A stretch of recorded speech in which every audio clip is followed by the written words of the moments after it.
Hello everyone, in today's video I will be narrating stories that I found off of Reddit. If you enjoyed this video, make sure you subscribe to my channel, like this video, and comment something down below. Before we begin this video, I would just like to let you know about my new store page, which can be viewed on my channel page. So if you're interested in buying anything and buy something, it's greatly appreciated. Thank you. But without further ado, let's get straight into these stories. I was 19 years old and the only female working at a shop specializing in automotive batteries and things of that nature. I had been working there long enough to realize that most of the clients were male and oftentimes made for some awkward situations. For instance, I would get talked down to and patronized quite a bit or flirted with to the point where I would be somewhat uncomfortable. However, this never really bothered me. One day during a particular busy rush, a very tall man who was maybe in his mid-30s came through my line. This guy had some very strange energy. He seemed a little off. However, it was my job to be professional and assist whoever came through my line. I brushed aside the uneasy feelings. I just wanted to ring this guy out and getting through the rest of the line that was now trailing out the front door. I greeted him and talked to him as I would any other customer while I was processing his transaction. Things were going fine until he realized I was almost done. He started stalling, making up weird excuses as to why he couldn't use certain credit cards, how he needed me to put his battery on hold and he would be back, etc. I told him that I would hold it for him and that he could come back whenever he found the time. I figured he would leave at that point, but he just stood there and just stared at me. Now that I think about it, he was more staring through me than at me. I was a bit uneasy but kept my polite, professional demeanor. "Sir, if you're not purchasing anything at the moment, may I ask that you step aside so I can assist the other customers," I said. He completely disregarded my question and, in a slow, raspy voice, asked, "So, what's your name?" I didn't wear a name tag specifically for reasons like this. Customers had found me on Facebook before and it was really unsettling. Thinking quickly, I threw up my nickname. "It's Rhea." "Rhea," he said as he kept staring. I just smiled awkwardly and said, "Yep, that's me." By this point, my manager had realized what was going on and he proceeded to ask the man to step aside as well. After hearing it from my manager, the man walked to a corner of the store by some shelving and continued to stare while I was ringing the rest of the customers out. A bit of time went by and the line had cleared up, but he was still standing there, staring and now smiling the most sickening smile I think I've ever seen. It made my skin crawl. Of course, my manager and coworker saw this too, and my coworker grabbed my arm and said, "Come on, let's go out back." As we were walking to the stockroom, my manager asked the man if there was anything else he needed. The man muttered that there wasn't and left. I wish that was the end of it, but of course he had to come back in to purchase the battery. When he came back the next day, we again had a line. He let people go ahead of him and waited until I was free before coming up to the counter to make his purchase. I greeted him again and tried to remain professional, but it was hard considering how creeped out I was. I was again met with the same stare and the same freaky smile. I can't remember the entire conversation, but at one point, the questions he was asking became personal/weird/inappropriate enough for my coworker to cut in. He looked at the guy and then at me and said, "Rhea, go take your break," before he basically pushed me out the way of the computer and rang the guy out. I stayed in the back until my manager came and got me, telling me it was safe to come out. We were all pretty creeped out but thought that was the end of it. A few days went by and we had all mostly forgotten about this creepy dude until he walked in again. This time though, he didn't look through the store, didn't approach the counter, didn't say a word to anyone. He just stood, jacked hood pulled over his head, in the corner of the store, staring and smiling. The smile had become even wider and more sinister looking, and at this point I started to freak out. I started shaking and feeling sick to my stomach. Then my manager cut the horrible tension by pretty much screaming at the guy, "Hey, I'm sick of you coming into my store and pulling this crap." The creep paid him no mind and kept right on staring. This pissed my manager off and he walked out from around the counter and told the dude, "Look man, if you don't quit coming in here and staring at her, I will not hesitate to call the cops. What you're doing is harassment, so you need to get out of my store." At the mention of police, this dude's smile dropped and he slowly sauntered out of the store. We never saw him again, but I was immediately taken off closing shifts due to fear that the man would come back and try to catch me when I was alone. About 3 years ago, I was in a long-distance relationship with a younger man, meaning he was only 17 at the time while I turned 19 in the relationship. His name is Peter. Peter was not a nice person to say the least. He thought that the first impressions he made on people were the only one he needed, and as such he stopped being nice, polite, or reasonable to people after the first meeting. I was young and saw past this, thinking I could somehow change him. However, this abuse towards people around me and myself eventually became too much and I broke off the relationship with him. The breakup went smoothly, all things considered, except he wanted me to say the words so he could play the victim. This had been a core element of our fighting because he hinted that he would wanted to break up, but instead of just saying it, he kept me on the hook and became even more abusive. I'm getting sidetracked, but the point was that I thought of the matter as resolved and entered a loving relationship with my current boyfriend shortly after this. Then came the day where Peter wanted to get his belongings back. I texted him a list of everything he had left in my apartment and he okayed it that it was everything. We also made an appointment for him to stop by my apartment around 3 p.m. the following Thursday. I have no intentions of letting him get back into my house nor being alone with him, since he suddenly seems to have many mood swings after seeing me in another relationship.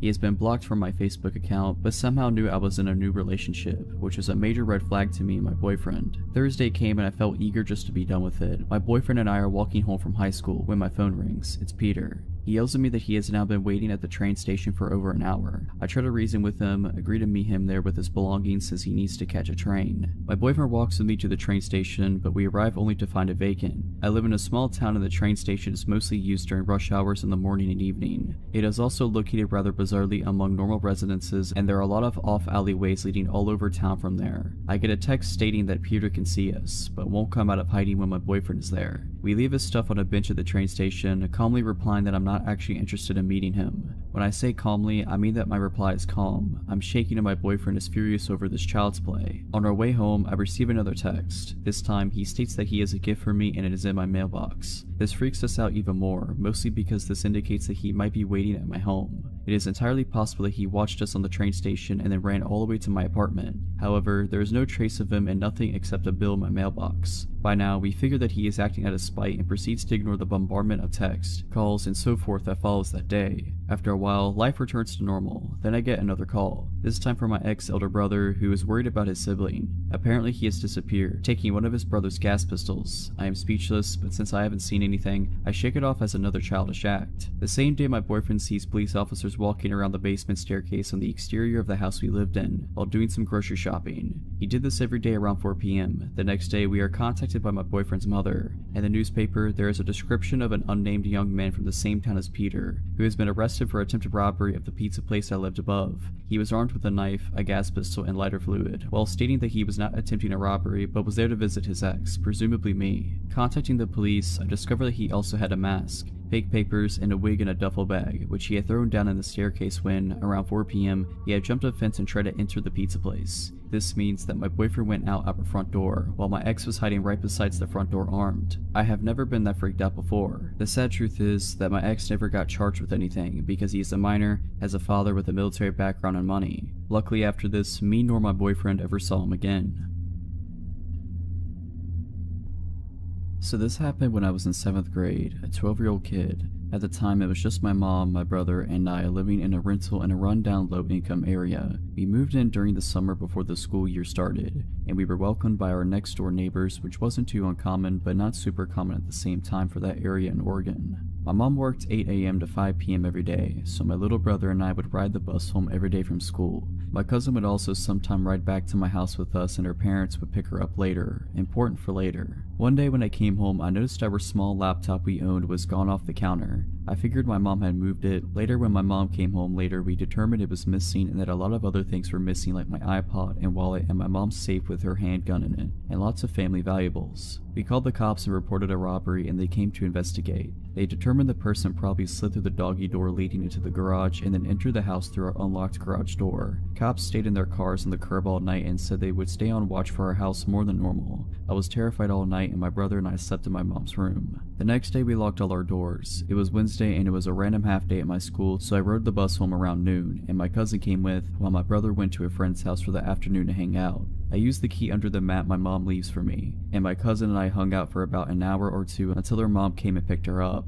After she left, I hear the doorknob of the closet right next to the front door slowly open, and out comes this skinny, what looked like a 35-year-old man that I recognized as our next door neighbor. He seemed to be constantly shaking, intense eyes, had a really unhealthy look to him because of the extremely sunken face. Terrified, I'm in the living room just standing looking at him while he looks at me, with a surprised look on his face. I think he thought everyone left when my cousin did, until his face changed to an amused smirk when I believed he realized that I was alone in his house. He begins to walk towards me while I stand there shocked, not sure what to do. He grabs me really hard on the shoulders. He seemed crazy and excitable with his intense eyes. I instinctively jump and buckle my knees to allow my full weight to be the force that rips me from his grip and fall down. He then bends down for me when I heel kick him as hard as I can. He then yells and falls to his knees. I use that time to run past him to my front door. I open it and run to a kid I rode the bus with's house about 6 houses down. He and his mom were there and she called the cops and my mom while I waited. The cops got to the house and he wasn't there but had managed to steal a few more small valuables. I gave my testimony that it was our next door neighbor and he was later caught the same day selling some of our stuff at the pawn shop in town. He ended up being a crystal meth addict, stealing our stuff to sell and pay for his addiction. He was super weak from all the drug abuse, which is probably why I was able to get away from him. He also was apparently somewhat high when he spontaneously decided to attack me, being that I was alone.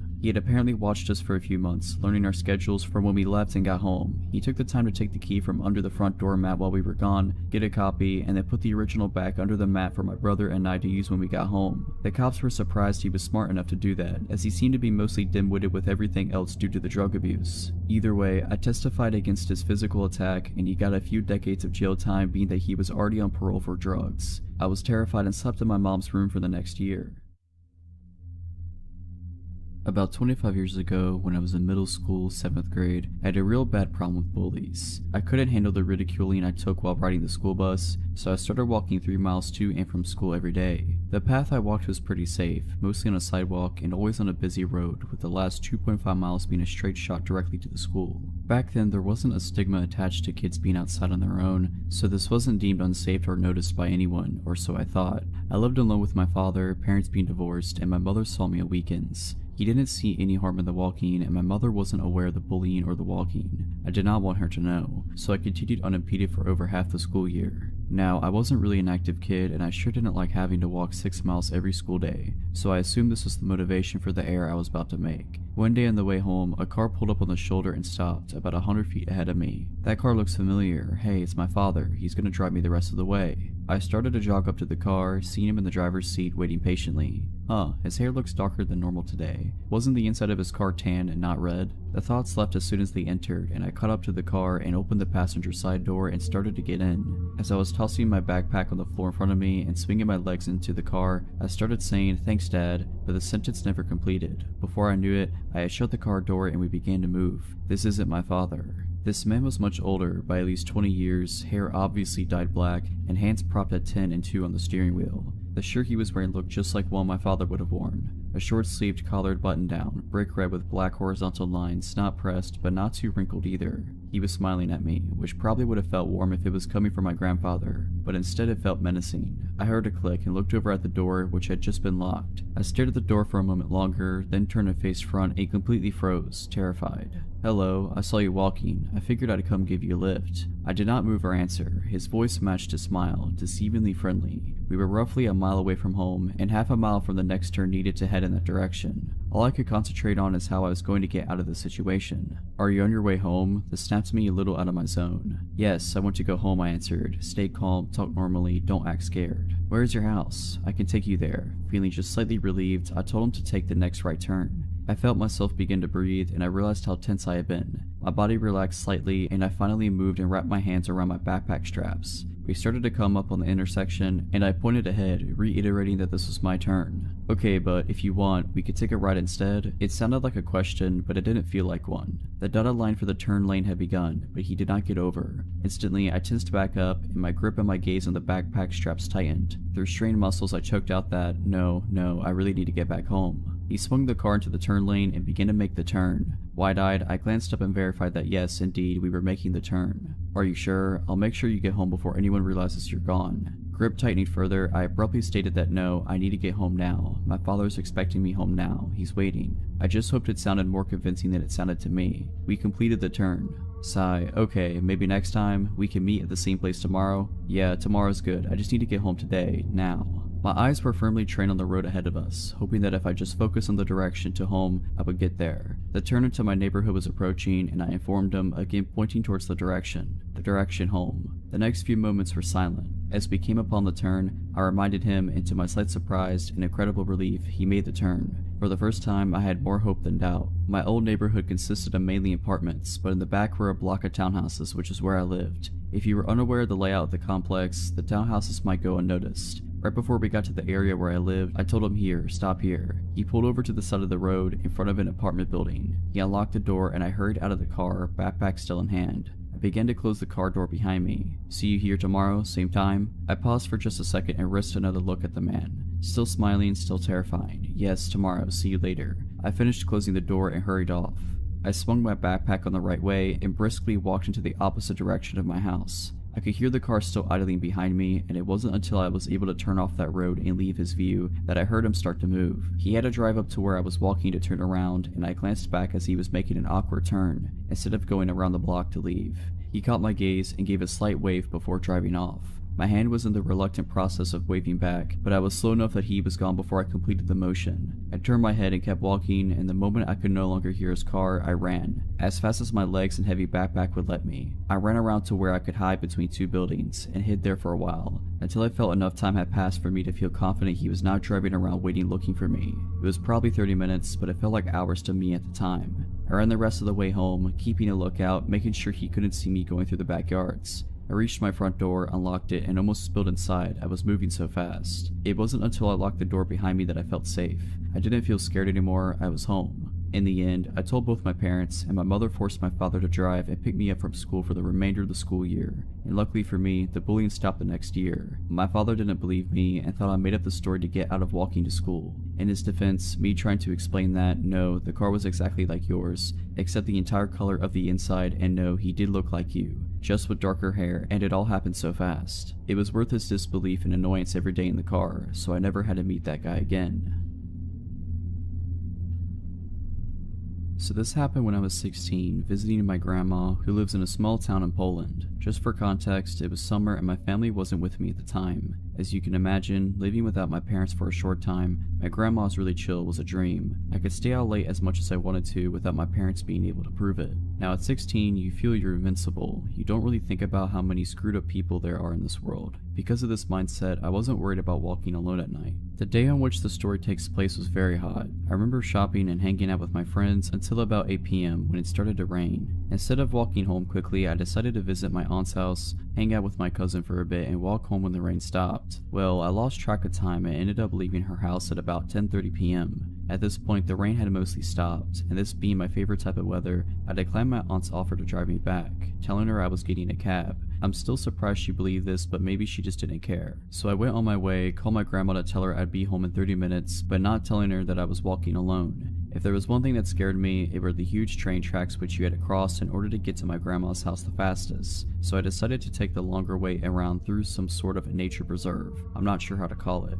I enjoyed my walk through the light rain until the long metal bridge came into my view. Just as its beginning, I saw a man. It was a small, quiet town, so it wasn't common for the people here to be out this late, but I wasn't scared immediately. I only saw his back, but he looked like every other guy you'd pass by on the street. He didn't seem to notice me, and I didn't really care. I got distracted by looking at the trees to my left, but when I came to the beginning of the bridge, the man was nowhere to be seen. I suddenly stopped dead in my tracks and got an ominous feeling. This man couldn't have already been out of view. It would have been impossible for him to move this fast. He would have had to run, and I definitely would have heard him running on the metal bridge. At the end of the bridge, there was a small path that led under it, which was hidden by thick bushes. I got even more scared by the thought that he was hiding there, waiting for me. I slowly started to walk backwards, not taking my eyes off the bushes. I hid behind a tree and decided to wait a few minutes to see if he was hiding there. After about 10 minutes, my biggest fear came true. Suddenly, the man emerged from the bushes, looking in my direction. He was holding something big and shiny. I could make out in the dark that it was a knife. My mind started racing with 1,000 questions. How did he see me? Why didn't I see the knife before? Where was he hiding it? He suddenly started to run in my direction, so fast. He ran straight past me, hiding behind this tree, and I was so relieved. When he was out of sight, I ran faster than I ever ran, not stopping to look behind me, being frightened the whole way back, thinking that he'd somehow find me and do whatever sick thing he had in mind. Luckily, I arrived home safely, my grandma waiting for me already mad. Looking back, this was one of the most stupidest things I could have done, because of what happened a month after this incident. 2 teenage girls about my age were stabbed dozens of times by this bridge. One body was found about 30 meters from it, and the other one was thrown into the nearby river. To this day, nobody knows who did it, but I'm pretty sure that it was the same man whom I've encountered. For context, this took place when I was 16 years old. I'm 24 now, so it's been a while, but this was one of the many stupid things I've done in my life where I could have ended up dead or even worse. I grew up in Portland, Oregon, and me and my friends would often go to the Lloyd Center to go shopping or just to hang around the food court being degenerates. I was walking around the mall with my friend Crystal and my mom when a man at a pop-up kiosk stopped us. He said that he represented a modeling company and wanted to talk to us about modeling for their clothing line. I considered myself better looking than the average duck. Spoiler alert, I am about as plain Jane as they come, and so I promptly announced that I wanted to sign up for the modeling agency, which my mom quickly shut down. I replied with a why, which got me in trouble later down the line with both parents, but that was the only start of my woes. I convinced my mom to allow me and Crystal to go off on our own, and with a reluctant sigh, she allowed us to go off. Me, being the dumb kid I was, marched right back over to the modeling agent and signed myself up with the phone number and email address. He said that he would be back in contact with me shortly to set up an interview with the company. That night, I went home and saw that I had a friend request from someone that shared no mutual friends with me. Hesitantly, I added the person and a message popped up. Hi, I'm such and such from the modeling company. You signed up with our agent earlier today and I wanted to get in touch with you. I know you're in the Portland area, so we wanted to set up an interview with you next week at 9 p.m. at this location. Are you able to come speak to us? I responded with a maybe and logged off my computer. That's when my phone started to ring. I picked it up and it was yet another guy from the agency. This new agent asked me whether or not I could come and do the interview. I said maybe and bid him farewell. It was about here that my gut instinct started to kick in. Why would they set up an interview so late at night? And I googled the address and it was in an industrial park by the airport. I chose not to answer the onslaught of emails, Facebook messages, and phone calls that I was getting. This went on for about a week before I got radio silence. The guy on my Facebook blocked me. There were no more emails or calls. It was at this point I began to worry. What if I had allowed my career to not even blossom, let alone flourish? What if I had made a mistake? I was already in hot water with my father for telling my mom off at the mall the first time. So with school in my mind, I allowed the idea to fade from my mind of what could have been. About 2 weeks later, our home phone started to ring. My father answered the phone, and as soon as he started listening to the message, his face became ash and he instantly hung up the phone, turning me to demand what I had done. I tried to feign innocence, but I knew the jig was up. We had just gotten a phone call from the Portland Police Department to warn our family about a ring of traffickers who were targeting young girls with promises of modeling and acting. They had stumbled upon the name of one of the men who worked for the ring and through that started contacting families of young women whose information they had gotten a hold of. The worst part of it all, they had my family's address and home phone number as well. I was grounded for the rest of the year, which was to be expected, but it was better than being carted off to some trafficking ring, so I couldn't complain. When I was finally allowed back to the mall with my friends, we walked by the kiosk where the modeling agent once peddled his false hopes and dreams. All that was left was an empty booth.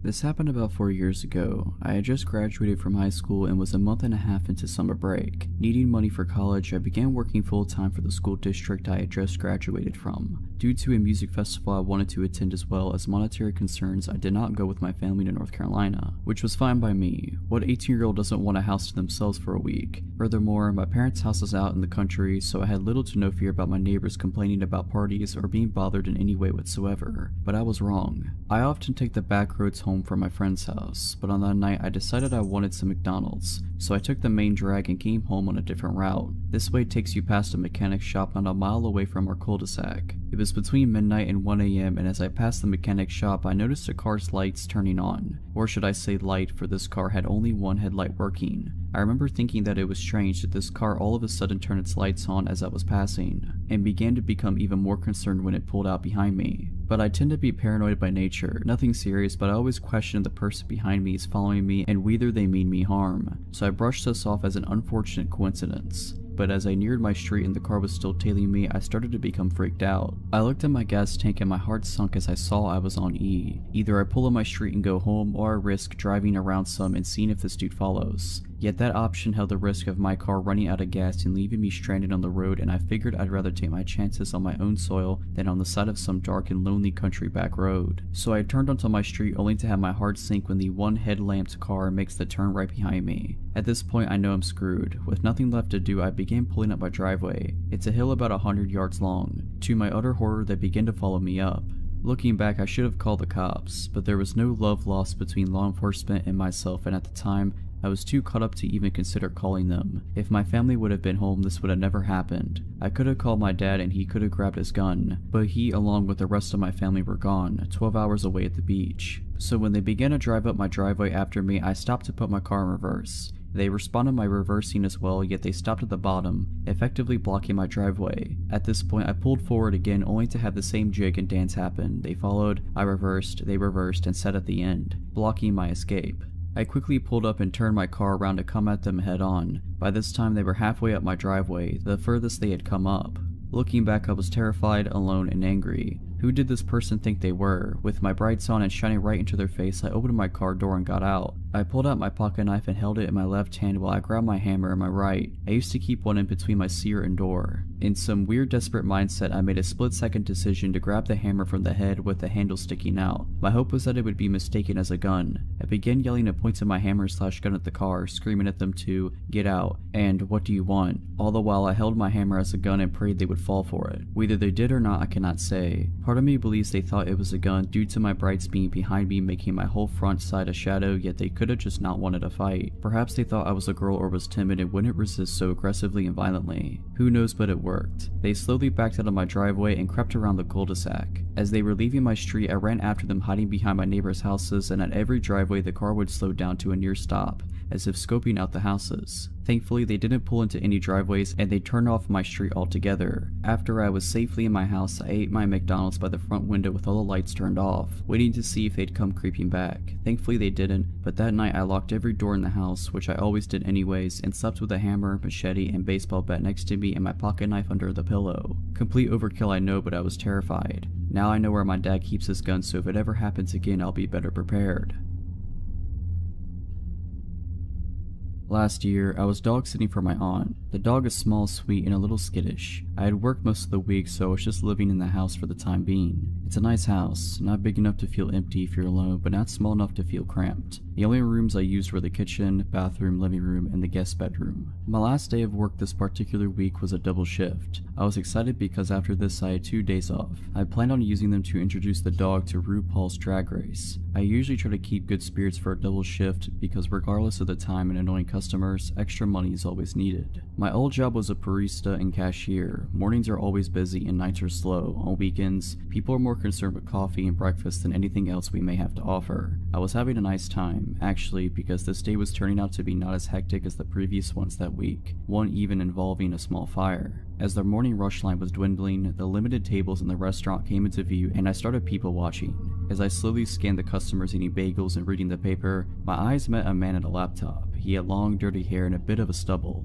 He stared at me with a little too much intensity. I wondered if he found my people watching rude, so I decided to clean and restock instead. It didn't take long for a line to reform, so I returned to my register. Once again, after the line died down, I could see the few tables in the front. The man was still there and he was still staring at me. Every now and then he would look at his computer and then back to me. It almost felt like he was looking right through me, or like he could see every part of me. It felt so uncomfortable that I went and cleaned in the back of the restaurant, out of his sight. After the next rush, I took my break and sat far away from the man. He was out of sight and I was out of his. When I came back from the break, the man was gone. My manager asked if I had interacted with him at all. I told her about him making eye contact with me, but that nothing else really happened. She told me that the man had been watching 18+ content on his laptop and she had asked him to leave. So that was weird enough. The man had been watching that and stared at me. I really wish that this is where the story stopped. Hours passed and the rest of the day was entirely normal, despite me and a few female coworkers feeling a slight edge. We were in the process of closing, which is actually a process I really enjoy. We're well in and I'm almost done with my assigned jobs when my manager comes up to me again. She informs me that the man had found his way back in the restaurant at some point and she found him hiding in a back corner. She chased him out by threatening to call the police. She knew that earlier in the day, he seemed to be paying attention to me. She said I could finish up whatever I wanted or needed to, but afterwards she strongly advised me to get home as soon as possible. She also offered to walk me to my car. I took both offers and quickly got my things together and clocked out. My aunt's house was not far from work. It was a 5-minute drive at most, which was helpful because then I didn't feel the crippling anxiety for much longer. I got in the house and after triple checking that I had locked every door, got into my pajamas. But unsurprisingly, I was not ready to sleep yet. Now was the time to introduce the dog to RuPaul's Drag Race. I went into the living room. The living room consists of a couch, 2 chairs, a TV, a window, and the front door. Unfortunately, the porch light was broken and the window had no curtains. That had me a little stressed, but I was willing to take that over the only other TV in the house, which was the one that exists in the scary basement. Facing the basement TV included having my back to a sliding glass door facing the very dark woods. No thanks. I was setting up the TV when the dog started growling. I really didn't think much of it. As I said, the dog is skittish, so he growls and barks all the time. I wasn't looking at him. I was muttering shush shush and figuring out how to work the TV. The dog didn't stop and started to get louder, so I finally put down the remote and I turned to face the dog. I froze. The dog was barking at the window and there was an outline of a man at the window, the exact same build as the one at the restaurant. I screamed and luckily that was enough for the man to run away from the window. I stood there frozen for a while. The dog had calmed down, but I hardly felt safe. So I went into the kitchen, grabbed a big knife and called my mom. She did not advise calling the police, my mom never does, and instead came and spent the night with me. I told my aunt. I spent the rest of my time dog sitting, clutching the knife anytime I slept or took a shower. My aunt also gave me permission to have one friend stay with me every night. Nothing else ever happened. I never even saw the guy come into work again. A part of me wishes I knew who he was or where he went, or what he even wanted with me. I'm glad he was a coward and that all it took to scare him off was my scream and an extra small dog. The year was 1995 and I was 16 years old. I lived in a 3-bedroom, 2-bath house in a middle-class suburban community with my mother, 2 younger brothers, and our 140-pound Doberman, Turbo. From the front door of our house, relevant, you could see directly into our living room, which had an open concept floor plan with the kitchen and dining room. Our couch was on the wall directly in front of the front door. It was the summer between my sophomore and junior years in high school. My brothers and I spent a decent amount of time outdoors. I suppose anyone paying attention knew who lived in our house, and I suppose they knew that the only adult was gone when the only car was gone. However, prior to the man showing up at the house, I never noticed anything off, and I never noticed anything afterwards, so maybe we were just a random target. It was a Saturday and Mom and the boys had run to the grocery store. In Nevada in the 90s, almost no one had air conditioning, so to cool off, you would open up all the windows and doors and use fans. On this particular day, I had the back sliding door and front door wide open to get a cross breeze. Neither screen door was locked. I was napping on the couch in full view of the front door in shorts and a tank top, with unlocked doors. In my defense, there was 140 pounds of protective dog muscle on the floor next to me, and probably only for that reason am I alive.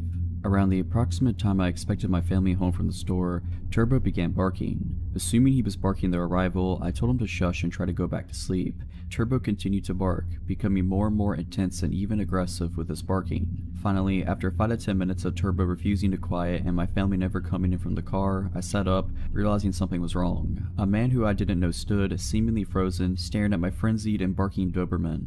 Assuming that the man had some appropriate business at my home, I hurried the 10 steps to the unlocked screen door, constantly shushing Turbo. I apologized for my dog and for not hearing his knock. He never knocked. The man explained that he was from the phone company and he was here to check our lines. He never took his eyes off Turbo. Turbo never stopped snarling. I leaned forward far enough to see the street. Only unmarked, privately owned cars lined the street. I looked at the man who was dressed in tennis shoes, jeans, and a t-shirt. I was 16 and dumb enough to nap in front of an unlocked door, but I was no fool. Phone company personnel A. Always wear uniforms, B. Always drive company vehicles, and C. Don't come without being called, and D. Don't work weekends. I looked at the man who had yet to look up from the 140-pound dog that was now foaming at the mouth. I grasped the screen door handle and held it. This got his attention. He met my eyes as I said, "You have 30 seconds to show me identification or I'll open this door." I don't even think he made an incoherent excuse as he ran away. I fell to my knees and hugged Turbo. I then gave him all the meat in the fridge. I believe with absolute certainty that I would have been attacked if we hadn't had him. I like to think that if I hadn't had a huge, overly protective dog,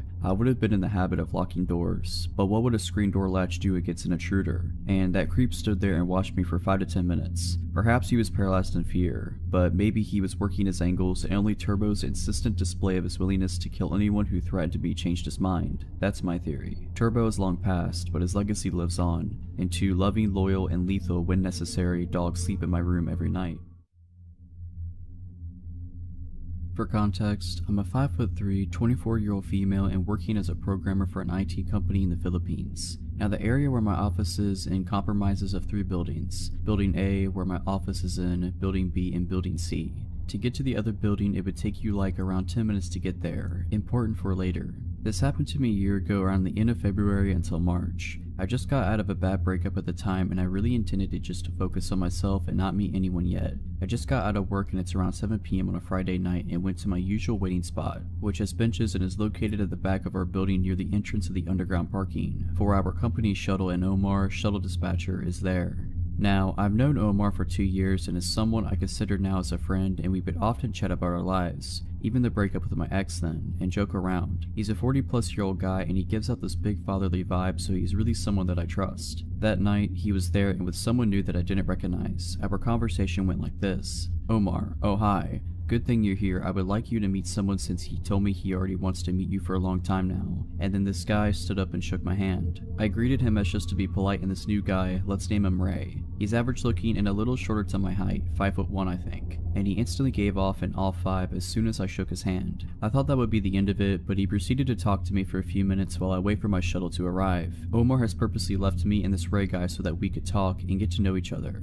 I'm actually puzzled at this point because, 1, I have no clue who this guy is and why he would be so eager to meet me, and 2, I clearly told Omar before that I'm not into meeting anyone just yet. But for the sake of being polite and nice, I talked to Ray, but we never reached any personal questions, exchanging numbers, social media accounts, or even telling him my full name. I just told him my nickname, and I left it just as that when I finally got on the shuttle. Fast forward to a week and Friday again, I got off at work in the same time and surprise surprise, Ray is there again with Omar and a security guard. They were chatting, but as soon as I came, Ray instantly greeted me, and at this point, I'm a little creeped out as I expected our encounter would only be a one-time thing. I just said hi and brushed him off and sat on the benches to wait for my shuttle again, and of course, as this guy doesn't seem to know the definition of personal space, sat beside me and talked to me again, but this time he's asking for my cell phone number. I told him off and clearly said that I'm not giving out my number to strangers and just giving him one-word answers just to give an impression that I wasn't interested at all. He would ask, why wouldn't you give your number? I just want to be friends. And I could see it in his face that he was getting frustrated every time I told him I wasn't giving it to him. This happened while Omar and the security guard was looking at us from afar, but this went on until I got on the shuttle again.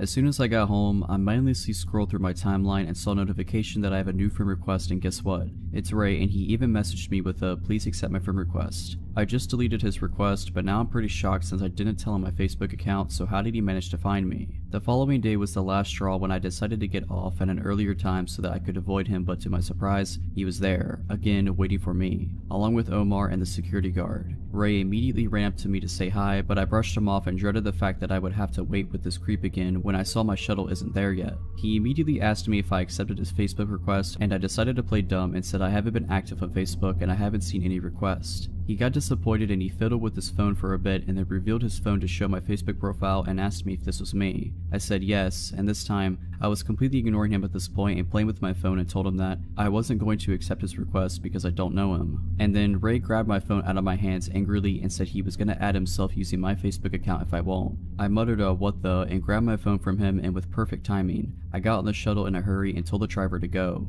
At this point, I could confirm that this guy could be stalking me and now knows my daily schedule and social media accounts. I reported this incident to my manager and told her how this was already happening for some time now. She was surprised that I didn't report it earlier, but I blamed it on my lack of assertiveness and fear that I might be overreacting to his advances. We reported the incident to office security and told them what happened, and they couldn't do anything at first as, 1, I need actual evidence about my allegations to him, and 2, I only knew Ray by his first name and they would need more information than that. I didn't bother to ask where he's from or if he's even working in our office/building, which is dumb of me and I should have asked in the first place. My manager then decided that I should be at least accompanied by some of my office mates to confirm the situation, and the guys volunteered to accompany me every time I got off work. They accompanied me for a couple of days, and no matter what time I got out, Ray was there to harass me. I felt bad for my office mates as they had to deal with his BS as well. First instance, when he saw I was with my office mates, I could see the visible anger in his eyes, and he would try to butt in our conversation even if we were ignoring him. At one point when I'm talking with my office mates, he let out an exasperated sigh and said, "Can I talk to you for a second please? What do you want? I just want to talk to you. If you don't, I'll leave." Okay, and then I went back to talking to my office mates. He butted in once more and asked that I should introduce him to my office mates when I didn't. He proceeded to introduce himself instead, which irked the heck out of my office mates and I, as his behavior doesn't seem normal at all. After that incident, my office mates and I told my manager what happened and how dangerous this guy might be. She decided that we should escalate it to HR and have them deal with it immediately. Gladly, HR responded and took the situation seriously and began to do an investigation on who Ray might be. Same day, they sent an email that after searching through records, turns out Ray wasn't an employee at our office and they might need to talk to building security to find out more about this guy. HR also requested our office security to escort me and observe the situation. I honestly felt relieved as now I'll feel safe for the time being while they search for who Ray might be. He still showed up even if I got out late or earlier than usual, but never went near me when he saw I was accompanied by security, but he would just keep his distance and stare at me, smile creepily, and linger outside my shuttle until it left. HR contacted me for a meeting with him and my manager about some news on Ray, and I was shocked by the information that they found out. Ray was not an employee of our building/office, but in fact, a temp in the security office in Building C. I then thought, okay, this creep is really putting an effort for someone who is clearly not interested, and if he's a temp, meaning there's a chance I won't be able to see him after this. But then what HR said chilled me to the bone. He was a temp assigned to work on the security cameras, meaning he had access to all the building cameras. It has been his way to spy on me and the reason why he was able to be there at the exact same time I got out. HR has already spoken to his supervisor and gave a warning to Ray, and of course, Ray denied the allegations even if I had witnesses against him. The supervisor wanted to apologize to me in person, but I decided not to as I just wanted this to be over with. After that meeting, I never saw Ray again, and I reckon he must have been kicked out after HR issued warning against him. As for Omar, I never seen him as well, and I felt bad, but he was also part of the people who enabled Ray and didn't do anything when I was clearly getting harassed. I received a bit of backlash from the security guards at the building for a while as well, hearing them say that I was overreacting and I should have accepted his advances, which was disgusting, as I heard the same thing being said by female building staff as well. Nothing strange happened for a few days, but then the security guard that was with Omar at the time when Ray was harassing me added me on Facebook, but I didn't make much of it and just deleted the request. I'm still working in the same office and building as of today and been totally shaken up by the incident that I decided just to keep my distance from people so I could avoid from this ever happening again, and to Ray, please don't meet me again. This story is of my brief friendship with a guy that near stalked me, and I'm sharing it for some closure, I think. I started my freshman year of college at a university in my hometown that's pretty nice. I'm not going to share too much about it, but it has a smaller amount of students but enough that you don't really run into people often. I lived on campus and I was only 17 at the time. I had Tinder, of course, as I was fresh out of a relationship and looking to experience new things in college. I matched with this one boy, Asher, who seemed nice enough, pretty socially awkward, but I never really minded because I have anxiety issues myself and I'm really sympathetic to it. Because of that, I ignored a lot of warning signs I shouldn't have. We texted for a while and he seemed really nice and caring. He wanted to know a lot about me, which I wasn't too keen on sharing, but I told him the basics and we texted kind of regularly. He lived on campus as well and invited me to hang out. At that time, things didn't seem too sketchy, so I was completely down. When I first met him, that's when things started to get uncomfortable. We hung out in his dorm, which is pretty standard overall. I got cozy with him on his couch. I'd say almost cuddling, but not quite. Still, really standard. When we started talking more, I realized how uncomfortable things really were. He kept making comments that just put me off, but I tried to ignore them. Things like, I've never really cuddled with anyone before, sorry if I'm doing it wrong. And so many comments about how he already liked me a lot and wanted me to stay forever. Weird word choice, but whatever, he's just trying to be nice. I let him down easy. I ended that hangout pretty quickly for some fake excuse, and went right back to my room. He kept texting me and professing how much he was into me, and I told him sorry, but I'm not looking for any kind of relationship, so I do not want to keep things romantic. A bad lie, but I'm very non-confrontational and I didn't want to be mean. That's when things started to get really weird. He sent me this long paragraph saying about how it was okay I didn't want a relationship now, and that he'd wait for me to save his virginity for me. We had never talked about anything sexual. I had never really even told him I liked him or flirted back. I just never turned him down. It was one of the creepiest messages I've ever received. Unfortunately, this was just the start of all the things weird to come. He wouldn't leave me alone even though I kept trying to de-escalate things, and I kept running into him all over campus. I wasn't sure how he suddenly was nearby when my classes ended, and I wasn't sure why suddenly we'd both be in the dining hall at the same times, even though I hadn't changed my regular routine, but I just tried to brush it off. Definitely a mistake. I ended up turning him down completely because I was getting creeped out and couldn't figure out how he wasn't understanding that I didn't want anything romantic or sexual with him, telling me how he was gonna off himself and no one was ever gonna love him. I've been in a manipulative relationship in the past, and I recognized that behavior right away and shut it down. I told him I couldn't be friends with him, and in my head that was that. He didn't reply for a while, but when he did, everything broke loose. I was luckily out of town at the time for a concert, so that made me feel a lot better. He went off, sent me paragraphs after paragraph about how horrible of a person I was, and how I needed to get put in my place, etc. I could handle that, I just ignored it. Then once the regret set in, he made it his mission to win my love however possible. He apologized profusely, told me how he couldn't be all alone and I was his only friend, and how much he loved me. Whatever, terrible, but I didn't care about that. Then, I guess to prove his dedication, he did the creepiest thing yet. First, he told me he was outside my room. We did not live in the same dorm building, and you can't get into the buildings unless you live there. I don't know who let him in. I wasn't there, and my roommate was out, so that was okay. I texted back at that point and told him to leave and how wrong and creepy lucky that was, and he pulled out his last resort. He just sent me screenshots of my contact in his phone. On Apple devices, you could fill in tons of information and have a note section. Everything was entirely full. He knew my home address, my room number on campus, my parents and brothers' names, my pets' names, my schedule. It was terrifying because I'm a fairly private person. My Instagram is my only social media and I do not share that much on it. I don't think I'll ever find out how he discovered all that about me. I blocked him on everything right away and reported him to school. The school did nothing at all. I still see him on campus, but it seems like he doesn't care about me anymore gladly. I was around 16 years old when this happened to me. It was just me and my dad at our house, and since he was a businessman that traveled frequently, I was left home alone quite often. First of all, I'm going to try to do my best to describe you the layout of my house so you can better understand my situation. My house is pretty small since it's just my father, my dog, and me living in it. There's a long hallway full of full-size windows separating my dad's room and mine. Our dog loved to look out the windows, so we always kept them open enough for her to look out. I'm the last room at the end of the hallway. In between the two rooms is my bathroom and a spare room. All the rest is irrelevant. Let's get to it. It was around 11 p.m. when the worst night of my life began. My dad was passed out in bed after a long day, and I was mindlessly dancing around my house getting ready for bed. I just hopped in my shower, not knowing what was coming ahead, when my dog starts aggressively barking up a storm. I walk out the bathroom and go out and explore. I head to my room to throw some clothes on while my dog is still barking. Months before, I'm not sure how I managed to break my door handle, but you don't have to twist the knob to open it. All it needs is a small push. Scared, I barely managed to put a shirt on when my dog opened the door. I looked to see her enter my room, while in the midst of barking, that's when I saw it. There's only one window that has vision to the opening in my room, and in the corner of it, I saw a face. It was dark, so I took a second to comprehend what I just saw, but when I finally realized it, I screamed. My dad owns lots of guns, so when he heard me scream, he ran out with a pistol. He asked me what happened and could barely mutter what I saw.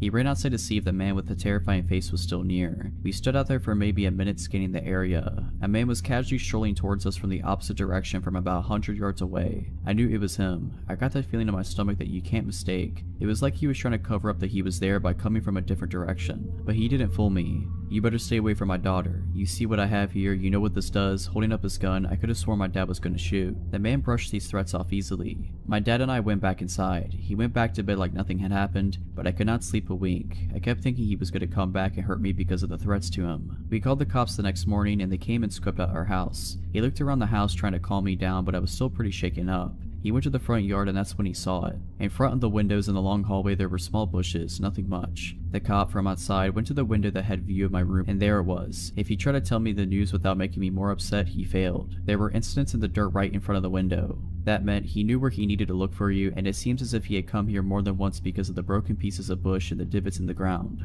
Turns out he was the nephew of my old neighbor and he had been staying there for months. Never arrested, never got in trouble, probably barely got a slap on the wrist. But at least he's gone now. How long had he been watching me? I'll never know. All I know is I keep my door shut and I never keep the blinds open. To begin, I've always had this feeling that someone was watching me ever since I moved into my family house 8 years ago. At first I thought I was just being paranoid, but I could not help looking over my shoulder when I would walk to school or to my bus stop. When I would walk to school, I was always scared in the mornings when it would be dark during the winter or fall because where I live is just vast country lands. I live in Canada, and although not much crime habits in my neighborhood, I never could rid myself of this eerie feeling. Even when I would come home from school, being home alone did not help.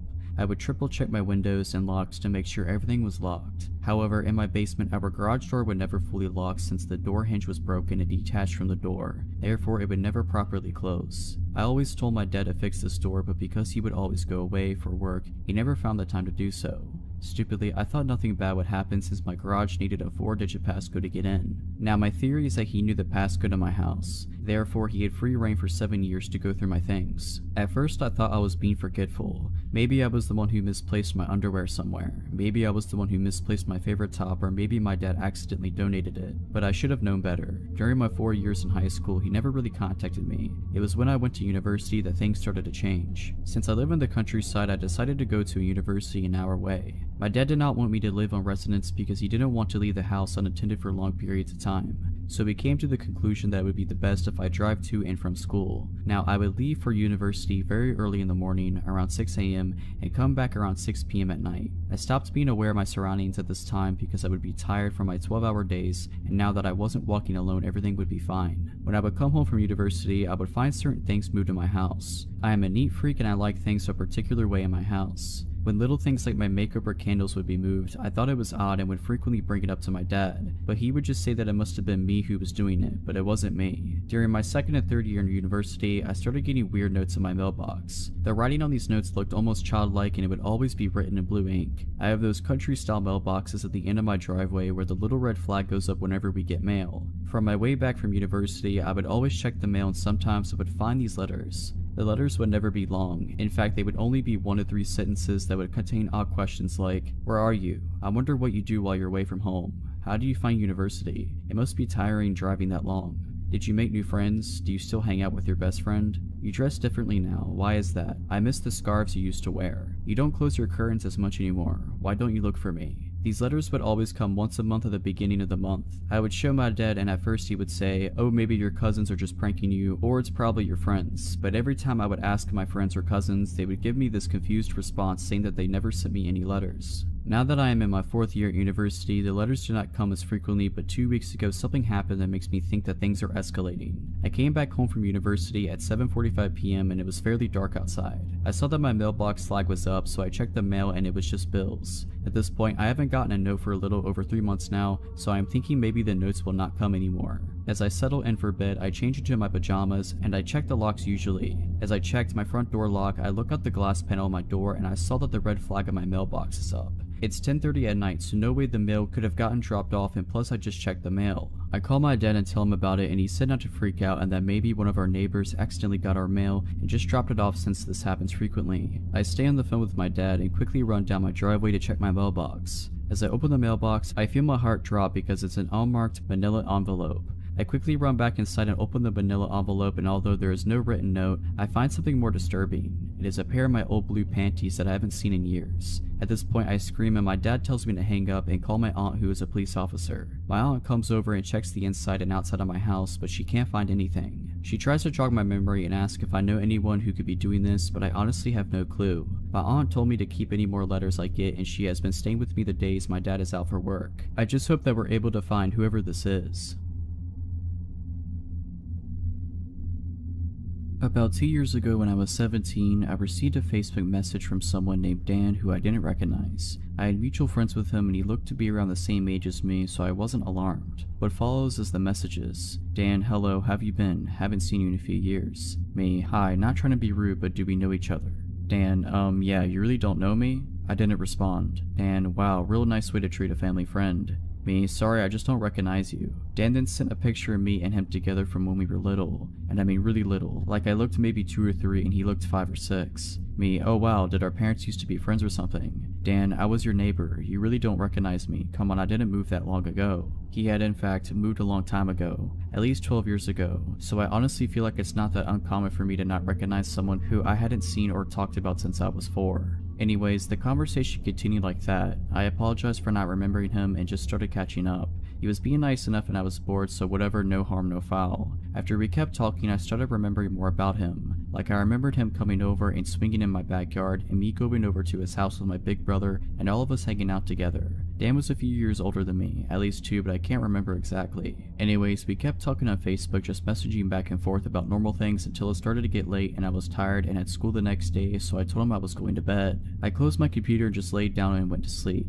The next morning I woke up to a bunch of messages from him. Things like, good night beautiful and sweet dreams, message me when you wake up, are you asleep yet, can't wait to talk to you. Literally there was almost 50 messages. I was creeped out, but I opened the messages and glanced through them and just didn't reply. On my phone I have it set to where I don't get notifications from Facebook Messenger. At the time I was in a lot of group chats with different team sports and group of friends, so it was just easier to at the end of the day check my messages versus getting a ton of notifications all day long. Some point during the day I had gotten more messages from him that I just hadn't noticed while I was at school. He was saying stuff like, do you still live at insert address here? I did still live there. Does your mom still freak out about you hanging with boys? My mom has never freaked out over boys. Let's go out and catch up. Let me take you out and treat you right. It just kept going on and on with really random questions that weren't necessarily threatening but just somewhat creepy. He then talked about wanting to go on dates even though he didn't even live in the same state anymore that I live in, so I have no idea how he would have planned on going on dates with me. The messages just kept continuing over the next week, him telling me he wants to go on dates and asking me really weird questions about my mom, my brother, and my house, and then he started asking about his house that he used to live in. I didn't reply to any of his messages, but I was getting at least 50 a day. Eventually, I brought it up to my mom and just asked her if she remembered Dan from next door. Her face completely drained of color and she got super serious all of a sudden, and she asked me why I was bringing him up. I told her that he had messaged me on Facebook and was trying to get me to go out on a date with him and was just trying to catch up. I didn't tell her he'd been messaging me 50 plus times a day and I wasn't responding at this point. She told me to block him and never message him again. I asked her why, and this is a summary of what she told me. When I was 3 or 4, I used to play over at his house a lot. His mom would always offer to babysit me if my mom had to go out and run errands, and he also had a little sister who was around my age, so my mom figured it was a perfect opportunity for a play date between Dan, my brother, me, and Dan's little sister. One day when I came home after one of these play dates, my mom was asking me and my brother what we had done that day. My brother started talking about how he had watched some movie. I apparently told my mom that Dan had brushed my hair for me. My mom thought that was a little weird that a 6-year-old boy wanted to brush a 3-year-old girl's hair, so she asked a couple more questions and it came out that he wasn't brushing my hair. He had been taking a brush and was rubbing it all over my body while I was only in my undies. My brother didn't know anything about this because we had been in Dan's room and my brother had been in the living room with Dan's little sister. After that, my mom didn't let me go back over to his house. Apparently when my mom confronted his mom about it, a huge fight broke out. Not physically, but a screaming match. It turns out that Dan had been doing similar stuff to his little sister, but it had escalated farther than that with me. My mom threatened to report them to the police or Child Protective Services. She did both, but before much could be done, they moved out and found somewhere else to live. They were renting the house. After hearing that from my mom, I immediately blocked Dan on Facebook. I wasn't quick enough, I guess, however, because he messaged a bunch of my friends on Facebook asking about me and had changed his relationship status to taken and in a relationship with me. He then followed me on Instagram and found my Snapchat somehow. He liked and commented on almost all of my Instagram pictures and sent me a bunch of Snapchats. I quickly blocked him on both and luckily he never figured out my phone number. Luckily I haven't heard from him since.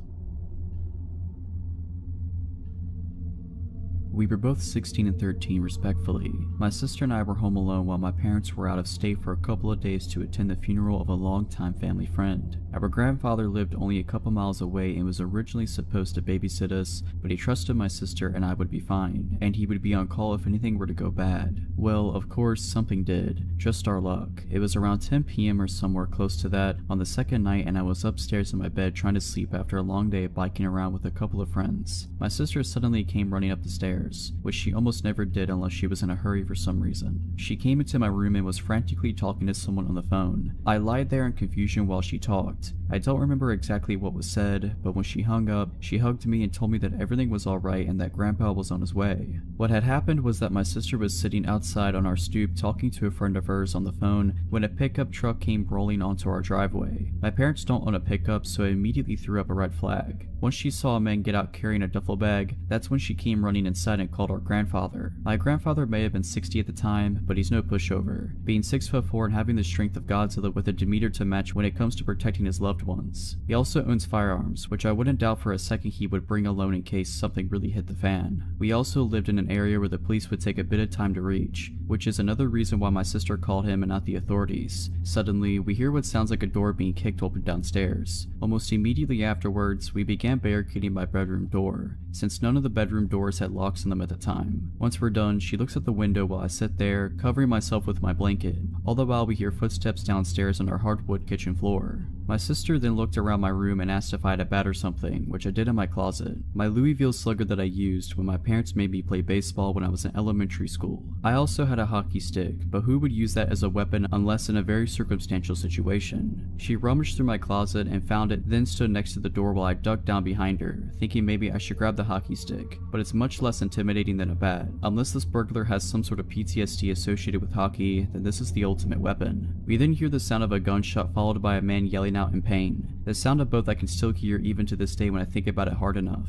My sister and I are standing by the door, almost sobbing, when about a minute later, we then hear my grandfather yell out our names, asking if we were alright, to which we both yelled out simultaneously that we were. My sister and I pulled the dresser and various other objects out the way of my door and we both went out into the hallway. We heard my grandfather on the phone with 911 as we stood at the top of the stairs. When the police and ambulance arrived, the man who had broken in was taken out on a stretcher, to which I later learned was shot in the abdomen. My grandfather had come in through the same back door and found the man in our kitchen looking through drawers. When he came at my grandfather with one of our kitchen knives, that's when he was shot. The man almost died from blood loss, but ended up surviving, and I hope he's learned his lesson, both through being incarcerated and by being shot in the abdomen and almost losing his life. But, of course, you never know with certain people, especially the nefarious ones. This all started my sophomore year of high school. I was 15 and at a new school, so I didn't have many friends yet. I was in that phase where I thought I needed a boyfriend to have validation, so I was actively trying to find a date for the homecoming dance. A classmate suggested a junior in one of her classes, whom I will call David, to be my date and got him to ask me out. He seemed nice, so I said yes, a decision that would haunt me for the next 2 years. David and I had fun at homecoming, so when he asked me to be his girlfriend, I said yes. It's important to note that he was quite the loner. He was very much into science and often spent alone conducting experiments in his room and even at school at times. I just brushed it off as him being quirky and figured I shouldn't get in the way of his passions. But it wasn't long before I realized there was much more to his nice guy facade. Over the first several weeks of our relationship, we would talk over the phone and David would make increasingly inappropriate comments about things he wanted to do to me. I was 15 at the time and he was 17, so not only was I incredibly uncomfortable, but he was also nearly an adult making these comments to a younger girl. I kept telling him I wasn't comfortable with the things he was saying, but he always laughed it off as me being prude. I was fed up after a while and finally threatened to break up with him, and that finally made him stop. I should have recognized the red flags and bailed at that moment, but again, I was dumb and felt I wasn't worth anything unless I had a boyfriend. Although the inappropriate comments stopped for the time being, he would still become increasingly possessive and downright obsessed over what I was doing at all hours of the day. He would intrude on conversations I had with my friends and want to know things that frankly weren't any of his business. One day when I was getting into the shower, he called and my dad told him I would call him when I was done. Instead of simply waiting like any rational person would do, he called a total of 4 times over the next 10 to 15 minutes to see if I was out of the shower yet. I began to feel suffocated, but every time I asked him to back off, he would cry about how depressed he was and that he only wanted to talk to someone to feel like he was wanted. I always fell for it like the dummy I was, but now I recognize the clear manipulation that it was. One day I finally had enough. I broke up with him in person at school and he bawled like a child. I didn't let it get to me this time, however, and firmly told him that I didn't want to be his girlfriend anymore. Although he couldn't get his way, he still somehow convinced me to stay friends. I know I was an idiot, but things didn't end there. Over the next several months, David kept trying to get me to go out with him again, even going as far as to cry in front of other people to garner sympathy. Fortunately for me, David had earned a bad reputation throughout his school year, so no one really believed him. He would even try to trick me into a date by subtly suggesting we go see a movie as friends, which I always got around by inviting my friends to come along too.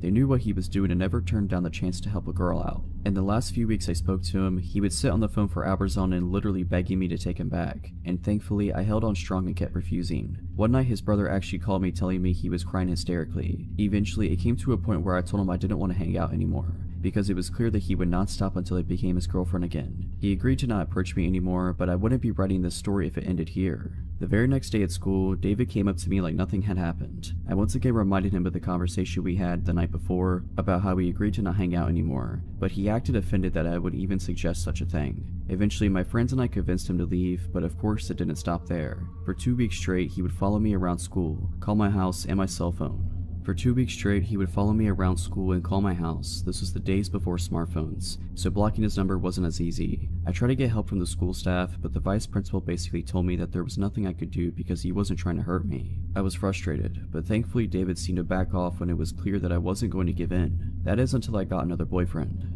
The following school year, my junior year, I started dating a senior named Justin. Not long after we went public with our relationship, I noticed David following me again. Now Justin was a football player and he was a pretty big guy with unresolved anger issues, so he didn't take kindly to this guy. He would hang out with me and my friends and David would hover over nearby, walking by every now and then and making it blatantly obvious that he was spying on me. One day, Justin walked straight up to David and confronted him. He didn't lay his hands on him or threaten him in any way, but he did ask, "What are you doing?" in a really angry tone. David simply muttered some kind of excuse and scurried away. We thought that was the end of it, but later in the day I was called to the principal's office. Turns out David claimed that Justin threatened him and blocked the doorway so he couldn't move. Justin denied it, of course, and told the principal I could back up his claim, which I did. Thankfully, nothing came of it, but this was only the first of a long line of incidents. Over the school year, David and his brother, who was a year younger than me, would try to get Justin in trouble every which way they could. He even started rumors and threatening his life. A classmate of mine overheard them talking about ambushing Justin and hurting him, but even though I brought this to the staff, nothing was done about it. All the while, David kept following me when Justin wasn't around. There was even an incident in the school gym one day when a bunch of classes had to stay there for the period. He and I both were there and he made sure to sit on the bleachers nearby, even following me when I moved. I was on the verge of tears, but then I saw 2 guys I knew sitting on a few rows down from me. They were cool with me, so I got their attention and, after explaining what was going on, asked them if I could sit with them to feel safer. They accepted and we ended up having a good time talking about music.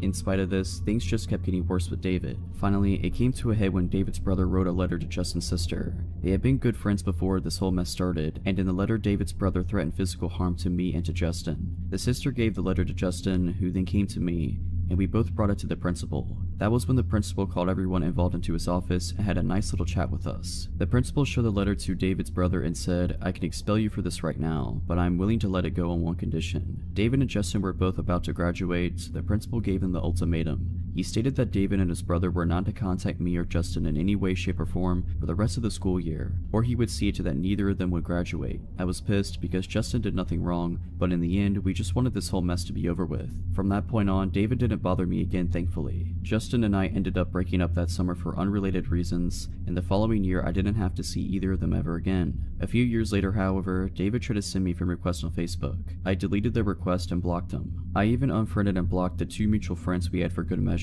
Sure, I was being paranoid, but it made me feel better. There was one last incident involving David, not with me, but with my younger brother. When he was 14, he took his then girlfriend to see one of the Transformer movies and David walked in. Upon recognizing my brother, he sat behind him in his date and kept laughing uncontrollably at inappropriate times and even started kicking their seat. My brother tried confronting him, but it did no good. They didn't bother getting the manager because my brother's date was too afraid he would attack them if they tried to leave. Thankfully, that was the last incident I or anyone close to me ever had with him. I'm doing much better now. I'm 30 years old and, ironically, I ended up marrying one of the guys who sat with me in the gym that day. My advice to any teenagers reading this is that you should always pay attention to red flags and get rid of toxic people in your life. It's always better to end up alone than stuck with someone who makes you feel bad and treats you like your feelings don't matter. This happened a few years ago when I was bartending in college. I was coming home down a stretch of divided highway at around 3 a.m. when I noticed a car heading towards me in the wrong lane. I doubted myself at first and thought that the car was on the other side of the highway. Sure enough, the white Ford sedan passed me at a really high speed at around 90 miles per hour. It's worth noting for later that I also drive a white Ford sedan. I was used to drunk/idiot drivers in the middle of the night, so I pulled to the side of the road and let him pass me. I had a moment of clarity and thought to call the police, thinking this person could hurt themselves or somebody else. The dispatcher answered, and after telling them which road and exit/mile marker I was at, told me they would send a car. The state police station was only a few exits away, so I figured they would send somebody and I would just drive home. As I headed back onto the highway, I noticed some lights a few miles behind me. I live in a more rural part of southeastern Pennsylvania, and traffic at 3 a.m. tends to be truckers and cops. The car gained on me as I was getting up to speed, so I stayed in the right lane and waited to be passed. Instead, they flipped on their high beams, making it uncomfortable to drive, and rode my tailgate. At this point, I thought I was going to be pulled over by the police.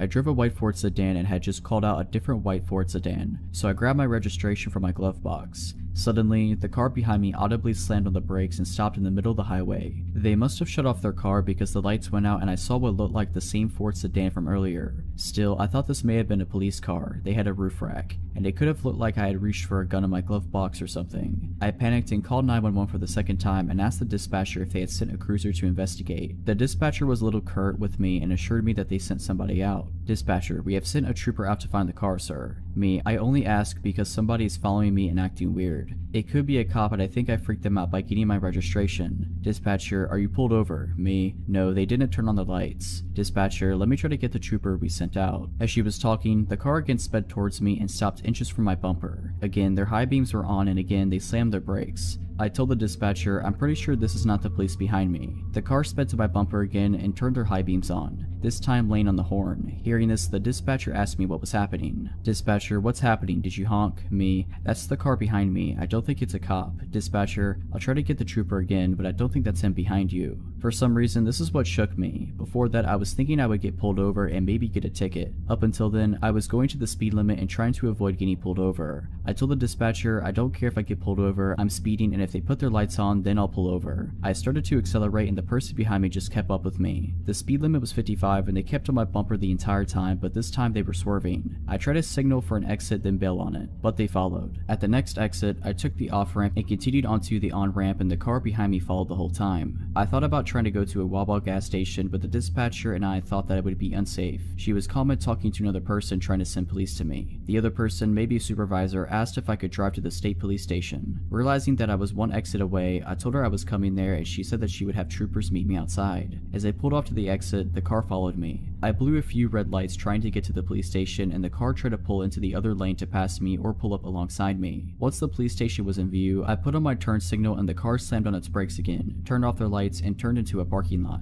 The story ends kind of anticlimactically as I pulled into the police station and met the troopers. Two of them went to find the car and I stayed with the third trooper. I think the dispatcher and her supervisor and the state trooper escorted me home after taking a statement from me. I was never called to follow up or testify, so I can only assume the person didn't get caught.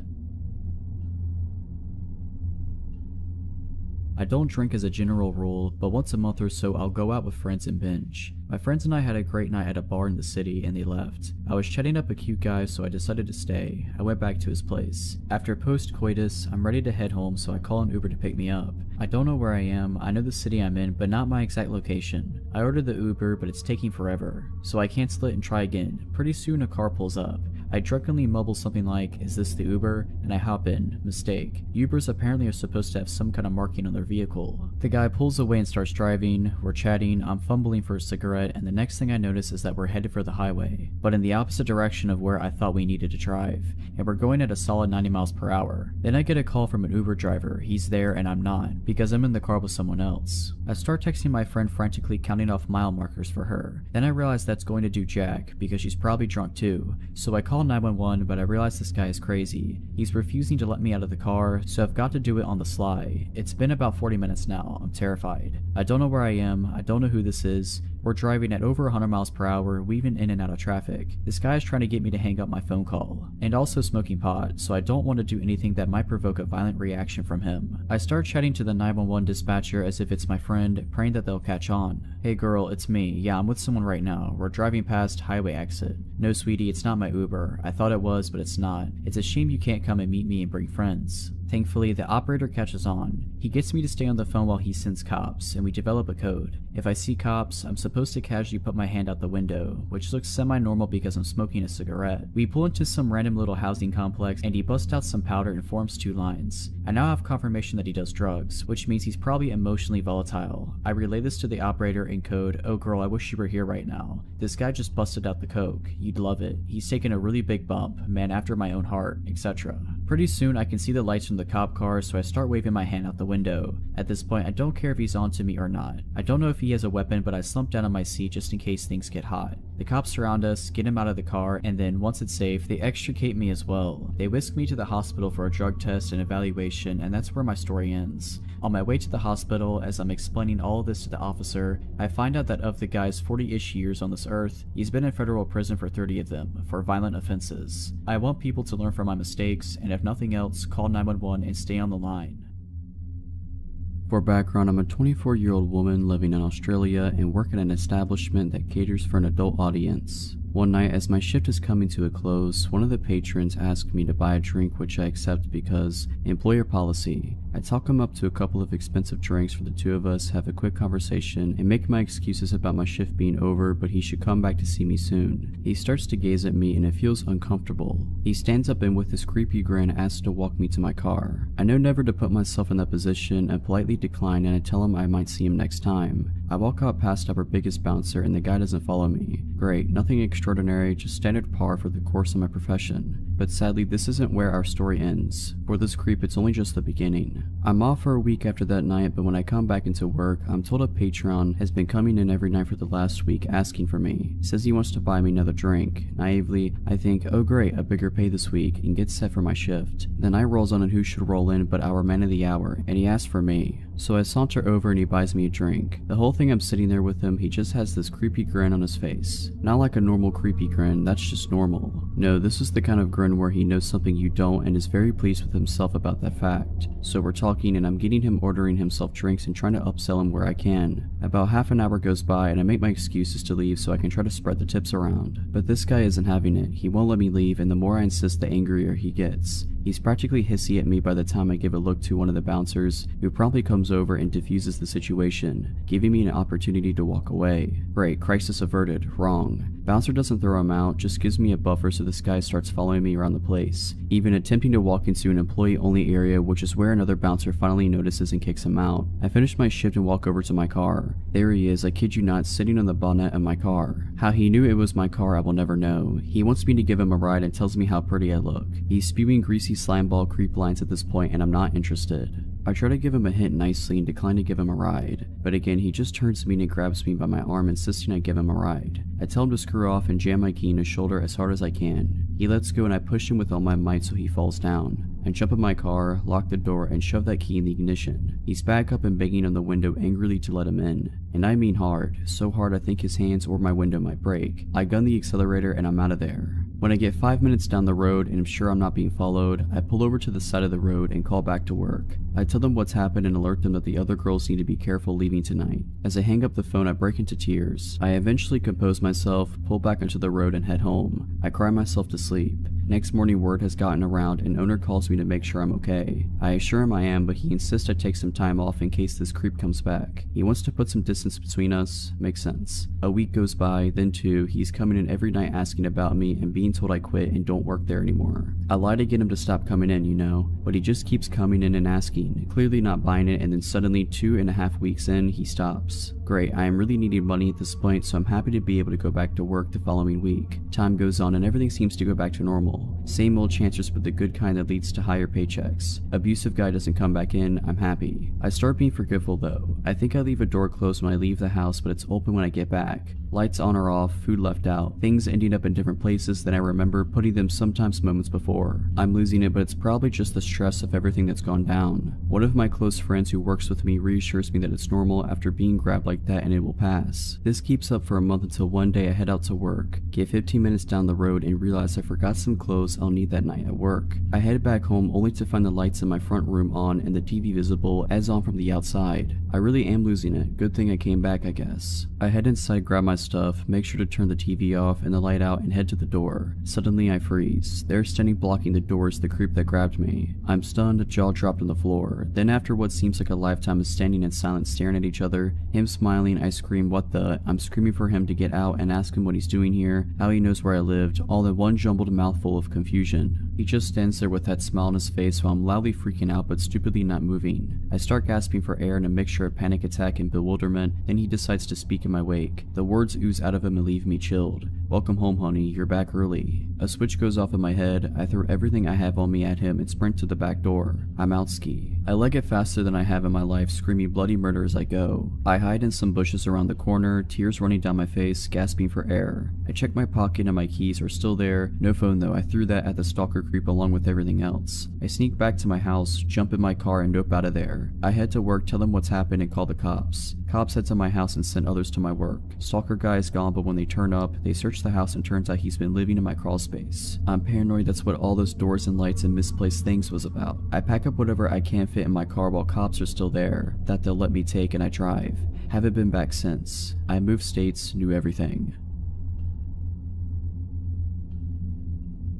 This happened around 2006, when I was in my mid-20s and my sister, the unfortunate main character in the story, had just turned 21. At the time, she and her boyfriend lived with my fiance and I. On weekends, we went out to one of the 2 bars that had karaoke, air hockey, etc. This particular night, we were at the bar further out from where we lived in the city, a good half an hour by car. Everyone was having drinks, socializing with people we knew. It was one of those places, lots of regulars, singing karaoke, nothing out of the ordinary really. Except that night my sister started hanging out with these 2 older ladies who had a liquor store in their purses, and were quite sharing, although I didn't know it at the time. As she tended to drink a lot more than me, that was a score for her. Less money spent on drinks, but she ended up far more hammered than usual. Towards the end of the night, around 1:45, she was really very drunk. The aforementioned fiance, my sister's boyfriend, and I were in a heated air hockey game, planning to leave as soon as it was over. She walked up to us and said she was going to smoke a cigarette outside. Nothing unusual, everyone did until we were done. About 5 minutes later, we paid our tab and walked out, but she was not on the porch area where smokers congregated. Okay, weird, but not alarming. We went out back of the bar to check for her, inside in the restroom in the large parking lot. It is notable that this particular bar was in a business park, so there were multiple businesses that were closed, as well as the Mexican restaurant next door that had just closed as well. We searched, asked everyone that knew us and those who didn't if they had seen her. No one had. I asked the workers from the restaurant that were sitting outside as well. They seemed nervous when telling me they hadn't seen her, but I didn't think on that much until later. By then I was in a full-on panic after trying to call her cell about 15 times only to have it go to voicemail. Being a bit inebriated myself, I started searching for her. Went as far as to take off my heels and start running down the highway searching for her, as honestly there had been times she would start walking home in the past, though never from this place as it was so far away from where we lived. The fiance and her boyfriend thought we should go to the house to see if she got someone to bring her home. Seemed unlikely but not unheard of.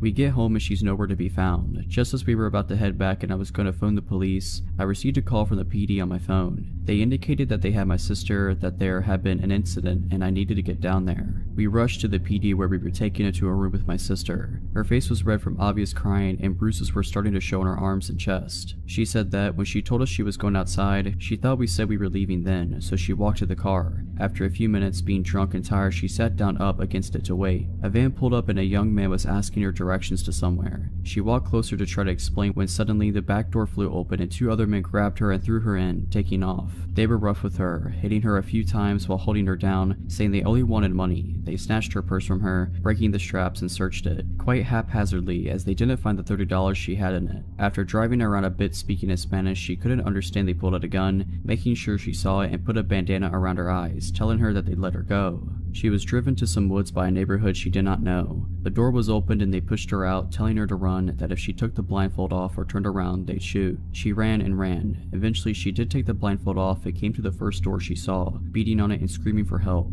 The police were called, she was picked up, and now we are back to my being there, hearing what I feared had happened. Report filed, police did a search and did locate the bandana she ripped off, but as she was so intoxicated and terrified, she was not able to give a clear description of the van other than white older model or the three occupants other than young Hispanic men. The investigation turned up nothing as no cameras caught any of this. We even had detectives in our home who said, look, we need the truth. If you got drunk and just went home with someone and didn't want your boyfriend to find out, we will file charges against you. Aside from the bruises, broken person or trauma, there was nothing concrete to go on. That was unpleasant. I am still fairly convinced someone at the restaurant knew something given their suspicious behaviors when I asked about her, but the police were never able to find that link. All said and done, the guys were never found. Eventually we just moved on, in different states. It's now just a story in our lives. It still makes me sick thinking of what could have happened, but thankfully it didn't. A little backstory, I was about 16 at the time, and I rode the public bus to and from school. This particular day, I had done some special effects makeup before the end of my classes, so I had fake blood running down my face, and I couldn't be bothered to take it off before leaving school. Now I knew as I was boarding my bus, people would stare or ask questions, so I wasn't surprised when this man, who looked to be in his mid-30s, started asking about the makeup.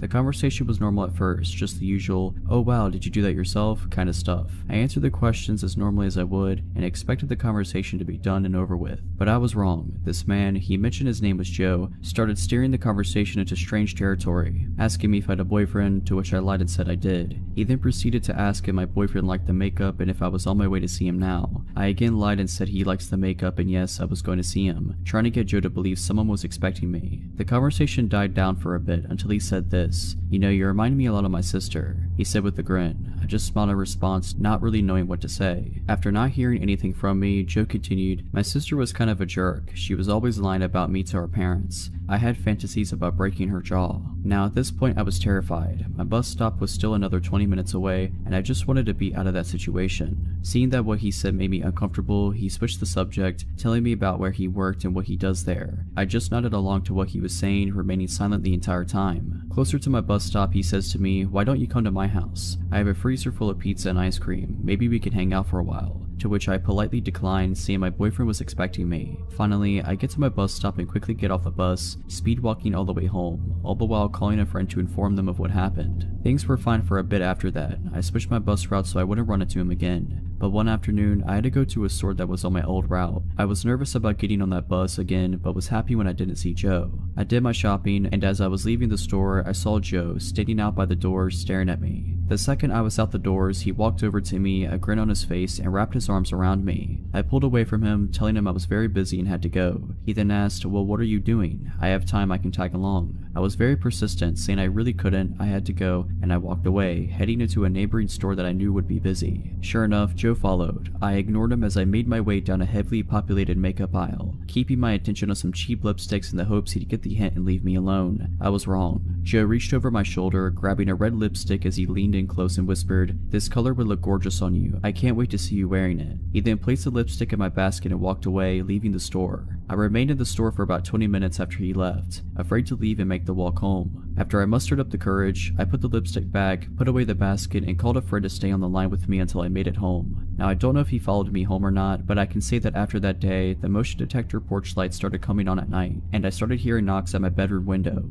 Thankfully, I moved shortly after and haven't seen Joe since. This happened 2 summers ago while I was house sitting out in California for an older couple I had met at a conference for work. It had seemed like a dream scenario. The couple wanted to vacation in Hawaii for 2 weeks, but didn't want to board their cats, and I had been chatting with them about wanting to visit California again, where they happened to live, because I had loved it for the first time I went, and we figured that we could mutually benefit if I came out and house sat for them. So I flew out there, and they showed me around for a few days, taught me how to take care for the cats, 2 of them, one that was extremely shy and I barely saw, which is important later, and their plants, gave me access to their house and cars. These people were so generous, and before I knew it, I had dropped them off at the airport and I was on my own. At first, it was really the dream vacation. I was staying in Oakland and making forays into San Francisco, Sonoma, Monterey. In the mornings, I could walk out the front door and shortly be hiking the paths surrounding nearby Mount Diablo, and I was just ultra content with the world. I was so enamored by the area that I had actually started looking into taking some steps to relocate out there even. But then one day, about halfway through my final week there, when I got back to the house, I felt really odd, almost like I shouldn't go inside. I shook it off and went inside anyway, because it was getting late and I needed to put out dinner for the cats. Once I was inside, I forced myself to ignore how off I felt, and I made some food for myself, went to bed, and was shocked to find the shy cat hiding under my bed and crying. This was the first time I had ever seen her close up. The entire time I had been there, up to that point, she never left my host's bedroom unless she didn't realize I was around. Again, I ignored feeling weird, and just assumed she had decided I was okay and went to bed. I did start locking my bedroom door that night though. I also remembered that about halfway through that night, I thought I heard someone walking around in the gravel outside my window, but after listening for a bit, I didn't hear anything else and went back to sleep. The day after, in the morning, I still felt a little odd, but kept up with my plans for the day. I drove out to a little musical festival in Sonoma and went clothes shopping and had an overall great day. When I got back to the house though, I found the front door locked in a way that I hadn't left it. Basically, my host never locked the deadbolt, only the lower second lock, and that's the only lock my key worked on, so I never messed with the deadbolt, but it was definitely locked. So I had to call my host and find the hide key, which, to their credit safety-wise, was buried like a whole foot underneath a bush outside and had definitely not been unearthed for a long time. So I used that, went inside, and kept the key with me just in case it happened again. And it did, but with a different door. This time I had stepped out into the garage to get a drink, and when I turned around to go back into the house, the door was shut and locked. I could use my normal key on that door, but I was still getting pretty bewildered. My own cats are whack, so I think in my mind I was trying to come up with a way that the cats could be locking me out the house, but I was coming up empty. I decided I must have been misunderstanding how the locks worked and just wrote it off and started checking and triple checking locks when I went out of the house or into the garage. That night when I went to bed, the really awful feeling of unease was still there, and so was the shy cat, who was clearly unhappy to see me, but also wouldn't leave my room. But again, I just locked my bedroom door and went to sleep. The next morning I felt awful, nausea, body ache. I had no desire to leave the house, so I decided to stay in and Netflix for a day. This vacation stay was like a full 2 weeks, so I didn't feel like I was in any hurry to get all the touristy things in anyways. But as the days went on, I started to feel that feeling of wrongness again, and it morphed into feeling incredibly watched. Around mid-afternoon, it got to the point that I was so uneasy that, even feeling awful, I decided to get out of the house for a bit to shake it off. I was getting a bit low on food, so I went to the grocery store and bought a couple food items that I didn't think would hurt my stomach, and then I left. When I got to my car, I started crying and my entire body was telling me not to drive back to the house. I couldn't not though, because I didn't want to neglect the cats, so I drove back, parked in the driveway, and convinced myself after about half an hour to just go open the front door. Once I did that, I thought I would get over it and would be able to go in and at least feed the cats. and then maybe I'd go get a hotel room after, but my body physically would not let me inside. It was like I was stuck in the entryway. I then made a deal with myself. I would yell into the house saying I had already called the police and that they were on their way. In panic logic, I figured that would make anyone in the house leave, so I faced the inside of the house, looking down the hallway towards the bedrooms, and I did just that. The second I had finished saying, "They're almost here, so if you want to avoid being arrested, you need to leave now," the light in my host room turned on and I heard some banging. I immediately hightailed it back to the car, called the police for real, and proceeded to have a mental breakdown while talking to the dispatcher. Once they got there, they checked the house and didn't find anyone. The double doors of my host's bedroom were left wide open. I'm so glad the cats didn't get out, and there was a pile of food wrappers in the corner behind the blinds, so they said it looked like someone had been there. What makes it so scary to me is that nothing was taken, and that based on the shape of the house, that would have been the perfect vantage point to see me in the living room as I stayed home sick. To explain this, the house was in an L shape, and from the windows into the garden that were in my host's bedroom, you could see into the living room windows. Also, the minute the police were gone, they said they couldn't prove anyone was there were no signs of forced entry, and we couldn't get a hold of my host immediately to verify if anything had been taken, etc., which once they were back, they verified that nothing had been taken, so they said they'd patrol a bit but nothing else. The shy cat was right back into my host's bedroom, and I didn't see her again until I left to go back home. So basically, I think the intruder had been there at least 2 days, forcing her to choose between two strangers, and leading her to choose the one that was at least a little less strange, me. It messed me up pretty bad, especially because they didn't catch the person, and didn't seem to have any desire to look, and I still had to stay in that house for the next 3 days. Nothing else odd happened, and I didn't feel off the rest of the time I was there, but the damage was done. I've never felt completely safe in a home without doing a complete search before bed since, but I am extremely glad my gut spoke up. I guess I'd rather have some residual anxiety than be dead.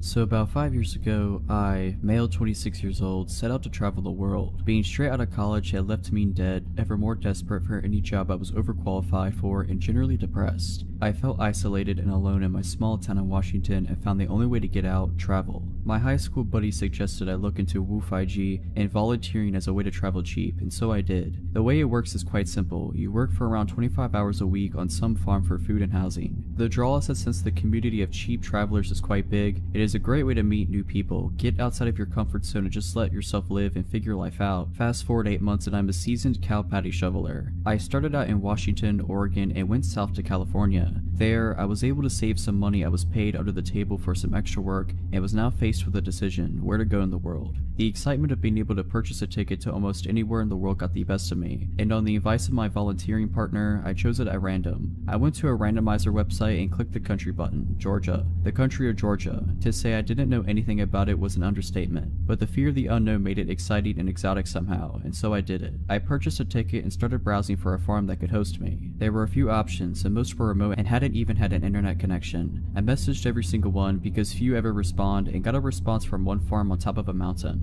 The pictures showed a traditional Georgian stone house with a large garden out in the back, a family with several cheerful children, grandparents having dinner, animals. It seemed warm and inviting. The description was written in good English, and the requirements for work seemed reasonable. I was excited. After I flew into Tbilisi, the capital, I followed the instructions that they have sent to locate the farm, which wasn't an easy task. Few in Georgia speak English, the roads are screwed since few have been maintained since the fall of the Soviet Union, and the country is generally poor. It took me around 20 hours of Soviet buses and taxis, weird serpentine roads and paths to get to the desired blue pin on my map.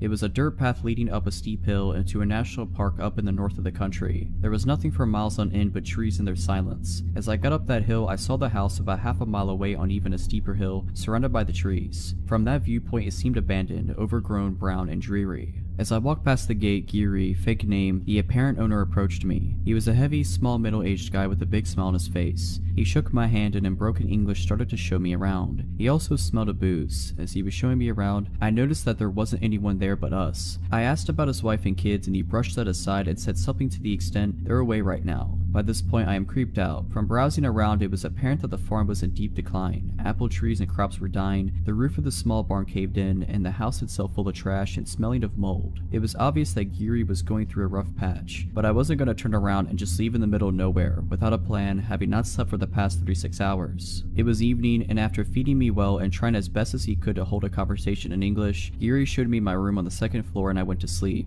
I almost immediately blacked out from the exhaustion and stress, and would have slept for 10 hours hours if I wasn't awoken by a strange noise in the middle of the night. It sounded like something metallic and heavy was being dragged across the wooden floor. In that sleepy in-between state, I listened to it for a few minutes, thought nothing of it, and went back to sleep once it stopped. In the morning, Geary, now sober and grumpy, asked me to repair some of the windows and doors in the house as he himself planned to go and fetch some components in a nearby village. Again, I got this weird feeling creeping down my spine. Something wasn't right. He didn't maintain eye contact and was evasive. There was no cell reception, no internet. Once he left, I checked around the house to get a general idea of the place, and it became apparent that the place was hardly ever lived in, like one of those abandoned houses. There was broken furniture, newspapers, and old photos on the floor, a shattered mirror. I took my phone and looked through the saved listing again. The photos didn't match neither the backyard, the garden, or the walls. Geary wasn't in any of them. It was a completely different house. Now by this point, I am full-blown panicking. I pack my stuff and start to leave when I see a group of 3 men going up that first hill. There aren't any other paths I can take, so I go behind the house and rush down this hill into the forest. After some time I stop and listen. I hear them in the house. They're clearly looking for me. Afraid of making any noise, I remain still, hidden behind a bush. I don't know how long I wait, but they were persistent. At some point I hear them leave, so I count until some large number and proceed back into the house and path, and once I find it's all clear, I book the heck out of there. Never ran this fast. But I am still in the middle of nowhere. No traffic, no public transport. I reached a paved road and start walking in the general direction from where I remember coming. Hours go by and finally a car drives by and stops. It was a really nice Russian family that gave me a ride to town. The listing disappeared from the website a few days later I left, and I haven't heard from Geary since. I've yet to make sense of that experience. I have traveled since and volunteered too, and have yet to have an experience like that again, but I trust my gut feeling something was really not right.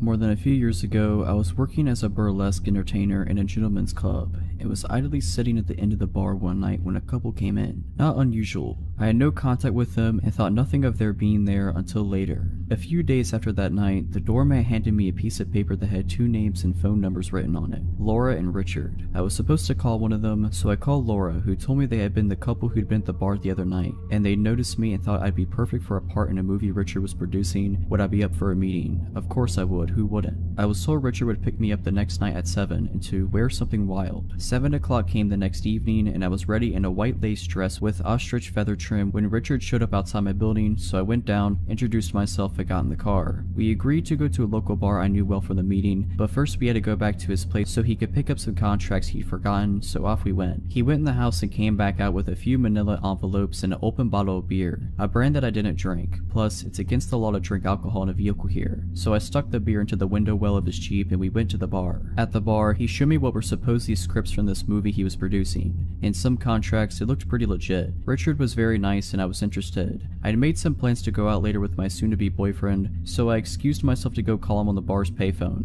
and took my Corona that I'd ordered at the bar with me to the bank of phones. As a dancer, I'd been taught by the other older girls to never let your drink out of sight. My boyfriend wanted to get going to another club, so I went back to the table where Richard was and told him I had to go. He didn't like that and tried a few different things to get me to go to the movie set with him, saying I could meet Mickey Rourke and check out the set, but all I really wanted to do was meet my boyfriend, so I declined, took Richard's card, and left. I never heard from Richard again, but a couple of months later, the police came around to the bar I was working at. They had 2 big books of mugshots and a stack of Polaroids with them, and they wanted to talk to all of us about a predator couple who had been setting up meetings with dancers by saying they were in the film industry, then drugging them. They showed me the 2 mugshot books and asked if I saw anyone I recognized in the pictures, and I immediately identified Richard and Laura. They then showed me the Polaroids, which were trophy pictures of the couple in the act of attacking the poor drug girls, and asked if I knew any of the victims and where they might find them, in order to talk to the girls. I only knew a couple of women in the photographs, but there were a lot that this had happened to.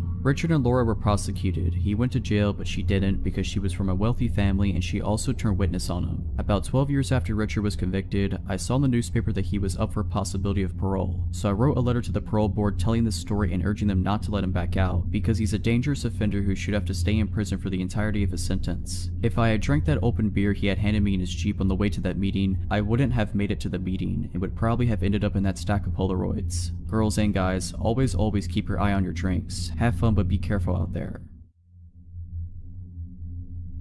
So this happened about a year and a half ago. I moved to Los Angeles 3 years ago. First time living on my own and I love it. Even with everything that happened, I still love living here. So I'm a smoker, on average about 3 to 4 cigarettes a day, so thankfully I'm only at a pack, like every 5 or 6 days, whatever, math isn't my strong suit. Anyway, I live in a non-smoking building, so I have to step outside when I want to smoke. The first time I saw this guy, he was outside my building, sitting next to a dumpster. No big deal, probably just another neighbor I hadn't met. His name is Oz. The first time I saw Oz, I was having a cigarette outside, and he just glanced over at me every once in a while, but that's it. 2 days later, it's like 11:30 p.m. and I'm heading downstairs to smoke. I look at the lobby of the building and see someone underneath a blanket behind some chairs. I see a cord going behind the blanket bulge, so I immediately assume someone's in the doghouse for the night and charging their phone. I have my smoke, head back upstairs, and go to sleep. A week later, it's the middle of the day. I've gotten some work done and decided to take a smoke break. I go and sit outside like I always do. Oz is sitting outside as well. This time he's got some paperwork with him. A lot of paperwork. At this point, I feel like I should provide a description of Oz. He's about 6 feet tall, early to mid-30s. He has medium length hair that has been styled into dreadlocks. A full but short beard, if that makes sense. He was wearing worn down pants and jackets. Based on his face, he seemed like he cleaned himself up regularly, but his clothes made him look homeless, and sadly he was. So Oz is going over the paperwork in his hands when he looks over at me and says hi, so I responded kind. He then asked me how I'm doing today. I'm doing pretty okay, I respond. How are you? I'm good, man, I'm good. Good. It's a nice day, right? Yeah, it is. So when are you moving? Now that question came out of nowhere. Was he hoping to find a new place to live? Was he trying to move into this building? Was that what his paperwork was all about? I mean, if he's moving into a new apartment, great. I hope life works out well for him. But why was he asking me when I'm moving out? I know the building at the time had a vacancy or two, so if he was going to move in, why ask a question like that? Why make it sound like he's waiting for someone to move out so he can have a spot? My brain asked all those questions in less than a second of Oz asking me that. After a couple seconds of being stunned by Oz's question, I just said, I'm not moving anytime soon, man. My cigarette was over by then, so it was time for me to go to my apartment. Another week later, I go see a friend stand upset, and when I get back to my apartment at like 10 p.m., I see 2 police SUVs outside my building with lights on. I go inside because if there are 2 police vehicles already there, I can't do anything, so might as well stay out of the way. The cops are talking to one of my downstairs neighbors, and I can't catch anything they're talking about. 2 days later, notices have been put up next to the mailboxes that say, this man is not allowed in this building, and it has a photo of Oz. Turns out the blanket bulge I saw was actually Oz, when he somehow managed to get inside the building and sleep in the lobby with an electric blanket. A couple of months go by and I don't see Oz. I honestly forgot about him by that point. When finally one day, Oz is there again, sitting outside the building with somehow even more paperwork. This time when he sees me, he's almost immediately hostile. So when are you getting out of here? What? I want my apartment back, man. I don't know what you're talking about. You stole my apartment and I want it back. I was so confused by this. I snuffed my cigarette out and went back into the building. This exchange pretty much repeated itself every few days for the next 2 weeks, each time making me more and more uncomfortable. On weekdays, I would get home very late, like anywhere between 11:30 p.m. and 2 a.m. Oz never had a predictable pattern to his appearances, so I started getting really nervous about going home. Like, I wanted to avoid going home so I could avoid being accosted by Oz. Finally, one Saturday after lunch, I step outside and have a smoke. Oz is there, and this time he's mad. He's saying that if I don't get out of his apartment by the end of the day, he'll get me. That shook me up a lot. I got back inside and stayed there. Around midnight, I decided to step outside and have a smoke, hoping against hope that Oz isn't there, but lo and behold, Oz is there. Wizard. He's sitting by the dumpster again, and I go to the opposite direction to inhale smoke. I see Oz go up to the stoop and stand in front of the door to the building. Great. When my cigarette is done, I head to the stairs to get into my building. Oz steps to block me from getting to the door. Excuse me, I say as I try to go past him, but he stops me. You ain't getting in here, he says. Why? Because you don't live here. Yes, I do. No, you don't, man. You don't live here. Yeah, I do live here. Now please move out of my way. Maybe if I stay kind, he'll let me go home, but no, he doubled down. Nah, man, you can't get in here because you don't live here. For the last time, I live here. Prove it, man. You got paperwork? Yes, I have a lease. Where? I was getting really irritated at this point, so my answer started becoming really cold. Like I was getting pretty rude to this guy. I don't carry it with me everywhere I go. Now move aside and let me in. No, now you need to get out of here. Move. Nah, now you need to get out of here or I'm calling my security team. No, you need to move or I'm calling the cops. Do it, man. My security guys are already on their way. They're gonna screw you up. At this point, I was already stepping away from the door and pulling out my phone. I called the non-emergency number because in the moment I didn't feel threatened by Oz, but I should have called regular dispatch instead of non-emergency. Cops got there about half an hour later and Oz was still there. The cops came and got out of their car. One cop was holstering their nightstick and dropped it on the ground, then holstered it properly. The two cops that showed up separated and talked to Oz and I separately. I tell my cop that I was just trying to get back into my building. He's blocking me. He's been harassing me lately, saying I need to move out. Oz, however, had a very different story. He claimed that I stole his apartment from him, stole his credit cards, and stole his insurance payouts. The apartment he claimed I stole from him isn't the apartment I live in. The cherry on top of this lack of a sundae is the part where he accused me of throwing dog water on him. An actual water bottle filled with a mixture of dog spit and water. That's the guess I have as to what dog water is. First he claimed I threw it up at him while I was standing on the sidewalk and he was on the stoop. Then he claimed I was on the fire escape above him and literally poured the water on him from above. Thankfully the cops knew immediately that this was a lie, but because I guess no actual crime had been committed, all they could do was tell Oz to go away. He was not happy about it, but he did. I hoped that Oz would not come back after that, but sadly I was wrong. Oz did come back just one last time. A few days later, it's the middle of the day and I'm walking downstairs to inhale fire. As I step outside, I see two cops, Oz and one of my downstairs neighbors. Oz and my neighbor are separated and giving statements to the cops. When my neighbor is done, his name is John. I go up to him and ask him what happened. John then shows me his elbows, both scraped up and lightly bleeding. One of his knees is also lightly cut up. Oz also had a couple of bruises and light cuts on him. John tells me that as he was trying to enter the building earlier, Oz was standing right outside and tried to force his way in. John stopped him and tried to tell him to leave. The two got into a small fight and the cops were called. I decide to sit outside with John while everything is being figured out and while John is waiting for his wife, a nurse, to get home and look him over. The manager of the building is called and helps the cops to look at the security camera footage for the front of the building. After looking at it for about 10 minutes, the cops and manager return. Sadly, the fight took place outside of view of the cameras, so it became a case of he said, so all the cops can do is tell Oz to leave once again. Since then, I have not seen Oz anywhere near my building, and a sign has been put up outside the building stating, "This building is not open to the public, no unauthorized entry," which is both comforting and disconcerting.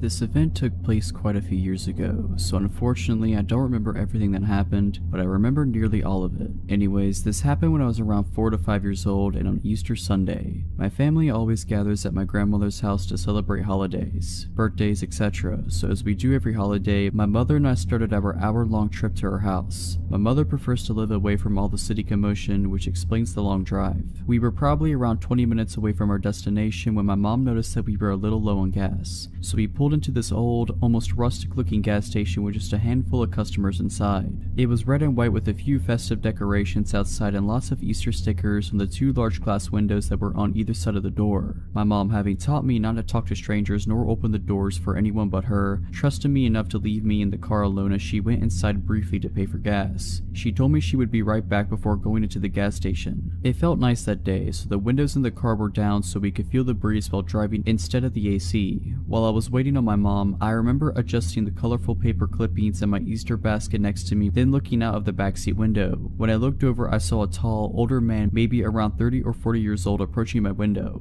He crouched down slightly and looked at me. "Hi there, what's your name?" I remember him saying. At this moment, I remembered that I wasn't supposed to talk to strangers, so I told the man that my mom says I shouldn't speak to strangers. He then replied with, "Well, we could be friends then. My name's Charlie, and now that you know, I guess I'm not a stranger now, huh?" At the time, I thought he was right. In my mind, I thought, since a stranger is someone you don't know, this man wasn't a stranger anymore because I knew his name. The man and I had a short conversation that I don't quite remember. All I remember is him telling me that I had a nice Easter basket. At this point, I started to get a sick feeling in my stomach, but being a child, of course, I didn't know why. My mom then walked out of the gas station and noticed the man immediately and began approaching the car quickly, asking the man what he thinks he's doing. The man seems to panic and he pulls my door handle violently. He quickly realized that it was locked, thankfully, and proceeded to reach into my window and grab me by one of my wrists and attempt to pull me out. This obviously scared me a lot, causing me to panic and pull him against on instinct. This caused him to let go and take off running. My mom quickly ran to the car and I unlocked the doors. She grabbed me and pulled me into an almost painful bear hug, then inspecting me closely, repeatedly asking if I was okay. I ended up with a slight bruise/redness on my arm where he grabbed me, but other than that I was just shaken up. The reality of what had just happened set in at this moment, and I remember just crying and holding onto my mom right after I said I was okay. I don't remember anything after this point, but I recently asked my mom about it and she said that she called the police immediately after. To this day, my mom still says that this was the most frightening moment of her life and claims that if she had gotten there any later and came back to an empty car, she wouldn't have been able to live with herself.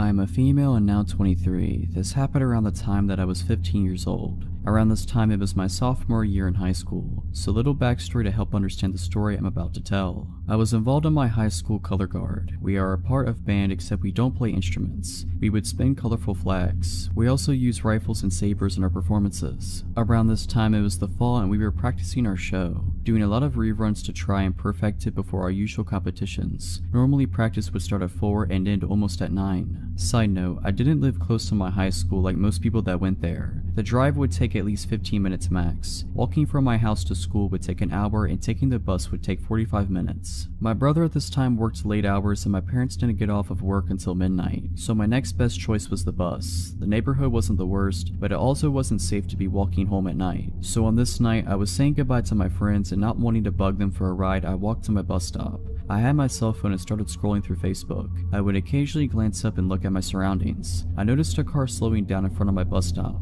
but it immediately signaled to make a turn to my left. I didn't think much about it since there are houses behind that bus stop. It wasn't weird until I noticed this car doing that again and then again and again. I found this odd. It wasn't until he had basically passed by me for the 7th time that he finally parked on the curb by my bus stop.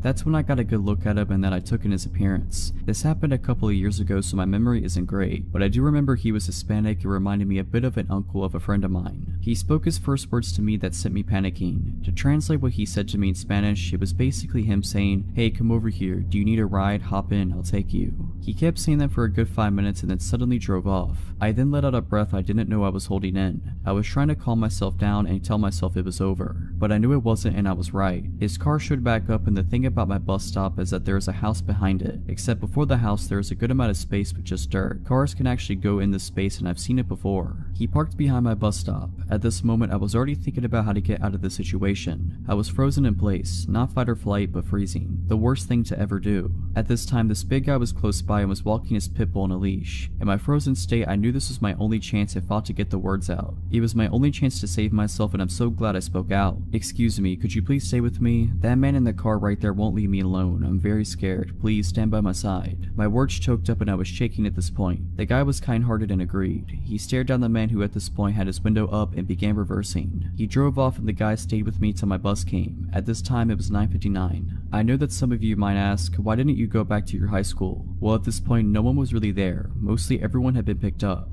I had a cell phone but no one was going to be able to pick me up. This was my only transportation and that time I didn't know about Lyft or Uber. I'm not even sure if it was a thing back then. Overall, I'm just happy to have been saved by that kind-hearted guy. Because of him, I am here and able to share this story of mine. I'm still shaken up at the memory of it because of the scare it gave me. After that incident, I asked for a ride for the remaining of that season. Sometimes, even when you don't want to bug people with rides, it doesn't hurt to ask. It's better to be that annoying person than finding yourself in my situation. Stay safe when taking the bus at night. I work evenings as a dispatcher in a medium-sized Midwestern city. I was driving home at 2 a.m. when I stopped for gas. In retrospect, it was stupid to have stopped at all. The gas station was poorly lit and completely empty of any other customers, but I knew the shady areas of town and this was not usually one of them. As I was pumping gas, I noticed a middle-aged woman sitting on the curb across the parking lot. It was a cold night and had just started raining. The woman was not wearing weather-appropriate clothing, so she was drenched. When the woman saw that I was watching her, she called out to me from across the parking lot. My second of many stupid decisions that night was choosing to engage with her. I was worried for her, so I approached her to see what sort of help I could offer. "Hi beautiful, I'm just trying to get home, but no one will help me," she said. "I'm trying to get to City A, but the cab ride is $60 and I only have $40. Can you help me?" I don't usually give money to panhandlers, but this woman seemed genuine. The weather was terrible and my job centers around helping people, so I agreed. I told her I didn't have any cash, but if she would come with me inside, I'd take some money out of the ATM and give her a few dollars. But the ATM wasn't working. I apologized and told her there was nothing else I could do for her. She followed me back outside, idly chatting with me as I opened my driver's door to get in, and then she got in my car. I was too shocked to really say anything. I sat staring at her as she buckled herself into the passenger seat. As soon as she got into my car, her demeanor changed entirely. She no longer seemed forlorn, as much as she did extremely excited and restless. "Just take me to my aunt's house," she said. "She can give me money." Of course, alarm bells are going off in my head. Although my first instinct is to tell her to get out of my car, My gut tells me that that would be dangerous. She'd already proven to be unpredictable, she seemed to be high, and I didn't know if she had any weapons on her. Forcing her out of my vehicle, I thought, had the potential to elicit a violent reaction. "Where are you asking me to take you?" I finally said. "Just start driving, I'll tell you where to turn." "No, if you want me to consider driving you somewhere, I need you to tell me where we're going," I say, with no real intention of driving her anywhere. "Don't worry, honey, I'm not gonna rob you or nothing, just drive." "No," I repeated. "Where's your aunt's address?" "Okay, it's on Street A. What's the house number?" As I was asking her questions, she got really agitated. We still had not left the gas station parking lot. I considered getting out of the car and going into the gas station to help, but A, she had seemed to know and be friendly with one of the attendants that was inside when I tried to get money, and B, I wasn't about to leave her alone in my car. Finally, she snapped at me and said, "Why are you asking me so many questions? I thought we were friends. You don't trust me?" "I work at a police department," I said. "It's my job to ask these sort of questions." She flipped out. She started yelling at me about being a snitch, about trying to get her into trouble, just in general losing her mind. At this point, I'm more scared than ever. I just wanted her gone, but my instinct still told me asking her to get out of my car wouldn't work, so I decided to take a risk. "I'm not a police officer, I just work at a police department. Why don't I take you to Walmart and see if they have an ATM that works?" My idea was to get her out of my car as peacefully as possible, then lose her in the store. She liked my idea and immediately calmed down. I knew that driving off with this woman in my car was incredibly risky, but it seemed like the best option at the time. As we're driving, she keeps talking to me. Her thoughts were erratic, bouncing all over the place. It sometimes seemed difficult for her to follow through one thought, but this is roughly how our conversation went. "I'm glad we're friends now. I have about 5 or 6 people trying to get to me. I'm going to come to your work tomorrow so we can go arrest them together." "Okay, we can talk about that tomorrow. Tonight you said you're trying to get home?" "Yes, honey, I'm trying to get to City B." "City B? I thought you said you needed to go to City A." Yeah, City A, that's what I meant. That's why the cab ride is $40. It's far away." "The cab ride is $40? Yeah, you said you have $40. "I do, I have $40, but the cab ride is $60. Silence. "Are you sure you can't take me to my aunt's house? She lives close by on Street B." "I thought you said she lived on Street A." "No, I meant Street B, but it doesn't matter because she won't give me my money anyway." "You sure you just can't take me to City A?" It was obvious that this woman was utterly full of it, because the details of her story were constantly changing. When we pulled into the Walmart parking lot, she finally got out of my car, only after I got out first, and followed me into the store. I told her before we went to find an ATM I needed to use the restroom. My plan was to call the police from inside a stall, but she followed me into the bathroom, and that's when things got really weird. She grabbed the crook of my arm and whispered into my ear, "If you don't got any money to give me, that's okay, but let me ask you something. Do you want to do it in the stall?" I told her no as forcefully as I could manage, bolted into a stall, and locked the door as fast as I could possibly manage. As soon as I had a barrier between us, I said, "You know, I have some friends at the police department that can probably help you better than I can. I'm just gonna call them and we can figure this out together." Again, at the mention of the cops, she started screaming at me. I just kept reiterating that the police would help her. She snapped at me that she was just going to leave and stormed out of the bathroom. But it wasn't over. I waited to make sure she was really gone. Sure enough, not 60 seconds after she left, she came back into the bathroom and started banging on the stall door. And she said something that scared me more than anything else. "Hey, come back to your car with me. I left my beer in your car." I blatantly tell her that no, I saw her get into my car and she had absolutely nothing with her other than the clothes on her back. After that, she left the bathroom again and didn't come back. I waited a good 5 minutes before exiting the bathroom. I immediately found a manager who called the police for me. Thankfully, I was in a different police jurisdiction from the one I work in because I was mortified at how entirely stupid I had been the whole night and would have died of embarrassment if any of my coworkers had responded. The officer that responded took my statement and advised me to be more careful in the future. He said that sometimes panhandlers turn violent, and that just recently there had been a report of a woman who matched my description assaulting a good Samaritan that had stopped to try to help her. I definitely learned a lesson on stranger danger, and I'm lucky to have come out not harmed. I'm glad my stupidity didn't kill me.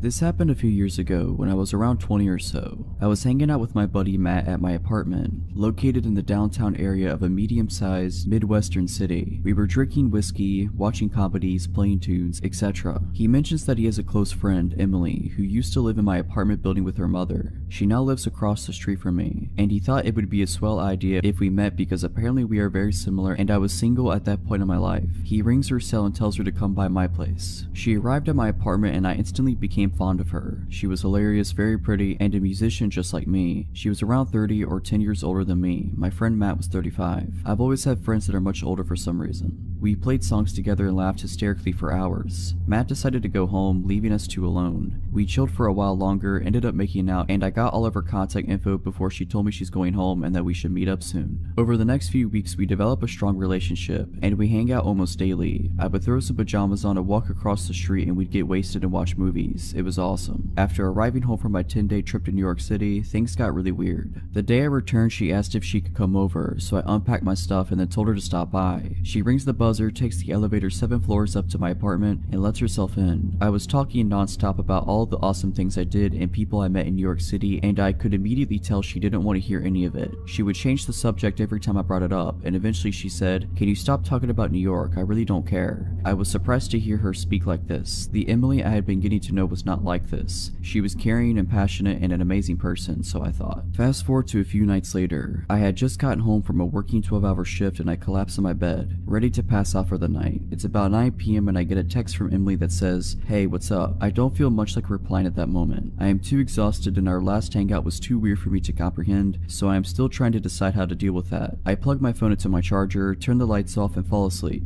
Bang, bang, bang. I wake up to somebody pounding on my door and screaming at the top of their lungs. "Open the door, let me in now." My entire apartment reeks like cigarette smoke. I grab my phone from beside my bed, my heart beating a million miles per hour. 27 missed phone calls, a bunch of text messages, all from Emily. I scan through the text while she's still at the door screaming, trying to break my door down. The most recent text from her is a long one claiming I'm a bad person for not responding to her text earlier, and that she's coming over to beat me up. For not doing so, she still had a key to the building still from when she used to live there. I get out of bed and nearly having a panic attack and try to decide what my next move should be. Should I open the door and calm her? Should I call the police? Should I just ignore her? I decide to open the door. She begins wailing on me, swinging her arms trying to hit me. She was smoking a cigarette and there were 3 cigarette butts on the ground next to her. Smoking indoors was prohibited in my apartment building. She was very obviously on some sort of drug. She kept screaming at me, telling me how awful I am for not responding to her text message, slurring her speech and losing her balance. I was somehow able to calm her down and I took her to the roof of the apartment building, which had a pretty nice little enclosed picnic table area. We sat beside one another. She was quiet now finally. She kept asking me how I could be such a jerk and that I need to explain myself. The look in her eyes was pure evil as she spoke to me in a calm demeanor now. I said to her, "Emily, I don't ever want to speak to you again after tonight. This whole scenario is absolutely insane. You need help. Let me walk you home." I take her home and return to my apartment to attempt sleeping, at which I do not succeed. A couple days later, I return home from work and there is an envelope taped to my door. I open it and it's a handwritten letter from Emily apologizing and saying that I'm a beautiful human who doesn't deserve an evil person like her in their life. There was a literal candy bar attached to the envelope, one that I had never heard of that she always told me I needed to try. I never spoke to her again. From what Matt tells me, which, by the way, he always knew she was a problematic person, she's a heavy user of crack now and is working as a food runner in a restaurant nearby.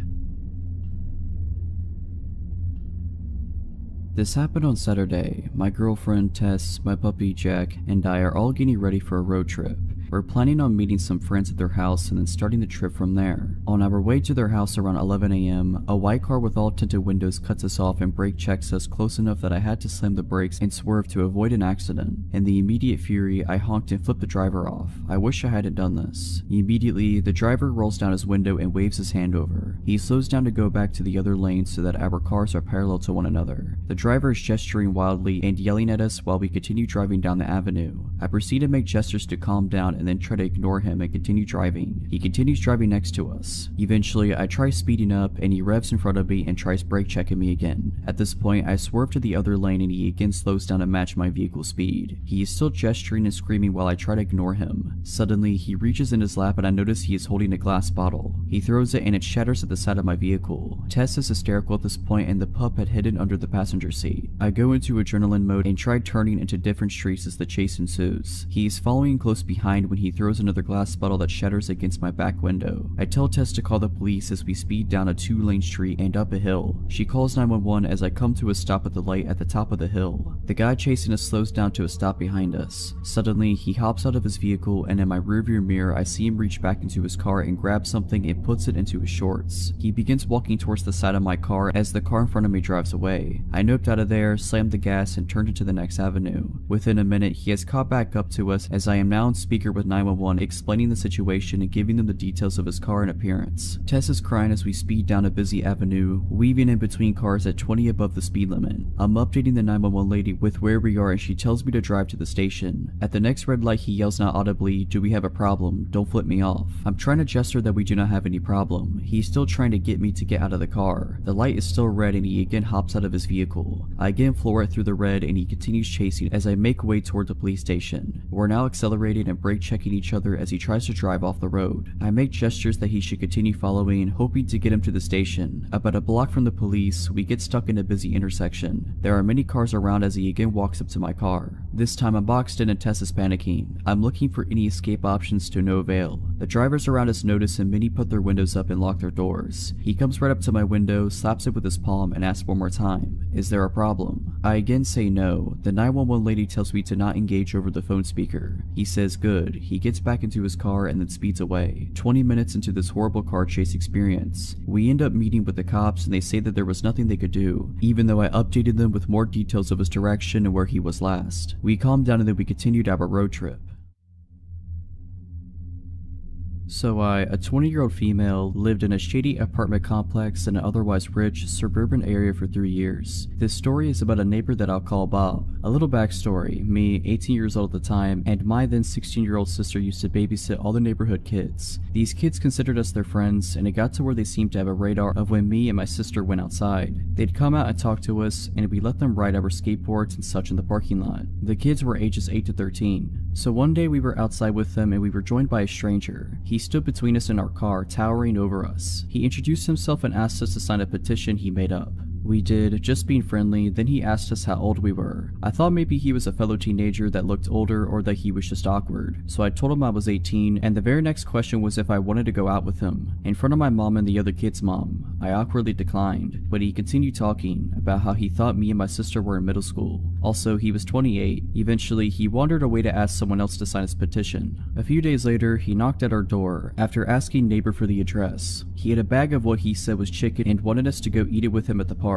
We declined because we both had schoolwork to do. He walked away and he was mumbling about how antisocial everyone was. Later, we look out our window and see him playing baseball with 2 girls. He kept physically moving their arms to different positions even though they shrugged away from him. Next day, one of the kids runs up to me. I'll call her Maddie. She's 8. She's got a new pair of Heelys and wanted help with them. I was holding her hand and guiding her along when Bob appears and says he can help better. Maddie says no, but he insists. He pushed me aside and reaches for Maddie, holding her tightly around the upper chest area. Her grandma was there too and flips out. He wanders away. The next day, Maddie's freaking out, saying Bob was just sitting on her porch when she left for school that morning. Her parents found out, and as they walked outside he let himself in, and they said he went to their kitchen to make orange chicken. We later found out another neighbor had a similar story. Another time, we were helping a family move. They have a 2-year-old son. The garages are in a triangle shape to the road, almost a roundabout. There's a flat patch of grass behind them. Well, here comes Bob to help us. He criticized the way we packed things and didn't help until our neighbor politely asked him to leave. Well, he left the garage, but instead of leaving, he asked the 2-year-old if he wanted to play. The kid said no, and it made him mad. He picked up the kid to play, and the kid slapped him. He asked the kid if he wanted to go behind the garages to play ball, so I go with him and guide the kid to his mom. The climax of the story is when me and my sister went on a walk with our 17-year-old friend and her other friend. Maddie found us and wanted to come along, so we are starting our walk when Bob comes out. He sees our friend and asks how old she is and how much she weighs because she's so skinny. He asks where we're going. My friend tells him we're going for ice cream on a girls trip.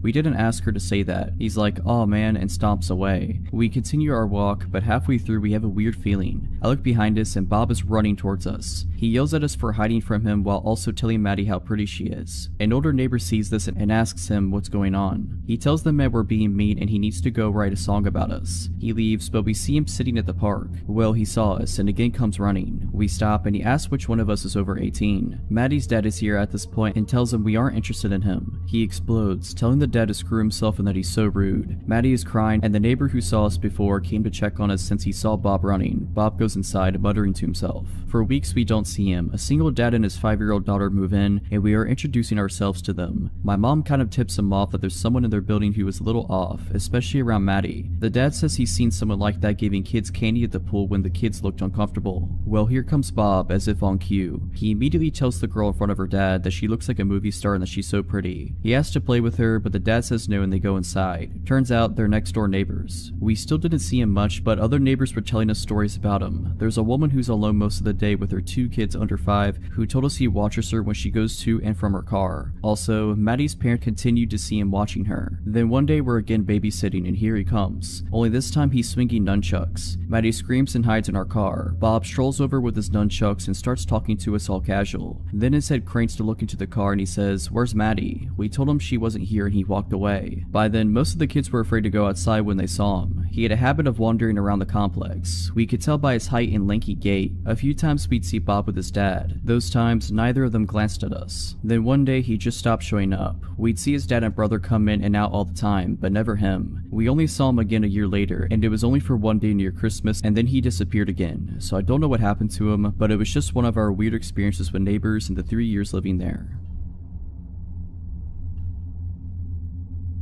On Friday afternoon, I got a call from my friend named Sarah asking if I wanted to meet her and another friend named Lisa at Dunkin' Donuts as we hadn't seen one another in a while. Dunkin' Donuts is a 15-minute walk from my house, so I decided I would walk. Besides, the weather was fine. I got to Dunkin' Donuts and found where Sarah and Lisa were sat, so I went to join them. As we were chatting, I noticed that my sister, Alina, was sat at a table in the corner of the room with her friend, Jess. For some context, my sister and her friend are both 18 years old. My sister still lives with my parents, whereas I live alone. I excused myself from the table and went over to Alina and Jess's table. They were sat at a table with 3 seats, so I went to sit down and said hey. They both jumped a little bit, but then looked more relieved than anything to see me. Immediately, Alina whispered to me, "Don't look now, but the guy in the blue shirt, I think he's following Jess and I." I glanced over and saw the middle-aged man sat at a table facing away from us. He's passed our table a good 5 times in the past 20 minutes to go to the bathroom, but he walks slower as he passes us, she continued. I told them that they were most likely being paranoid and that there was nothing to worry about, but for their peace of mind, I offered to leave with them so they wouldn't feel as worried. I walked back over to my table and explained the situation to Sarah and Lisa. Both of them laughed it off and assumed my sister to be paranoid. Literally about a minute later, I saw the man get up from his seat and walk towards the bathroom. My eyes followed him and sure enough, he walked extremely slow past Alina and Jess. In fact, it was almost comical how obviously slow he became. Both Alina and Jess looked in my direction and I nodded to show that I had seen him walk slower. About 5 minutes later, I went into the toilets. On my way, I passed Alina and Jess and told them I was ready to leave whenever they were. They both agreed that they were ready to leave now. I told them that I was just going to go to the bathroom and that we could leave after I had done my business. Alina had come in her car, so she was going to give me a lift back. I went into the toilet stall, did said business, washed my hands. I was walking down the corridor back into the main eating area when Alina and Jess rushed into the corridor. I asked them what's up and they explained that another man had joined the strange creeper men and that the men were both pointing and staring at them, so they rightfully felt unsafe. We walked back into the eating area. I put my money on our table and explained to Lisa and Sarah that I was taking off and I would explain what was going on when I got home. We all got into Alina's car and left the creeps in the car's rearview mirror. After a 2-minute drive, we reached my house. Just then I remembered that I had been meaning to return something I had borrowed from my mother, so I asked if Alina could drive me to my parents' house as she was going there anyway. I jumped at the car to get what I needed when my phone rang. It was Alina. She explained that a car had driven past and had pulled into a driveway. She said the driver of the vehicle was the creep from Dunkin' Donuts. I looked out of my window and sure enough, there was a car which didn't belong to the owner of the house parked on their driveway. I got the girls into my house and locked the door. I instructed Alina to take a photo of the car and its license plate, and I told Jess to call 911 as she gave the operator more information than what I could. Alina took the photos and we sort of gathered around Jess as she was speaking to the operator. She had finished telling the story and I heard the operator assure us that the police would be at my house soon. A few minutes passed and there was a loud knock at the front door followed by a loud voice shouting, "It's the police." We all did a sigh of relief as I went to open the door. Jess told the operator that the police were here and she hung up. I was in the process of unlocking the door when I thought to look through the spy hole at the top of the door. I peered through and it wasn't a police officer, it was the same guy. I froze in fear and I didn't know what to say. We didn't call the police. I managed to shout back to the man through the door. Alina and Jess were both confused as to why I said this. "We had a call, sir." The man shouted back, "You have the wrong address." I yelled back and informed the girls that it was the creep at the door and not a police officer. Both were rightfully shocked and extremely scared, as was I. I was about to tell Jess to call the police again until I heard the sirens. "Sir, you have to let let me in," the man shouted again. This time I didn't answer. He was pounding on the door. His commands for me to let him in turned into begging and pleading. I heard the police car pull up and some commotion outside. An actual police officer knocked on the door and I let him in. Yes, I checked the spy hole first. The police officer took the man into custody while another police officer took Alina and Jess into the dining room for some brief questioning. I called my parents and Jess called hers. Both were here extremely quickly once we told them what had happened. The man was found with a kitchen knife on his person and some other weapons in his car. Who knows what could have happened if I hadn't looked through the spy hole first. Both my sister and her friend are fine, just shaken up after the whole incident. Back when I was 17 or 19, I worked at a small local bakery. There were less than 15 employees spread across all the night and day shifts, so we only had a few people working during the day. One of these people was Dave, the delivery driver. Dave immediately gave me an off vibe. He was in his mid-50s and way too friendly to a teenage girl, but the boss told me straight up that yes, he could be annoying, but no one worked harder than he did, so just ignore his antics. When I signed the paperwork, they never asked me to submit to a background check. In hindsight, that should have been red flag number 2. Over the course of the year or so that I worked with Dave, I tried very hard to ignore him. He was rarely outright creepy, but he was always just a bit too friendly. He would stick around long after his shift was over to talk to me and the other pastry chef on shift. He always wanted to lick the bowl after I made Rice Krispie treats. He would always stand in front of the racks of equipment or ingredients, just enough that sometimes my hand would brush him while reaching for something. He always stood just a little too close. He was constantly asking me about my life, what I liked, what I did for fun, if I had a boyfriend. Almost daily, he would tell me how a nice girl like me should have a boyfriend, how maybe a boyfriend would be good for me. I let this slide because sometimes older people can say things that were meant differently in their time. Then it was concert invites. Every other week he had tickets to one concert or another. Once he figured out my genre of music, it was almost exclusively tickets to bands I desperately wanted to see. But I also knew I should not go anywhere with him. I don't like to associate with coworkers outside of work anyway, and I had seen way too many red flags about Dave to trust him for even a second. My birthday came. He brought me a t-shirt. It was 2 sizes too small. He told me to try it on. I said no. He told me to try it on after work and text him a photo. He gave me his number. He asked for mine. I said no. He asked for the other pastry chef for my number. She had my back and refused as well. He also brought me 2 tickets to a band I'd been wanting to see. VIP section, 21+year-old only. He said he could get me in, but I had to go with him and him alone. I refused. He told me he could get me booze. I declined. For months and months this continued. I brought it up to one of my bosses, but they laughed it off as classic Dave. When he wanted a hug on his birthday and hugged me without my consent. That's Dave for you. Offering to get me booze or pot? Ah, Dave, you scamp. When he pulled up his shirt and showed me his abdominal scar from a snowboarding accident, well, that's just Dave. No respect for boundaries, but a good worker. I seriously considered having one of my male friends come in under the guise of being my boyfriend just to placate Dave. I was repulsed by him, but he hadn't really done anything to classify himself as a predator. Besides asking for my number, he had never tried to harass me outside of work hours. And besides the odd hug or two that I was too afraid/shy to refuse, he hadn't gotten super physical. Then one day, Dave was gone. His name disappeared from the employee roster. My boss asked to see me in the office. She informed me that Dave was no longer employed at their business. Dave had been fired. Dave was fired because Dave was a convicted offender. Davey here had 2 counts of assault and 1 count of kidnapping a minor from the mid-90s, about the time I was born actually. They had never background checked him, and when they contacted a friend at the police department, they found out that Dave had been lying on lots of paperwork, hiding the fact that he was a convicted felon and not notifying anyone when he moved. Once they brought this information to the police department's attention, they had a few more charges to add. They found out because apparently he had been stalking and harassing one of the clients he delivered to, showing up at her home when he should not have known where she lived. After his termination, Dave showed up to work one day. He had a weapon, but I never found out what he had. They told him to leave or the police would be called. He ended up leaving in handcuffs. I am so thankful I wasn't there that day. Another little tidbit, the police officer my bosses knew had been in the PD for a while and knew one of the officers who had arrested Dave in the 90s. That abdominal scar was from a run-in with the cops and he got injured trying to climb over a fence. That was a few years ago, but sometimes I still think about how badly things could have gotten had I gone to even one of those concerts with him. This happened when I was a bartender about 4 years ago, but I think about it often and has changed the way I operate throughout life. I now refuse to go to any store alone after midnight. For the story's sake, I will tell you that I was 25 and a blonde at the time. On a busy Friday night, I was bartending with the bar manager and he had noticed that they were very low on some bar necessities after the dinner rush. Lemons, limes, bitters, that kind of thing. So I was sent out to go to a 24-hour grocery store down the road to pick up the odds and ends that we would require to get us through the weekend. I picked up everything that was asked for me without trouble at the store, until I got to the liquor aisle. There were two country-looking guys that were probably around my age in the aisle, and they were staring at me and whispering to each other in a way that made me uncomfortable, as I assumed they were making comments about me. All pretty innocent so far. Before they could approach me, I grabbed what I needed very quickly and power walked to the self-checkout. I really booked it out of there because when you're a bartender, it's kind of like you are on stage and are required to be charming and interact with people that you otherwise absolutely wouldn't be able to tolerate unless you're getting paid to. Thus why I am not a bartender anymore. I get to the self-checkout and the two guys are on me. I'm scanning my stuff and they use the scanning station next to me. I get a better look at them now that they are right next to me. One is taller, muscular, and average looking. The other is shorter and more plump. They both looked dirty and their eyes were completely bloodshot, not sure if they were high on something or had already been drinking for a while. They continued to stare at me and our eyes awkwardly met, so I did just a polite smile to them. The taller one starts trying to talk to me. Hey, looks like you're ready to party, huh? I replied with something like, yeah, something like that. It's not for me though. They walk closer to me and ignore their responsibility to scan their items. Oh, must be for your boyfriend, huh? I flash a polite smile again and roll my eyes slightly, like this is your hint that I'm not interested. The taller one continues to try to talk to me.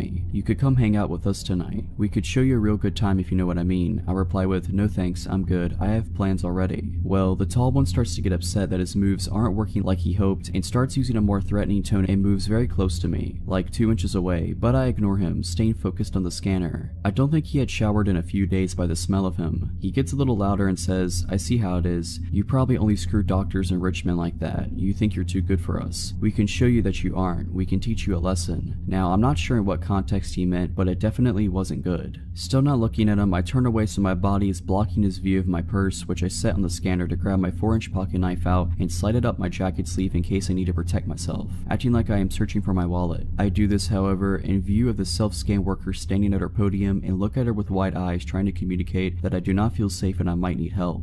I turn back to the machine and slide my credit card to pay, while the creepy and hostile guys are practically standing on top of me. The machine malfunctions and starts beeping. The lady worker comes over immediately and the guys standing next to me change their expressions from, I am planning to torture you for a couple of days and toss your body in a creek, to, just your friendly good old country boys making polite conversation over here. They actually try to act like I knew them and we were friends so the worker wouldn't be alerted to their ill intentions. They tried joking with the worker saying I was stealing something, and that's why the machine went off. The worker was definitely not buying it. She was a 6+ foot tall woman with some muscle on her, by the way. I wouldn't mess with her on my best day. Anyways, she presses a few buttons on the screen, shooting the guys a very unimpressed look when they were trying to act charming, and cancels the order completely. She turns to me and says, I am sorry for the inconvenience, ma'am. This machine seems to not be working correctly. Why don't you gather your things and I will bring you up at an actual register. She puts her hand on my back and gives me a wide-eyed look, like I gave her a minute earlier, letting me know that she sees I am in danger. I pick up my things to follow her to a register that is near the security office. The guys linger around the self-scan, still glaring at me, and eventually complete their purchase, but stand at the exit assuming they are waiting for me. I felt like I would be walking to my death if I made my exit in that moment. The worker keeps a close eye on the guys and scans my items. As she's scanning, she tells me that there wasn't really anything wrong with the machine I was using. It just misread my credit card. She said, I had a bad feeling about those guys from the moment they walked in, and I then saw them getting aggressive towards you. I already rang security to be ready to walk out to the parking lot and make sure you left safely when you were ready to leave. Then I saw you take that knife out and put it up your sleeve, getting ready to protect yourself. As much as I'd like to see you show them they picked the wrong chick to mess with, I'm glad I was able to pull you aside and make sure you are safe. I see them waiting by the door for you. I'll just keep pressing buttons on the screen and act like I'm having trouble with your order until they give up and go outside. Our security officer and I are both still going to escort you to your vehicle when you leave. I thought to myself, this woman seriously deserves a raise. I thanked her over and over again and told her what they said to me, and I was getting afraid because I don't know what these guys are capable of. As I'm talking to her, my bar manager calls me to see what's taking so long. I explained what was happening and he was obviously very concerned and ready to come up there himself. By the time I hang up, the guys had given up and walked out to the parking lot. The worker said to give it another few minutes because she had a feeling they may still be in the parking lot waiting for me to walk out and see which vehicle was mine so they could follow me. My instant thought was, no way, they have to be gone by now. I was wrong. The worker and security guard escort me out, and as it was after midnight, you can imagine how empty the parking lot was. Towards the back of the lot, there sat an old big pickup truck running with the lights on pointed towards the store. It was a huge parking lot, and it wouldn't have made sense for them to initially park like that, so I'm assuming they moved the truck to sit that way so they had a full view of when I exited the store to go to my vehicle. It was like being stalked by very hungry lions. When I unlocked my car and they saw that me, the worker, and the guard were looking directly at them, and that I wasn't getting in my car until we watched them leave, they then peeled out of the parking lot. I mean, they seriously did a burnout to establish that they were pissed and trying to intimidate us or something. I thanked the worker and the guard over and over again, as I am certain they had just saved my life, or at least saved me from having to live with whatever those guys were planning on doing to me. I did write a long letter to the store manager and to their corporate location describing how their employees protected me and how grateful I was. I really hope that earned her a promotion, bonus, or raise. She didn't know me at all and was ready to protect me, which really isn't her job, but she did it anyways. Needless to say, I do not go late night shopping by myself anymore. Never will again. This is my brother's girlfriend's story. She doesn't have a Reddit account, but I've told her about this subreddit and she wanted to share her story because it's creepy but also a good lesson to learn from. I go to a school in a big city that is one of the least safe cities in the US. I chose this school for nursing and definitely not for the location. I live in a row house off the campus with 4 other girls. Cheaper and nicer than dorms, or so we thought. I guess you get what you pay for. We're all sophomores in college. As you would guess, we go out and drink, come back to do things we don't remember. We had just started our rent in August. 3 floors, plus a basement which was padlocked by the owners. Understandable, we would definitely have parties down there to avoid immediate cleanup. The house was great, amazing location to the school and work. I am a CNA who works odd hours, important for later. It was not expensive, and in good condition. I had never lived with that many people before, just one roommate, so before we definitely knew if one of us had misplaced or changed something. I started to notice my snacks were either half gone or completely gone. I was getting annoyed, but a house with many people, it's too much work to go and figure out who ate what, so I ignored it. Slowly, we started making comments about someone eating our food, but passive aggressively. We all just let it go because none of us want a whole house fight. I work until about 11 in the NICU. I get home at about 11:30 mostly on weeknights. I started to notice pants left out or snack wrappers around. I thought it was odd cause none of my roommates had done that before, but just thought, oh, they probably drank a bottle of wine then went to bed and forgot all about this. Again, my roommates started making comments. This time we started to ask because it was getting annoying that all of our food would disappear and things being left out. I knew it was one of them, but no one wants to admit that they ate someone else's snacks in college. We chalked it up to the girl who always smokes and eats her weight in food. She swore it wasn't her. This went on for about 2 months. It got more obvious that someone was clearly taking everyone's food. It definitely had to be the girl that always smokes. I see her eat her whole snack pantry in a night. Come to find out it was not her. One night at work, I was about to get off, but a situation happened and I ended up leaving about 12:30. I took the bus home. I got home and was about to collapse. I wanted to go to bed ASAP. I walked in the front door and the stairs are directly in front of you. You can also see down the side into the kitchen. I walked in and saw someone in the kitchen but was way too tired to say hi. I thought it could end in like a 30-minute conversation about nothing, so I went straight upstairs. When I got to the second floor, I noticed all of my roommates' doors were closed, which always means they're either all in their room for the night or asleep. I got a weird feeling, just something that made it click. I texted our house group chat asking if anyone was in the kitchen. I felt stupid for even asking. 2 responded no, and they said the other 2 had been asleep.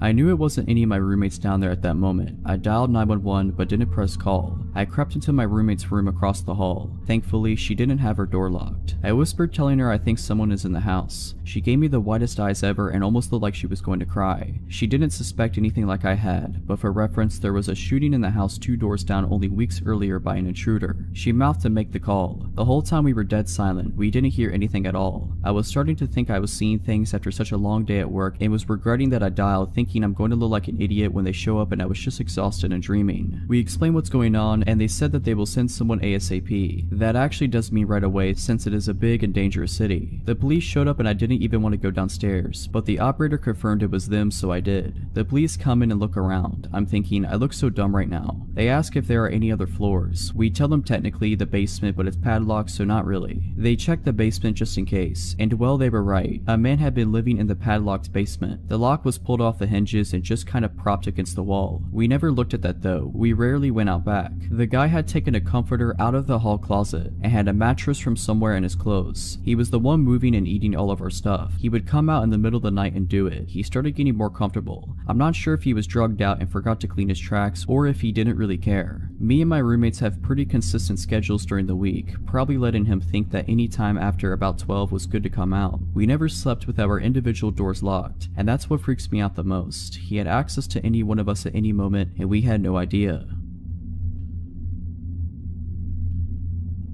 A little backstory. When I was 19, I lived with my mom in a ranch-style house on a road that backed up to a large field. On the other side was the main highway. About a half mile down from me was a loony farmer, and about a mile on the other side of me was pretty much a drug house. I guess someone used to live there, but it was run down. I will say that they were pretty quiet. Other than those two houses, we were isolated. At the time, I was working full-time and going to school full-time. One of my classes ended at 10:30 p.m. I often wouldn't get home that day of the week until about 11:15ish. I was driving home one night and I noticed some guy walking down the road. He had a yellow shirt and track pants. I remember his outfit because it was weird. It wasn't weird to see people walking down my road because of the whole drug house thing, but I instinctively looked over at him when I drove past. He turned and smiled and waved, which freaked me out. So I speed the half mile home and pull into the driveway, weirded out. I made sure all the doors and windows were secure and then sat on the couch to be a paranoid freak and wait to make sure the dude walked past my house. Except he didn't, and there was another guy with him, dressed in darker clothes. They actually walked up my driveway and started playing around with my car, testing the handles and stuff. In my hurry, I forgot to grab my phone from my car, so I was kind of worried that's what they were after until the guy in yellow started approaching my door. I'm freaking out, so I go and wake my mom up. She's bleary and I'm trying to explain the situation when we both hear the doorknob turn very slowly. Good thing it was deadbolted. She got out of bed, walked to the door, and then yellow shirt knocked. I perched up on the couch so I could get a good look at him and his friend, still in the driveway. The porch light was on because of the sensor. Yeah, my mom said, "You dropped your wallet." I told my mom that I had my wallet, it was in my purse. So she calmly told him that she had her wallet and it was too late to be knocking on people's doors. I remember perfectly what he said next, even though this was about 6 years ago. "Okay, I'm not a bad guy, just so you know."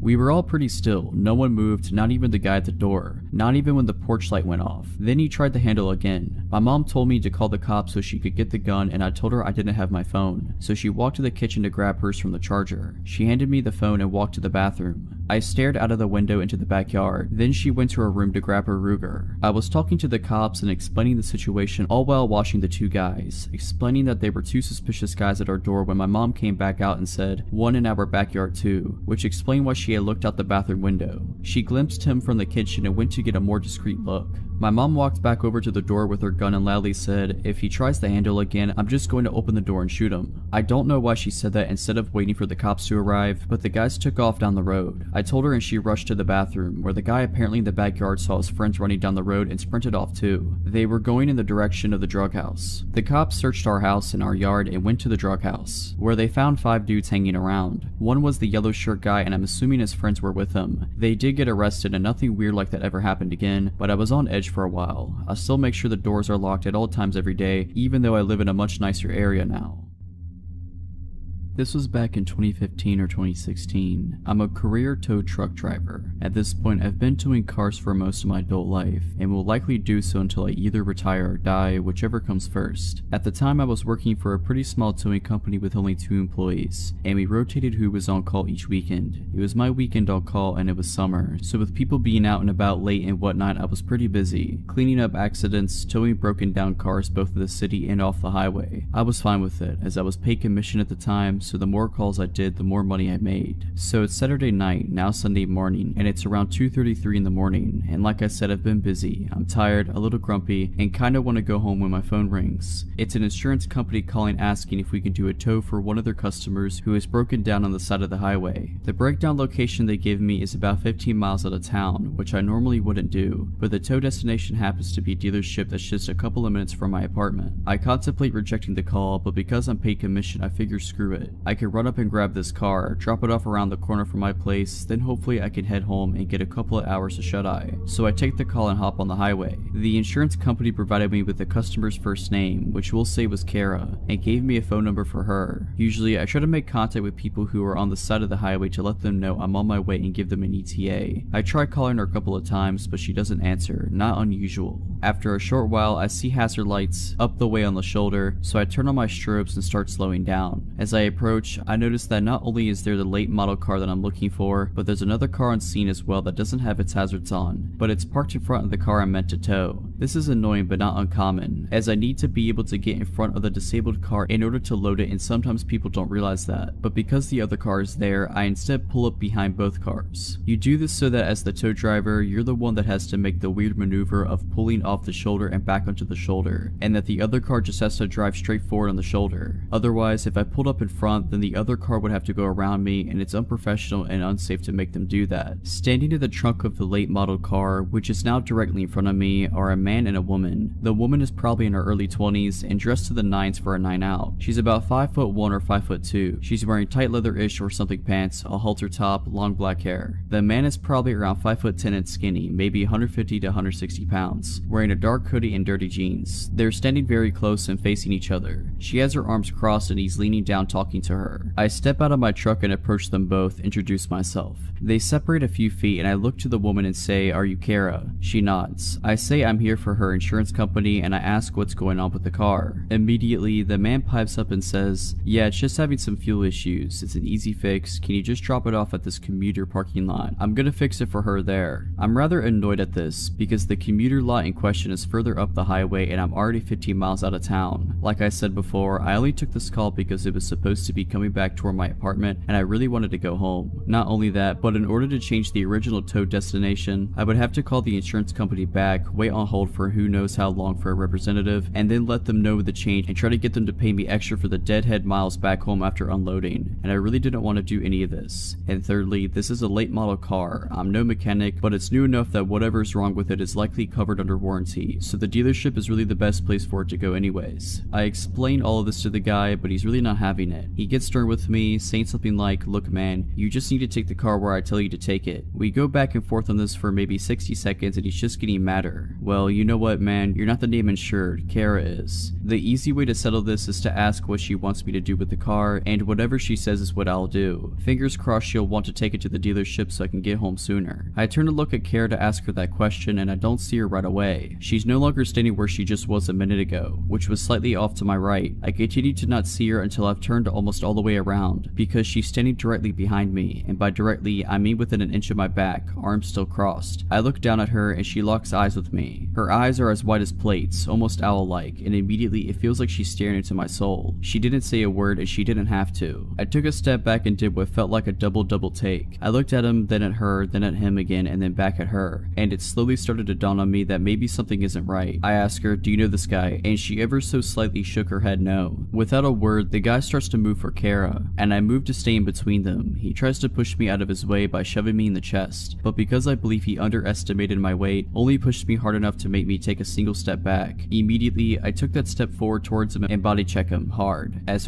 I could, hard enough to completely knock him over basically onto his back. Because we rotated during the back and forth push bit, Kara is now in front of me to my right, somewhat between me and the guy who's trying to scramble to his feet. I reached out and snatched the poor girl up by her waist, spun her towards my truck and yelled for her to get into the driver's side, and she does so. I turn back to the guy who is standing up again at this point and he's breathing hard. He gets right up in my face but doesn't do anything, just breathes at me. I stare him right in his face and tell him, "You need to go." I'm shaken now and I'm absolutely terrified. I don't know if he has a weapon, I don't know if he's gonna try to fight me, and I don't know what I would do if he did. After probably around 15 seconds or so, which felt like eons, he kinda huffs a bit, smiles one of the creepiest smiles I've ever seen, and starts to back off. Sucking his teeth and rubbing his hands together, he slowly walks backwards a few steps, then makes his way to the front car, gets in and drives off. I stayed motionless, watching him until I could no longer see his taillights. I got Kara's car loaded up on the tow truck, and as we made our way to the dealership, she told me through tears that her car had shut off while she was driving, and she pulled onto the shoulder and called her parents because she was on their insurance. Her parents made the call to the insurance company, who eventually dispatched me to her location. While she was waiting, a bit after she made the call, the guy pulled up in front of her and walked up to her passenger passenger side window to try to talk to her, asking if she needed help, etc. And she told him she was fine, that a tow truck was coming, and that she didn't need help. He persisted and she tried to tell him off and eventually tried to roll up on the window. Apparently he stuck his arm in the window and got the door unlocked and opened the door. In fear, she jumped out of the car, leaving her phone inside, and ran to the back of her car and stayed put there because it was in the line of sight of traffic. Apparently he was pretty lewd with her, and whenever she tried to go back to the car, he would prevent her from getting in. Several minutes later I showed up. Who knows what would have happened had the timing been any different. Her parents were waiting at the dealership when we arrived, and she told them what had just happened. Her parents gave me a $20 tip, which was all the cash they had on them at the time, and Kara gave me a very tight and clearly heartfelt hug before I left. I never saw her again.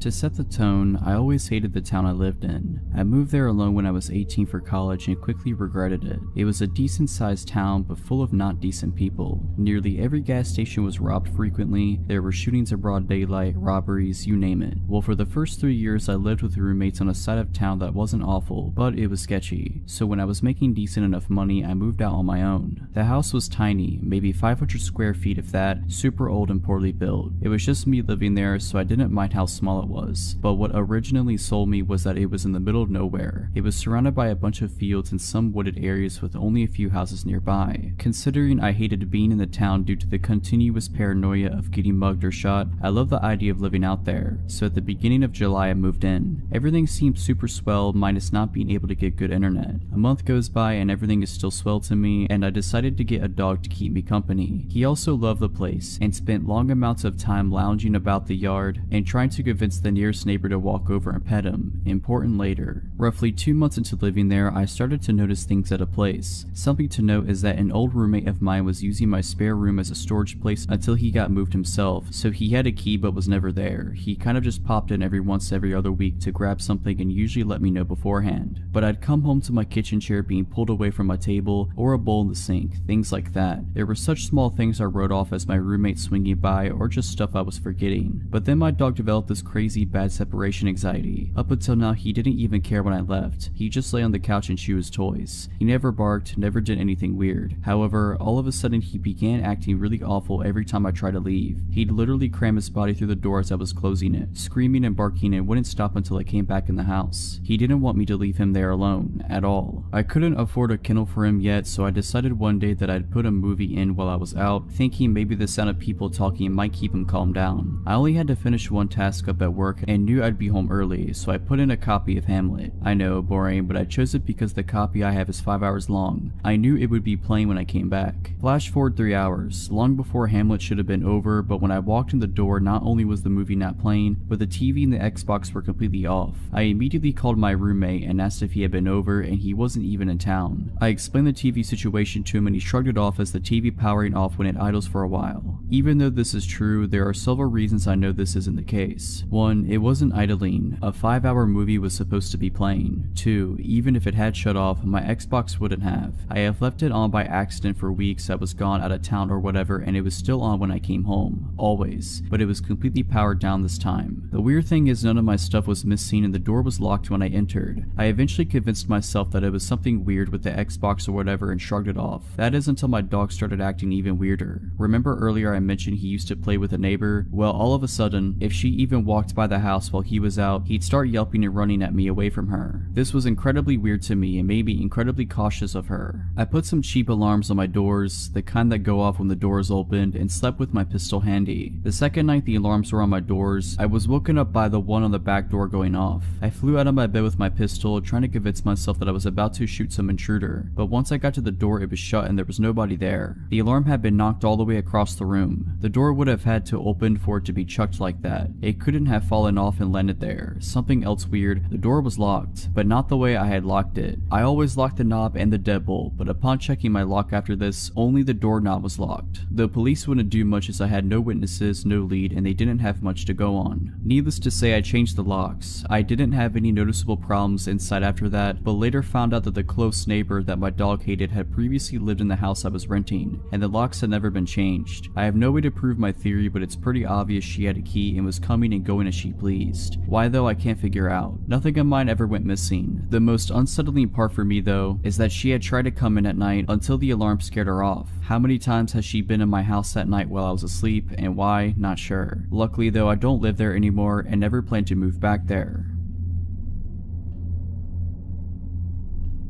A while ago, I was staying in an upscale hotel in the safe area of a large Midwestern city. I am a 16-year-old female and I was in a room all by myself with my parents a few doors down. In theory, this isn't unsafe by any means, but I had bad luck on this particular trip. Our first night there passed without incident. Me in my room, my parents in theirs. I watched a pay-per-view movie and ate way too much from the snack bar. I didn't have any reason to feel unsafe. The next morning, we did the usual tourist stuff that one does when visiting a new city. As we ate at breakfast in the hotel restaurant, I noticed a man who looked to be in his 60s staring at me for an abnormally long amount of time. I ignored it and chalked it up to him thinking I looked like his granddaughter or something. The next night, my parents allowed me to meet up with a friend for dinner who lived in the area. He met me in the hotel lobby and we had a nice dinner and then went back to the hotel for drinks. Yes, I am underage, I had a drink, my bad. Coincidentally, the same man who had been eyeing me earlier was at the bar. This time, I knew I didn't remind him of his granddaughter. Even with my buff guy friend next to me, his eyes traced my body. I felt unsettled and mentioned it to my friend Ethan, who glanced over and also seemed really weirded out by how obvious this guy was leering. We left the bar quickly and by now it was around 12:30 a.m. Ethan walked me to the elevators of the hotel and once I pushed the button, I left. I wish I would have asked him to stay, because no sooner had he walked away that my creeper came rounding the corner and stood there waiting with me for the elevator. I felt so uncomfortable knowing that he would be seeing what floor I was going to, but it hadn't occurred to me to get off on a different floor at the time, and even if it did, he planned on following me, so it would have been just as bad a move. When we were in the elevator together, I tried to keep my eyes averted from his, but they literally bored into my body. He kept trying to step closer and I kept backing up, too scared to even speak. What freaked me out more was that he hadn't pressed a separate elevator button, so he planned on getting off when I did. When I got to my floor, I almost ran to my room, and the guy just stood at the end of the hallway, waiting to see where I was going. I stayed in my room for 15 minutes until I was sure he was gone before I told my parents what had happened. They were freaked out and told the hotel staff, but there was no sign of the guy and it was really late, so I just locked my door and tried to get to sleep. I had almost drifted off when I heard a knock at my door. I obviously wouldn't just go and open the door at nearly 2 a.m. Instead, I turned on a light and froze. At this point, my intuition had kicked in and I knew it was the guy. I was near tears, but the knocking kept continuing, harder and harder, so I finally shouted and asked who it was. The voice that replied to me was the most chilling thing I had ever heard. High-pitched but growly, almost giggly, and so disturbing I could barely describe it. "It's hotel staff. Please let me in." I was terrified. A look through the peephole confirmed that it was the same creepy old guy. I locked myself in the bathroom and called my dad's phone. He has a habit of always keeping his ringer on, so he answered me almost immediately, and I tried to tell him what was wrong through my tears. The guy before I managed is at my door, and what happened next gives me nightmares. My dad naturally went into superhero mode and opened his door to find the old man in just a robe, whacking it. It's pretty obvious to piece together what he was planning. My dad slugged the dude in the face and made sure he didn't move an inch while my mom called hotel security. We pressed charges and the guy's in prison now.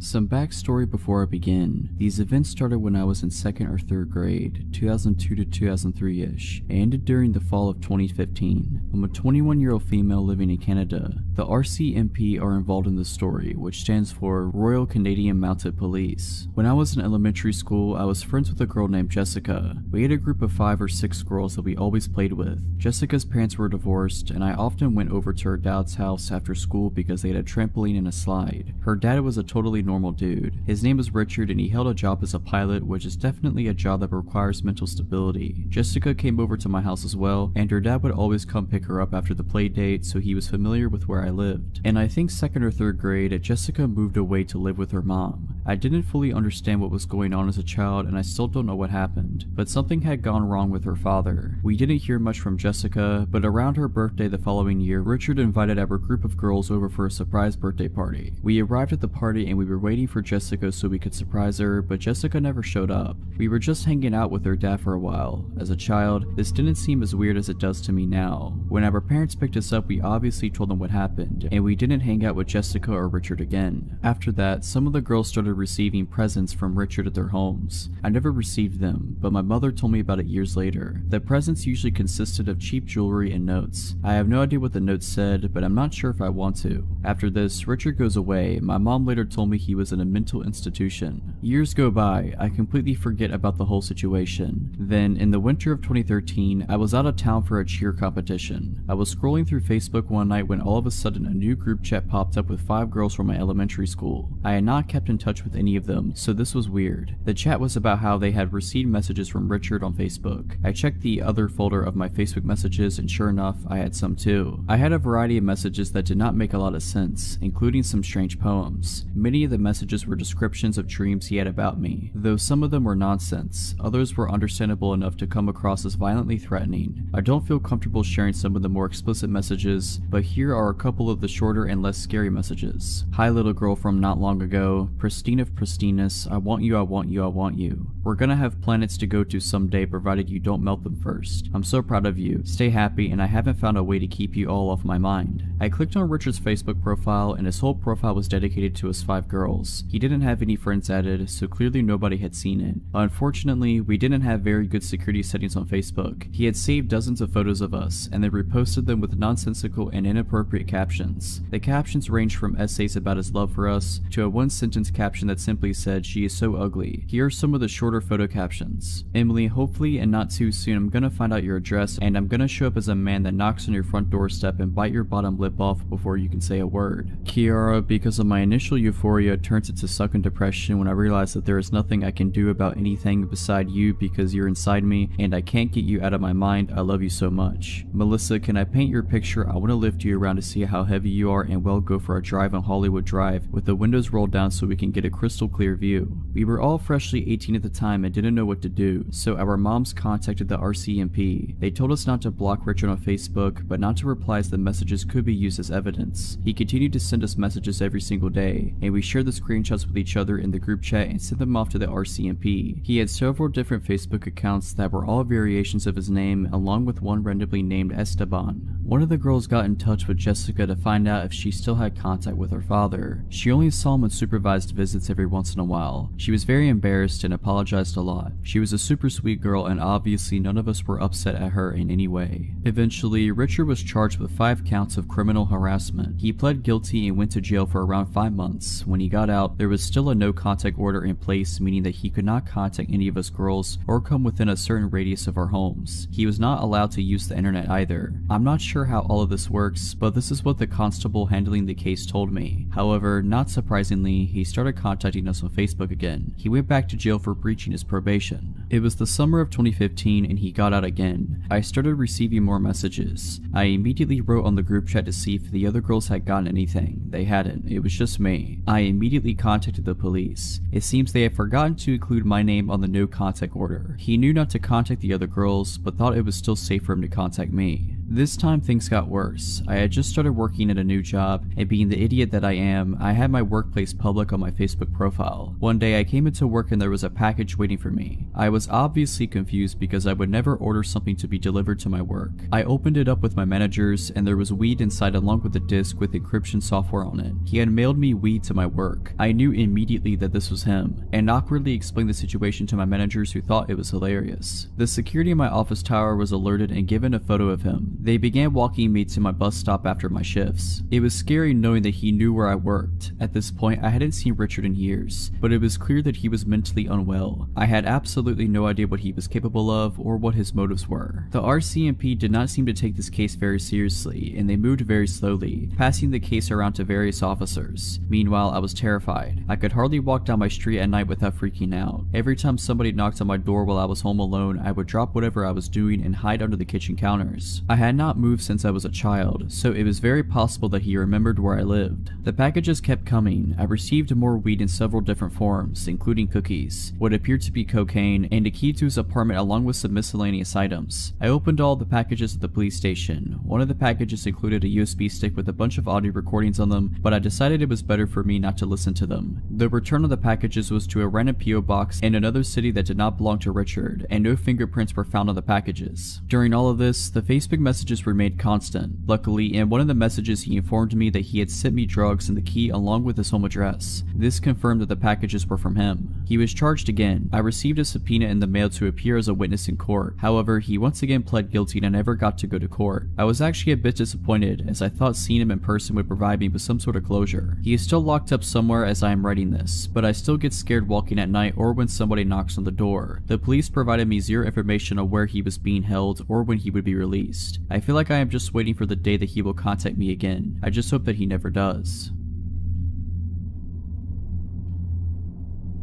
I had just moved out of a share house in the suburbs and into my own one-bedroom apartment in the city. I'm a male and at the time was around 25 years old. My apartment, while old and small, was located about 500 meters from one of the most popular night spots in the inner city. As I was in my mid-20s and out on my own, this was the perfect place for me. This was because my friends and I were quite social and would frequent bars and nightclubs in the city, and the taxi fares were starting to add up. Also, this new apartment was close to my work, so it made sense. I got settled in right away and invited my friends over for pre-drinks before hitting the clubs. Due to the limited space in the apartment, this meant that some friends were inside and some were drinking on the walkway just out front. We had the music up and I just started drinking, but between songs, I could hear the couple next door arguing. Now, the apartment was old and bad, which meant thin walls too, so I pressed an ear to the wall in order to listen in. I hadn't met any of my new neighbors at this time, as I didn't take long to move in and I didn't really see anyone during. I was curious. Judging from what I could determine while eavesdropping, they were a gay couple in their early 30s. One of the men was yelling at the other to go next door and tell us to keep it down. The other was arguing that it was just a housewarming and to let it go for the night. Since I didn't want to cause trouble, I marshaled everyone outside to start making our way to the nightclubs, leaving my new neighbors in peace. Later that night, I came home alone as I was tired from the move.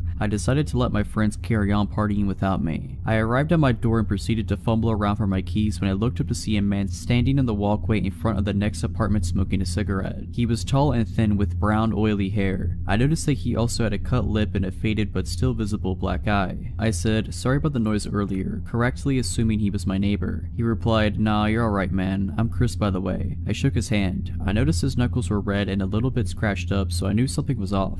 I apologized for the noise and said, "I hope I didn't cause any trouble for you." He withdrew his hand and with a soft but cracking voice said, "Nah, that's okay. Rick just gets a bit cranky sometimes. I'm used to it." With that, I finished off the conversation and told Chris that I'd see him later. It was about 2 a.m. at this point and I just wanted to sleep but couldn't help worrying about the potential domestic abuse going on next door. I decided to just keep an eye on it for now as I didn't have all the info. For all I knew, he could have gotten into a fight with someone else. As the weeks passed, I noticed that my new neighbors got drunk regularly and would argue almost every time. I could tell that Rick was the dominant one as his voice was a lot deeper and Chris seemed to be afraid of him during their shouting matches. This is why I kept my distance and never really socialized with them. I would even overhear them arguing about me and that Rick thought that Chris liked me, etc. I would just tune all of this out with headphones and video games, not to mention an active social life and full-time work to keep me occupied. I did find myself avoiding having guests over because of the neighbors. I would opt to meet people out as their arguments could be quite upsetting. This was working out fine enough for a while until Christmas Eve that same year. I was arriving home after coming from last-minute Christmas shopping. I was getting ready for a night of present wrapping as I was to visit my family the following day for Christmas. As I arrived home, I noticed 2 police cars outside and Anna, an Asian woman who lived a few apartments up from Chris, was screaming. I asked her what was happening and all she said was, "It's just so sad," while sobbing. I could see 3 officers trying to restrain somebody and there was blood on their uniforms. I came just a little bit closer to see Chris's oily brown hair in the center of the affray. His face was bleeding from his jaw where he had apparently been slashed by something sharp.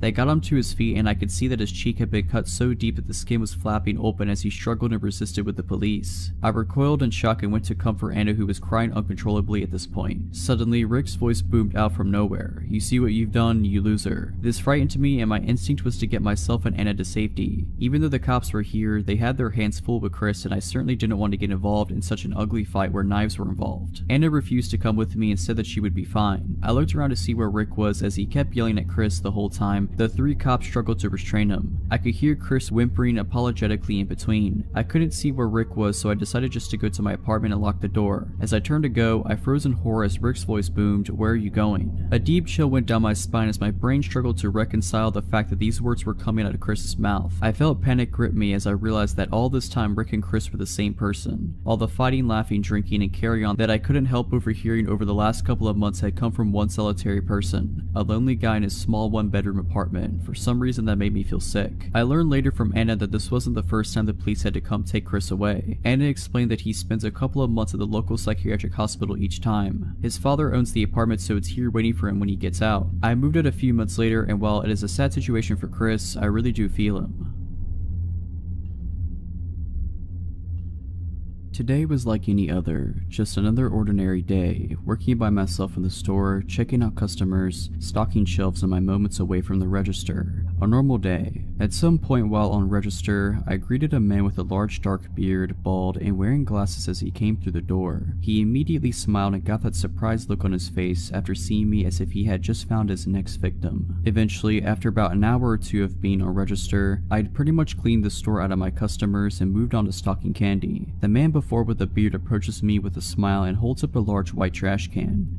Excuse me. Yes, I reply, glancing up from the box I'm stocking. Are there any more of these in the back? This one doesn't have a lid, he says, gesturing to the large trash can in hand. Oh yeah, I can check for you. I smile and turn away and head toward the stockroom. I notice he's following me and think nothing of it, but glance down the aisles for any other customers as I walk, immediately taking note of the store's emptiness. Well, I guess it's just us in the store, I think to myself. Moving through the stockroom door, I'm quickly relieved this guy stops at the entrance. I'll be right back, I say as I make a turn around some full rolltainers, which due to just receiving a truck, our stockroom is full of them. They stand very tall and are like giant movable walls, but very heavy mind you. Being short myself, I don't have to move them much to make a path through and see what's on them. So after only a minute, I've made myself a little path, having 3 heavy ones on my right and left and in front of me. I decide to give up my search for trash cans. Sign, I go to turn around and inform him of my defeat, only to find he's in my tiny path of walls. A very tight squeeze for a man of his stature, standing directly behind me. Find them? No, I don't think I have any. I try to laugh and avoid acknowledging the creepy situation. I'm in a very small area with walls at my back and sides towering over myself, and this very robust man standing in the way of my only exit. In a room very far from any customers with no cameras and no other employees in the store.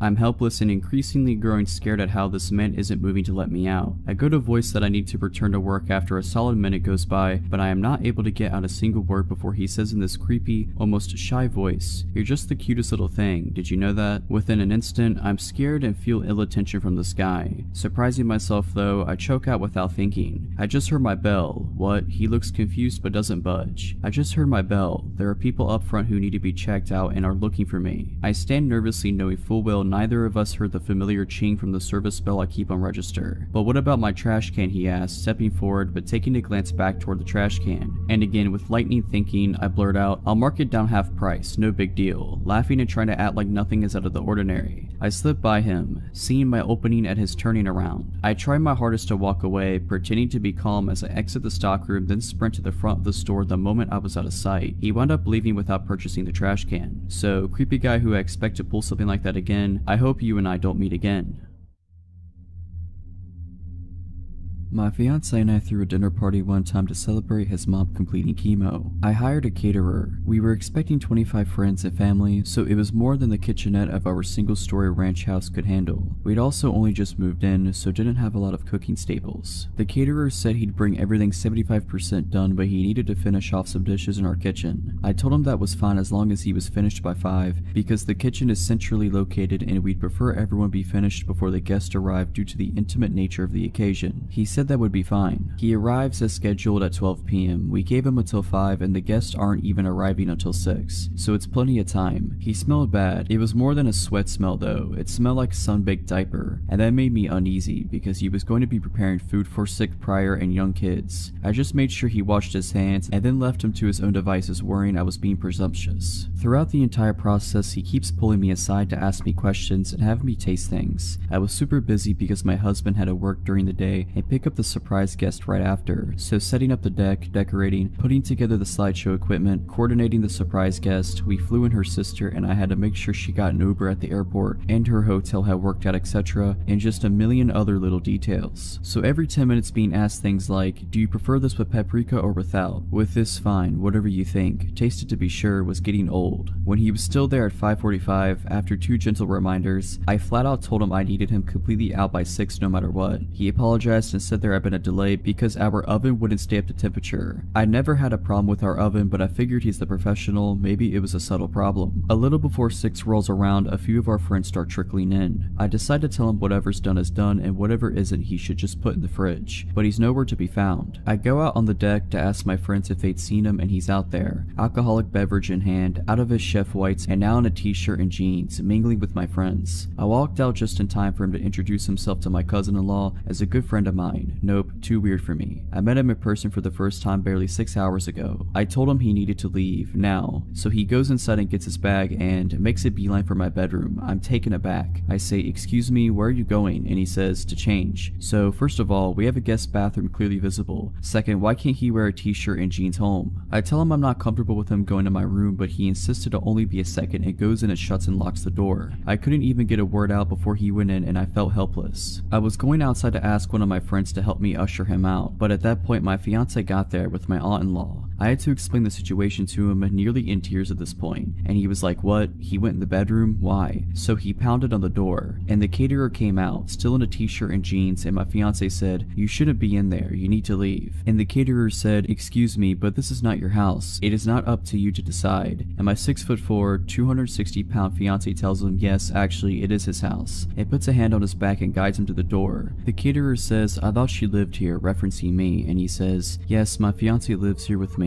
And the caterer goes nuts. He turns to me and screams, "You lied to me." I have no clue what he's talking about. He starts yelling about how I led him on and calling me more names. I don't know who he thought the man in the pictures with me around the house was. So my fiance says, "Oh no, you won't talk that way in my house. Find the door." And the caterer goes in the kitchen and starts throwing the trays of food out of the refrigerator and onto the floor. At that point my fiance realized 2 of his brothers, both currently offensive linemen at the college level, had come in and were on the deck. He signaled to them and they came inside and he basically said, "This guy's harassing my fiance." They helped my fiance out. The party then went on as planned, but I insisted we just order pizza and throw out all the food he made. My fiance and friends kept saying, "Isn't that a bit much?" but I was insistent. We went out late drinking with his brothers and got home around 3:30 a.m. and passed out in our room. At around 5 a.m. I was woken up to the sound of the door opening. I figure either we forgot to lock the door in our drunken stupor and it blew open, or one of his family forgot their keys or something in the house and didn't want to wake us. His parents and his local brother have a key, but his parents never ever let themselves in when they know we're home. And his brother had even more than we did and was definitely not awake and driving around at 5 a.m. It wasn't nearly windy enough for the door to have blown open. It had been tranquil all night. So I wake up my fiance and whisper, "Someone just came in the house." And he said the same thing. Probably my brother left his wallet or something. I figure I'm being paranoid and try to put it to rest when I hear a loud crash sound. With that, my fiance was up and on his feet in one movement. He told me to lock myself in the closet and call 911 while he went and looked around. As I was pulling out my phone, we hear in that distinct accent, "Hello," and I realize it's just this insane caterer. I'm not worried about this caterer physically overpowering my fiance, or me for that matter, so I charge right out there. The caterer is shirtless and clearly on something. He's taking the pictures that are of just me off the wall and holding several in his arms already. He lunges toward me when he sees me. My fiance gets between me and him and I call 911. My fiance tells him cops have been called and it is in his best interest to get off the property. The caterer says, "No, I have to make sure your fiance is okay." And I say, "What? Why wouldn't I be okay?" And my fiance rightfully says not to engage with him and feed into it. My fiance stays between me and him while I climb out a window. He watches as the caterer throws photos of us on the floor. My fiance didn't want to subdue or touch him in any way, so the caterer couldn't make any assault claims. He's begun to destroy our kitchen at this point, and when the cops come in he has a butcher knife. My fiance considered going for the gun safe when he first got the knife since we live in a stand your ground state, but he decided the situation was hectic enough without introducing a firearm. The caterer doesn't obey the police's orders to drop his weapon and he says he isn't leaving without me, so they tase him. It's lucky for him he only got tased and he didn't antagonize my husband into squashing him. As he's let out in cuffs, he's shouting how he and I are in love. He continues on this tirade the entire time police are reading him his rights. The police ask us to do an inventory of the house and see if anything's missing or damaged besides what we witnessed him do. We go around and there's nothing, but then I remember he was in our room yesterday and he went through the room. All of my underwear from the dirty laundry hamper were gone. We were so freaked out in the aftermath that we replaced all of our kitchenware, toothbrushes, sent our sheets to be professionally cleaned, and had a cleaning crew do a deep clean on the whole house. So glad we decided not to serve the food to our guest and my fiance's medically fragile mother. He sent me a letter from prison that thankfully my husband intercepted, because I was still recovering from the whole thing. We gave it to the police who helped us get issued a no contact order. He was sentenced to 3 years in prison.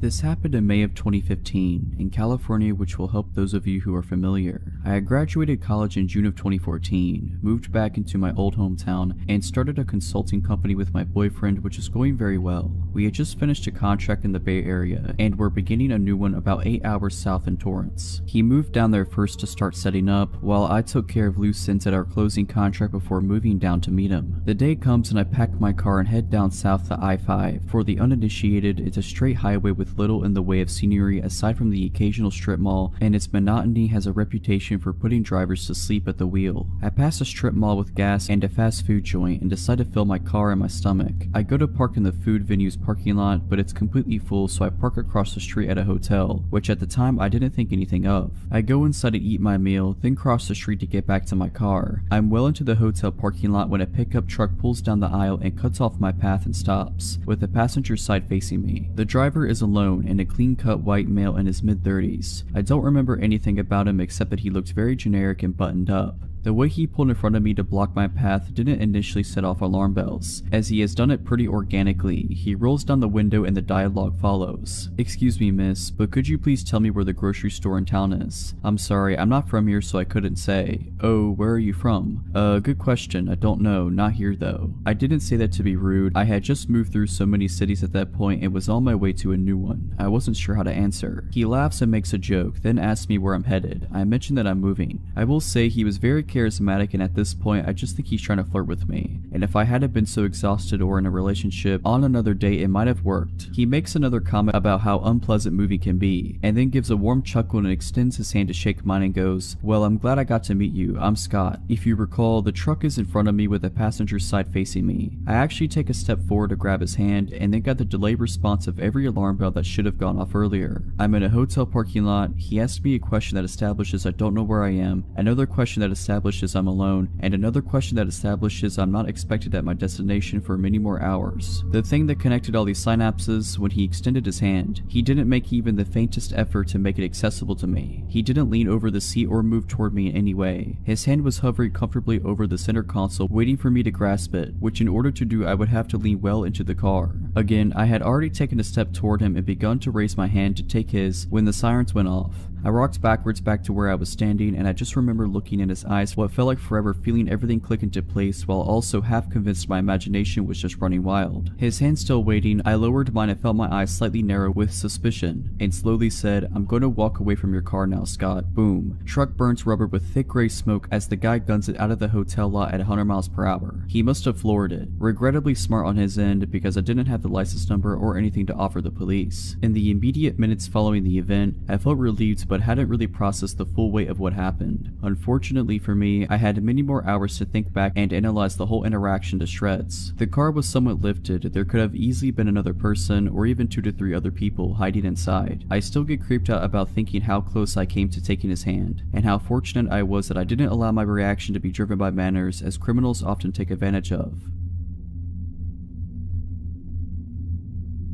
This happened when I was in high school long ago. My mom just recently found the paperwork about it when she cleaned out her office upon retiring from the police department. I remember being upset and scared when it happened, but reading the details as an adult, it sounded even worse than I remembered. I was a 17-year-old female working at a flower and gift shop. It's nighttime. A man comes in, short, overweight, balding, and 40 years old. He tells me about how he needs an apology gift for his girlfriend, so I offer a bouquet. Obviously, it's a flower shop. He says she doesn't like flowers because they die. This is the first weird thing, as he came into a flower shop. Then he goes into detail about how he hit her, and asks me if I think it was the right thing to do so. This was long ago, so I don't remember exactly what I said, but it was something along the lines of, "Not if you want her to continue being your girlfriend." He then tells me what a great job I'm doing and asks me when I get off work. I dodge answering and he leaves. Nothing for 6 months. Then right before Valentine's Day, he walks in the door 1 minute before close. It was dark, and from the outside it looked like I was working alone, as my coworker, about a 40-year-old female, was in the bathroom. Instinctively, it felt like a predator had just entered the room. You know when something isn't right, and everything felt not right. I then noticed he has a tarnished revolver tucked into the front of his windbreaker, which is halfway unzipped. It was obvious he wanted it seen. I quickly scribbled a note to my coworker that said he has a gun, and handed it to her when she came out of the bathroom. She calmly walked to the phone and looked at me, wordlessly asking if she could call the cops. I shook my head no, as I felt like it would escalate the situation. God forbid he heard the police coming and took us hostage or something. I was just going to try and act as calm and normal as I could, and hopefully not tip the situation into something more dangerous. He spends 15 minutes wandering around what was a fairly small shop. In retrospect, he was probably waiting to see if my coworker would leave, as it was now well past closing. Finally, he places an order for pickup on Valentine's Day, which gives me his name and info, which I'm going to for sure file with the police report. He buys a card and pulls out a wad of $100 bills, which he slowly thumbs through as though looking for the right one with which to pay for his $40 order. I ask him if he wants a bag, as it wouldn't be very inconspicuous if he just showed up at home with the Valentine's card. He replies, "No, I didn't feel like being inconspicuous tonight," which seemed like an obvious reference to the gun hanging out of his coat. He leaves. We quickly lock the door and watch him sit in his truck outside. We were not about to exit the shop until he was gone. Finally, he pulls out of his parking spot and moves to another spot further away and continues to just sit there. I don't know how long we waited, but he finally left. I called my mom crying. She called the police, who came to the shop the next day to take a report. I told my best friend at the time what happened. She told her mother. Her mother happened to work with the man and informed security at her job. She said he was very weird, creepy, and liked to talk about weapons a lot. Security at his job, it's a large company with government contracts and things having to do with tech and security, pulled him into the office and questioned him about it. He claimed it was a glove in his pocket, not a revolver. The police were pissed that this company made contact with him about it before they did, and he successfully dodged the cops' multiple calls and visits to his apartment. My mom, much to my teen fury at the time, made me quit my job, which was devastating as I loved it there. In retrospect, totally the right call. I never saw him again. In my late teens and early 20s, I was friends with a girl named Lucy. She was a very lonely kind of girl whose parents were, well, honestly, not really great parents. Her mother was verbally abusive and her father really couldn't care less about anything. Because of the lack of love in her life, Lucy searched through dating sites for love and comfort from strange men, and she was not afraid of meeting them face to face even if they'd been chatting for only a few days. My friendship with Lucy was a strange one. I found her quite annoying sometimes, but I also felt awful for her because of her loneliness and lack of friends and love in her life. Sometimes I really didn't want to hang out with her, and some days I would accept her offer to hang out. When it was just her and I together, she was normal and okay to be around, but also very appreciative of having someone giving her attention. We had a small group of friends and she would try to get all of us together as often as possible, and honestly, the whole group together was really quite fun. When we were all together, Lucy was very hyper and you could just tell that she was happy to be around people who didn't insult her as her mother does. Suddenly, Lucy tells us she has a boyfriend. We were all surprised because we knew she met a lot of guys online, but we had never heard her say she was dating someone. A few days later, she sets up a day for our friend group to meet Trevor. None of us were looking forward to it because we thought he was going to be like all the others, a temporary boy toy. When we met him, we all felt awkward. He barely spoke a word. He wouldn't look directly at any of us at all. Lucy would try to be funny, but he would just give her dirty looks. Needless to say, we thought he was a weird one and could tell he didn't care much for her. As the days went on, Lucy kept telling me how much Trevor did not like me. She kept saying he thinks I am using Lucy for her money. Not sure how he thought that since I paid for everything for Lucy. To keep this piece of the story short, I think he was trying to find reasons to convince her to get rid of me. I got a terrible vibe from Trevor. He dressed like he didn't care about life, he never smiled, he didn't shake our hands when first meeting us, he stank of weed and really had an overall uncomfortable feeling about him. After months of Trevor trying to convince Lucy that I'm a terrible friend and she should not hang out with me anymore, she started to do as he said. She would start to hide me from him. If she and I were together and he would call her on her phone, she would lie and say I wasn't there. If she was with a group of friends, he would have her swear I wasn't there. When he was going to be joining the group on an outing or just hanging out at her place, she would tell me I couldn't come. Lucy will do whatever a boyfriend says just to keep pleasing him so she doesn't lose them. Now here's where it gets scary. Lucy calls me one day and says she wants me to come hang out at her place. I agreed. She came to pick me up and we went to her house and watched TV for a bit. We then decided since the day is nice outside, we would take her two dogs for a walk to a nearby pocket park and would later return to the house to have lunch together. While at this park, she receives a phone call. Now let me say that Lucy is not a private person whatsoever and has never ever walked away to answer a phone call until this day. She walked far enough away that she knew I would not be able to hear anything she said. This was suspicious to me, but not enough to question it. The call ends and she begins walking towards me with a look on her face as if she is trying not to smile. She tells me, "So I need to bring you home now." I was slightly confused as we had only been together for about an hour, when we usually spend spend the entire day together, and she would never want me to go home. She would even frequently beg me to sleep over to avoid being alone. So anyway, I said okay, and we walked to drop off her dogs at home, and we got into her car and off we went. About 10 minutes into the car ride, I realized she isn't going in the direction of my house, so I questioned it. "Where are we going?" She smirked but didn't respond. I asked again, laughing uncomfortably. "Seriously, where are we going?" She continued to smirk but didn't want to answer me. I started to realize she was heading in the direction of where her boyfriend lived. I asked one last time with anger in my voice, "Where are you taking me?" Her only response was bone-chilling to me. "Trevor wants to talk to you." I wasn't having any of this. I insisted and demanded she let me out of the car, but with her evil smirk and same response, she said it again. "It's okay, he just wants to talk to you." I was furious at this point because this creepy guy who looks like he wants to kill someone, who also despised me, wanted to talk to me. Why can't he talk to me on the phone? Why do I need to go to his sketchy apartment? She absolutely refused to let me out of the car. She had the doors locked, as if I wasn't able to unlock my passenger door. I waited until she reached a red light. I grabbed her wallet from the back seat and took out her bus pass and bolted out of the car. I had no idea where I was or where the nearest bus stop was, but I was not about to let her crazy boyfriend do whatever he wanted to me. She yelled for me to get back into the car, but of course I ignored her. She sped off furiously. I immediately blocked her number on my phone. I removed her as my friend on social media and immediately warned the group of friends not to talk to her because she has gone nuts. I have not spoken to her since that very day, and she also lost the other 5 friends of the group as well.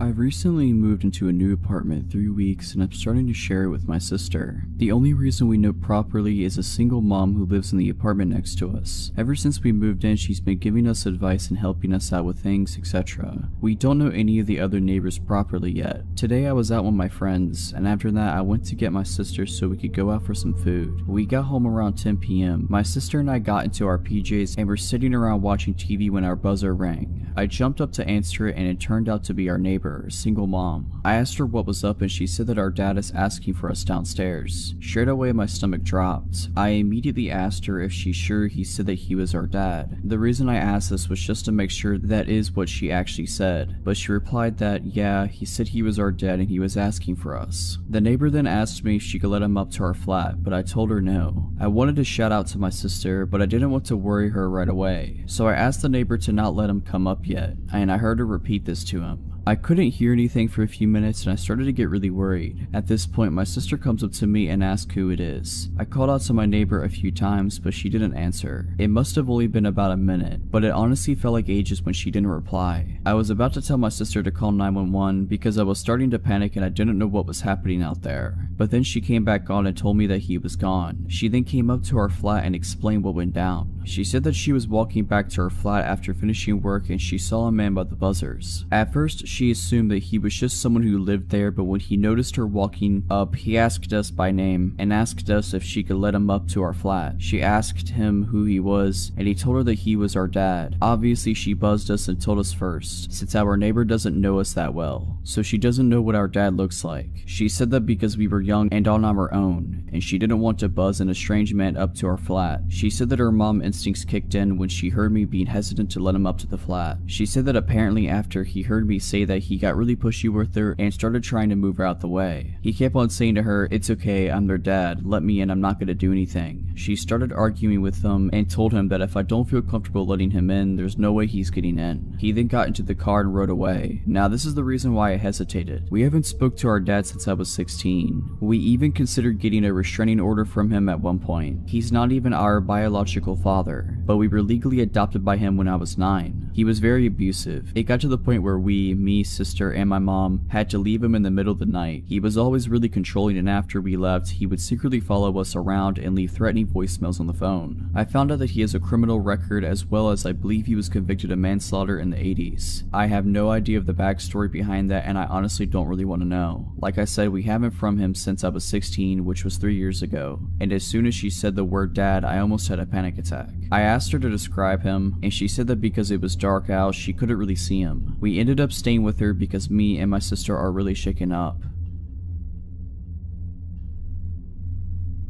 This happened a long time ago when I was around 15 or so. I'm 25 now. Back then I was really into singing and dancing with my friends, and I was introduced to K-pop as a result. This was way before K-pop became noticeably mainstream, so whenever events relating to it came up we got very excited. There was a global audition for one of the big companies in my town, and my 3 friends and I decided to go. I was the only non-Asian girl in our friend group. I'm only mentioning it because this pertains to the story later. The K-pop fandom back then was pretty much the same as now. People of various ethnicities were into the idol music genre. We all knew the likelihood of getting into the industry was super low, and for me even more so, as I wasn't of Asian descent. But I knew that going in. That wasn't the point of us going though. We just loved being in proximity of something important to the genre we enjoyed. Just kids having fun. By the way, I looked pretty young for my age then, and wearing pigtails this day didn't help with that either. So we get dropped off and meet up at the audition place, a community center of some sort. We kind of dilly-dally around a bit until we have to line up for our respective auditions, i.e. singing, dancing, etc. I was going to go sing, so I was mentally preparing myself in the crowded space outside of the audition rooms. That's when out of the corner of my eye I see a tall, older, maybe 40 years old, white man beginning to approach me. I remember thinking,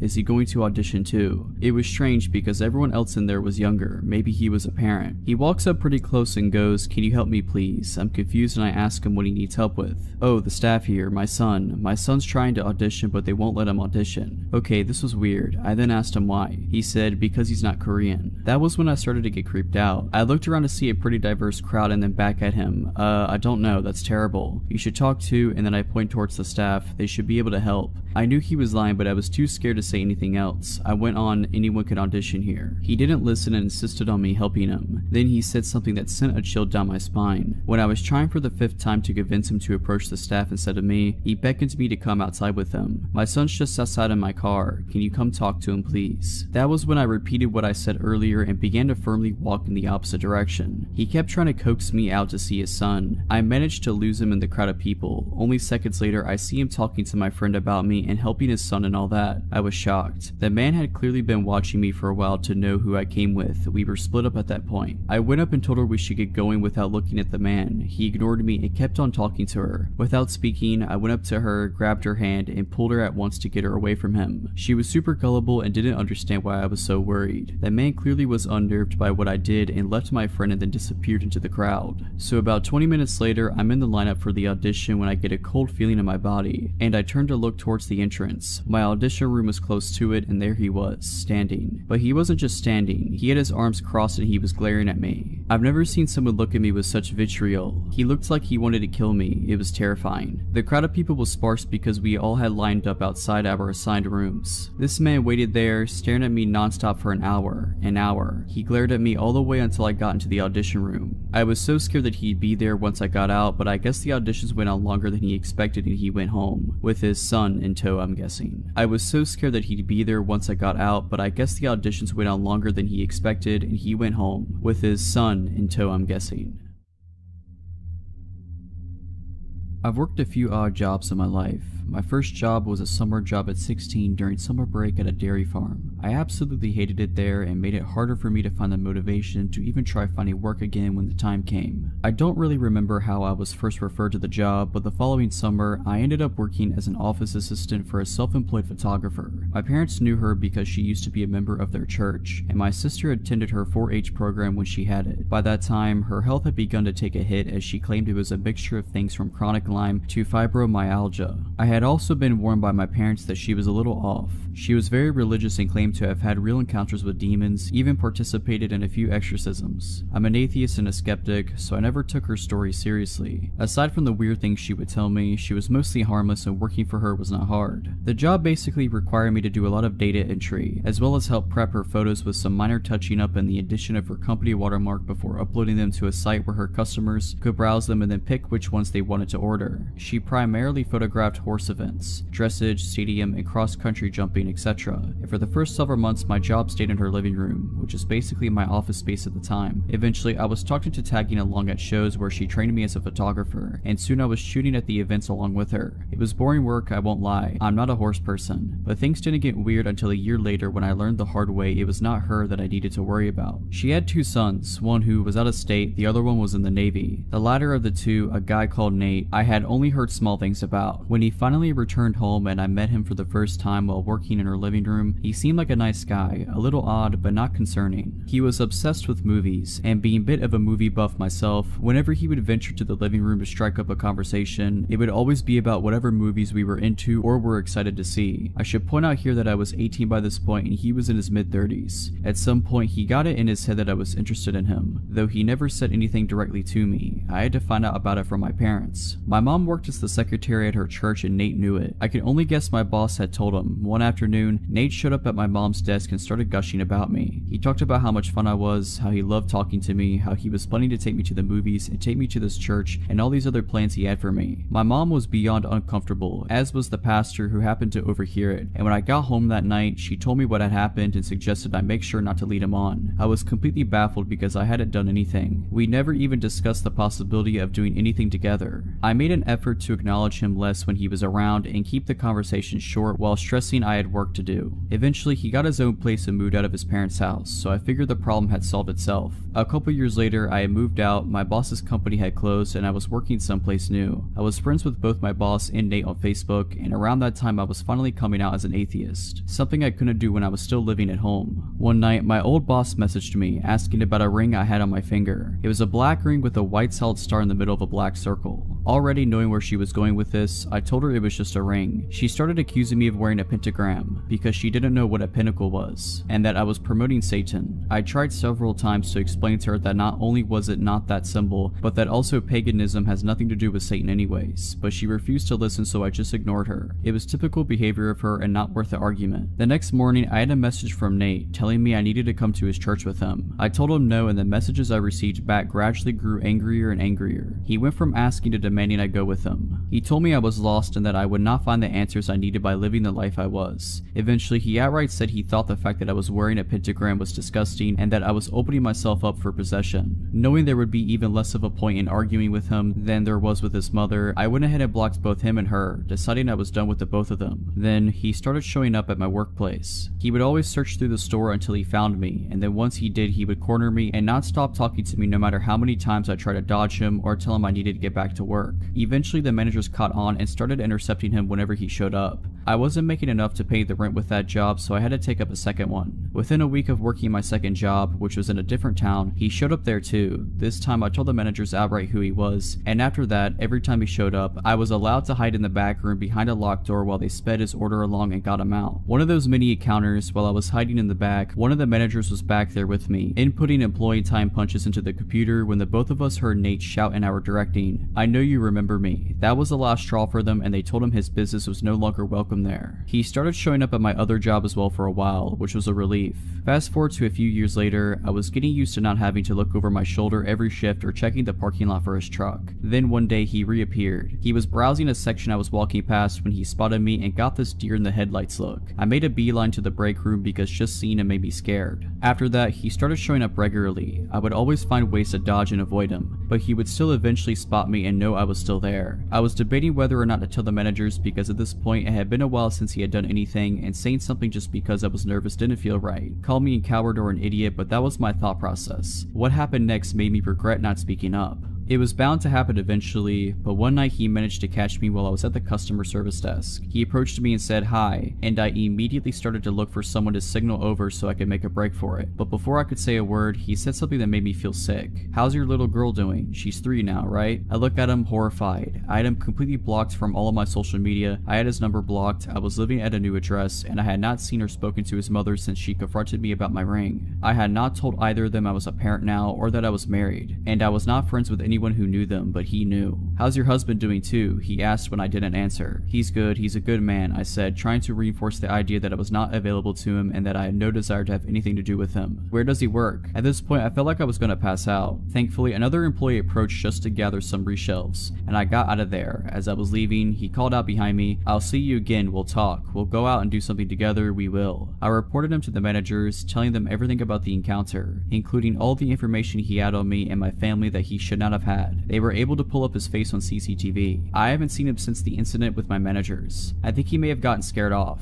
Turned out one of my coworkers used to work with him too at a different job, and she also made a complaint about him to the managers. I don't know what they did with that information afterwards, but I know he hasn't shown up since. It sounds like they plan to call the cops if he sets foot in the store again. With 2 employee complaints of stalker-like behavior, they refuse to ignore that.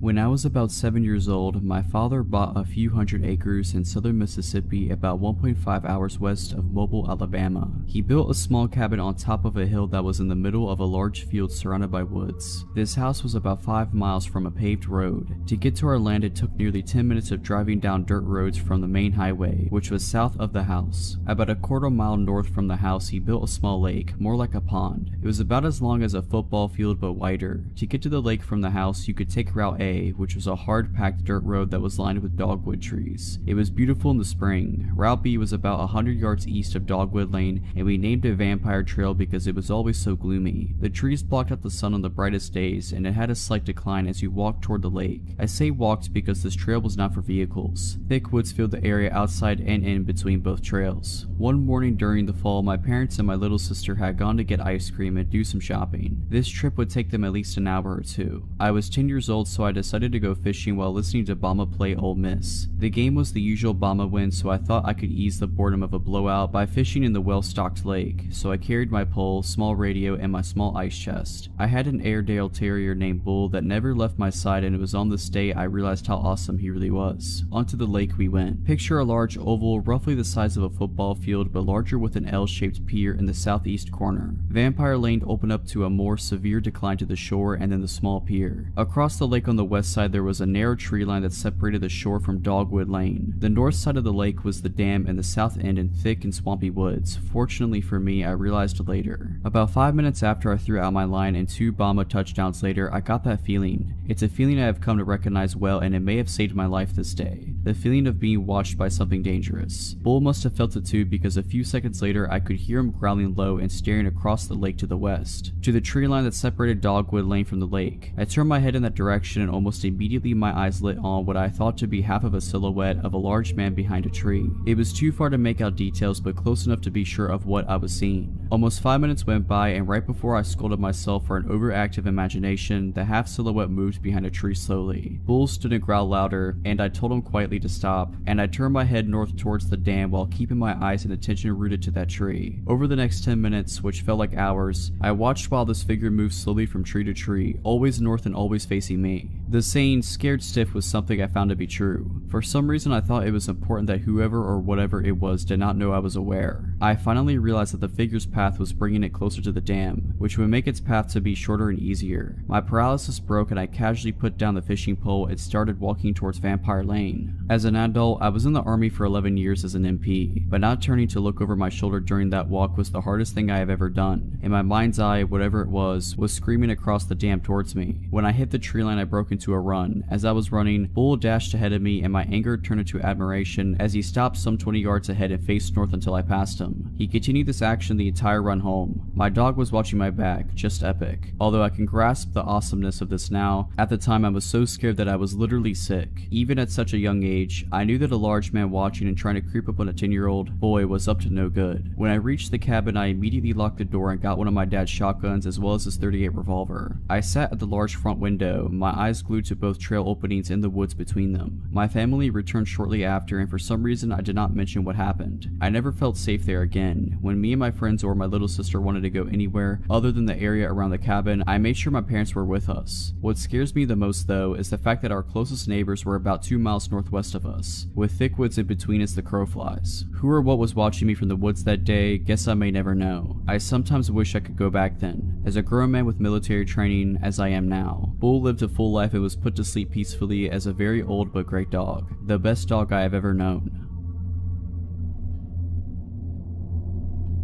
This happened a few years ago, and since then it has made me look at people very differently. I used to work in a strip mall out in a fairly rural area. Most people are recognizable even if you don't know them personally. People from out of the area frequently stop on their way through to other towns, so it's not like there are never out-of-towners, just that they might be easy to spot. Like in many places, we have a few homeless folks that hang around the shopping center, and they occasionally ask people for change or food. It could be a nuisance, but the folks that worked at the shops kind of kept an eye on them to help them out or to keep track of how they are doing. There's this one guy, let's call him Shane, that over the course of years has slowly gotten in worse and worse shape. He would be filthy and was clearly not doing well mentally, and was usually intoxicated. He always had several layers of clothing, and the pants that he wore on the outside of his other pants always sagged, making it hard for him to walk. He'd go missing for days and then show up again. We'd wonder what happened to Shane and ask around a bit, and a few days later he'd appear again. He was always so dirty. I always wished there was a way we could get him some help, but I didn't really know what to do. One day I was out in a major city that is about 80 or so miles away from where I work. I happened to see a well-dressed, very well-groomed gentleman that looked exactly like Shane, but at that moment I figured my eyes were deceiving me. This guy has an expensive looking shoulder bag, a new iPhone, and an Apple Watch. We were both in line at a popular food truck, and it was usually a long wait to order and get your food. Most people just mind their business and scroll on their phones while waiting. This guy, on the other hand, is staring daggers at me. I keep avoiding looking that way, but I keep glancing to see if he's still there, and at the time I want to look at him because I'm so curious about how much he looks like Shane. I glance his way and I have to stumble back because he's practically right up against me. He has such intense eyes. He sort of whispers to me, but really intensely, and tells me he knows where I'm from and what shop I work at. He gets closer and I can tell he smells good, and I can even smell his minty breath. I ask how he knows, and he just smiles. I ask again and he smiles brighter, exposing a perfectly clean set of teeth, minus one tooth. I'm almost positive Shane is missing that tooth. I edge away, feeling more than a little uncomfortable. His order gets called up, but they say his name is James. The next few days I don't see Shane anywhere around the shopping center, and I ask around and no one had seen him for a few days. Someone says they hope he's okay, another person shrugs and says they wish they could do something to help him. The next day he is here, filthy as ever, grimy teeth, dirty fingernails, and wearing all his layers. He sits on the curb outside my shop and asks people for change. I decide to venture out and confront him. I'm 100% sure it's him, but I don't understand how he could get so filthy and smelly in such a short time. I ask him if he was in the city, and he looks at me through bloodshot eyes and mumbles that he'll kill me if I tell anyone. This takes me aback and I look at him puzzled. He slurs again that he will kill me if I tell anyone that he's not actually homeless. He starts to get worked up, but I ended up calling the police because I didn't know at that point what he was capable of. He wandered off and I haven't seen him since. If you're liking this video, all I ask is that you make sure to subscribe to my channel and like this video. Thank you. This story takes place late around 1:30 a.m. when I get the call. A very drunk friend of mine, Claire, is begging me to come pick her up and give her a ride home soon. The bar is closing soon and she's too drunk to drive home. The bar she is at isn't too far from my house, about a 10 to 15 minute drive, but the issue is that she lives like 35 to 45 minutes on the other side of town. Claire has been extremely nice to me in the past, and I did owe her a solid, so at about 10 to 2, I grab my keys and my concealed carry and leave the house. I get to the bar at around 5 past 2, and she's sitting outside on a bench by the doorman. I pull into the parking lot, which is pretty empty since the bar is closed, and I assume the cars remaining were the workers who had yet to leave. I get out of the car and start walking to Claire, who is kinda slumped over. I was hoping she wasn't passed out drunk, and when I got to her, the doorman asked me if I was her ride. I told her yes, showed my ID for proof, and what he said next was of some concern. He kinda pulls me in and says, "Hey, I was supposed to leave when we closed, but I have a strong feeling your friend was roofied. She's been on the porch drinking all night and some guy kept hovering around her. I assumed it was a boyfriend or whatever, but she never turned to talk to the guy. She was either drinking or chatting with other girls around her. Well, anyways, she chugged her last drink, came up to me and told me you would be coming to pick her up, and she asked me if she could sit by me, and she told me she felt very dizzy and sick. I told her sure, hoping she just drank too much, and she passed out right after she sat down. After that, I couldn't see the guy anymore, but I didn't want to take any chances. So visibly concerned, I thank the guy profusely, and he even helps me carry Claire to my car. Midway to carrying her, she's kind of coming to, like someone just waking up after a surgery. That really groggy, not knowing where they are, talking of nonsense kind of talking. I don't remember exactly what she was talking about, but I'm sure if I wasn't on high alert about her possibly being drugged, it was some funny stuff. So we get her buckled in, I thank the guy again, and he just says he hopes she gets home safe. So now, hoping my friend is only stupid drunk and not drugged, I start driving to her house. The whole time I'm trying to keep an eye on her and an eye on the road. She's now snoring asleep sleep, which puts me at ease a bit, but about halfway to her house, my fuel light comes on. Cursing the fuel economy of a sports car, I pull into the next gas station. It's one of those small gas stations that doesn't have 24-hour store, so I'm on extra high alert while I start to pump gas. The gas station is about a block from the freeway, and right at the corner of the intersection. The street itself is pretty dark, with lonely lampposts shining very pitiful lights at large intervals. I get that really dead feeling like this place is just abandoned. To give an idea of positioning, because this is important, the gas station is at the corner of the intersection. The storefront would be facing south, and we were right in front of it where the pumps were. The east would be where there are air pumps for tires and parking spaces, and the north would be a diesel fuel pump right behind the store accessible from the street behind the gas station. I drive a Corvette, so the filler is on the rear end of the car, and I'm leaning against the rear looking around. To my left, I hear this weird metallic scraping sound, so I turn and see this guy about 15 to 20 feet from me come around the corner dragging a long metal pipe on the ground. I immediately sense that I'm in a possibly dangerous situation now. The guy looks almost possessed, but he's not looking at me, rather like he's trying to look into my car. I'm on the defensive, but hope I can get him to leave, so I call out, "Hey, everything alright?" Without looking at me, he answers back, "You took my girlfriend from me. I'm here to take her back." Now he turns to look at me and he's got blood in his eyes. Before he begins to take a step though, I start yelling, hoping it'll get him to back off. "Back off, please turn around." He takes a step towards me, clearly unimpressed, so almost automatically, I pull my handgun from my inside the waistband holster and draw a bead on him. "Back off, you don't have to die," I start yelling louder. Anyway, in a panic, the guy throws the pipe at me. It whizzes by and I dive behind my car for cover. I have no idea if he has a gun himself or what, but I was going to put some kind of cover between me and him, and by the time I kneel up and aim over the rear of my car, he's booked it. I hear a car door slam and tires screech, and he launches off the curb on the east side of the lot and is tearing down the road, swaying all over the place. In my own panicked hurry, I pull the pump out of the car, screw the cap on, and tear out of there myself. Claire, however, is still passed out in the car, and now I'm afraid because I'm convinced she'd been drugged and we were followed by that guy. Me being more concerned about her earlier and keeping on the road, I must have not noticed being followed. The whole way back to her house, I'm wary of any car that's behind me. I'm also driving very aggressively, and when I get to Claire's neighborhood, I circle a separate block that's not hers 4 times to make sure no one followed me. When I was satisfied thinking I wasn't being followed anymore, I pulled up to her house and try to shake her awake. She's doing that groggy waking up stuff from before, but now she's able to get up.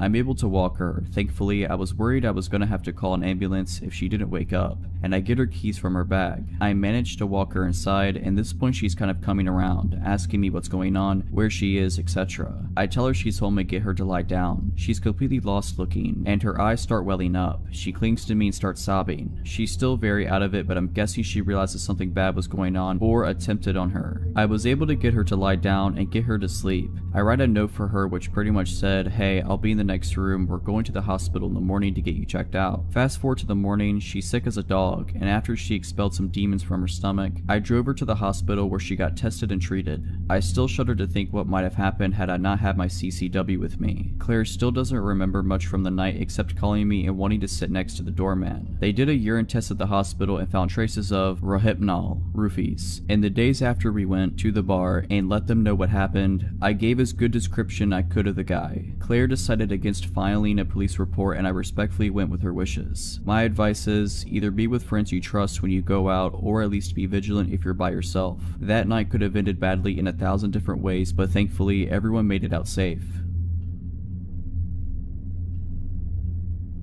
I don't really know where to begin, but I suppose it started before I was born. My birth set in motion a series of actions that led to the threat on my life beyond my control. So pre my existence, my mother, Jane, dated an older guy named James when she was in her mid-teens. He adored her but wasn't of the same religion as her, so she ended up marrying a gentleman from her congregation instead, leaving James' brother put out. A year after being married, Jane gave birth to me and decided that she was unhappy with my father, Dave, and contacted James with the intent to go back to him. So Jane packed a bag one night, took me, and left. As soon as she arrived at James, she was bombarded with messages from Dave telling her that he would take full custody of me if she didn't return. So with a heavy heart, she chose me over James, and therein lies my problem. She went back to my father, and after another year of failed attempts, they divorced and my mother moved south to be with family, completely forgetting about James. My childhood was fairly normal for the next 13 years. A few house moves, a new stepdad, and a few siblings. Mother's second marriage falls through and she's single again. The year is 2010 10 and she has just discovered Facebook. Being newly single and having sudden contact with all of her old school friends, she quickly strikes up a few romances out of nostalgia. Nothing sticks though until she finds him. James has a Facebook account, not very active, no profile picture, but my mom is sure it is him and immediately falls in love again. He comes down south and meets his kids and stays for my 16th birthday party. Looks wise, he is easily in his 50s with shaved gray hair and glasses. My mom leaves him a third time and he finally flips and the crazy comes out to play. He starts turning up at the house uninvited. He is told to leave every time. The visits become less frequent and we think maybe he's got the message. But then hand-delivered letters start arriving for my mom, and it's the contents of these letters that cause me alarm. In them he details how if she had never met my father they could have been happy together, and he had a plan to get her back that was ruined by the untimely arrival of me. So he did what any crazy man would do and started plotting to get me out of the picture. Back in 1995 she had a near miss of a car accident, with baby me in the car when a car clipped her at a junction. She didn't get the car's details but put it down to chance. In the letters James tells her that the incident 15 years ago was him, and that he won't miss this time. He informs her that he still believes that there is a chance for them, but only with me out the picture. I'm not a baby anymore, my father's well and truly out of the picture, but the crazy in James' brain won't let it go. The next letter tells her that he will burn the house down. If he can't have her, no one else will. The next letter informs my mother that he has told social services that she is a drunk and that they will come and take me away. Not hard to prove that false, so we don't panic. The next letter tells her that he will burn the house down. If he can't have her, no one else will. This one she takes to the police. Upon investigation, it is revealed that an ex of James, with the same first name as my mother, has a restraining order against him for stalking and attempted arson. We are put on high alert and the process for a restraining order is begun. A few nights later, my mom hears someone outside the house. Thinking it's him, she calls the police. They arrive within 5 minutes and search the street. No James, but his car is found behind the resident garages. He doesn't return to it that night. The next day, the police contact a woman's hostel in a neighboring county. They have a room spare, so we pack our bags and head there. And so the summer of my life was spent in hiding, no friends, no social media. Well, I wasn't supposed to have social media, but using proxy servers on the computer in the teens rec room, I was the only teen in the hostel at this point, was easy, and possibly very stupid. James began messaging me through Facebook, playing nice, telling me how much he loved my mom, and needed to know that she was okay. I ignored him and blocked his account. I had a number of fake accounts try to befriend me, and they were all blocked also. After 3 months, they find us a new house. We have a week to go back and pack up our old lives. So that's what we do, and now it's 8 years later, and I've moved several times since, including for university, and honestly haven't given much thought to the man who wanted to kill me so he could be with my mother. 2 years ago, I moved back up north not far from my birthplace. 2 weeks ago, I received an email on an old email account for a rental agreement. At first, I thought it was spam, but upon opening it, the name at the top read to James Smith, and the rental address was not too far from me, only a town away. That sick guy gave my email to the renters as his so that I would know he was nearby. I've heard nothing else, but I seriously hope that we don't ever meet again.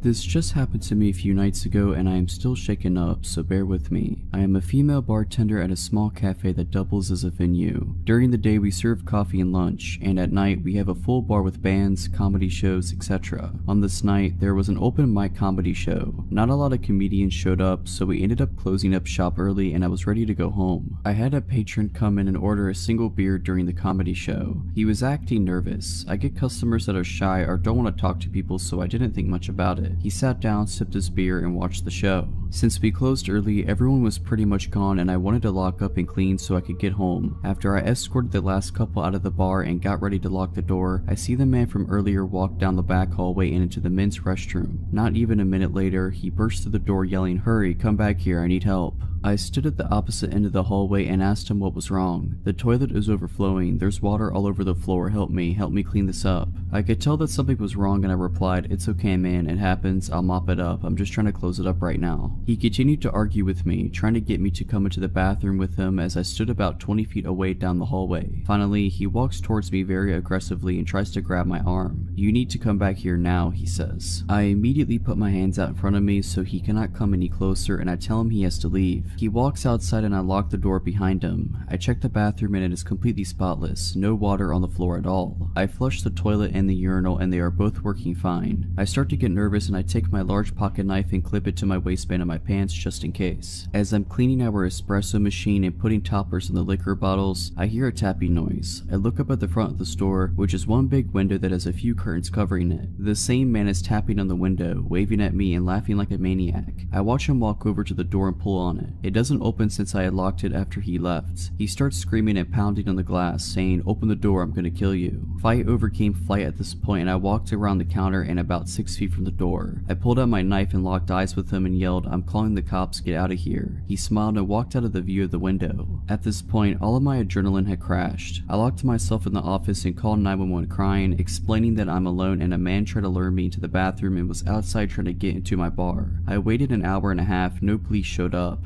I called my boyfriend and he drove up to the shop. My manager watched the security cameras from home, making sure that the man didn't come back. I did the deposit and immediately drove home, my boyfriend following close behind me. My male busboy has been coming into work with me so I'm not alone, and the managers have been keeping an eye on the security cameras while I'm working.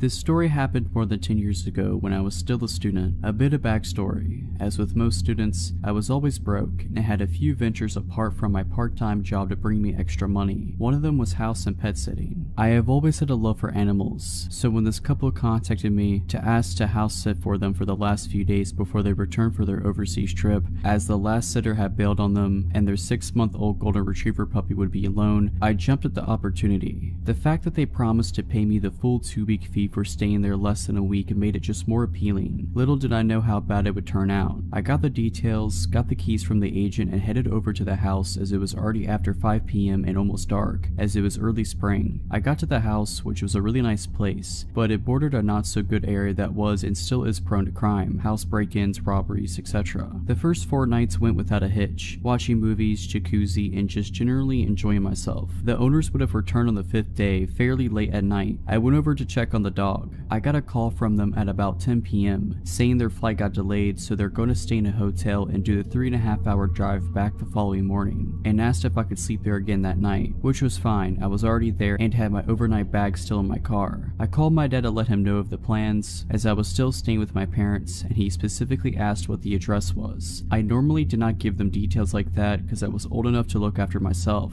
I still believe to this day that probably saved my life. I eventually got to bed about 1 a.m. and it felt like I had only slept 5 minutes when I was awoken to a window breaking, and I could hear movement and what sounded like footsteps running down the hallway. The first thing I did was grab my phone and just hit redial. Thanks to my old Motorola phone, redialing was as simple as pressing one button, as my dad was the last number that I had called, hoping that he wakes up from the call. I then dropped the phone in between the headboard and mattress in case my dad picks up that he can hear what is going on. I had barely done that when the first guy stormed through the bedroom door. I could see a silhouette and he had a knife in his hand. When he saw it, he raised it and came at me. Now, one thing to those that are unfamiliar with South Africa and the crime, robberies and house invasions usually are very brutal and violent. People get murdered or tortured if they are in the slightest retaliate or don't cooperate with the robbers. Out of instinct, I raised my legs back when he came at me, and when he came within reach, I kicked both legs out as hard as I can. When I kicked and made contact with the guy, he completely lifted off the ground and shot into the wall. Luckily, the knife shot out of his hand as well. Before he got the chance to get up, I was on top of him, driving my right knee into his face and in return, his head into the wall. I knew that my life depended on it, so I put in some extra force. The guy dropped like a sack of potatoes, but before I could get up, I heard the sound of a pistol cock and I froze. It felt like all the blood drained from my body and I just became numb. He stood like that with the pistol against my head for probably less than 10 seconds. I did not move, and he eventually said in very broken English to get on the bed face down. I panicked, but thought if he wanted to shoot me that he'd already would have done so I did as he said. He threw a blanket over me, and I turned into a fetal position with my back against the wall, just so if they wanted to stab me that I had my legs and arms in front to protect my body. Now by that time, I had forgotten that I had called my dad, and the guy that I had need is still down. I heard a third guy come into the room, and I could hear what sounded like Portuguese to me. I could not understand what they said, but I recognized it, as we used to go to Mozambique on holiday a lot, and that is the main language spoken there. The one guy tried to get the guy that I put down off the ground, while the others started to ransack the house, shoving valuables into a big bag. It was about at this time that I heard tires screeching and a car approaching at what sounded like Mach 2. The car skittled to a halt right in front of the gate, and I heard someone scream. It was my dad. The three inside the house panicked and ran out the back door and tried to jump the fence. My dad opened fire, shooting in their general direction. I grabbed the house keys and pressed the gate remote, and my dad called the police while he came in. I met him at the front door, and we walked out to the car to wait there for the police. It took them over an hour to get there, some excuse of no vehicle available. By that time, I had calmed down and started to look for the dog. I could not find her anywhere. I grabbed a flashlight from my dad and started scanning the surrounding yard, and as I got to the corner, I could see her laying on the ground. I got to her and saw she was dead. Later autopsies revealed she was poisoned, and the police found pieces of meat laced with poison near the fence. Poisoning is pretty standard practice in my country for dealing with dogs at a house or area that is targeted for a break-in or robbery. I was fuming and so sad. The police was also pretty useless and had a I don't give a crap attitude, and barely took our statements. By that time, it was starting to get light, and I retrieved my bag, phone, and locked the house as good as I can without touching anything, and drove home behind my dad. Only when I got home, I got the story from my dad's side. He said he answered my call, only to hear the shouting and what sounded like fighting going on, and when I did not respond, he flew out of the house and raced over. Luckily, he asked me for the address the previous night, and he knows the area well to know exactly which house it is. Now, my dad got there pretty quickly, and he said he stayed on the line the whole time, only hanging up when he stopped at the gate. My parents' house is about 6 miles from there, through a residential area. It's normally about a 20-minute drive. The call duration was 7 minutes and 13 seconds. I met the detective there later that day, gave my statement, they took fingerprints, etc., and the owners got back about the same thing. The rest of the day was a blur, as I came down from the shock and adrenaline. Now, that is not where the story ends. About 7 or 8 months later, I got a call from the detective telling me they caught the guys. The one that I had need apparently was the leader of the group. He had 4 counts of murder, I think 8 to 9 for attempted murder, multiple assaults, aggravated assault, over 100 house break-ins and robbery. I was shocked. The detective told me that if I had not taken him out first and fast that night, I would have definitely not gotten away so lightly. Now, this is also not where the story ends. 3 days later, I get another call from the detective saying that I should be careful as he had escaped from custody and they have not caught him yet. I was not worried too much as the robbery wasn't at my house and I had changed cars, so he would probably not find me. Also, I got my firearm license and carried my pistol on me 24/7. I did not hear anything after that until about 2 years later when I saw the detective in the grocery shop. We started talking about the case and she told me that he was killed during a home invasion. He broke into the wrong house and the owner was waiting for him, pistol in hand. Shot him once in the stomach and one in the neck. This whole ordeal has made me more vigilant, heightened my situational awareness, and made me a little paranoid to double and triple check all doors, locks, etc. But I'm just glad that they were brought to justice.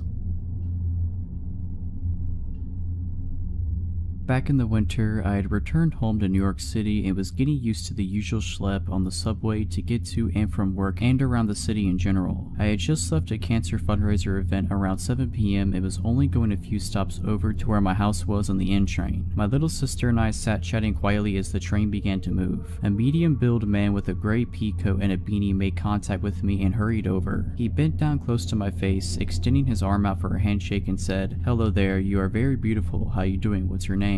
I sort of just recoiled back, giving him a confused, "what are you doing in my personal space" kind of look, shaking my head in a clear disinterest to make his acquaintance. All of a sudden, it was like a switch flipped and his previously sweet tone turned to an ugly rage. "You think you're better than everybody? Get out of here, clown." He screamed at the top of his lungs and I noticed everyone turning and staring in our direction. "Screw you anyway." He made a waving off gesture while I kind of just sat there staring at him wide-eyed, wondering what he was going to do next. His entire stance was very aggressive. He then stopped screaming and to my surprise made a direct pass to try the exact same thing on my sister who was right next to me. "Wow, you are beautiful too, can I shake your hand?" And he reached directly next to me to touch her. I extended my arm and said firmly, "Hey, leave my sister alone and back up out of our space." This guy smacks my hand out of the way. Now he's fully pushed my buttons. I stand up and realize I'm about eye level with him, so he must have been around 5'9", maybe 5'11" at most. "Don't touch my sister," I said, and I was officially heated. This part is a blur as I don't remember what he said when he pushed me and we began to scuffle, but I landed a very sweet uppercut on his jaw. This enraged him and he had me on my back within seconds, kicking me and screaming, "I will kill you." After what felt like an eternity, 2 good people of the subway had run up behind me and grabbed him off of me.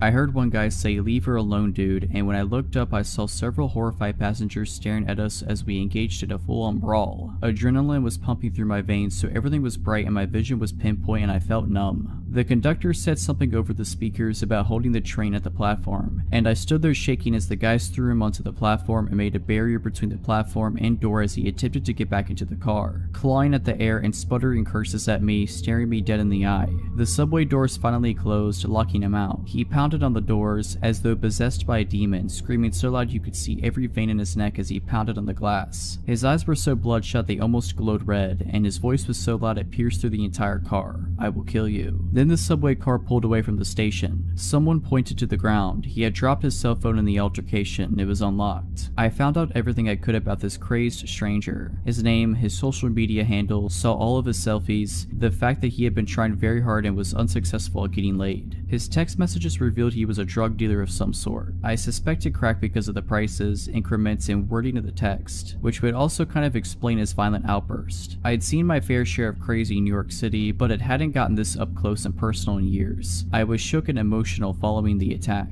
I went to the police station with my aunt and uncle soon after to file a report. I gave them his full name and they said they had a lot of people in the system with the same name. I said, well, I have all the specific info I got off the phone. They said they couldn't use anything off the phone without a warrant. They ended up taking his cell phone from me and nothing ever really came of it, except for the huge bruise I had from getting a blunt kick to the thigh. An officer came by my house a few months later with some photos of extremely similar looking men, none of which I could confidently identify as my assailant. Haven't heard a single thing since I filed the report and I couldn't find the guy on social media again. I just hope the man is found and arrested.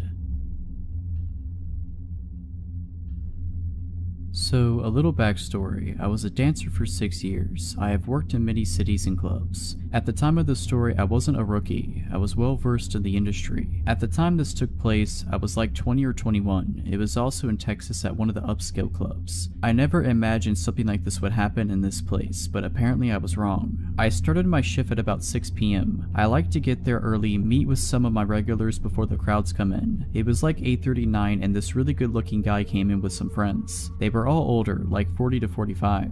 I grabbed some of my hustle friends and we went and sat with them. It wasn't hard to convince these guys into a VIP room with a bottle service. But this is where it kinda gets weird. The guy I was talking to wanted a separate room for just us. I thought maybe because his friends seemed rowdy and wanting to party hard, he wanted to have a more relaxed area. I wasn't complaining because this meant I wouldn't have to share my cut of the room, so stupid me saw dollar signs and went with it. We get some mixed drinks and shots. Now a lot of the guys that come into strip clubs really want to let loose and brought drugs as well. These guys had just about everything besides crack, meth, and heroin. I was definitely a party girl at the time too, so yes, I partook in some of these. So at this time, we were all hanging out in one room together. I took a little hit of coke off the back of my hand and continued drinking. After we were all hyped up and ready to party, my guy pulled me into the other room. This guy was like 6'4", obviously worked out a lot and was attractive. I, on the other hand, without my heels was 5'6" and was like 120. I sat down in his lap and I started talking to him and laying down my moves to get him to empty his wallet basically. We were having a really good conversation and my bouncers were really good about checking up on the girls in the rooms because they were pretty secluded on the second floor. After about 20 minutes of talking, something snapped and all of a sudden he literally put his hands around my neck, lifted me up and slammed me against the back of the couch. The couch backs were tall and padded, so it wouldn't have been heard on the other side plus with all the music. I was literally frozen in fear. After almost 3 years of dancing, I had never been in this situation. He started calling me names, spit in my face, and his grip on my neck would get tighter when he would feel me take a deep breath like I was going to scream. Luckily, there were also VIP rooms across the large overlook and a bouncer noticed me kicking and flailing. I faintly remember, like all the bouncers, running into the room. They had to pry me out of his hands. When I was finally back sitting on the couch, they had him on the floor outside the room and his buddies acted like they didn't even know him. My manager grabbed me and carried me like a baby to the dressing room, asked me if I needed any medical. I said no, I was just really shaken up. His buddies talked to my manager and basically gave me guilt money for that happening. Apparently he was going through a bad divorce and just snapped on me instead of his ex. When I was 18, I was living in a small town. I was friends with rowdy skaters around and they helped connect me with this dude who sold weed. He was 29 years old I think at the time. He gave me pretty good deals and lived nearby. I wasn't driving at the time so this was convenient for me. His name was Max. Max had always struck me as a weird dude. We had normal weed buying interactions that never lasted more than 10 minutes. Buy some weed, maybe smoke a bowl, that's it. He'd often tell me he could drop it off at my house but I never let him because as I said before, he was weird. I wasn't afraid of him, but was definitely aware that his offers to deliver to me were weird. One day in May of 2018, I was invited to a bonfire by the same rowdy skaters that introduced me to this guy. I had no idea he'd be there, nor was it important to me at all. I brought the guy I was dating at the time. I said hey to everyone including Max. We stayed for a couple hours and some of them played some music on their guitars. Nearing the time I was leaving the bonfire around 11 p.m, Max was getting upset about something and threw his guitar into the bonfire. I didn't know what he was angry or upset about and paid no mind to it. This happened as I was leaving with the guy I was dating. I went to bed and woke up to paragraphs on paragraphs of crazy texts from Max ranging from 1 a.m. to 5 a.m. Like a constant stream of texts stating things such as, "You know how much I loved you, you are cruel." He would go back and forth between saying, "I would give you the world if you'd let me," and "You really do deserve him though." He said really scary things like, "You are a predator and should be snubbed out, just wait," and "You are stuck, I will either love you or hate you to the fullest extent my powers behold. Right now I pray the worst death on you and that guy you're with." To top it all off, he said, "Losing you is like losing a mother to me." He told me to tell him I never loved him and that I wouldn't hear from him again if I did. So that's what I did. I said, "I never loved you, do not message me again." I left it at that. I didn't get a response, nor did I care to get one. Max had never expressed any romantic interest to me, asked me out or anything. This was all out of nowhere and he was 11 years older than me. I was barely 18. That night he cut his long hair off and posted photos naked on Facebook, curled up in fetal position talking about being a statue of shame. It's as if he had a breakdown, but I had no intention of causing that and didn't think I would even offend anyone by bringing this guy I was seeing. Everyone else seemed to like the guy that I brought. About a week later, Max texted me pretty late at night and asked if I had seen the flowers he spread along my sidewalk, saying that he stole every flower in the vicinity of my neighborhood that night. I asked how he knew where I lived and said I hadn't seen the flowers, so he must have had the wrong house. I also told him he shouldn't do that as I never felt anything for him and so on. He told me that he had heard I lived on the same block as another one of the skater guys I had and he wasn't wrong. The skater guy I lived by was on the other side of the block and I never walked that way, so I never saw the flowers. I blocked his number and didn't hear from him again for weeks. Weeks later, I woke up after a rough night and there were loads of flowers on the sidewalk right outside my house along with a little bouquet at the top of my walkway. I was pissed. I wasn't scared yet and stupidly I unblocked his number and texted him asking why there were flowers outside of my house. This confirmed that this indeed was where I lived. I still to this day feel so stupid for texting him and making it known that after weeks he had found my house. He responded saying, sounds nice, that was me. I blocked his number again. About a week later, I was out of town and my roommate texted me a photo of a heart with a peace sign inside of it and my name written under it drawn in chalk outside our house. When I got back into town, I went to the courthouse and began the process of getting a stalking order against him. When I left the courthouse, I went to Max's work and told him he needed to stop this behavior and that he was stalking me. He looked me in the eyes with no facial expression and said, "If you don't leave, I am calling the cops." I got angry and said loudly, "Call the cops, I was just talking to them about you," and left his work in a rage. Soon after this, I began driving again. I once drove by him and he noticed it was me. The next day I woke up with my car covered in flowers. I presented my case to the judge and she put the stalking order in place. He was served with it by police officers and I thought that was that and he wouldn't be bothering me again. I was wrong. After the stalking order was served, he made several other chalk messages on my sidewalk, left random gifts for me like chalk and beheaded my little pony heads on beer bottles. I always brought these things to the police station, but they said I needed to catch him doing it, take a photo or get a security camera. So I got a security camera and really hoped I would catch him. It turned out my security camera was stupid and I couldn't just watch the videos it took but had to skip through second by second by hand. It was an impossible task. I was terrified of leaving my house at night at this point. I never had my curtains open anymore and I was so frustrated that my livelihood was being taken away from me. Ultimately, I unblocked his number in hopes that he would text me directly violating the stalking order, and after a few days, it worked. He sent me a weird text saying, "Forgive me, we are charming, this is harming, let us try again."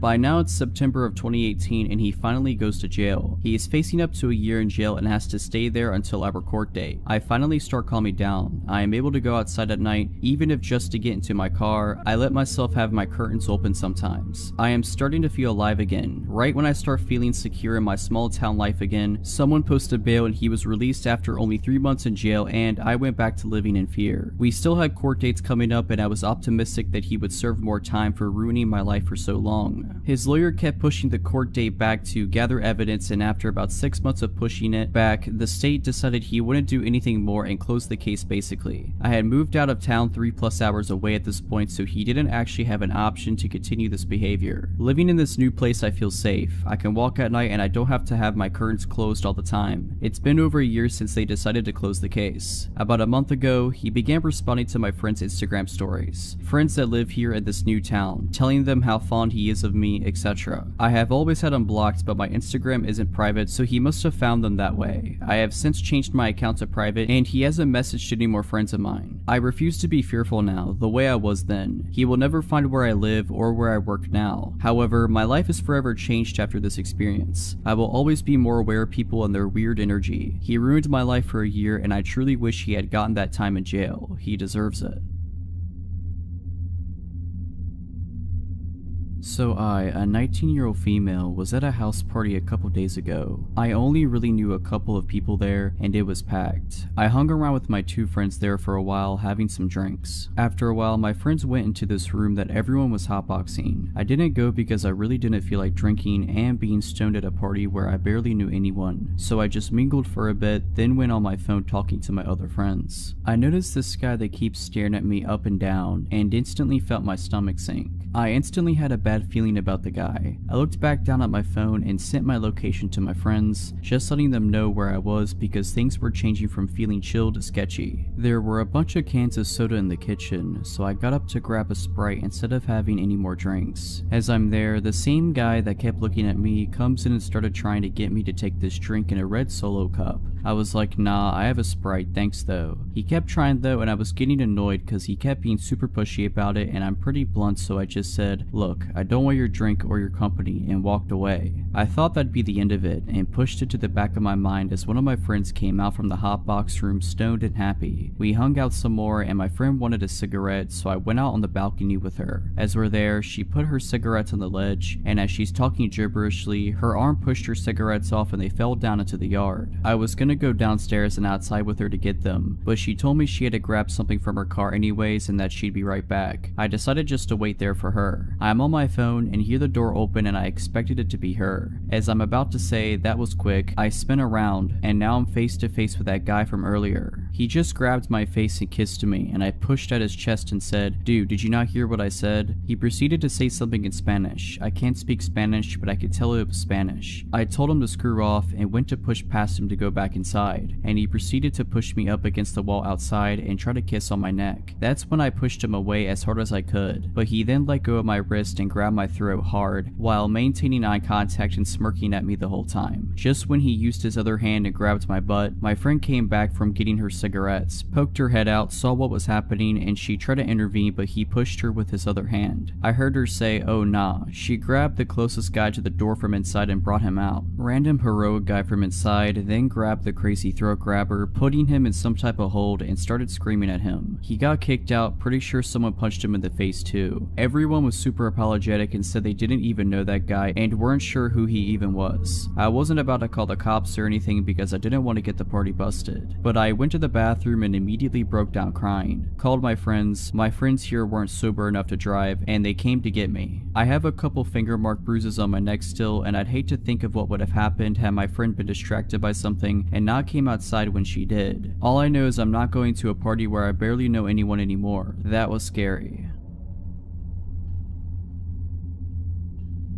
This happened when I was 4 or 5 years old. I was at a rather large toy store with my dad and sister, who is 2 years older than me, so that I could pick out a birthday present for a friend of mine. My dad and I were looking at the Lego aisle they had available, while my sister was shuffling around, bored out of her mind. At some point she wandered away. I was looking at the box of a castle set, wishing that it was my birthday coming up, when my sister returned and tugged on my dad's arm. What is it, sweetheart? He asked without looking away from the box he was holding. I think he also wished it was his birthday coming up. There's a man. Oh, never mind, he's gone now. My dad looked at her, putting the box back on the shelf. What man? He asked. There was a man who asked if I wanted to come see his puppy, and I said that I'd have to ask you first, but I don't know where he went. My dad took the box out of his hands and put it back on the shelf.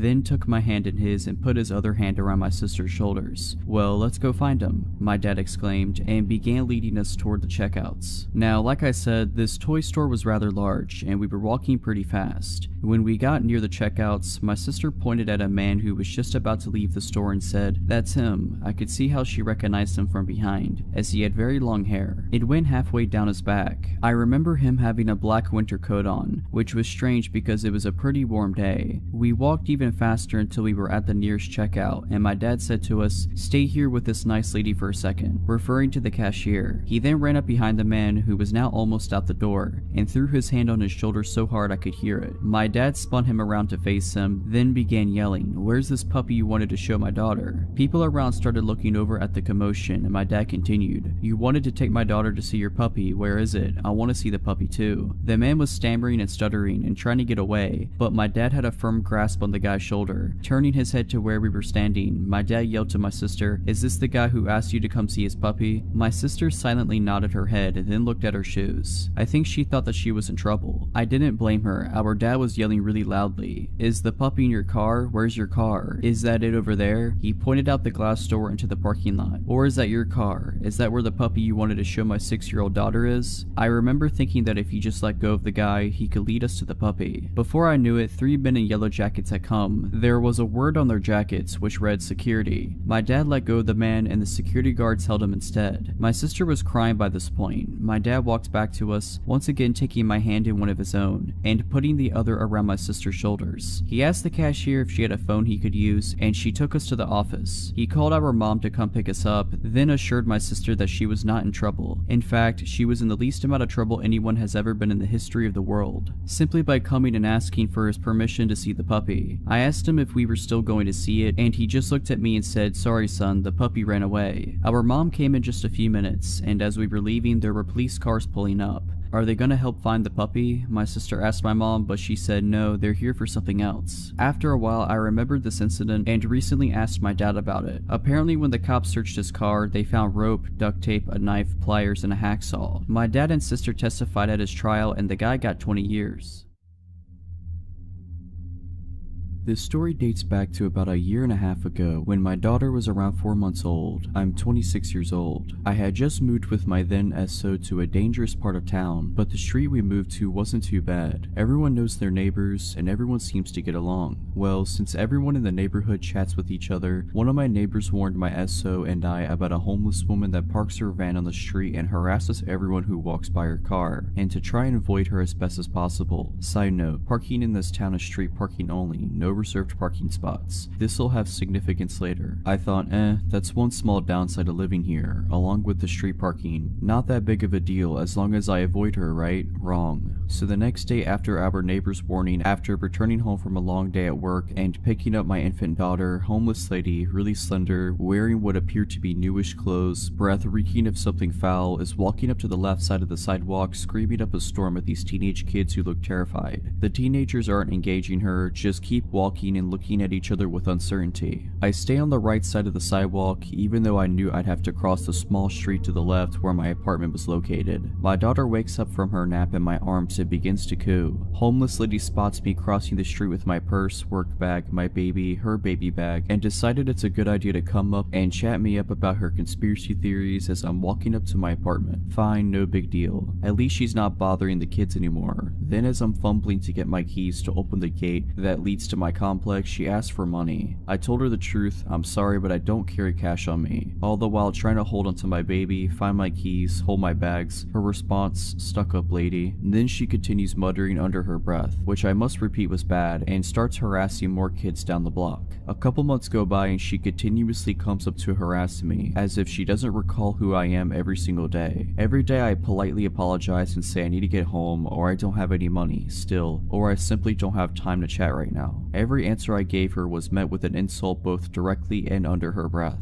At this point, I am still not concerned. I've always had a soft spot for the homeless, and I am aware that this lady has severe mental illness. I always apologize for not having money to give, even through the insults. One night, around midnight, my daughter wakes up crying horribly. My SO and I take her temperature, 103 fever. I tell him it's time to take her to the emergency room immediately before it gets worse. We gather everything up, and I gently take her from bed and lay her against my chest. chest. She's so helpless, weak, burning hot, and whimpering terribly. I still want to tear up thinking about it to this day. So as we walk out of the apartment, my SO says he will run down 3 blocks to grab the car. Remember, it's all street parking, so we often had to park blocks away. I say okay, I'll stand in front of the apartment so he could just pick us up and we can book it to the ER. Wrong choice. I watched as he ran all the way down the street and turned the corner out of sight. Then I look back at my baby and start rocking and shushing her so that maybe she could get a little bit of sleep/rest before being up at the hospital all night. Moments later, when I look up, homeless lady walks around the same corner that SO just ran around and makes a beeline straight towards me. I get a little uneasy as I have a sick baby in my hands, but maybe she'll leave me alone this time, right? Nope, that was wishful thinking to the max. I'll label homeless lady as HL and me as me. Homeless lady, and a voice loud enough to wake up the entire block. Oh hey there sis, daddy just told me that baby's done sick and she needs a healer. Me, still trying to gently rock my baby as she's startled back awake and wondering why he told this lady about my baby being sick. What? Sorry? Homeless lady, I'm a healer. My mama and I have been healers since birth. Give me that baby. Me, still trying to give her the benefit of the doubt, knowing she's mentally ill. Sorry, I'm waiting on her dad to bring the car around so we can take her to the hospital. Can you keep your voice down? She's trying to sleep.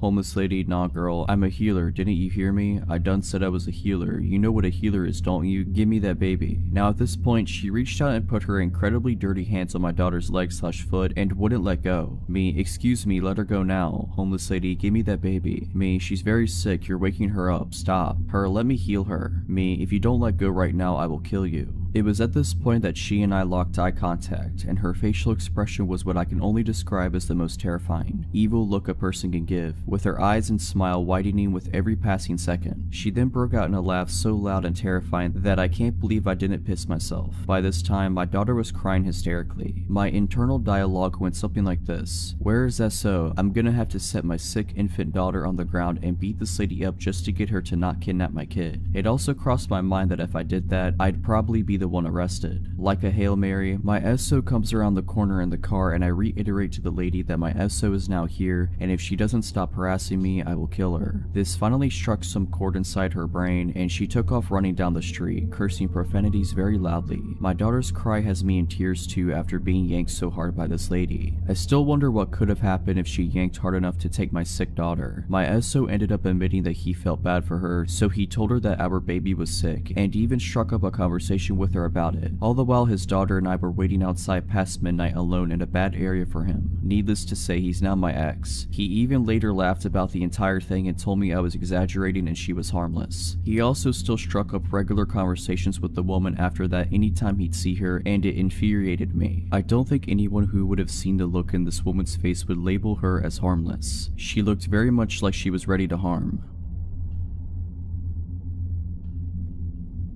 From 2006 to 2011, I worked in the electronics department at the local Walmart in the small city I lived in. Through those 5 years I had worked there, I had plenty of creepy encounters with strange customers, especially considering the state hospital was directly across the road. This story isn't just a regular old creepy encounter, but something that would lead me to being stalked for nearly a year. It all started in 2010 on a night I was working second shift. I was doing my end of shift ritual when a woman in her late 40s interrupted me. She was with a little girl no more than 3 or 4 years old. Excuse me, I need help with my cell phone. She spoke softly and proceeded to tell me her problem. I need to turn my phone into a straight talk phone. The girl earlier said you could do it. I said sure, let me see what I can do. She handed me a 6-year-old phone from Verizon and I knew as soon as I saw it I wouldn't be able to do what she wanted. I explained that she would have to buy a new phone from Straight Talk and transfer her old number. Basic stuff really. Now, I always took my job seriously and held myself to the highest standard of customer service. I did nothing to actually piss off this lady, but sure as it is, she was pissed. Why would I buy a new phone? I already have one. She starts screaming at the top of her lungs. Her claims of me upselling her and being a corporate goon. I finally managed to defuse the situation, and as she left the apartment, she gives me the classic, "You'll never get a job in this town again." As I'm getting ready to leave my shift, my manager stops me and tells me I got a complaint at customer service from a lady claiming I swore at her granddaughter. Apparently I told her to screw off. I explained what happened and he just laughed it off. My managers knew it was very unlike me to say anything like that to a customer. I wish the story ended there. For the next several weeks I would get complaints about things I'd never done. sometimes even on my days off. I would come into questions from management nearly every day. It was complaints ranging from me being rude to a customer all the way to me doing drugs in the parking lot on break. All these complaints were coming from 2 women. As it turned out, it was the cell phone lady and her adult daughter. It turns out they have even been scoping out my work schedule and started coming in nearly every day. They would walk through electronics to make sure they saw me, and later that night I would have a complaint. This happened for months. It happened so much management deemed her, my name, favorite customer. To be honest, I didn't care much. I even thought it was pretty funny. I never got in trouble and everyone knew these ladies and just blew it off. I started caring when she took it to a new level. She started to follow me around. I would see her when I was around town. She made it clear she knew where I lived and would regularly walk by my house. I would see her standing out front just looking at my place. I began getting complaints to the city about my property, grass too tall, the old shed in my yard, my fire pit, basically everything. She even found out my girlfriend's name and began complaining at her job. I knew it was her. She would make it so clear that she was following me. Sometimes she would stop in and ask me questions at work and act like the nicest customer. A few times she asked me things like, how's your girlfriend? Or my favorite, how can you afford that big house on your little Walmart wage? For about 7 months she stalked and slandered me. I started telling her I knew what she was doing and to stop. But she played it off. I couldn't report her. She never once threatened me. She was just making my life hard. By this time, everyone in my life knew about this woman. One night, I'm grabbing dinner with my friends from work and we're joking about it when someone says, what if you just counter-stalk her? At first, I thought it was a terrible idea, but this convinced me it would work and they would all help me. So we hatched a plan. It went as follows: find her job, find her name and address, make complaints in the same manner as her, find out all the rumors she told about me, make it clear that we know, show her that we have numbers. I found out her information easily enough. Turns out she didn't live anywhere near me. I was even friends with a few of her coworkers. They would keep me informed on crazy stuff she said about me and even told her to stop. We began doing exactly what she was doing to me. We did this for about 4 months. The more we dug into her life, the more I found out about how obsessed she was over getting me in trouble. She had claimed that I assaulted her. She urged others to report me and follow me. She told police I was a potential drug dealer. Eventually we won though. She started putting together that there were 6 of us digging into her life and asking questions about her. My last month at work I didn't get a single complaint. In fact, I never even saw her anymore. The day after I quit though, I heard she was in the store complaining about a new person after asking one of the managers why I quit. I'll honestly never understand why she was so bent on destroying me. I just told her to buy a $20 prepaid phone. I work about a mile from my house, in a pretty small town, 100,000 people-ish, spread out. I grew up in one of the largest cities in the States, so living here has been a bit of a culture shock. It's very easily accessible by walking, so I never drive.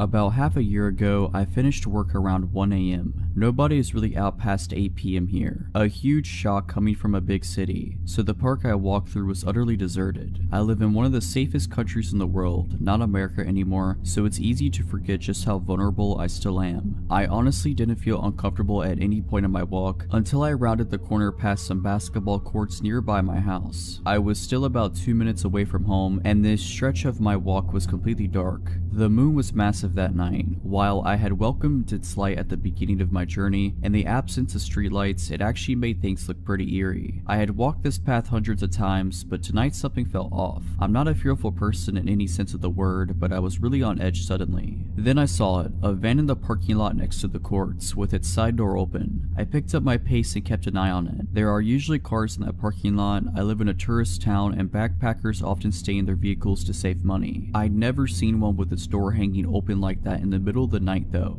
I was so focused on the van that I missed the man walking out from the trees near the courts, until he was a mere 30 feet behind me. He was walking fast, and there was little doubt that he was heading straight towards me. I was at a loss for what my next action should be. Screaming wouldn't do much. I was still too far away from any residences. I usually carry a glass water bottle with me for protection. We have very strict laws on weapons, but had left it at work that night. My phone was dead. Everything I knew better than to do, I'd done. I hesitated running on the off chance that he didn't mean to act sketchy.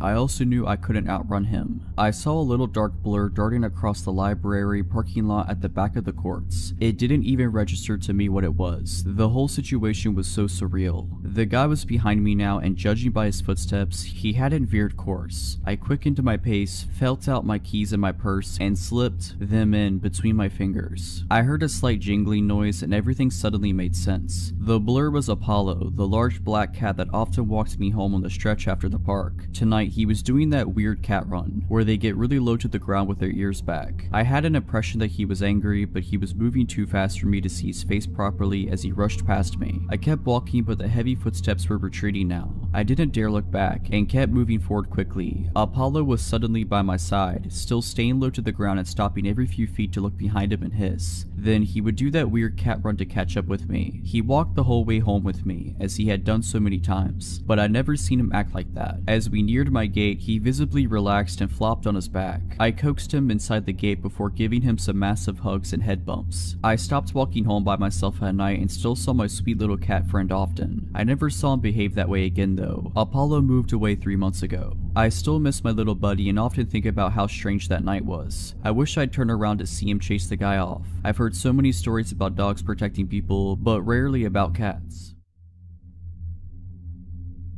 I am 20 years old. I live in the suburbs in a small residence of 6 houses. My gate is very often broken, including today. That means 80% of the time it is wide open, so everyone can fit into the small courtyard. My house has 1 floor. There are 4 bedrooms, including mine, and downstairs there is a guest bedroom, which is used as a treatment room because I have big health concerns. This is where all the equipment, medicines are stored, like morphine and doses that could kill an average person, and this is where the care takes place. Also, I have a dog. I am very close to him. He is a little bit all of my life. He feels everything to the point of feeling my epileptic seizures before they happen. To recognize the nurses who are arriving, he recognizes by the sound of their tires when they arrive in the yard. He never barks except when there is a problem. And finally, a nurse spends 4 to 5 times a day to give me care at home, including infusions. This is important for the story. That morning, like every morning, my liberal nurse arrived at 8 a.m. For the rest of the story, I'll call her Sandra. She takes care of me as usual. That is to say, an infusion of a painkiller. She replaces the antibiotic diffusers, she makes me do blood tests, and remakes the cassette of my morphine pump. We usually chat about everything and nothing. She tells me stories with patients during the treatment. My nurses are an integral part of my life.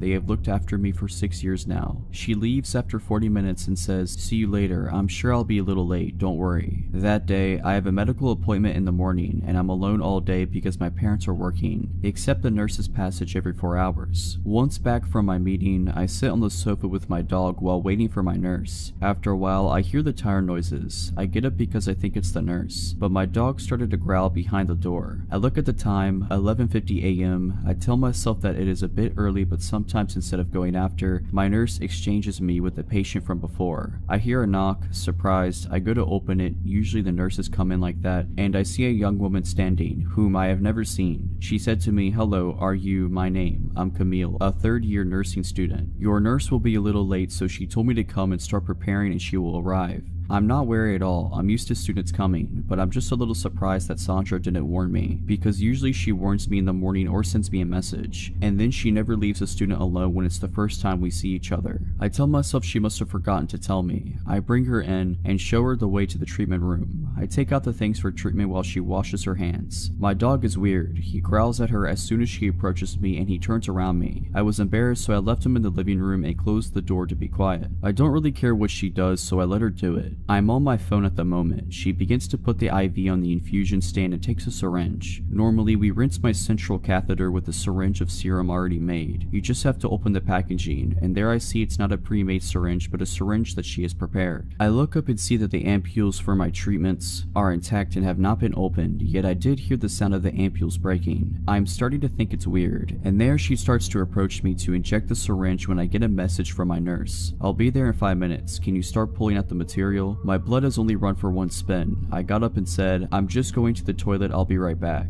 I ran and locked myself in the downstairs toilet. The whole time my dog was barking and growling. When I opened the door, he followed me straight up, so we were both in the toilet. So I sent a message to my nurse, "Camille, your student is here, don't worry." And then she replied, "Who?" I started crying in the toilet and was really scared. Camille came by and asked, "Is everything okay?" I think she could see I was staying a long time. I said, "Yes, it's going to happen." Then I heard my front door slam. 2 minutes later, I hear it open, but I hear my nurse. I came out of the toilet crying. She asked me what happened. I told her about it and showed the treatment room, so we called the police. They came and they examined, took samples, and the syringe and the rest of what Camille had prepared. The test results were received a few days after receiving the products in the syringe and the infusion. In the syringe was a paralyzer. She had put a dose that could have paralyzed a man of 120 kilograms. I'm 40 kilograms, and in the IV it was medicine to lower the heart rate, but it was so concentrated it could have stopped anyone's heart. Today we still don't know who Camille is, and luckily I have never heard from her again. In retrospect, I realized that my dog had sensed that this person didn't want me well, and I tell myself that I should have watched her because she was just a student, and that my treatments are not paracetamol, and I keep wondering what could have happened if I hadn't looked at my phone.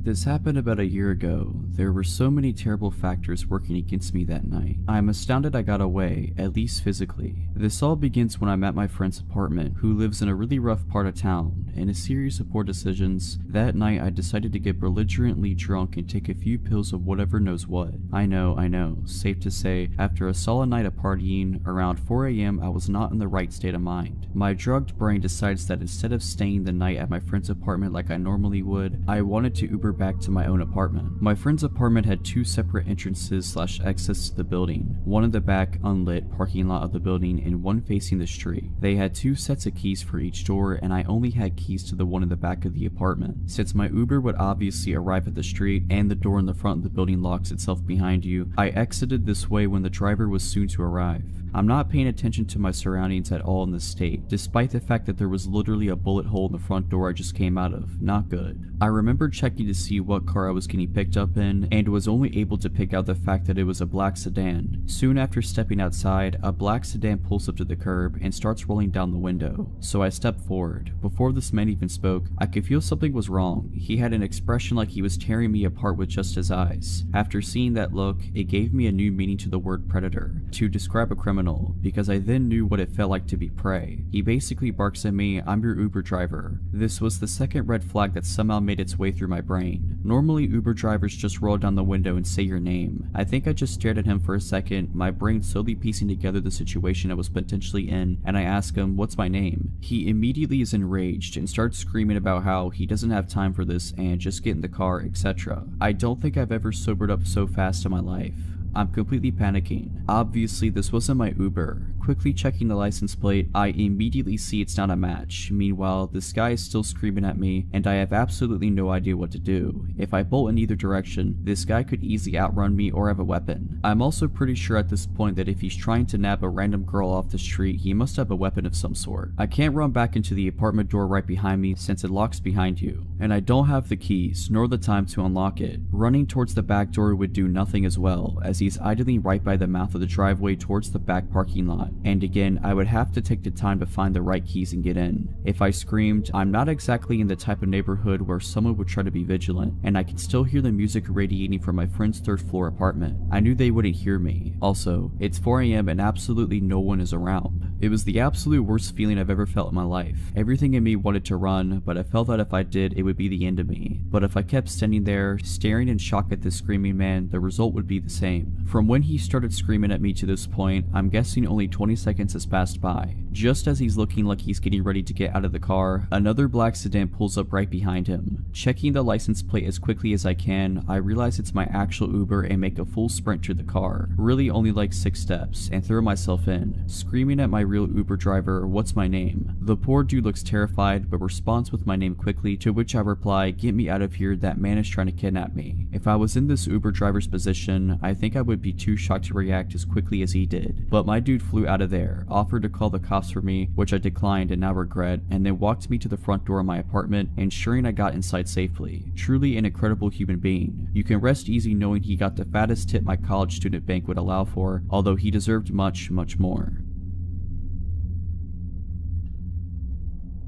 I was one of those kids you see walking around zoos or amusement parks wearing a leash. Those were already a thing 20 plus years ago, but less common, and were initially only tied around the wrist. In my case, it was a necessity. I would always start wandering off from the rest of the family no matter what situation. This is one of the stories that led to me earning my leash. It happened when I was about 6 years old, and I went to the zoo with my mom and sisters. Before every family outing, my mom made sure to give me the talk about not walking off again or face the consequences. My mom was a strict parent that made good on her promises. She had to, being a single mother of 3. I didn't try to disobey her per se, but I often just didn't pay attention to the world and people around me. No different this day, I behaved and followed the group for a while, but then a butterfly garden caught my attention and off I was. When I finally realized I separated myself from my mom and sisters again, I panicked and started walking around the zoo looking for them, being afraid for my mom's reaction more than anything else. After a while, I somehow got it in my head that if I could just walk out, find our car and wait there, my family would eventually find me. So I did. I got lost within a couple of minutes, walking around a strange neighborhood looking for either our car or the way back to the zoo. Nothing looked familiar. I started crying. Then this man came up to me, just normal looking, about 40 years old, asking if I'm lost. I explained I lost my family when we were visiting the zoo and I'm looking for the way back. I couldn't believe my luck when the man told me he had just come from the zoo and saw a family there standing near the entrance who were waiting for a little girl with blonde hair and a baseball cap.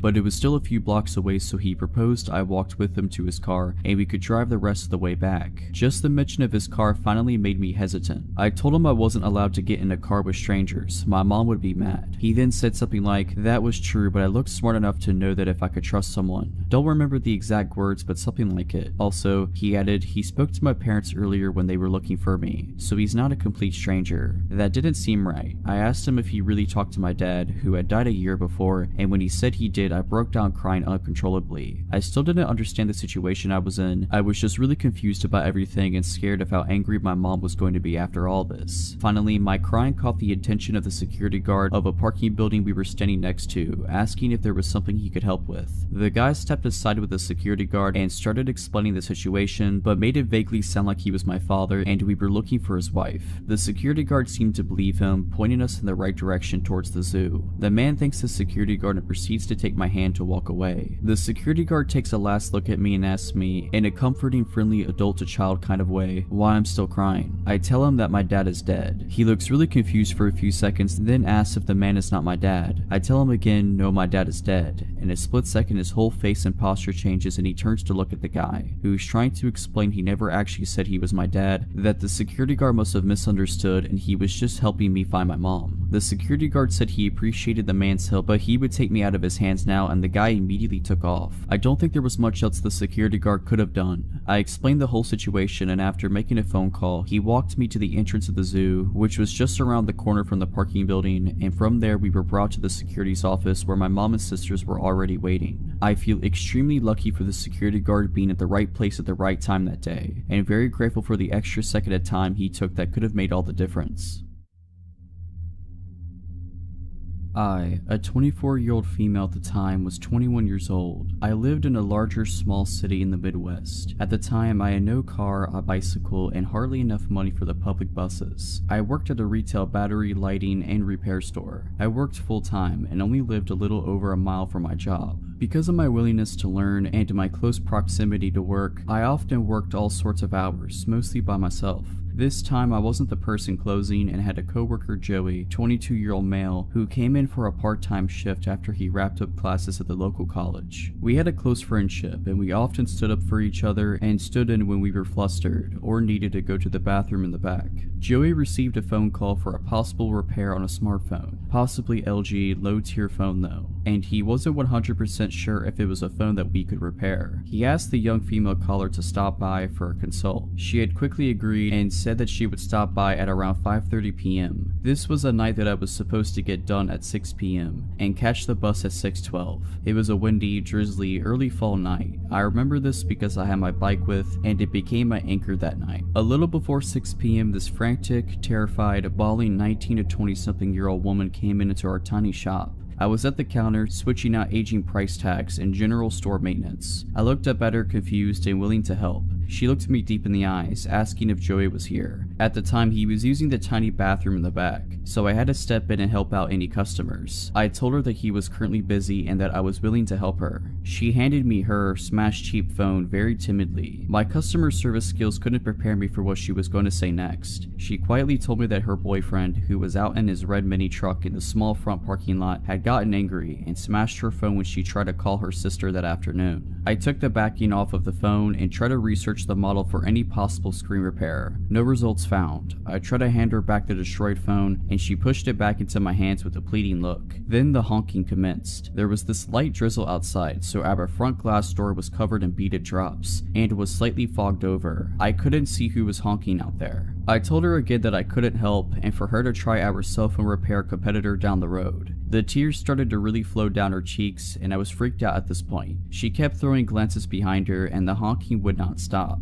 I shook with fear and rage at this point. I myself was in a domestic abuse situation at the time and knew what this girl was experiencing. I broke my lock stare at her and tried to look at our system a second time for a replacement screen. Nothing again. I looked up from my computer and saw a shadowy figure of a young man pacing in front of the store. I was just happy that the honking stopped, but I was increasingly shook up. My whole body vibrated with fear, and I whispered across the counter if she needed me to call 911. She slammed her hands down on the counter and said that I couldn't do that. She begged me not to. At this point, Joey came out from the back and asked me what all the honking was from. We had a lot of elderly, farmers, lazy, and disabled customers that would honk their horns for us to pick up heavy battery cores from their cars. He thought that it was one of those situations, but with the looks on our faces, he knew something horrifying was happening. The young guy stopped pacing outside and began banging on our front door.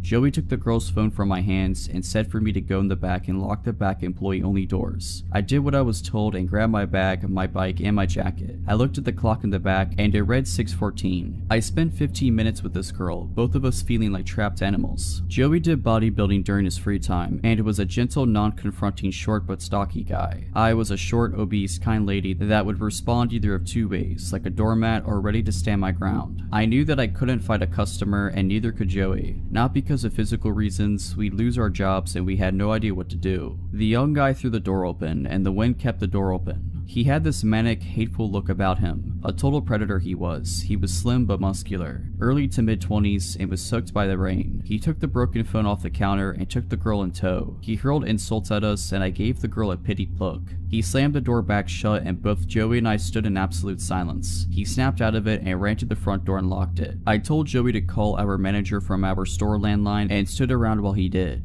I noticed that the guy had moved his truck to directly in front of our door. He was watching us from his truck, watching us behind the counter as we were on the phone with our manager. I had to leave to get home. The last possible bus came at 6:42, and I couldn't pedal my way home in the weather and all the circumstances that had just occurred. The time was around 6:18, and I just needed to cross the busy highway and down the sidewalk by 1/8 of a mile to the nearest bus stop. Joey, the guy, and I played the waiting game. It was 6:23 when the guy finally left our parking lot. I told Joey that I would leave at 6:25 so I could arrive at the stop safely. Joey opened the front door and I threw myself on top of my bike and pedaled harder than I could ever imagine. Now mind you, our store was in an industrial shopping area at the very edge of town. We worked next to a sub shop and worked across from a strip mall with a bullseye store and a local chain grocery store with other retail stores and a bank all in that large lot. It started to downpour, and as I tried to pull out of our parking lot straddling my bicycle, I caught a glimpse of the red truck looping around the sub shop.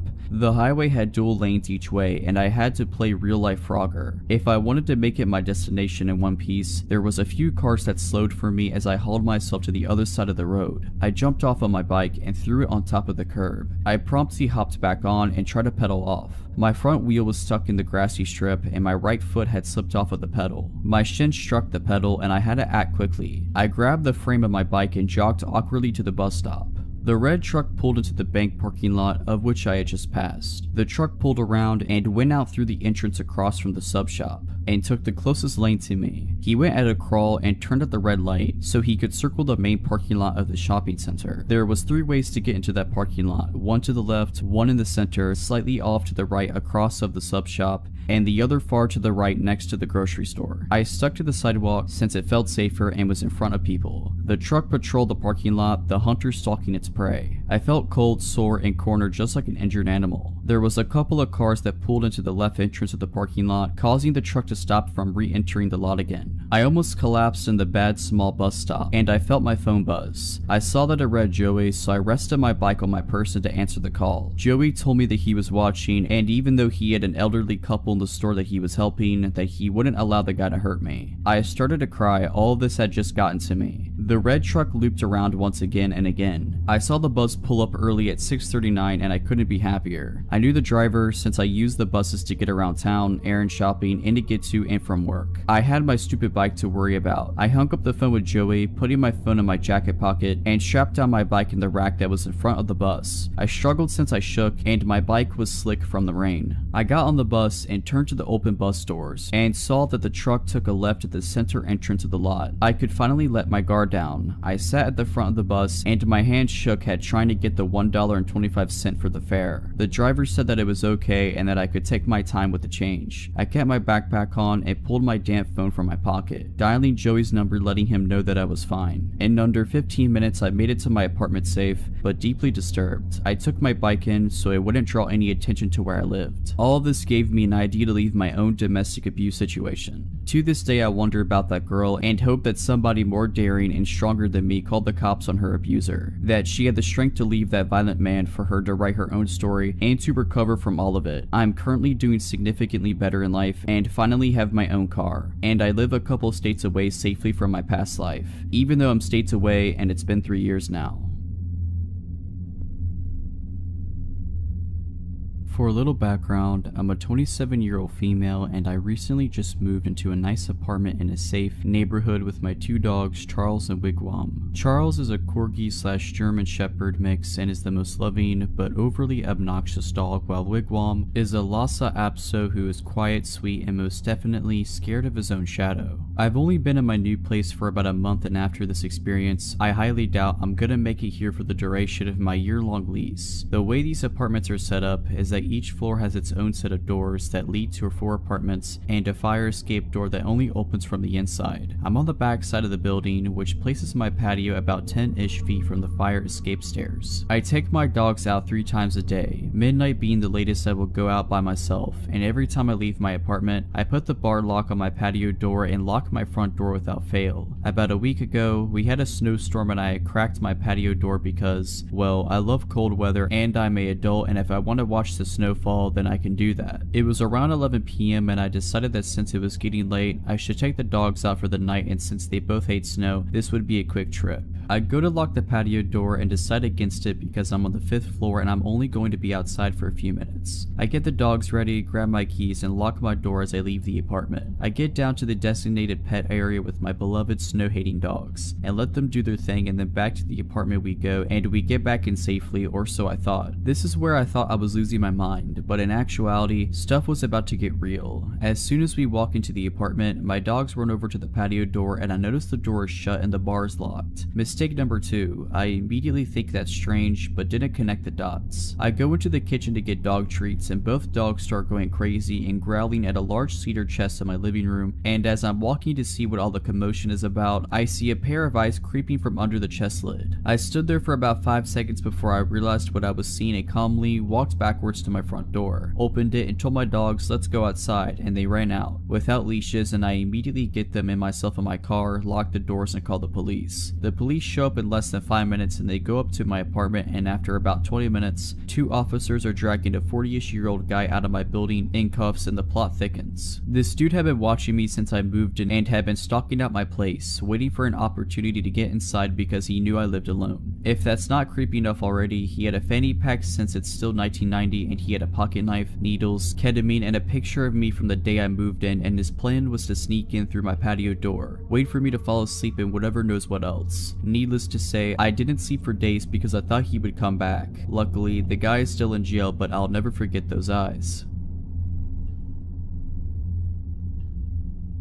When I was 11, almost 12, the woman living above me was a coke dealer. The night of my 12th birthday, she went missing. Not long after, her boyfriend came down to ask if he could use our phone. This was 2004, so having a cell phone was more of an exception than a rule, at least in my area. For a little context, I was home alone at the time while my mom was at work about a 5-minute walk away. My mom had let our neighbor and her boyfriend come in to use our phone several other times before, so I assumed nothing was wrong with it and let him in, bringing him into the living room, which is towards the front of our apartment, to use the phone in there. He picks up the receiver, dials a number, waits a few seconds, then hangs up on the phone. He does this a couple more times before the front door of the building opens. You can easily hear the front door open from where we were. It's a heavy door, the walls are thin, and the way our building is set up, it's a small, old single-family house converted into apartments. Me and my mom's apartment were the only ones on the first floor, and our upstairs neighbor's apartment was the only one above us. Irrelevant, but there was also a much smaller apartment below us. My neighbor's boyfriend looked at me, put his pointer finger to his lips like he was just trying to shush me, and told me not to tell anyone he was there before speed walking to my room at the other end of the apartment. I watched my bedroom door close right before there was a loud, hard, cop-like knock on the door. My jaw dropped as I opened the door to see a cop. He asked if my neighbor's boyfriend was there and, being scared, I stammered out, "Yeah, he just went into my room." The officer asked if he could come in, which I agreed to, and as he was coming in, he asked if I could let his partner in the back door and lead them into my room. We walked together to the back of the apartment and I let his partner in. The back door to the apartment was right next to my bedroom door, but we had to walk around the kitchen table to get there. There was just barely enough space between the two doors to fit a narrow, rectangular table against it without blocking the path to either door. After I let them into my room, I watched as they pulled my neighbor's boyfriend out of my bedroom closet. As they brought him out of my room and towards the back door, which just led to an enclosed fire escape, they told me to go wait in the living room while they brought him out the back door. I walked back to the living room and, after they closed the door, I couldn't hear what they were saying, but I could hear the distinct sound of metal clicking and quickly realized that he had just been handcuffed. Still scared, I waited for the police car to drive away before grabbing my keys, making sure the back door was locked, and locking the front door on my way out before running to my mom's work crying. Pretty sure I cut the 5-minute trip into about 2 minutes, and I've never been a fast runner. I was fueled entirely on adrenaline and fear at that point, and I just wanted my mom. When I told her what had happened, my mom was pissed that he had used me the way he had, hiding out in a child's bedroom closet of all places to try to keep the cops from finding him. She gave me a short but gentle lecture that night about not letting people in to use the phone, telling me that I was not to let people use our phone even if I knew them unless she was home. I don't want to know what exactly he was wanted for, nor do I want to know what could have happened if the cops had not shown up.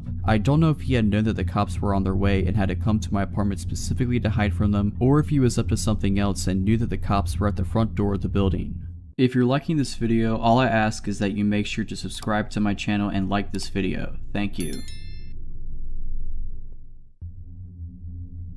This happened back while I was in college a couple years ago. Me and my roommate moved into a beautiful apartment our junior year of college. Our parents made it extremely clear that us living alone together was not ideal for some of the cheaper, shady neighborhoods close to our college. We attended a college in our state capital, so we were in a city environment, and had certain criteria we had to meet in order for us to live there, and for them to co-sign our leases. Lit sidewalks, keyed entry into the apartment building, lit parking lot, X amount of blocks from campus, etc., etc. So we finally found one that fit our parents' criteria. Our apartment building had a keyed entry for both the front of the building and the back gate that led to the fire escape. Our apartment was an end unit that led to the fire escape, so there was 2 deadbolt locks on it. We loved our apartment. We felt safe, we had fun, truly living the college experience. And then my roommate's boyfriend starts slowly moving his things into the apartment and staying there way more often than he should. I finally tell my roommate if he wants to stay here and use the water, electric, and food I help pay for, then he needs to pay for it too, including our rent. I tell her a 3-way split, or I'm paying only my rent and he can pay the entire electric, water, and trash bill. I think I'm being pretty fair, and even though her boyfriend doesn't have a job, that's not my problem. I work and go to college. I don't want to work at McDonald's. Yes, he actually said that excuse is completely garbage. If you want a place to stay, then to the Golden Arches you shall go. So instead, my roommate starts sneaking him in really late at night after I go to sleep, and he leaves on days I'm home. While I'm in class, he's there, then leaves before I come back. My schedule is feels extremely routine. Well, he can't have a key, so if my roommate is in class or at work, how is he getting in? He can't take my roommate's key because if he decides to leave halfway through the day, how will she get her key back? All good questions. The solution they came up with was to leave the back door unlocked that leads to the fire escape,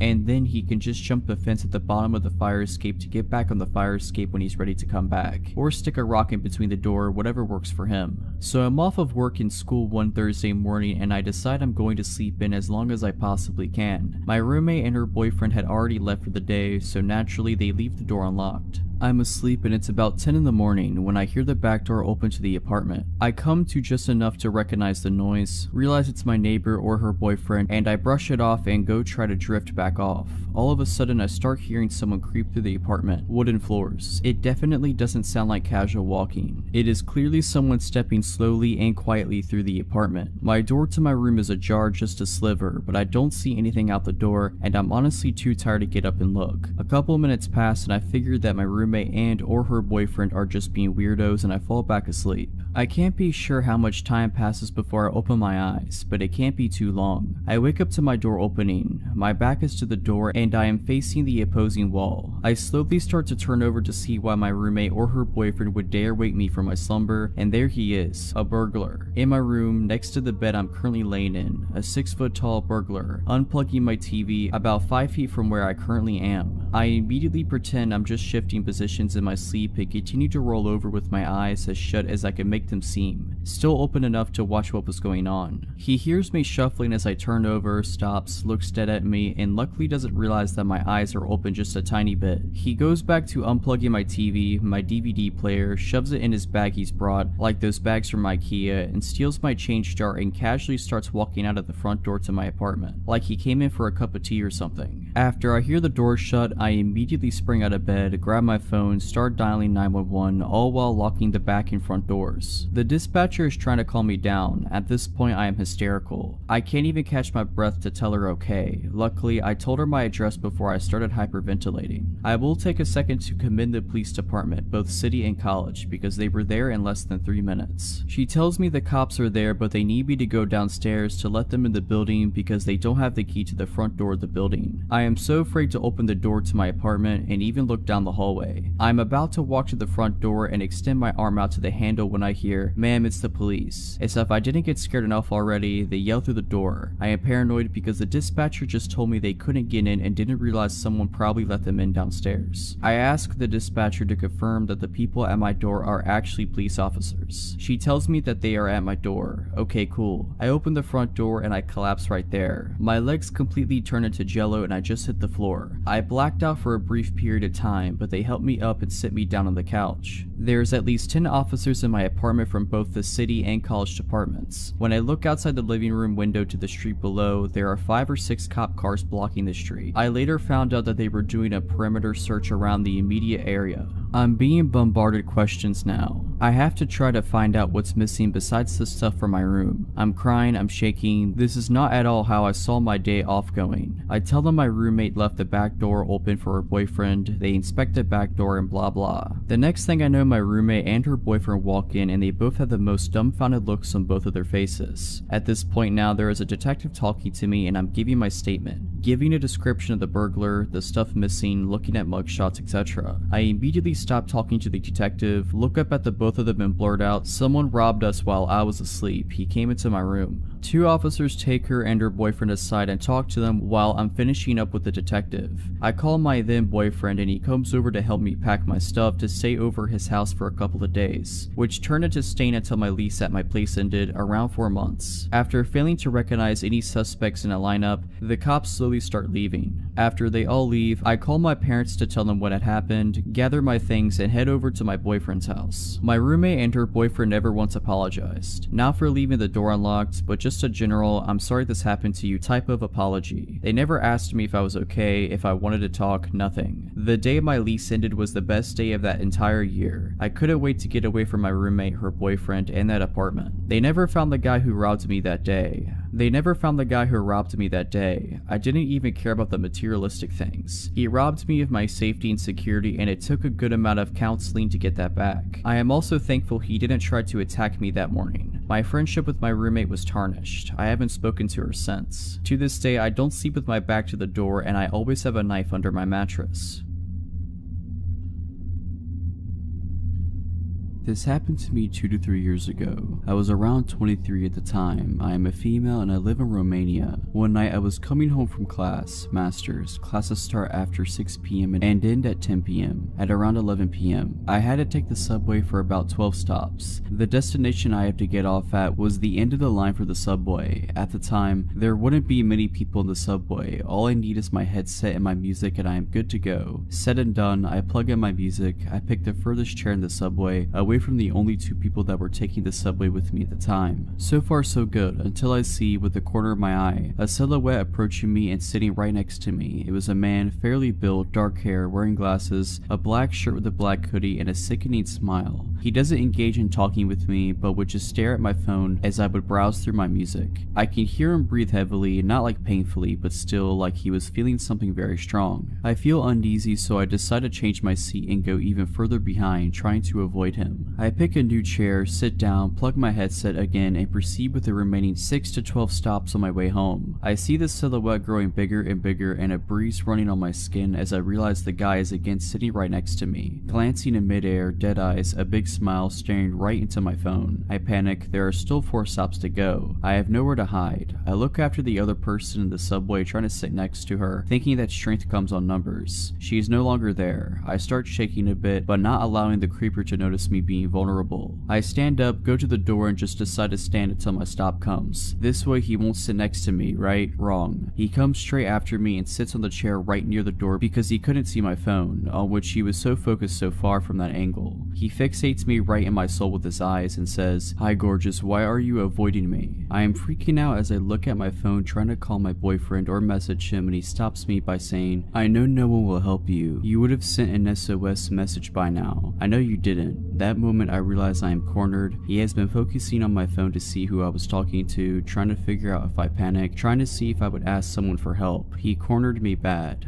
I had the luck to reach my stop as I would delay any reaction or ignore him so that he would repeat whatever he wanted to say. I drop off and run for the exit, not looking back. I get out at the surface and I don't see him anymore. At this moment, I put my phone in my purse and realize I had pepper spray with me all along. My heartbeat comes back to normal as I know at least I have something to defend myself with, but still a long way to get home, and who knows if he is alone or not. I walk rather fast for maybe 5 minutes from the metro and feel a hand grabbing my wrist hard and pulling me back. Another hand covering my mouth, disabling me from screaming my lungs out. It was him, the same black hoodie, dark hair, and dead-eyed stalker. He was furious and said, "How dare you run away from me? You should be honored I give you attention. Now, my phone is in my bag, I can't call the police, and I can't reach for the pepper spray." I panic. I can't punch him in the crotch. His hand is still on my mouth. What do? I did the most desperate and disgusting thing I could think of just to save my life. I played along. I used my other hand to touch the inside of his thigh and mumble a "I'm sorry" while his hand was on my mouth. He took his hand off my mouth and repeated that I'm sorry. I didn't realize he was just flirting. He let his guard down and took his hand off my wrist. He asked me for my phone number and address to drop me off, but I refused, saying I'd rather add him on Facebook, and he agreed. I told him I'd reach for my phone, but instead picked the pepper spray and got him sprayed all over his face. Made sure I'd cover both his eyes, nose, mouth, even his ears and hands. He instantly got all red, suffocating from the pepper and swelling.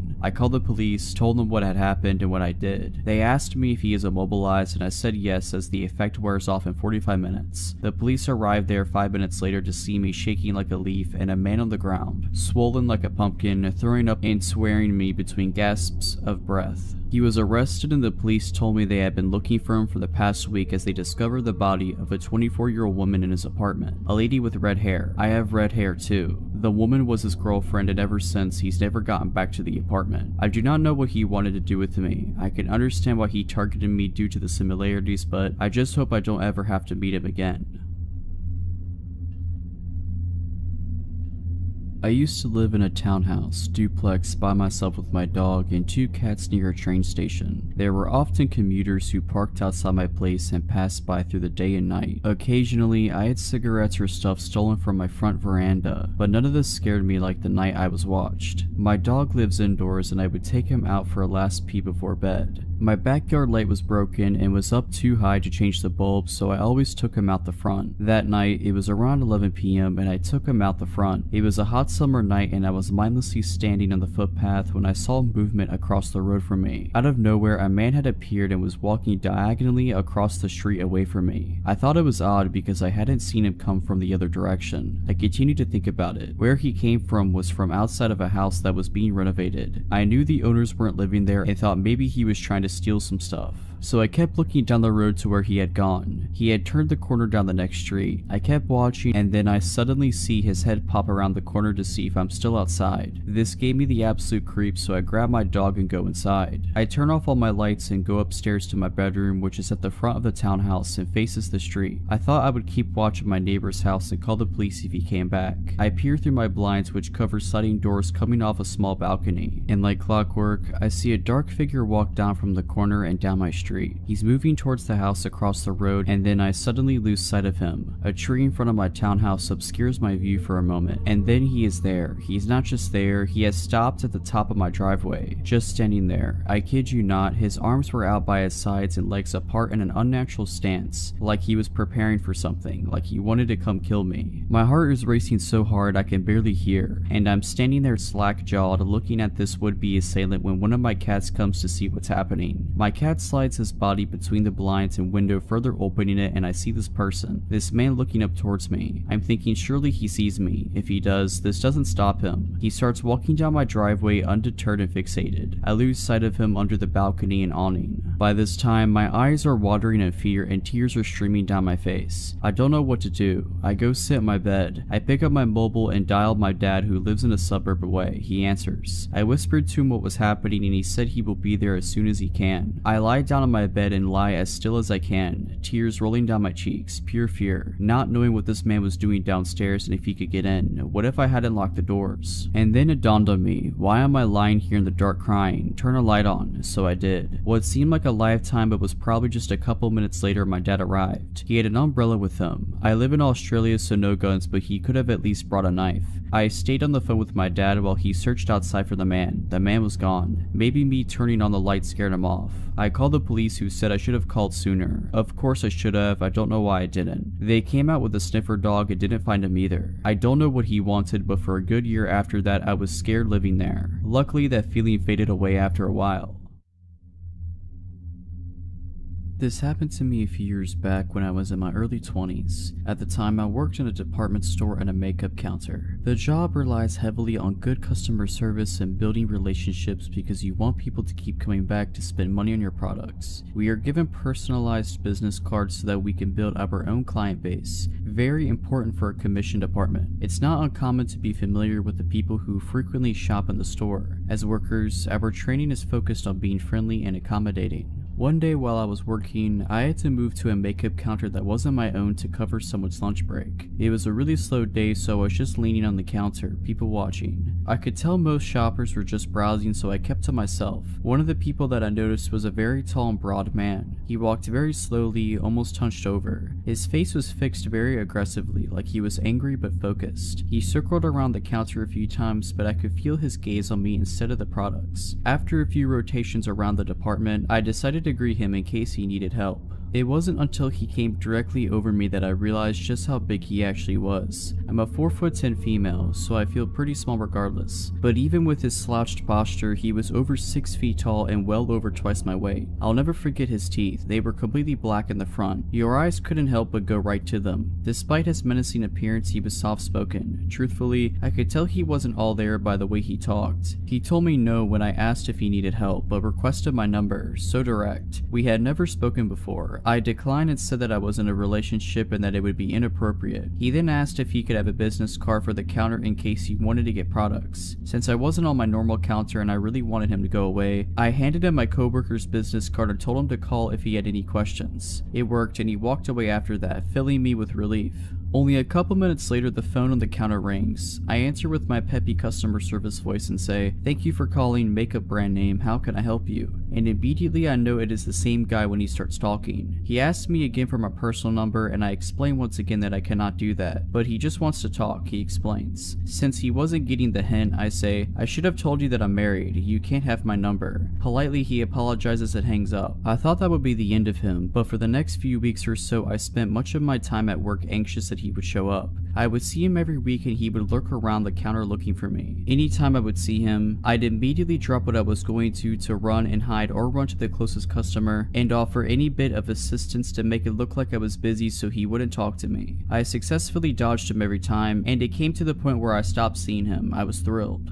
I had almost completely forgotten about him until one day I decided to go to Walmart by myself to pick up a few things on my day off. I generally like to shop alone. I can take all the time I need and I like leisurely looking around. I grabbed a basket and made my way over to the cosmetic/hair wellness section since that's where most of the things I needed were. I only managed to grab a few things before I locked eyes with him as I walked by the supplement aisle. I had recently changed my hair color and wasn't wearing my work uniform, so I didn't think he'd realize who I was. I was ready to just go about my shopping and ignore him until I noticed that he dropped the items he had in his hand and started heading my way. I panicked and stiffened my pace immediately. I thought to myself, he's not going to really follow you through the store, right? But as I turned around to look, I could see his humongous body just plowing through people, with that same terrifying look on his face, only meaner, his black teeth growing closer with a snarl. Since the direction I was walking was the opposite of the exit, and there was no way I was going to turn around, I decided that my best course of action would be to follow the perimeter of the store and cut down the center section, which would bring me close to the registers. I speed walked the entire time in the hopes of losing him amongst all the people, but never once turning around again. By the time I made it to the register area, I could actually feel him behind me. Still not wanting to turn around to look, I glanced in the reflection of the soda machines that are in between the register aisles to see how close he was. To my horror, there was only about 2 feet between us. I was afraid to just drop my stuff and run out the door in case he followed me to my car. I parked in the far back of the parking lot and didn't want to risk it. I also didn't want to get in line at the registers since the lines were long and I would just be standing out in the open alone. Instead, I walked into the cluster of people crowded around the self-checkout line. I noticed another large but older gentleman with his carriage in the middle and ran straight for him. The people were so closely clustered together that the man following me couldn't make it through. I ran over to the man in line and grabbed onto his carriage. I said, "I'm so sorry, I'm not cutting you, but there's a man that's been following me through half the store and I need to stand with you." He was so sweet and let me be with him while we waited in line and even let me go ahead of him so I could leave quicker. As I was cashing out, I could see in my peripheral vision my stalker staring at me and pacing about, but he couldn't come near me since the self-checkout is somewhat sectioned off. By the time I had finished and grabbed my receipt, I couldn't see him anymore. I looked around but he was nowhere. I thought about asking the older man to walk me to my car, but he still wasn't finished at his register, so I decided to call my boyfriend and make a run for it. Staying on the phone, I explained to him what was going on as I sprinted to my car, frantically looking around in case he tried to follow me outside. I made it to my car safely and rushed right home, breaking down to my parents about what just happened. I could feel it in my bones that the man wanted to do something to me, and thankfully I didn't find out what that was. His aggressive aura was bad. To this day I could still remember the adrenaline that I felt when he followed me. I had never felt so vulnerable. I quit that job roughly 2 years later. This incident happened in the summer of 2015. I lived by myself in a nice house inside a small town. Low crime, but still the occasional shady person. Anyway, at work that day on a smoke break, I watched a dog get thrown from a moving vehicle, 4-lane city traffic during the start of rush hour. I ran right out there, scooped his little self up, and booked it back to my workplace. He was not injured, amazingly. As a bleeding heart animal lover, I decided to take him home with me until I could figure out what to do with him. I have a large amount of cats, and always have. This was my first experience with a dog that I was solely responsible for. This guy was very shy, head hung, tail tucked, jumpy, just looking at me like I was about to beat him. I was clueless on the subject of dog personalities and tendencies. I just knew that they needed to be taken out frequently. His first night with me, we had been out about 15 times, as I did not want him using the bathroom in my house, obviously. I was having my final cigarette of the day on my porch. The dog was on a lead, chilling under my chair as I smoked and chilled. I see a man walking on the sidewalk that runs by my house. He kept glancing up at me before passing. Shortly after he passed my house, he stopped, turned on his heel and approached. "Hey, can you tell me where 302 Church Street is?" he asked. I told him I would search the address on my phone, which of course was taking a minute to pull up. He explained he didn't have a phone of his own and was attempting to get to a friend's house, taking small steps toward me the whole time.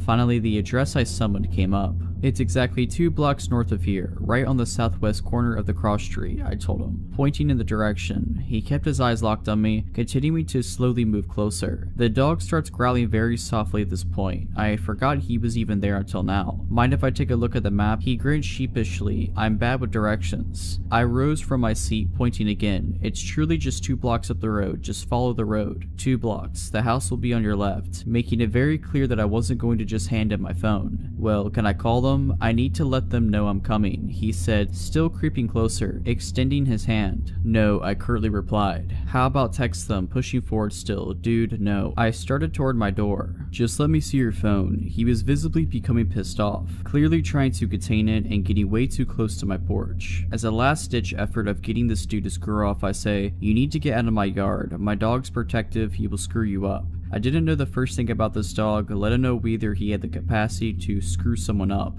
I just hoped saying would intimidate pushy phone guy. Like I had said the magic words, Pupper springs into action. The dog emerges like a bullet from under the chair, growling, snarling, and barking his head off. He jerks me near off the porch trying to get at this guy. He sounded and acted like an 80-pound attack dog, not a 40-pound timid beagle mix. I was afraid. I didn't know if the pup would turn on me. As stated previously, at the time I knew absolutely jack nothing about dogs. He backed his hindquarters into my legs, almost nudging me to the door. Still carrying on, eyes locked on phone dude and baring his teeth. Phone dude holds up his hands and backs off, stammers something like, 2 blocks north, yeah? And begins walking that way. I go inside, cut off my lights and peek out the window at him. He glances at my house, assured I'm inside, turns and begins walking the completely opposite direction I pointed him in. Icing on the cake, he pulls a phone from his pocket and raises it to his ear to make a call. The dog secured his place as a member of the family that night. He is incredibly protective of me and has frightened away another creeper since this incident. He is attached at my hip and has made it known that he is grateful to be in a safe, loving home, wherein he will never again become a projectile from a moving vehicle. His name is Hank, and I truly believe that night would have ended very poorly for me had he not been there.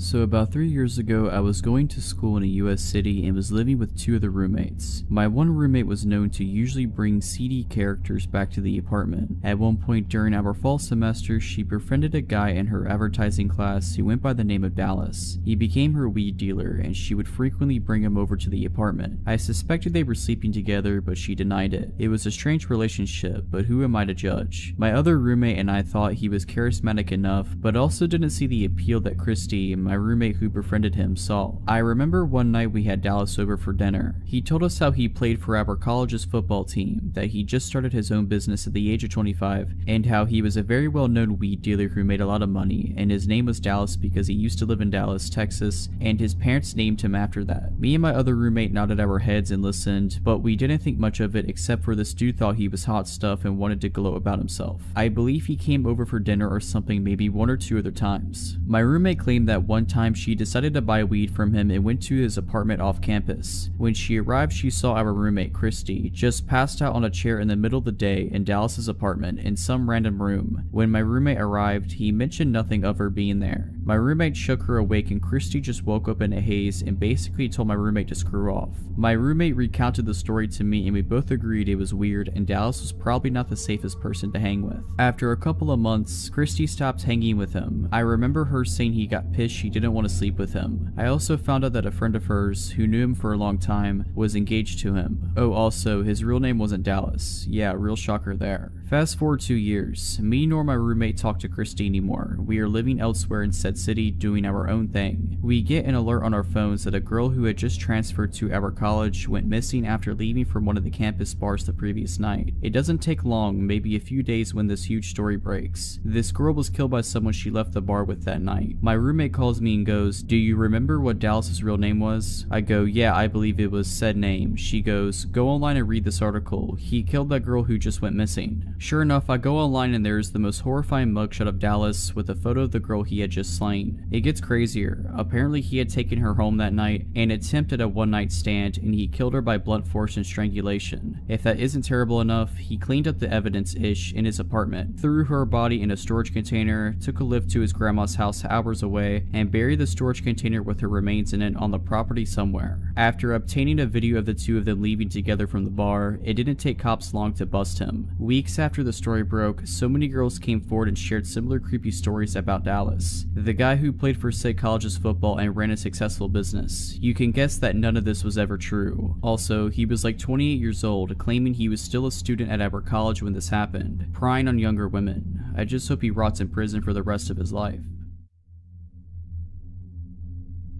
For a bit of backstory, my mom was dating an abusive guy at the time. We'll call him Ian. Because of Ian and the crazy fights they had gotten into, we couldn't lock up my house at all. He had kicked in both the front and the back door to the house and they never fixed. My mother and Ian were at the bar all day, every day. I told you this so you would know why the house wasn't locked up and where my parents were when this happened. This incident occurred when I was around 12 years old and my little brother around 10. I was a really small girl at this age and my brother was sick all the time, so he was very tiny and frail. My mother and Ian were at the bar as usual. When you opened my front door, it put you in the living room and you could see the back door. There was a hallway to the right that led back into the bedrooms, and that is where my brother and I were. We were in his bedroom with the door closed playing something on a PlayStation. It was around midnight or 1 AM and we were playing and having a good time when I heard a weird noise. My brother didn't hear it and I didn't want to creep him out. I told him that I wanted to go get a drink and told him to stay in the room and I would bring him something. To get to my kitchen, you would have to walk down the hallway in front of both the front and back door because it was behind the living room. I kept hearing strange noises, so before I left out of my brother's room, I told him to get into the closet and work on our fort so that it would be ready when I was done getting our drinks and a snack. I raised my little brother for the most part and took care of him. I had a terrible feeling, a sense of dread. I could tell something wasn't right and this was a way to get my brother to hide without scaring him. He frightened easily and had really bad asthma attacks, and at this time we had no inhaler or his breathing treatment machine for him. I knew if he started having an asthma attack on top of being scared, it wouldn't be pretty. Anyway, I left the back room and decided to see what was going on. I started sneaking up the hallway as slowly and quietly as I could. I was terrified. I could feel that something was wrong. Before I made it to the end of the hallway, I hear a man. It sounded like he was grunting. I can't explain it, but the feeling that washed over me made me near puke. So I of course freeze. I have no one in this town. I don't know anyone and my dad is living in a different state. My mom is at the bar drunk. I was sitting there trying to gather the courage to see what was around the corner and going over my options when I hear my brother's door open. He sees me and the look on my face and freezes. I remember his eyes going so wide with fear because he must have heard the grunting too. I motion him with my hands to go back in the room and he does. I gathered the courage to peek around the corner and what I saw still freaks me out to this day. It was horrifying. I saw a man, probably around 6'2", sitting on my couch with a grin on his face. By some stupid luck, the man didn't see me. I slowly snuck back to my brother's room. I slowly shut the door and started going over my options. My little brother was already horrified because of the grunting noise this man was making. I am so thankful he wasn't the one who saw what was out there. I gathered myself and calmly told him that there was a man that I didn't know on the couch and he needed to be very quiet and I needed him to be brave and keep his breathing in check. My little brother adored me and looked up to me, so when I told him that I needed him to be brave, he tried his best. I told him not to move and he didn't. The first thing I tried was the window, but it wouldn't budge. It was completely stuck. I'm making myself stay calm for my brother's sake, but I know what's sitting out there. So since the window was stuck, I decided to start looking for a weapon. My oldest brother lived here and I knew he had swords somewhere. I don't remember where he was. As I'm looking for a weapon, I hear the man saying, "I know you're here." My stomach knotted up, the hair on the back of my neck raised, and I instantly got a cold sweat. And then I hear it. My little brother had started wheezing. Asthma attack. I hugged him, reminded him about being brave, and told him to sit still and focus on his breathing. I started frantically trying to get my window open, but it was stuck. I looked around and started moving blankets when I found my older brother's cell phone that he always forgot. I remember thinking that I was lucky and felt a bit of relief. I immediately called the police and told them what was going on, hysterical at this point but still remaining quiet. The dispatcher told me to remain on the phone so she could hear what was happening when the man started banging on our bedroom door. It had been about 5 minutes into the phone call when this happened and I could no longer remain calm. I had lost it. I started screaming. I forgot to mention that our bedroom had the only working lock, so the door door was locked, he was trying to get in and banging on the door. His banging got louder and louder. He was screaming to let him in when it went completely silent. Then he did the creepiest, most terrifying thing ever. He started laughing. He then says, "You know I could just bust down this door in about 2 seconds, right, little girl?" He then starts lightly knocking on the door and asking me to open it. Then I hear the police start screaming at him to get on the ground, put his hands up, etc. I heard him putting up a fight, followed by more yelling and eventually silence. After a few minutes there was a knock on my door, but at this point I was too terrified to open it. I thought that this nightmare guy was still there. So being in my hysterical state, I started screaming, "No, no, no, please," over and over again, sobbing and shaking. I couldn't stay brave for my little brother anymore. I was on the floor holding him this whole time, convinced we were going to die. Eventually I calmed myself a bit, and this time a female officer was at the door, so I opened it. There were about 5 cops standing in the hallway listening to me being hysterical. I refused to let go of my brother at this point, but we both ran to this female officer and just collapsed, sobbing hysterically. We had been so scared. It turns out this guy was completely wasted and high on drugs. I remember the cops walking me up to him and having me stand in front of him to ask me if I knew this man. I didn't. The man's eyes were completely bloodshot and filled with hatred. My parents were called and investigated for leaving us alone like that and for the doors being like that. My mom is a different person now, doesn't drink, and is now married to a cop. She completely changed. I remember asking her about it later on, and she told me something that I didn't know. The man had a huge knife, so that's what he was scraping the door with. He also had some rope, tape, and a tarp.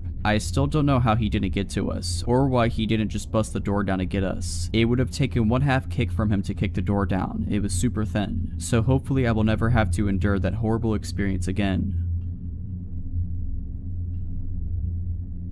This story starts around the fall of 2017. I was walking back to work from lunch when I passed this girl and noticed she got up and started walking behind me. She took a different route and didn't follow me. A few days later it happened again, but this time she was following me. I assumed she wasn't following me at the time because where my office building is situated, you have to go up a set of stairs and pass a few other buildings, and she did not follow me up to my building. After a while, I noticed we took the same train home. A lot of the time she would be watching me. When we made eye contact, she'd look away. Then she'd continue looking when she thought I wasn't looking. There's a Whole Foods across from my office. I went there for lunch a couple times during the week. I started seeing the girl sitting in the window for lunch, and she would almost always get up as soon as I left and walk the same way I did. Around this time, I began seeing her more frequently. During lunchtime or when I got to the metro, she was almost always there. After a couple of months of this, I started noticing that she would get off at the same station as me sometimes. Sometimes she would walk the same way as me. Once I got to my place,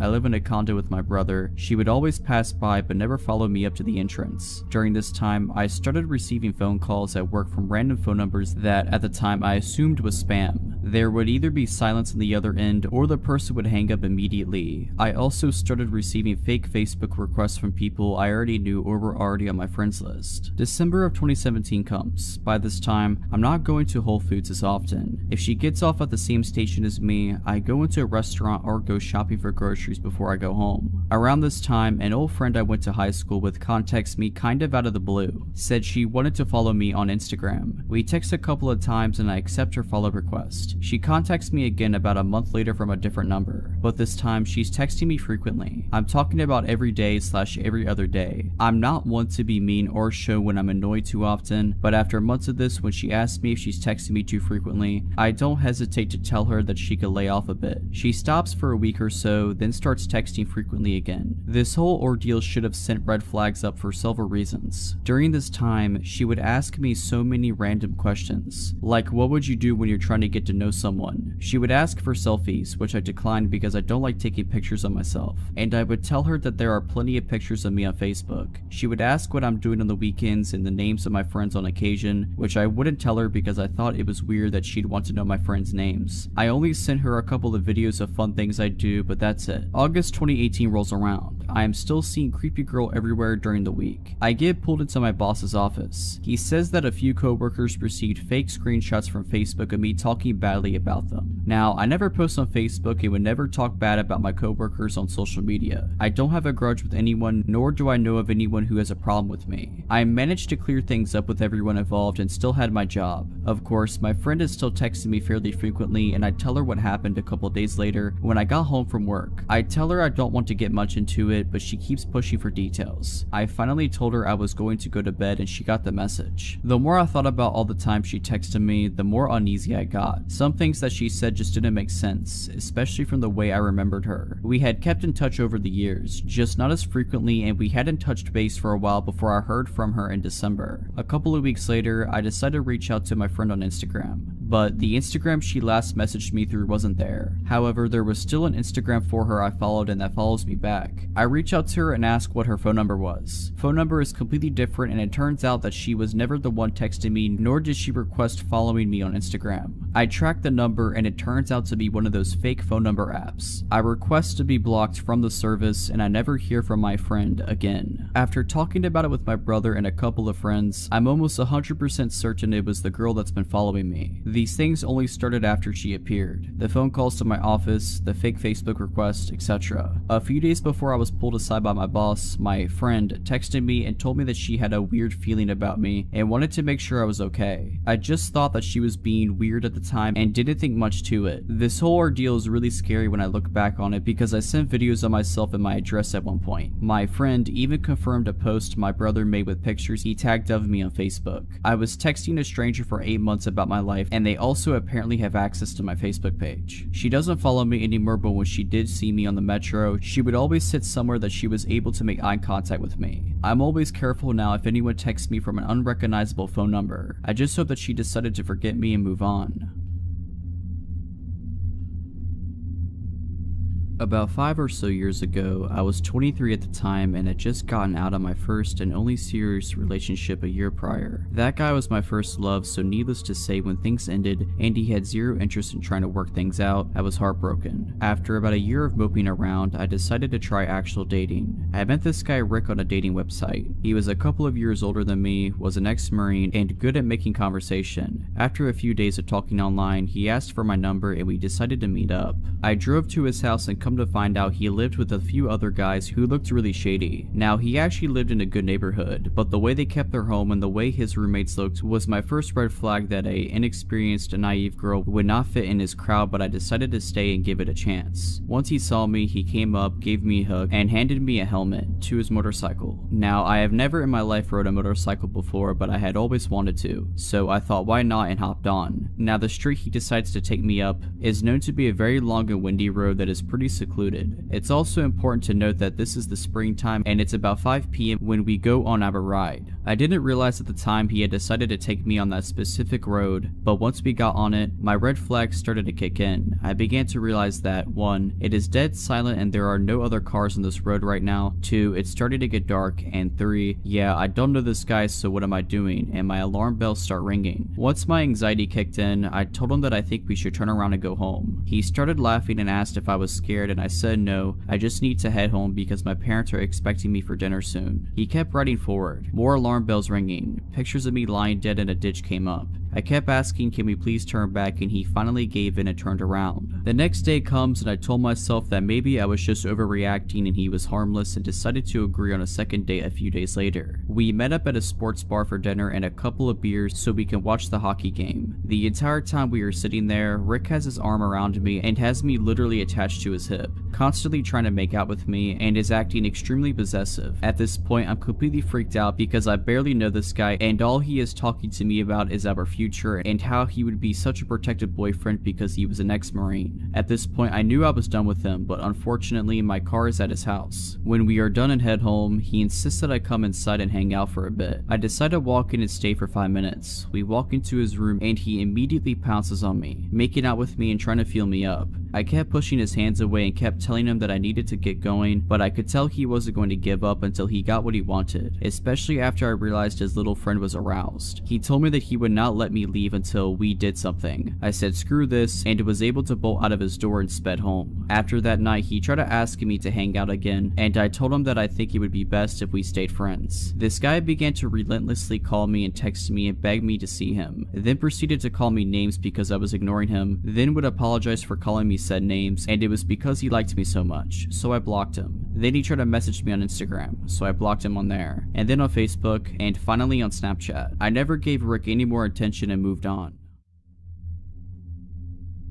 This story happened to me about 6 months ago. I have lived where I lived for 3 years. It's a nice apartment in an amazing location, but they were built in the late 90s. In the last few years, the city I live in has had a massive population boom and people have been non-stop pouring in. Good weather, amazing economy, cool place to do stuff always. Because of this, I have seen the landlord's staff start to do heavy maintenance on the apartments to bring them up to date to attract more people to them. My neighbor lived in his apartment for something like 6 years before he ended up buying a house and moved. When he moved, the landlord immediately started redoing his apartment as one to bring up to date. The way that the apartment layout is that there are 2 stories. Where my bedroom is, on the direct other side of the bedroom wall is the staircase in my neighbor's apartment. The way my bedroom layout has my bed right up against the wall. They were completely stripping this place clean. It was one of the first ones that they did such heavy remodeling to. For weeks I would always see the workers over there painting and redoing the floors, etc. A few days before this happened was no different. I left and saw them doing maintenance in the kitchen, and when I came home from work, they were gone for the day. Nothing unusual for a single bit. The part that is unusual though is what happened one particular night. I was awake around 1 AM watching TV in my room when I heard someone on the other side of the wall slowly walking up the stairs, and very obviously stopping halfway up.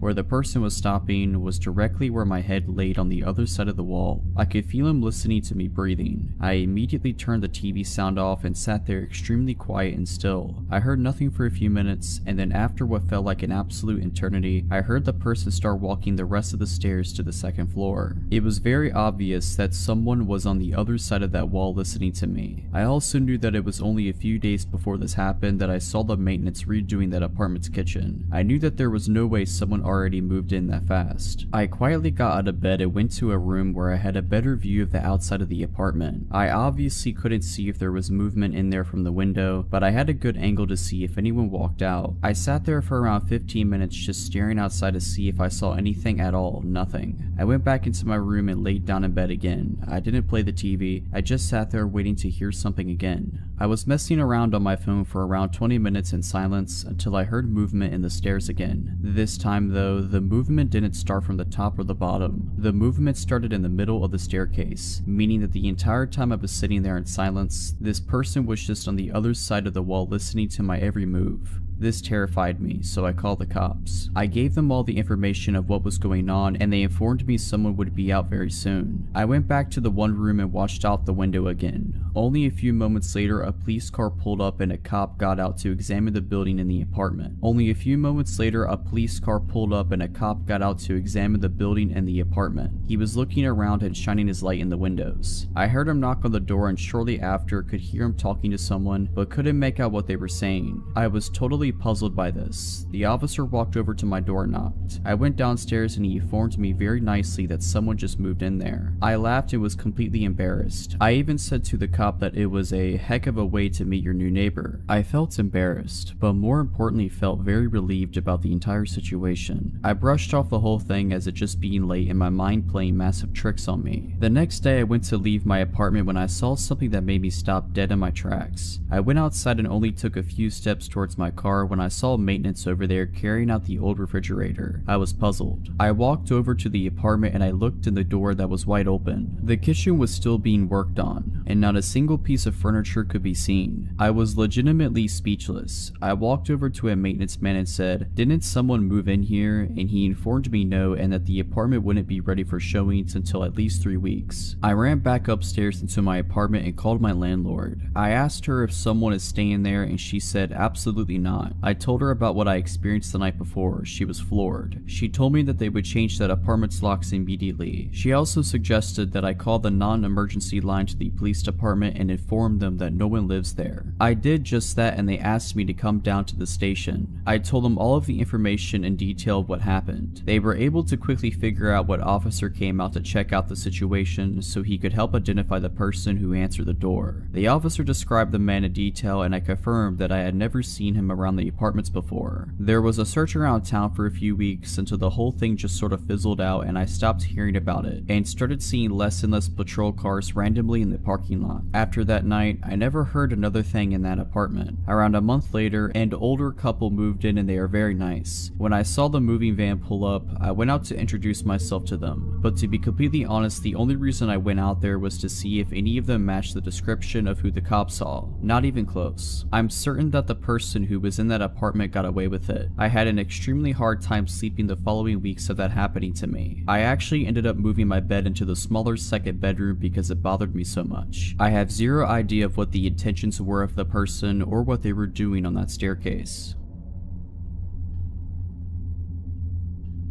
I am a proud Floridian. At the time of this story, early 2000s, I was going to college in South Florida and lived with my family in my hometown in the Florida Panhandle. It's about a 7-hour drive up through Central Florida to get between the two places, so I mostly only went home for the holidays. It was the Thanksgiving in my junior year, and I was excited that I had managed to rearrange my midterms to be able to leave campus 3 days ahead of everyone else. I was expecting to beat the masses of traffic and was hoping for a quick trip back home. My roommates wanted to have a last meal together before we all left for break, so I ate in the campus dining hall around 4 p.m. and I set off on my journey around 5:30 p.m. Around 10 p.m. I had just passed my 2/3 mark, where I always stopped at this little mom and pop's type of diner by the side of the highway to grab a snack, use the restroom, and call my dad to let him know I was okay. I didn't have a cell phone yet. Well, I hadn't been there since summer and the place was out of business, so a little bummed out that I wasn't getting my chocolate chip pancakes. I just kept going. There really wasn't much built up around there at the time, so when I saw signs for a rest stop in, of all the places on this green earth, some town called Alachua, so I went for it. So I went and parked directly under the street light for safety and used the facilities, called my dad, etc. I didn't see anyone else there, except for a very exhausted looking woman who approached me asking for directions, saying she was with her husband and 2 small children from Virginia and they had made a wrong turn trying to get to Disney. So I left the rest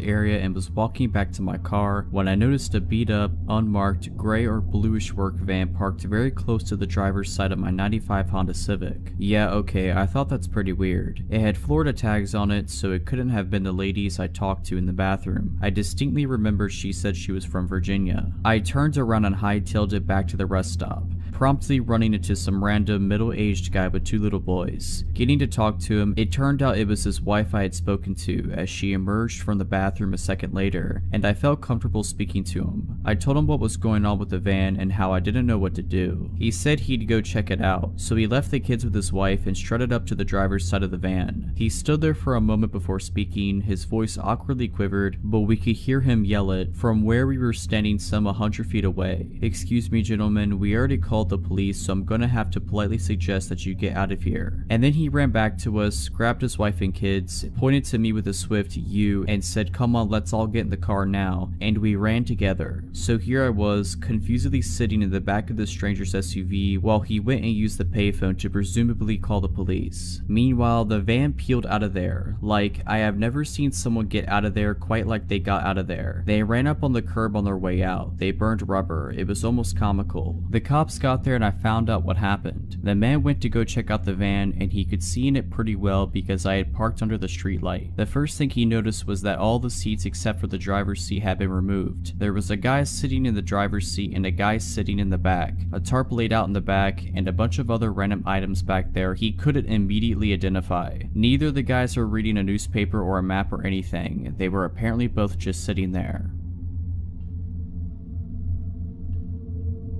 I'd say I was around 8 at the time this took place. At the time, we had to get mail from the post office in town, and so seeing my mom get the mail, my brain decided, wow, I want to be cool and get the mail like mom. That childish need to prove that I was mature. Eventually, after time and time of begging, my mom let me get the mail. I'd guess it was a weekend as the post office was closed, but you could still grab mail, just no people that worked there were there. I asked my mom if I could grab the mail as we slowly pulled up outside the post office. She nodded and gave me the keys that had the mail key and a few others. I jumped out of the old van and ran up the ramp to the building, avoiding the stairs completely. I opened the door and saw a lady and a man getting their mail, but turning to my side, I saw an older man sitting in the corner staring at me. He gave me weird vibes even as a kid, but still I gave him a quick smile and wave. Bad move. The man smiled back, revealing his stained teeth. I walked past him and went to the mailbox. Me being me though, I forgot what key was what and began fumbling awkwardly as the others grabbing mail left the building. After maybe 3 to 5 minutes of trying and failing, I finally unlocked it. I was so happy that I disregarded the man staring as I grabbed the mail. With a quick click of the lock, I closed the box and began to walk away. I found the gaze of the man as he looked at me, a crooked smile across his face. I put my open hand against the door and began to push when a pair of arms reached around me, one hand forcefully pulling the door shut and the other around the upper part of my chest, like my collarbone, pulling me into a tight, unwelcome and horrible hug. I froze. What was I supposed to do? I was always taught to respect adults and I did. He had a strong scent of alcohol on him, so much I think I coughed a few times. He began to speak after a moment of just holding me there. The words he spoke scared me really bad. He then said, "Man, hey, where are you going?" He spoke almost passive-aggressively. Me, "Oh, I have to go. My mom was waiting for me." Man, "Oh, okay." He sounded defeated and began to let me go. Before I could break away, he held me tighter again, tighter than before. Wait.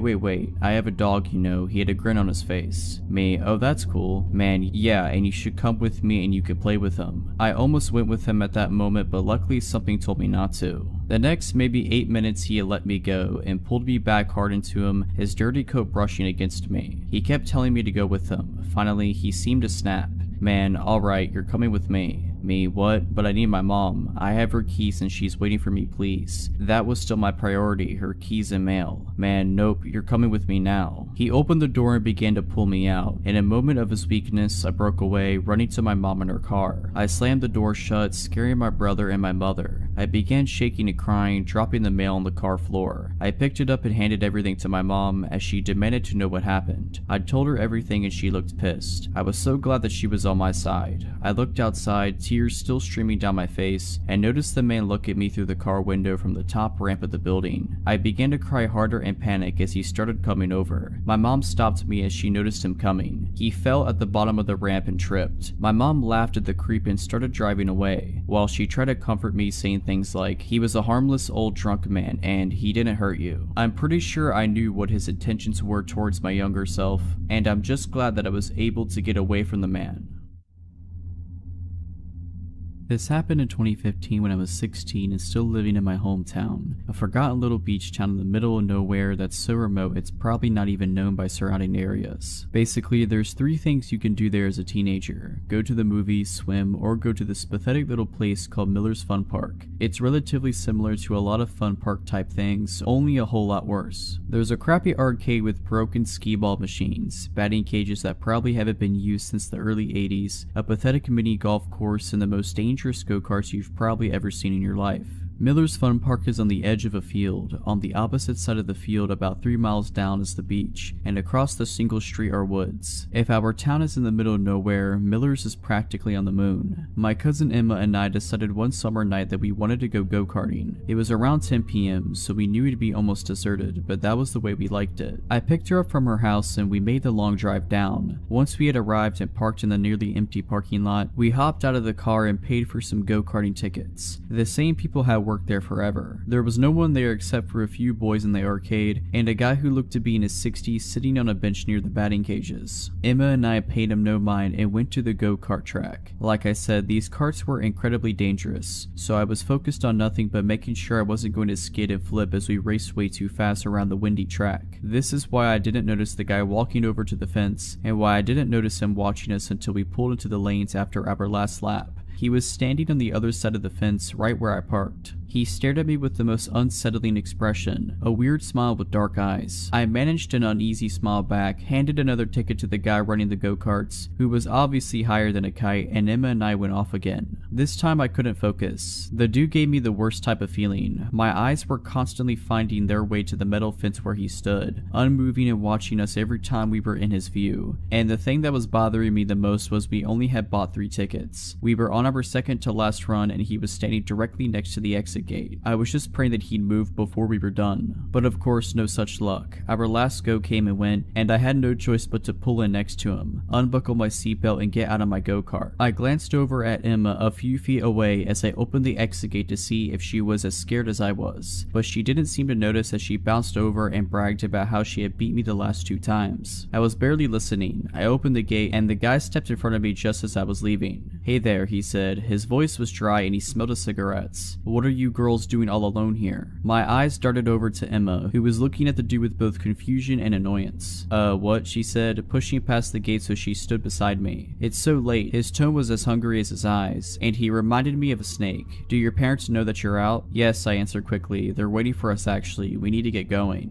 This was a lie and probably sounded like it from my tone, but I tried to push past him anyway. It didn't work. He grabbed my shoulder to keep me in front of him. "Nonsense. I saw you girls pull up alone." My heart dropped to my stomach. He had? "Are you heading out? Why don't I walk you to your car?" He starts inching towards me and I look to Emma for help. With one swift movement, she pulled me halfway behind her and started sizing the guy up. This was pretty dumb as we're both small, and though she's a few inches taller than me, neither of us are anywhere near his size. This guy clears 6'2" easy, but she doesn't seem to care. "Actually, we were just headed to the arcade," she says harshly. "Her boyfriend is going to meet us here." I did have a boyfriend at the time, but he wasn't coming. He wasn't even in town, and I knew that she knew this. The guy's face immediately changes. His smile disappeared, and he now was glaring down at me with a look of annoyance in his eyes. I felt myself start to cower. "Boyfriend," he says roughly. Emma didn't give me time to say anything. She grabbed my arm and tugged me behind her into the arcade. The boys from before had already left, and the usual girl who worked in there was nowhere to be found. Still, it felt safer than outside. We ran to the back and hid behind the claw machine. "What do we do?" "I left my phone in my car," I whisper shouted. There was no way I was going out there alone, and the go-kart guy had already disappeared into the small ticket shack. "I don't have mine either, I left it charging," she said, face-palming. "We're just gonna have to make a run for it." "Are you crazy? He's probably waiting for us in the parking lot." "What about the guy who runs the go-karts? We could get him to walk us out," she said. I just shook my head. "He's as high as Mount Everest right now. I don't want to risk running all the way to the ticket stand for nothing." "Then we have no choice." She stood up, pulling me with her. "Let's go." I swallowed hard, wanting to cry. I'd never been that scared before. There was something so wrong about that guy. We made our way out of the arcade, looking around to see if he's nearby. The park was now absolutely deserted. Emma practically had to drive me to the exit. I was looking every direction every second, waiting for the guy to come out of the woods or something and pounce on us at any second. But he didn't. Everything was still. "Get your keys out," Emma instructed, and I pulled them from my pocket. We were about 20 feet from my car when I stopped dead in my tracks. "What?" she whispered. I stared at the car, keys in hand. I had never locked it. "I never locked the car, Emma." "What?" "I didn't lock it. What if—" I trailed off, but she knew what I was saying. She started inching towards the car, and I grabbed her arm to stop her, but she pulled me away. "I'm just going to peek. If I say run, you run." Her voice is quiet. I nodded shakily. She eventually made it close enough to see inside, but by the way she was squinting, I knew it was too dark to make anything out. My heart was beating out of my chest. What if he's in there? All these thoughts almost drown out the unmistakable sound of shoes slamming against the pavement. My head whipped around instantly, and there he was, sprinting at us at full speed out of the woods. I screamed bloody murder and broke for the car, jiggling the handle as I realized I had locked it. Emma was already on the other side, screaming at me to unlock it. I fumbled with the keys but managed not to drop them as I unlocked the door, flung it open, and practically threw myself inside. I just managed to close the door when he was there, slamming his fists against the window and shouting incoherently. I was sobbing at this point and barely managed to lock the doors as he goes for the handle and yanks on it as hard as he can. Emma was screaming at me to go, and through my tears I shoved the key into the ignition and flew into reverse. He was still chasing us and yelling as I veered backwards out of the lot and turned as fast as I could while slamming on the gas. I was driving like I was still in a go-kart, but I didn't care. I could barely see the road through the flood of tears, and Emma had to grab the wheel several times to keep us from crashing before I regained some composure. Though obviously shaken up, she managed to keep her tears and be the same one out of the two of us as we drove at least 30 miles over the speed limit the whole way back to my house. We kept this encounter a secret between us for a long time, but me and Emma decided to tell this encounter we had experienced on here. We didn't talk about it until months after the horrifying encounter. Safe to say we never went back to Miller's Fun Park after that. I urge all of you to be extremely careful when going out at night. I just hope that me and Emma never have to see that lunatic again.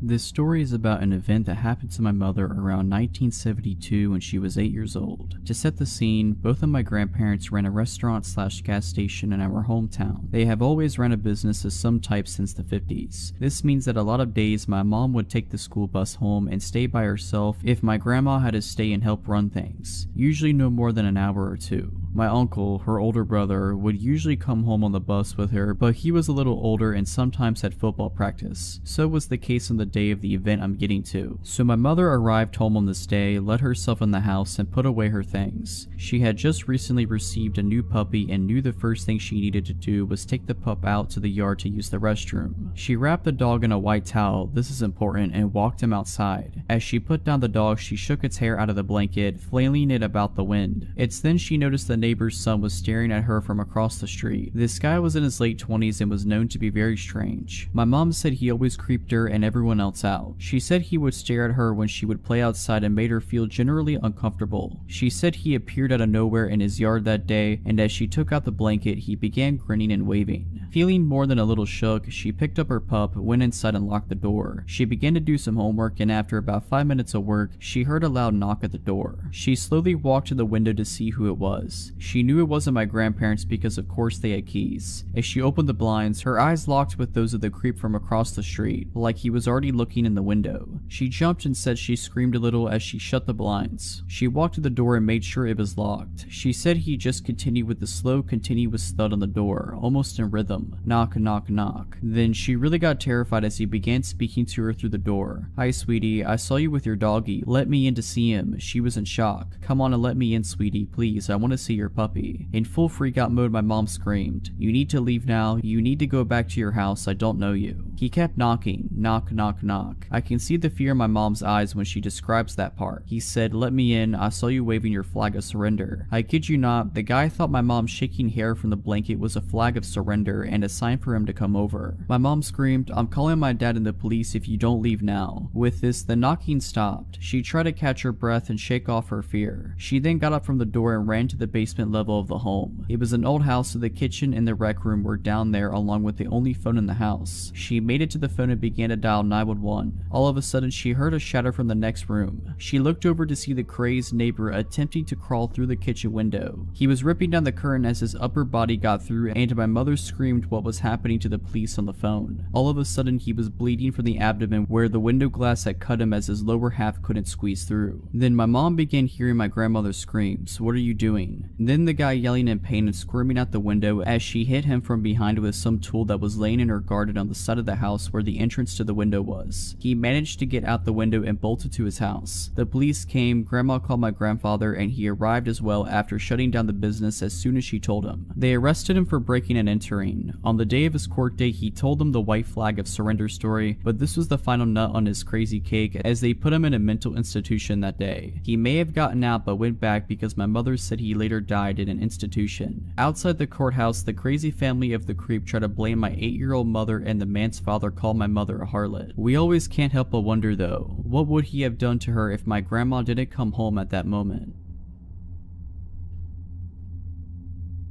This took place when I was about 16. My aunt was in town visiting and we were coming back from the grocery store. We were driving back to my mom's house. My parents are divorced and she lived way out in the country. Like, it's a 10-minute drive from anywhere. We pull up our driveway and a red car pulls in behind us. My aunt and I stay in the car and the man approaches the driver's side door. I can't rightly tell you why he looked like a creep, but he looked like a creep. Very pasty skin, eyes that were staring down too hard, just overall weird. He claims he is lost and looking for his way to a fitness center in the town next over. The exact fitness center that is about a minute away from where the grocery store is, i.e. the opposite direction of where we just came from. Super odd, but I give him directions. He thanks me, but continues to stare at me. He asks if we know each other and I reply no. He gives me his name and I again repeat no, I do not. A couple of seconds of awkward staring and he asks me what my name is. Well, being an idiot and feeling anxious, I tell him that was a mistake. He confirms we don't know each other. Oh really? And heads back to his car and we watch him leave.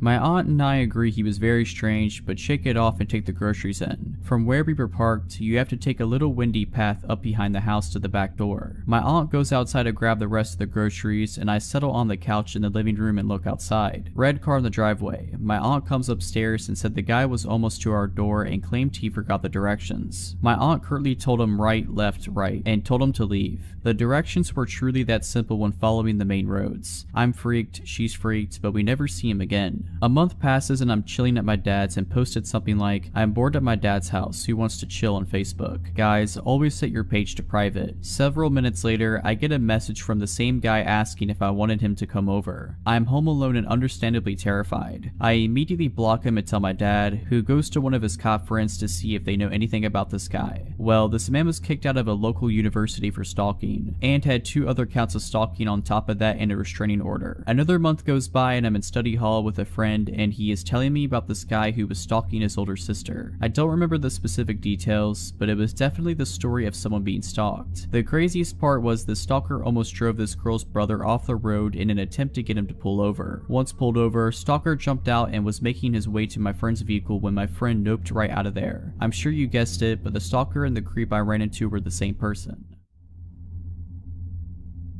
I was always the weird kid growing up, so making friends was never easy for me. I was a bit of a punk in high school, so living in a preppy, religious town was not my ideal place. Eventually, I met this boy, Sean. I was so happy to finally have someone I connected with. We quickly became best friends and hung out almost every day. He was odd, but so was I, so I just looked past it. Most of the time we were hanging out, we were also on drugs, so I figured some of the stuff he said was just the drugs talking. But one day he said, "I'm gonna stab someone this week." 4 days later, he threatened to shoot up a place on Instagram. He played it off as a joke when I confronted him about it. His parents took away his phone and forced him to move away for a few weeks to let the air clear, but we kept in contact. At this point, my dumb self realized I was in love with him. I did everything I could to clear his name. I even got into arguments with parents on Facebook. My parents begged me to stop talking to him, but for some reason, I truly believed he was good. I didn't want to believe he was capable of hurting anyone. The whole shooting thing never really blew over. When he came back to school, students would run from him in the hallways, people were sending him threats, his reputation was ruined. After all of this, something in him changed. He was angrier. We would be talking and joking around about something, and he would start attacking me with words. If I made a new friend, he'd go out of his way to ruin my new friendship.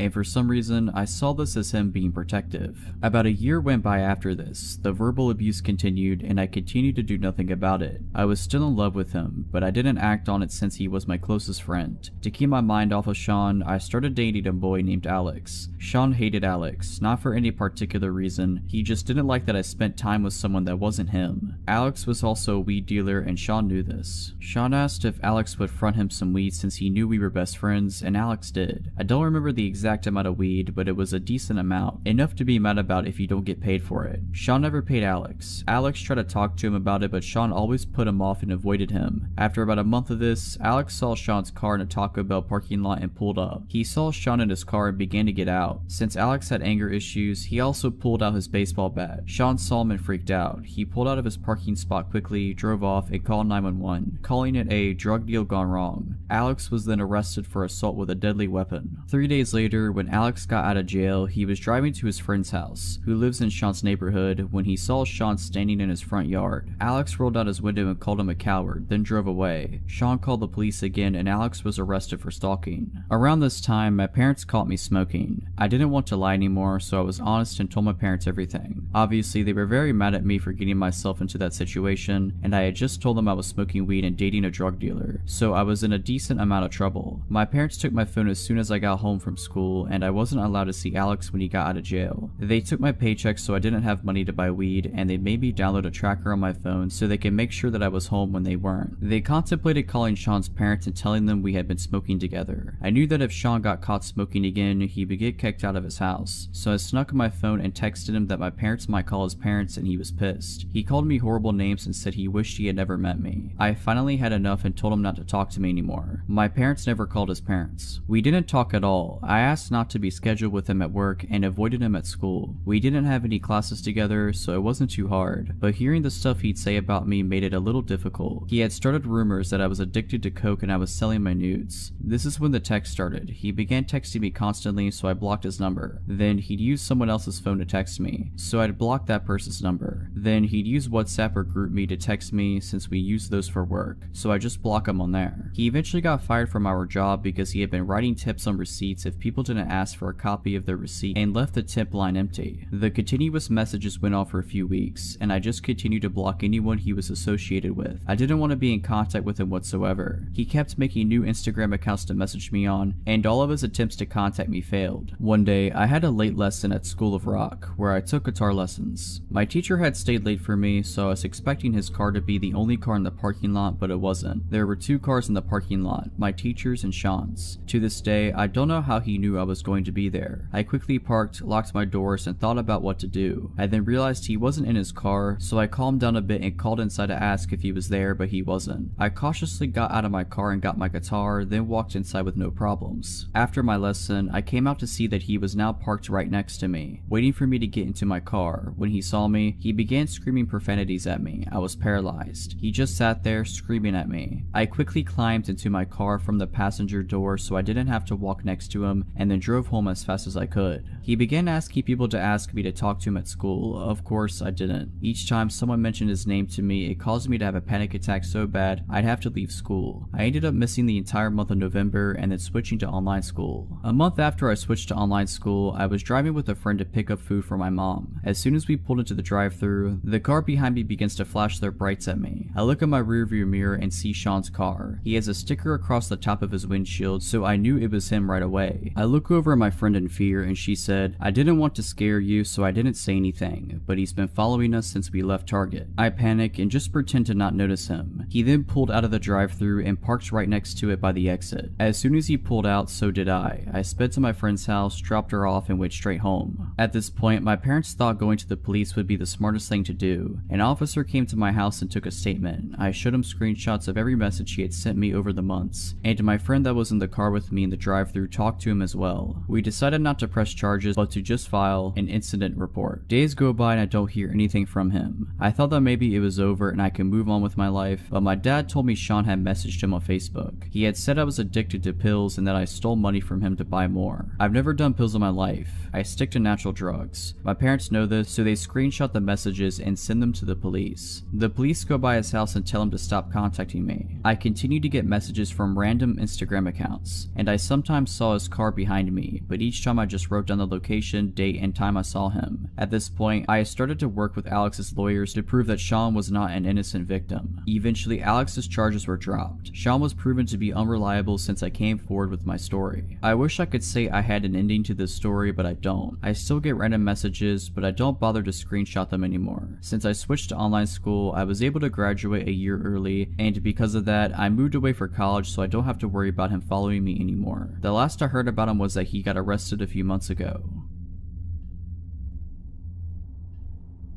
I went on a Tinder date some time ago while I was adjusting to a new city I had moved to. I didn't really know anybody there, so I used some online dating apps to see the dating scene around town. I landed one from a girl that seemed just like a chill person. We had a few exchanges through the Tinder app and then decided to meet up for a drink. I picked her up at her house and she greeted me at the door and gave me a hug. She said the name of a local bar she wanted to go to for us to chat and get to know each other. I told her I would drive and proceeded to my car. The first red flag I noticed was when I walked to my car and opened the door, she had just followed me to the driver's side and was standing behind me staring. I looked at her blankly for 15 seconds and asked her if she was going to get in. She said, "Sure, I would love to," and went the long way to the passenger's side around the back of the car. Since I had just met the girl, I figured she had just maybe smoked some weed or something, as I had kind of got the vibe she was a bit of a stoner. As I was driving to the bar, she talked in a very low voice, almost as if she was trying to whisper. I am not hard of hearing or anything, but I had to ask her to repeat herself several times just so I could make out the full sentences she was saying. When we got to the bar, I made sure we got a seat closer to the back away from most people, just so I could have a little quiet in order to hear her. The conversations honestly carried on as normal from this point, and it was actually a fun time for the time being. We talked about different things we were interested in, and she did bring up she did recreationally use weed and a few other tripping substances like shrooms and such. I am not much of a fan of these, but it at least made me relax in the back of my mind to think maybe she was just high off marijuana, and that rationally explains some of the out of their behavior. Granted, I had a few drinks at this point, so I was honestly not thinking straight. I asked her if she wanted to go to my place after drinks and she agreed. When we got to my place, we had a few more drinks, then she started talking about her jewelry. This is where it gets weird. She told me her jewelry was her big secret and it defined her. When I asked her why it was so important, she said, "I'm actually Anastasia, and I was never killed in Russia. My jewelry is my link to my past." It was hard for me to take that serious at this point with how much I drank, so I kind of challenged that statement using the little bit I knew about history. At this point, she freaked out and started yelling at the top of her lungs about how I don't respect ancestors in history. And then she got quiet and tiptoed right up to me and grabbed me by my neck. She then brought my face eye to eye with hers while still holding my neck. She says at this point, "I am a shaman and I will curse you. My ancestors have destroyed many people and you do not respect that. You are from oppressive ancestors and they will be punished." Then she put her hand in a whiskey glass and made a cross on my face and kissed my forehead. At this point, I started to sober up a little. I talked her into calming down, telling her I was only joking. Then she slowly started getting back to normal. Then she started talking about her cats. She tells me she has a list of people who she tames to act as cats. I am not about judging people on their interests, so I listen in. She then tells me all the things she does to them and starts acting like a cat in my living room. My red flags in my head were tingling like crazy at this point, so I just listened to try not to set her off. She noticed sage on my kitchen counter and asked me to let her light it and bless the house. Side note, I use sage to make my house smell better occasionally. It's kind of a ritual I like to do, but it's mine and mine alone. Something I take very personally and I like to do myself. I tell her no, she can't light it and that it's my thing to do on my own. Then she freaks out telling me I am a horrible human being and screaming all over the place. I tell her I can take her home now and she runs to the door and goes outside. As I get outside, she is screaming at the top of her lungs that I am a horrible person and I should go die. I tell her she can walk herself home then, and I go back to my place and lock the door. She then starts banging on the door hard in about 10 minutes saying she left her phone in there. I grab her phone off the kitchen counter and open the door to hand it to her. She tries to barge inside and I block her with my forearm. She then acts like she's about to punch me. I just hold my ground and tell her she is not coming in. She screams she wanted the whiskey bottle we were drinking from. I told her no, because I paid for the thing. I slam the door at that point and lock it. I hear her bang on the door for a minute. I then hear her footsteps going down the stairs. I waited about an hour and then went walking outside to see if she was still hanging around. I didn't see her, nor did I ever see her again after that.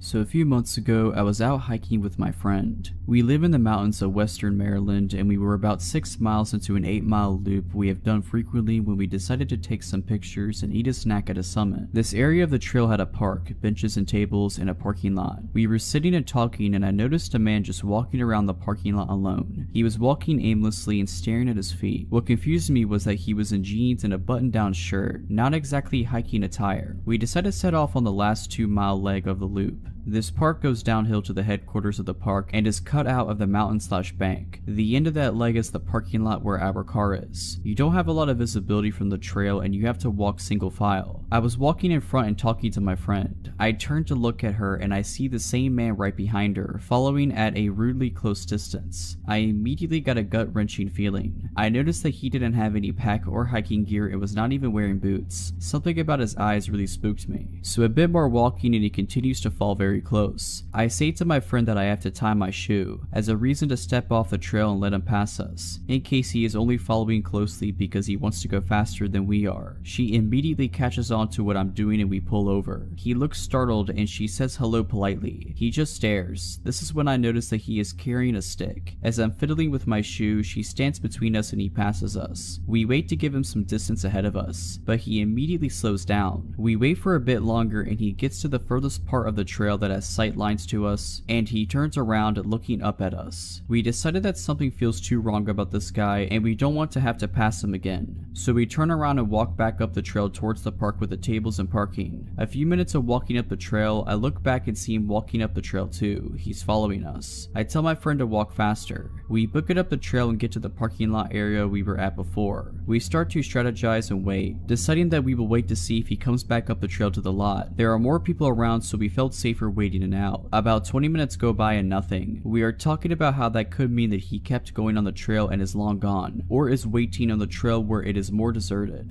We see a couple come up from the trail where we were, presumably taking the loop in the opposite direction that we are. We approach them and ask if they saw anyone on the trail between the slot and the next. They tell us they saw a young man sitting on a rock about halfway down. They describe the man who was following us. We explain our interaction with him to the wife and get into a conversation back and forth about whether or not not he was a threat. The husband finally interjects and says we need to call a ranger. He wasn't just sitting there, he had a knife and was carving that stick. Needless to say, we called a ranger. The nice couple walked that last leg with us to make sure we got to our car safely, and then even gave us their numbers in case we needed anything. The rangers then walked the trail, but there was no sight of him. I wish I knew where he went and what happened to him, but I'm glad to know that my instincts are legitimate. If you're liking this video, all I ask is that you make sure to subscribe to my channel and like this video. Thank you. The events of this story happened 13 years ago, and it still messes with me to this day, even though I'm not in any sort of danger. When I was in college, I got super depressed and stressed out near my junior year. I was always super into school and just started slipping near the end of my college terms, so it threw me off bad. Never experienced failing at subjects before, and it threw me into a ridiculous stress. I graduated and I figured everything would go away with that, but I found myself still feeling very mentally foggy. My sister knew how bad off I was from the last few years of school, so she hatched a plan to surprise me. I always wanted to go to Miami growing up. I know how lame that sounds, but being a girl who grew up in the Midwest and even went to college there, it was always super exciting looking to me. Up to this point, I traveled but never went anywhere as lively or big as Miami always seemed. My sister planned a 5-night vacation with me as a way to get me out of this mental fog and also celebrate in our own way me graduating college. I was super excited. The few months passed and it was time for the trip. We get there and the first few nights were incredible. We hit up the restaurants I had on my little list of places to try and spend many hours by the ocean. I was never a big party girl. Up to this point in my life, I was drunk maybe twice. My sister was the opposite, who was at every party that happened in our hometown. She got bored of going back to the room so early every night and convinced me to go to a nightclub with her for the first time. I fought it a bit but let my guard down because I was feeling great for the first time in a long time and was ready to try new things. It was a Saturday night downtown in the middle of summer. We get to this nightclub and the line is legit wrapped around the building. It was massive. We waited in line for what felt like forever and were let in finally. I walked in the door and felt like I got shot because of the loudness. My sister dragged me to the bar and ordered some shots of some drink with a funny name. Again, I decided to just let my guard down and try new things. As more shots went down, I decided that would be the theme of the night, trying new stuff out. I was aware how boring I was and was, in my opinion, in the most exciting place in the world. Around 45 minutes into dancing and drinking, I became very drunk. Borderline blackout. I was very sloppy drunk and was aware of it. I found myself laying on a couch thing in the upstairs area, overlooking the dance floor as my sister was dancing with some guys. As I stayed there trying to consciously sober myself up, I realized how badly I had to pee. So I brought myself up to a sitting position on the couch to stand up and walk to the nearby bathroom. As I sat up, a massive man quickly sat so close to me I could feel his leather pants pressed on my leg. Absolutely over 6 feet tall and looked like some sort of bodybuilder. Admittedly, he was very good looking, but I was so drunk that I wasn't even trying to flirt and just get up to find the bathroom. He smiled at me and yelled over the music something like this, "Leaving so soon?" I remember nervously laughing and attempted to get up, but he grabbed onto my dress and pulled me back to a sitting position next to him. His smile went away and he said in a very deep tone, "I don't remember telling you that you were allowed to leave." Even though I was very drunk leading up to this, I felt like I sobered up within seconds. I never had anything like this happen before, but I wasn't going to just allow this guy, no matter how much bigger than me he is, to do that to me. I attempted to stand up again and he did the exact same thing, but much more aggressive. I thought it was insanely rude, but I wasn't afraid because of how many people were around me. He tapped my heels with his big yellow leather boots and said, "I couldn't help but notice how much I want to screw your feet." My fight or flight kicked in. I slapped him in the face and stood up to walk away. I was very uncomfortable, but I still wasn't afraid just because of the amount of people around. As I was walking away, I heard him laughing and he yelled to me, "I'm trying to decide if I want to keep your feet after I cut the rest of your body up into little pieces." I walked away very quickly as I attempted to search for my sister on the dance floor from above. I couldn't find her, so I decided to take my phone out to text her just to see I had missed a call from her. I was out of eyeshot from this dude and cut away into the bathroom so I could call her back. It was still pretty loud in there, but it wasn't loud enough to where she couldn't hear me on the phone. I went into a stall and called her back. As I was in the stall, I heard the bathroom door open and someone went into the one directly next to me. I was waiting for her to pick up when I looked down underneath the stall and saw the same guy's very distinct yellow leather boots. He was just standing there. I felt like I was about to die. I knew he knew I was in there. I held my breath and hung up on the phone, just staring at his shoes, not moving a single bit from when he shut the door. I heard the main bathroom door open again, and I immediately ran out the stall, out the door, and straight to outside the club without slowing down once. I was terrified. Just so happens my sister was close to where I came out, trying to call me to ask if I was ready to leave. I told her we needed to get back as soon as possible. We got back to the room safely, and I told her everything that happened. She suggested calling the police, but I was just ready to drop it. We changed our flight and the next night flew back home. I searched for a few years pretty actively online for arrests in the area to see if he would ever come up. He never did. After a few years, I moved on mentally and got over it for the most part. I don't know who this guy was, if he was trying to say things to scare me or if he was serious. This story begins when I was in 4th grade, so I was about 9, as I was a bit young for my grade. Because of me being younger than the other kids, I didn't get along with them very well. So whenever we would go out to recess, I would make sure to bring whatever book I was reading at the time. I had my own special place I liked to sit and read. It was a little corner of the playground where barely anybody went. It was a large patch of clovers and other overgrown plants, and had a large bush with a gap between it and the fence. I used to love to sit there. One day, I went over to my normal spot and sat with my back facing the bush. I had been reading for a while when I thought I heard a rustling sound behind me. Sometimes squirrels and chipmunks would hang out in the gap between the bush and the fence, so I didn't think much of it. That was until I heard heavy breathing and something tugging on my hair. Surprised, I whipped my head around thinking my hair had gotten caught on a branch or something, but instead there was a boy. He was sitting hunched in the gap between the fence and the bush, leaning forward between the branches with his face mostly obscured by leaves and his arm outstretched, trying to grab at my hair. I screamed and bolted for the picnic table area where the supervising teachers were. I was very shy back then, so I didn't say anything. Instead, for a long time after that, I sat and read by the teachers during recess. About 3/4 of the way through the school year, I made a friend who we'll call Matt. Matt was also a bit of an outcast, and when we got assigned to be in a reading group together, we became fast friends. He was nice enough, but even my 9-year-old self could tell that there was something off about him. He was way too clingy, barely ever leaving my side, and constantly coming up with excuses to touch me. I of course didn't have any other friends then, so I ignored it. However, one day he told me that he liked me. I had no idea how to react to this and just said nothing. He apparently took my silence as a yes, because he called my home phone later that night. My mom handed me the phone saying that a friend was asking to talk to me. Since my parents were watching TV downstairs, I decided to go up to my room so I wouldn't bother them. It was Matt. I could barely even say hello before he started saying some seriously weird stuff. He started saying things like, "What do you want to name our kids? When we get to high school, let's run away and start a family. I bet you look really cute when you're asleep."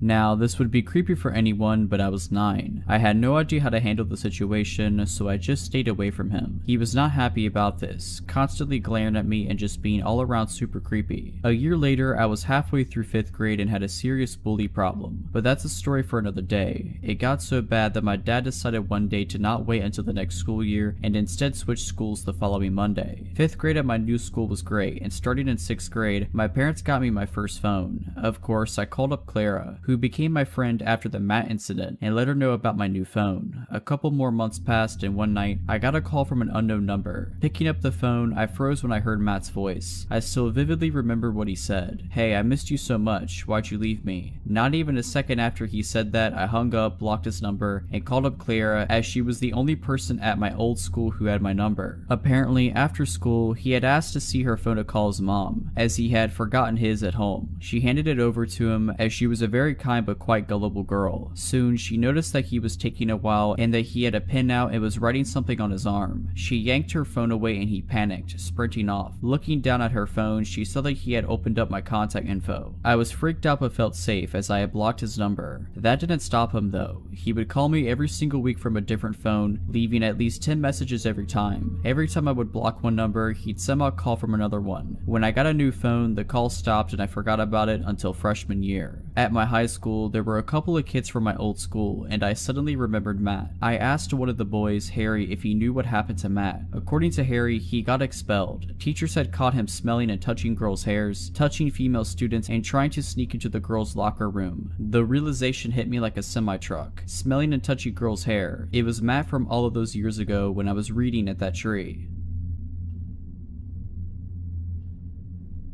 I'm a 24-year-old woman and I once worked at a pharmacy store for about a year as a cashier. I had many weird encounters because people were sometimes behind in their medication doses when they came in to pick them up, mostly harmless. The shifts were usually just one cashier and a supervisor, with the supervisor in the back of the store and the cashier alone up front. This happened close to Halloween at about 9 a.m. on a sunny, innocent day. I was just chilling at the cash register waiting for customers when a man came in and stood in the aisle across from the register and just stared at me for a good 5 minutes. I didn't realize that's actually what he was doing until he made eye contact and he didn't look away. He was tall and reminded me of Tyler Labini's character in Tucker and Dale vs. Evil, just not the least bit charming. I immediately called my supervisor up front over the loudspeaker and the guy walked down the aisle towards the pharmacy. When my supervisor appeared, I told her what happened. She downplayed it, didn't look for him, and said just to call her if he did anything. Comforting. When she was gone, the man made a loop around the store and came right to my register with a bag of Halloween candy and nothing else. I tried ringing him up quickly, but he started asking me ridiculous questions about our savings card program and insisting he sign up.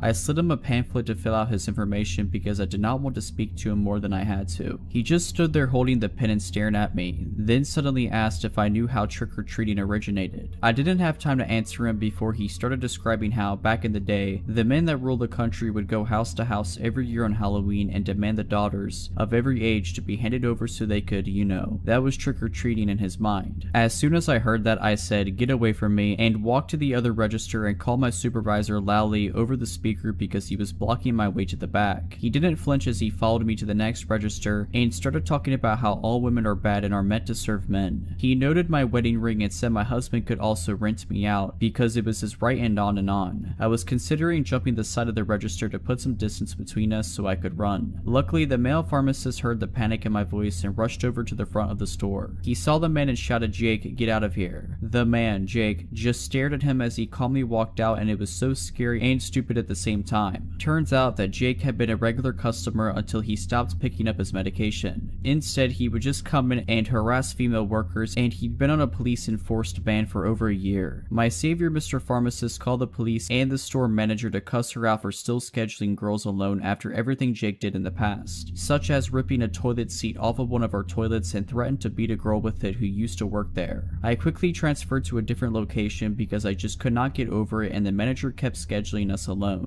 The police only watched the store for a week.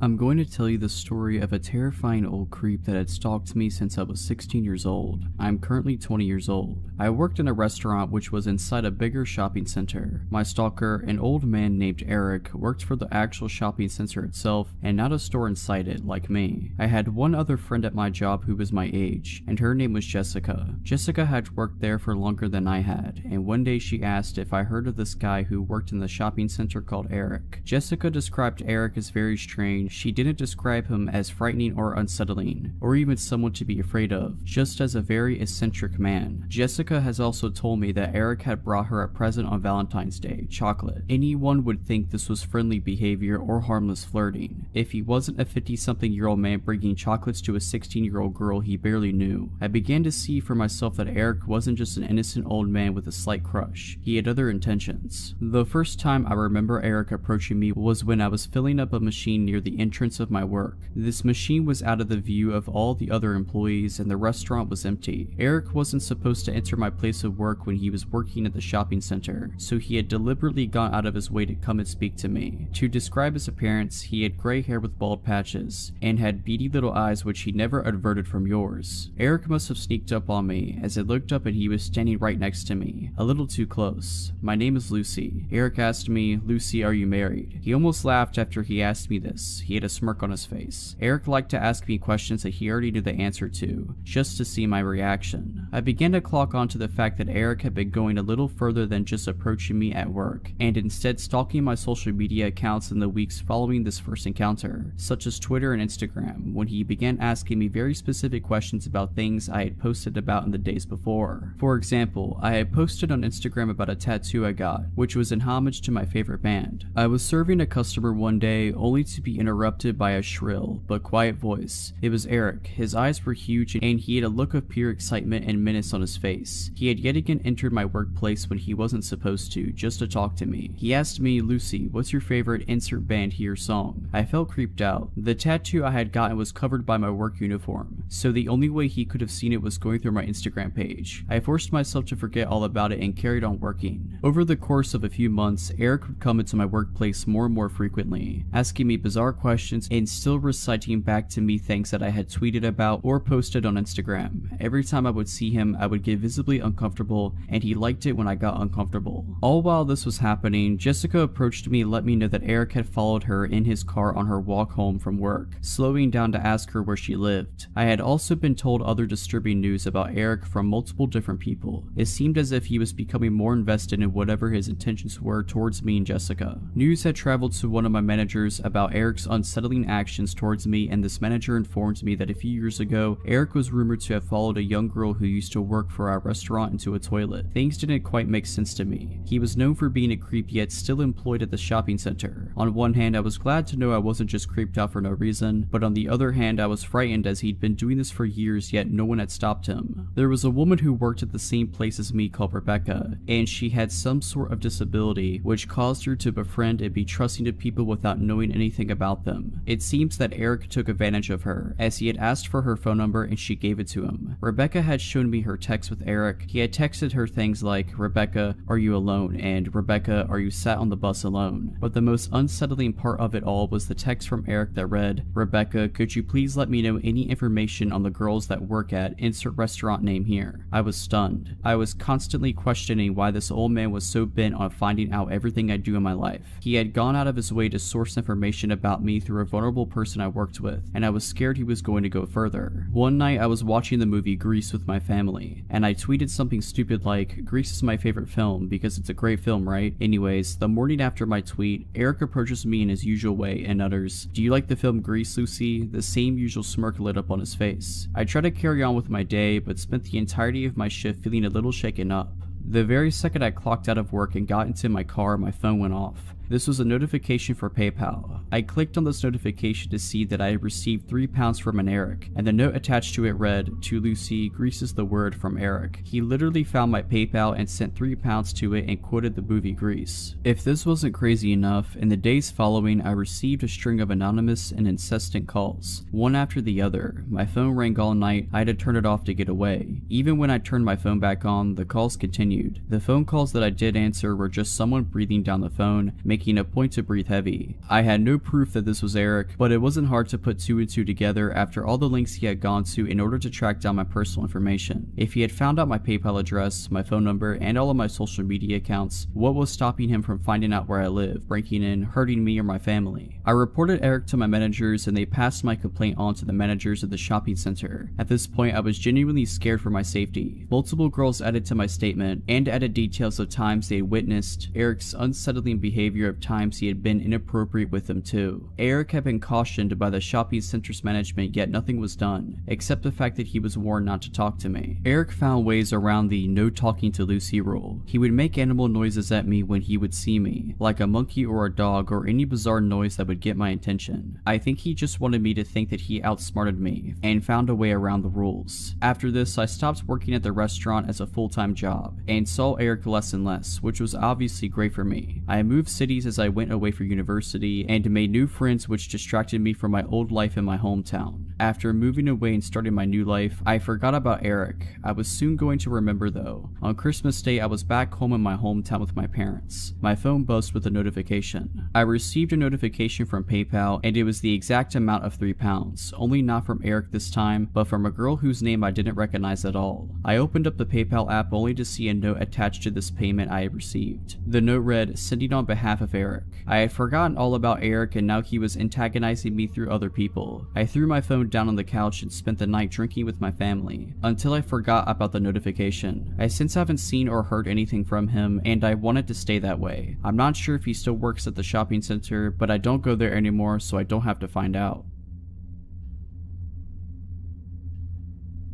So this was back in 2011. There were 4 girls living in the house, including myself. Parents' place and I would sublet rooms. First girl was a child friend who moved in to get away from an abusive ex. Second girl applied via online ad and was normal enough except for telling everyone her daughter was actually her niece. Party girl. Third girl was a run-of-the-mill insurance claim processor and quiet type who kept to herself and usually declined any invitation from the rest of us when going out or socializing. Quiet girl. So party girl and I buy tickets to go to a concert out of town. Childhood friend can't get the time off of work and opts to stay behind, as does quiet girl. No surprise there. So party girl and I leave on our trip and spend the night dancing away. Meanwhile, childhood friend comes home from work to find quiet girl sitting in the shower screaming/crying with the bathroom door wide open. She asks if she's okay and calms her down. Quiet girl says she wanted to make dinner for all of us and party girl and I have ruined her cosmic plans. Childhood friend sees spoiled chicken breasts in the sink and thinks, oh, she just wanted to do something nice, and offers to go out to dinner together, as party girl and I will be back tomorrow night and we can all do dinner then. While at the all-you-can-eat Chinese food restaurant, childhood friend notices quiet girl is stuffing her purse with food. This is odd. She's not wrapping it in napkins, just shoving it in there. When they get home, quiet girl started talking all this crazy stuff that made no sense, and childhood friend gets a little nervous and goes to bed early, locks herself in her room, and nopes out for the night. When party girl and I get home the next afternoon, we notice a few things. Childhood friend is already at work, but quiet girl is sitting on the living room couch completely naked and has covered her body in the stuffed animals that belong to the rest of us. Rotten chicken is still in the sink and smells strongly of bleach and other chemicals. Knives are laying around it, pictures have been removed from the walls. I go to my room and see all the pictures of my dad have been piled up in the middle of my bed. I ask quiet girl about this and she explains I need to be reunited with my father. He died in 2003. Party girl emerges from her room wondering why her underwear is piled up in the middle of her bed and several other possessions have gone missing. Quiet girl says she needed them for the ritual and explains we can find what we are looking for in the backyard. We find the charred remains of our things in the smoldering fire pit. We are both angry at this point and demand she explain this behavior. This is where she goes full crazy and explains that our souls are all linked and only through death can our bonds be truly realized. She explains that her and my cat are one soul and that he has been telling her about all of our sins and bad behavior. Also that it's actually her cat. She then full on threatens to end our lives as soon as the last member, childhood friend, has arrived. I grab the largest knife I own while party girl and I barricade ourselves in my room in the basement. She calls childhood friend telling her not to come home as it isn't safe, and I call 911 as my life has been officially threatened by someone who has clearly lost her grip on all reality. Cops arrive within minutes and ask quiet girl her name. At this point she just starts screaming her first, middle, and last name repeatedly, over and over again, will not stop. My cat is trying to sneak out the front door and I ask one of the officers to grab him. She begins to scream that it is her cat and not to touch him. I am in tears and offer to retrieve his adoption papers. I am terrified and don't know what to do. Party girl is hiding behind me. Then quiet girl loses her mind, jumps up and attacks the officers. It took 3 of them to pin her down and arrest her. Once she was removed, I wrote up a letter of eviction and we began bagging up her room. That's when we discovered that she was a schizophrenic who was offered schizophrenia medication. Her boyfriend came later that day to collect her things as I had called him to notify him of the situation and he was totally clueless. He accused the rest of us of running a drug-ring party house and driving her insane. Not true at all. We changed the front and the back door locks that night and put new locks on each bedroom door as well. She later tried to serve me papers and sue me for wrongful imprisonment. Pretty sure the cops made that call, not me. Nothing ever came of it, obviously. I have not had a roommate I wasn't related to since.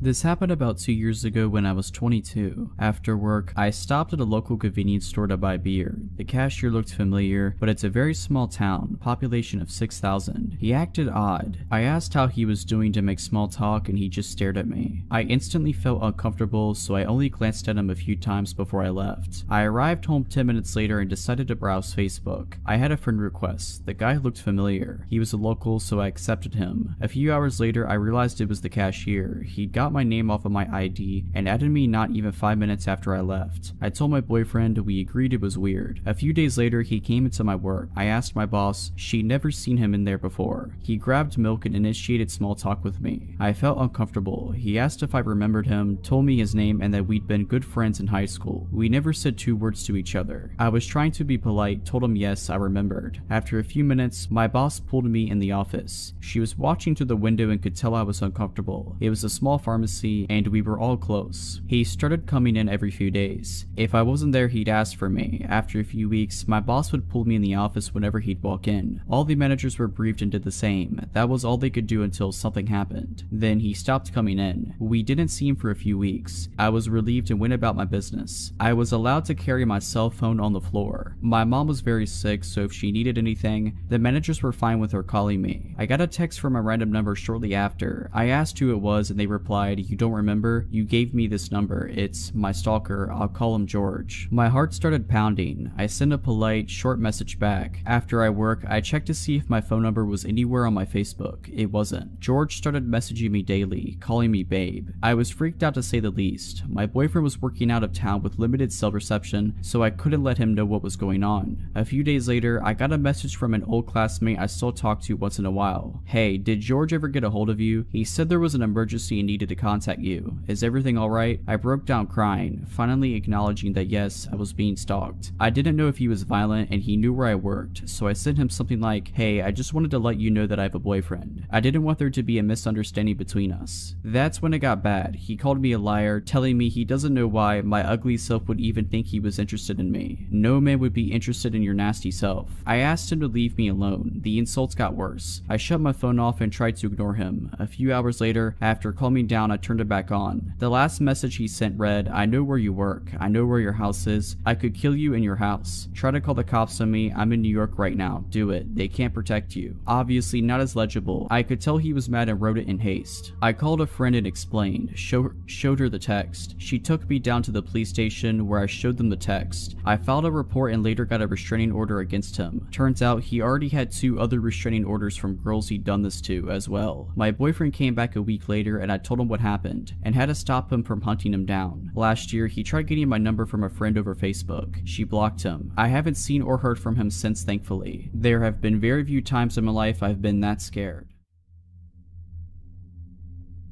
For some context, I'm a 32-year-old female. This happened to me when I was about 25 or 26. I work full-time as a researcher at a university, which is where these encounters took place. I'm not a professor or anything, and because of my age at the time, I could have easily been mistaken for just another student wandering around campus. On some days, when the weather was nice, I would prefer to spend my lunch hour strolling around the university grounds outside, or sitting underneath a shady tree on a bench, enjoying the time I was not sitting in a cramped corner of a lab. On one of these days, I was sitting on a bench enjoying the fresh air, and a male student walking by asked if he could sit next to me. I'm a pretty shy and awkward kind of person, so even though I really would have preferred sitting alone, I said sure. He initiated simple conversation, to which I obliged, but being careful not to be too forthcoming. He mentioned he had seen which department building I came and went from, which slightly alarmed me, given I had never seen this person in my life. But I pushed the thought from my mind. After all, the weather had been decent lately, and I had nearly spent all of my lunch hours for the past week outside. He asked if I was studying within the mentioned department, to which I told him I was not a student, but rather I worked there. He told me he was an engineering student and then followed up with asking me out to coffee sometime. I apologized and told him that I had a boyfriend and would have to decline. We parted ways after that, and I assumed I probably wouldn't see him around again. About a week or 2 went by, and I was spending another lunch hour outside on campus, sitting on a different bench somewhere, seemingly out of nowhere. The same man from before asked if he could sit next to me again. Admittedly, I don't remember what he started talking to me about at first. My mind was reeling and I was rather uncomfortable having to potentially turn this guy down a second time. Sure enough, he asked me again if we could go out for coffee sometime. I apologized and reminded him that I had a boyfriend and I would not be meeting him for coffee. And again, he left after that. I was feeling rather anxious now, but it still hadn't reached a level where I felt I had to be too concerned.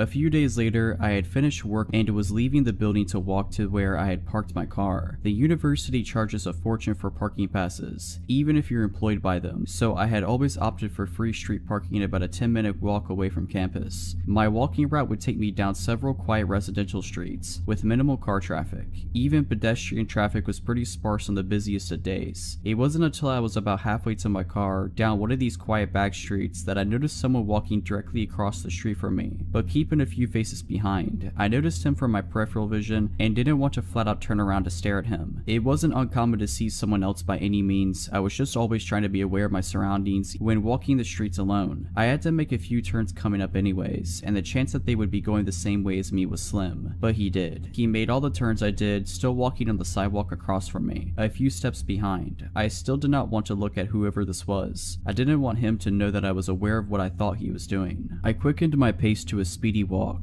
I was approaching the first of two busier streets before I would reach my car. His pace quickened to keep up with me. That was the moment I panicked, the moment I was sure that he was indeed following me. After that, I started a full-out jog across the first of the busier streets. He ran to keep up behind me and was now on the same side of the street I was. I was now nearly at my car. I had to cross the last busy street and get about 100 meters and I would be there. But it was crossing the street that worried me. I often had to stop and wait a good minute or so before it was clear enough to do so. If this were the case, he would catch up with me. As if the stars aligned, as soon as I made it running to the busy street, I had a gap to cross. I booked it as fast as I could, finally turning around once I had made it, to look and yell at the man who had been pursuing me. It was him. I could have suspected, but now it was confirmed. It was the engineering student whom I had turned down for coffee. "Stop following me." I yelled at him from across the busy street. "Can I just talk to you?" he yelled back. I didn't even answer him. I mean, the answer should have been obvious from the start, and I was certainly never going to give my time to anyone who had just followed and then chased me for about 1 kilometer. I keep moving quickly to my car, so determined to get out of there that I didn't even care if he saw which car was mine. He had given up following me and never tried to cross the road to my relief.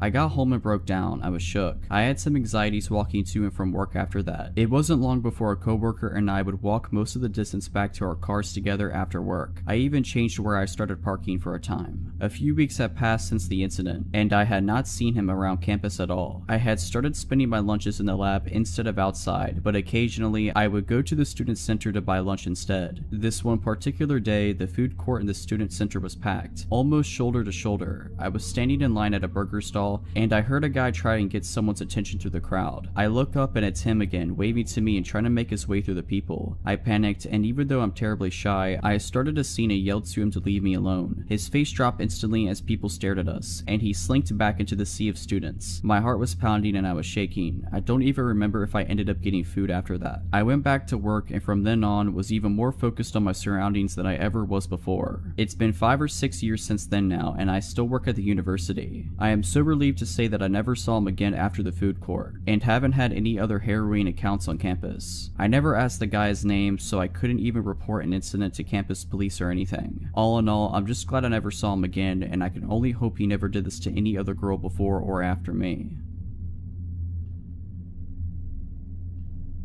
When I was in my early 20s, I moved to Southern California with my aunt. Once I had a job established and steady income, I found an apartment that was super affordable at $350 a month, plus utilities, the first red flag because California is not cheap. The other residents in the apartment was a 45-year-old male named Zach and a 45-year-old female named Tina. They weren't a couple. Tina was a little difficult to deal with, very OCD on a lot of things, and we mostly avoided each other. But this story is about Zach and his friend Mike, also 45 years old. Mike and Zach were childhood friends, and Mike lived in the same apartment complex as us, so he was over a lot. Every time I would come home from work, they would be polishing off a handle of vodka and then would go out. I wasn't super comfortable in the living situation, but it was cheap, and I was in school, and I tried to make the best of it. I got along with Zach for the most part if it was just him around, but Mike was just a time bomb. Here are just a few instances that just gradually got worse over time. The first incident. Zach invited me out with Mike and another friend of theirs out to a local bar a couple miles away. I was comfortable around Zach and I got into the passenger side of the truck. I didn't have any negative interactions with anyone until this point. Mike went ballistic in our complex parking lot about how I was selfish and had no business in the front seat because I wasn't Zach's girlfriend, etc. It was weird because a man the same age as my dad was throwing a tantrum over the passenger seat, so I just got out and went back to my apartment. My first rent check bounced. I apologized to Zach and discovered that my checks had misprinted the account number. I paid in cash and paid off the bounce check fee and thought all was okay, until I got home one evening and Mike was over as normal, but starts interrogating me on why I couldn't pay my rent. I was only 22 at the time and didn't really want issues, so I was just like, hey, I apologized and took care of it. Even though Mike didn't live in the apartment, he would not let this go. He would just scream at me saying I was lazy, that I should be evicted, and on and on. It's also important to note that Mike and Zach both had 2 DUIs. Zach was a school teacher and ended up being let go because of the DUIs. However, both men continued to drink excessively all the time. I also had to have a key made for the lock on my bedroom door because it would get violent a lot, and that was my safety net. A lot of other instances happened, but this one takes the cake and is the point to the story. Zach and Mike had gone out and took an Uber to whatever local bar. I had gotten home and went straight to my room as always. I hear the front door swing open and Mike was pissed drunk, screaming his head off about how he lost his new iPhone. This guy starts beating on my bedroom door, demanding to be let in because he knew I had his phone. I cracked my door open and he had stepped away from the door with his fist balled up like he was going to hit me. I told him I didn't have the phone. Mike circles back to the one time, months prior at this point, that my rent check bounced and I obviously need money. He demands that he come into my room and tear my room apart looking for said phone. I told him absolutely not and shut/locked the door. Mike started banging on my door and trying to unlock it, threatening my life, saying he was going to kill me and lots of other gross and scary things. I was told if I called the police that he would beat me to a bloody pulp. This was especially scary because my aunt was my only family nearby and she wasn't really helpful. She just told me to be an adult and deal with it. Other than that, I didn't really have a support system. I told Zach a couple of days later that I would be moving out immediately and would not be paying rent for that month. Then out of Zach's dark bedroom, Mike just pops up with a smile saying bye, almost taunting. I hurried into my room and locked the door. I could hear Zach blaming Mike for me moving out and Mike continued to just call me names and asking how I had the money to move out. The iPhone was found for anyone who's curious. It had fallen out of his pocket in the Uber he was in, but obviously the first step to finding the iPhone was to flip out on me versus calling the Uber driver. This was almost a decade ago and I don't know what happened to that pair. About 2 years ago, I worked at a movie store inside a mall. I was 20 at the time. This guy was over 6 foot, late 40s, very hefty, and always had this weird zombified expression on his face. He came in about once a week. One of my coworkers had even warned me about him, how he was a little off, but I still treated him with as much respect as I did everyone else. One day, he came in and we talked for a bit, but it got a little awkward and I kept trying to end the conversation and look busy by tagging items behind the counter. He stood there in silence, watching me for about 20 minutes and finally left. A few days later, he comes back in and walks up to me, holding a large container. He says, "I made 4 pounds of enchiladas at home today, just for you. I remembered you like Mexican food." I don't remember at all telling him that I liked it, but I do know that I went to the Mexican restaurant across the way every lunch break. I just politely accepted it and put it in the back office. Another few days later, he came back in and had a drawing for me of a dragon. Now, I love dragons, but I never told him that. This drawing looked like it took hours to make, and at this point I was a little freaked out. I had him leave it on the counter so I could just throw it away later. Later on, I was given about a week vacation. During that week, I cut my hair about 12 inches. The day I came back, I got a shift with my manager. I told her all about the guy and immediately she was weirded out for me. A few minutes later, I see the dude walking around in the mall. He was going towards the exit and didn't look at me once. My manager tells me to go back to the office. I go and wait until she comes to get to me, and when she does, she tells me I need to make a report to mall security immediately. Apparently when I ran back there, he turned around to come in and walked all throughout the store. When she asked him if he needed help with something, he said, "I can't believe she cut her hair," and briskly walked out. I go to the mall security office to make a report, and we went through all the videos from the cameras of when the guy came to visit me, but there was one video that really stood out. The video shows him pull into the parking lot of the mall, and about 3 minutes later I arrive.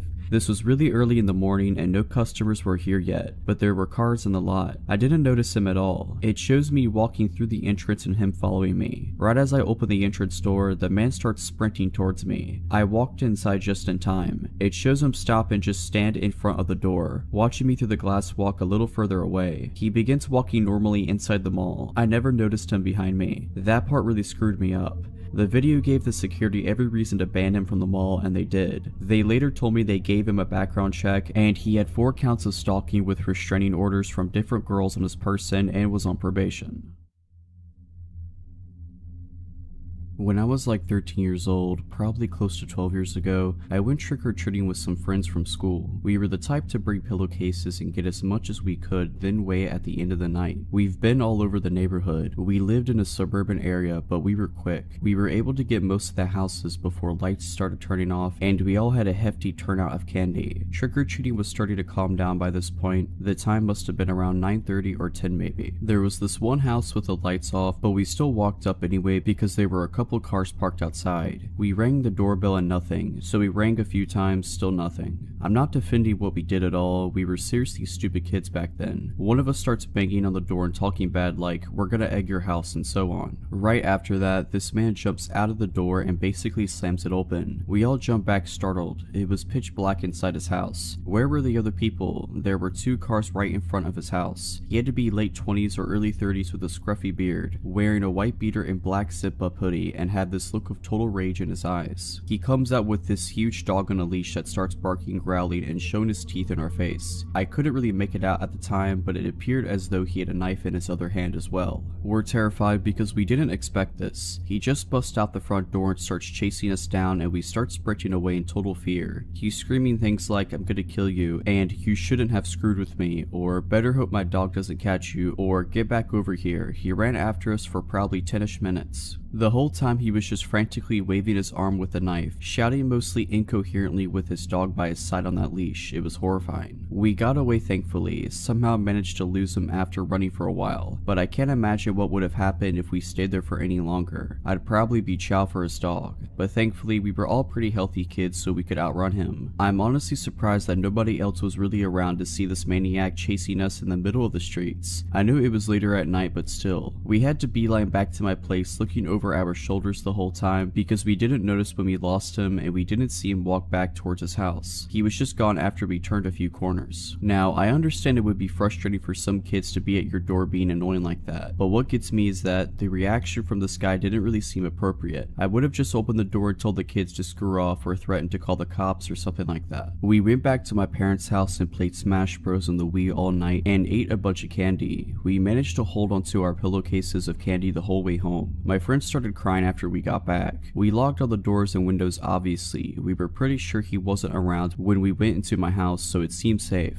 That guy's house was right in front of the middle school I went to, and I had to walk right by his house to get to school every day. So fearing for my safety, I told my dad. We went back to that house the next day to knock on the door. In hindsight, we probably should have called the cops and let them handle it, but my dad is a confrontational, no BS type of guy, so we went over and knocked on the door. This time there were 3 cars in front of the house. This mother opens the door and we could see inside their kids watching TV. When we told her what happened, her face went pale and she immediately rounded up her family and got them outside, fearing this crazy person might still be in her house. She told us that her family went out to another friend's house in the city next to ours for Halloween that night to do all their trick-or-treating. They didn't get home until the next morning because they stayed the night there. It was at that point that cops were called to search the house while we all stood outside. They didn't find anything though, no trace of him turned up. He must have been long gone by then. It turned out that the guy was able to get into their house because there was a window unlocked in the daughter's room on the bottom floor near the front door. Luckily, nobody was in the house that night. The only notable thing the woman could tell the police was that she noticed a car with dark windows parked down the street for a while but didn't think anything of it. He must have been posted up in there with his dog scoping out houses and noticed this whole family get in a car and leave and figured that would be a good opportunity to make his move. So who was this guy? Nothing was stolen from the house, and nothing looked ransacked or the family obviously would have noticed. The family said the front door was still locked when they got back too, so he must have locked it again and went out through that same window to cover his tracks. I'm pretty sure this was before those Ring doorbell cameras were popular, and I don't think they had any security cameras set up either. I'm not sure to be honest, maybe he was just a drug addict and didn't have a reason for any of it. His eyes did seem pretty crazy and wide open, like he was strung out on something. This happened to me a few years back. I was living on my own in the city and was unemployed at the time, usually out looking for work and trying to stay busy. One early afternoon, I was heading back to my neighborhood after running some errands downtown and boarded a tram that would take me almost all the way home. There was a park that I would have to cross between the stop and my home, but crossing it would only take a few minutes. So I boarded the tram, which was mostly empty. Besides me, there was one younger man in the second carriage, and the driver up front in the first. I find an empty two-seater. The rows are quite narrow, but I'm comfortable. I put my earbuds in and look out the window as we start moving out of downtown and towards home. We pass a couple of stops and don't pick up any new passengers. There had probably been a tram right in front of us who took all the people, so it was particularly empty compared to normal. At the third stop, the doors behind me open, but I don't pay much attention until a stocky man, average height, probably in his 50s, with neat, short hair and inconspicuous clothes, suddenly sits down on the next seat next to me. The roads are very narrow. This guy is basically trapping me. I can't get past him without his cooperation. He greets me with a huge smile and says hi as he sits down. On this particular day, being down about not finding work and it being broad daylight, I decide I do not want to play along. I just want to listen to my music and I don't like this man's vibe. I tell him I'm not in the mood to talk and he needs to go sit somewhere else. Wrong answer. That man goes from 0 to 100 in 0.2 seconds and his face contorts with rage as he starts yelling at me from the top of his lungs. I wish there was an exaggeration, but unfortunately it isn't. He was loud. You are a terrible person. You don't clean yourself. You stink of sweat. I didn't, he did. He goes on and on about what an abomination of a person I am, and I have sort of a freeze reaction. Inside I am getting very scared. I start looking for a way out, but I'm trapped. I look over to the young man, hoping he will come to my rescue. I can tell he's hoping to stay out of it, but after I've been screamed at for maybe 2 whole minutes, he finally says meekly, "You better calm down," which of course doesn't help. So he just gives up and goes back to whatever he was doing, probably looking at his phone. I am hoping that the driver might react as he has a clear view to the back of the tram and there's no way he's not hearing what's going on, but again, nothing. The stocky man, maybe frustrated that I'm not reacting to his insults, escalates the abuse and starts screaming that he's going to kill me. At this point, I have to do something and unconsciously probably decide that the only way is through. I'm so done with the situation, so before I even realize what I'm doing, I just get up and push past him. It's all survival instinct. Scared that he's going to follow me, I move quickly towards the front of the tram. He gets up and follows me, all red-faced, shouting how he knows where I live and that I need to clean myself behind my ears, that I stink and that he's going to kill me. Again, the driver does nothing. As we pull up to the next stop, which is the stop before mine, I wait until the very last minute before I ask the driver to let me out the front door, which he does. I slip out quickly in hope of escaping without being followed. I don't dare taking the time to look over my shoulder. I just hurry down the steps and away from the stop.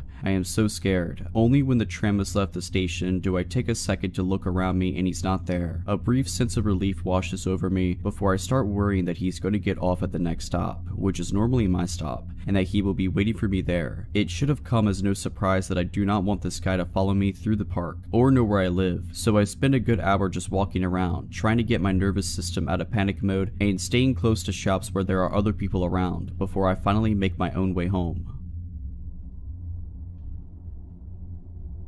This happened when I was 21 years old, and I am fully aware I made a lot of poor decisions in my younger days. I am very lucky to have survived, and here's one of my stories. I have just met with a cousin at the mall I hadn't seen in a long time. At this point, I had been living in South America for about a year and had started feeling overly confident. I have been told many times about the dangers of taking a taxi from the street. Some people always take them and some people never do. It's obviously never worth the risk, but I look obviously foreign and I should have known better. My cousin says, "I always take street taxis, I'll find us a good cheap one." This was my first time ever taking a street taxi. She finds one and waves me over. Looking back, I am flabbergasted as to how I got into an all-black car. Again, these cars could just be normal taxis, they exist, but it's even more riskier than taking the yellow ones. The first red flag was how silent he is. After chatting away for some time, we realized it was taking far too long. I could see the smile in my cousin's eyes fade as we both realized at the same time that we are nowhere near home. She asks him, "Where are we going?"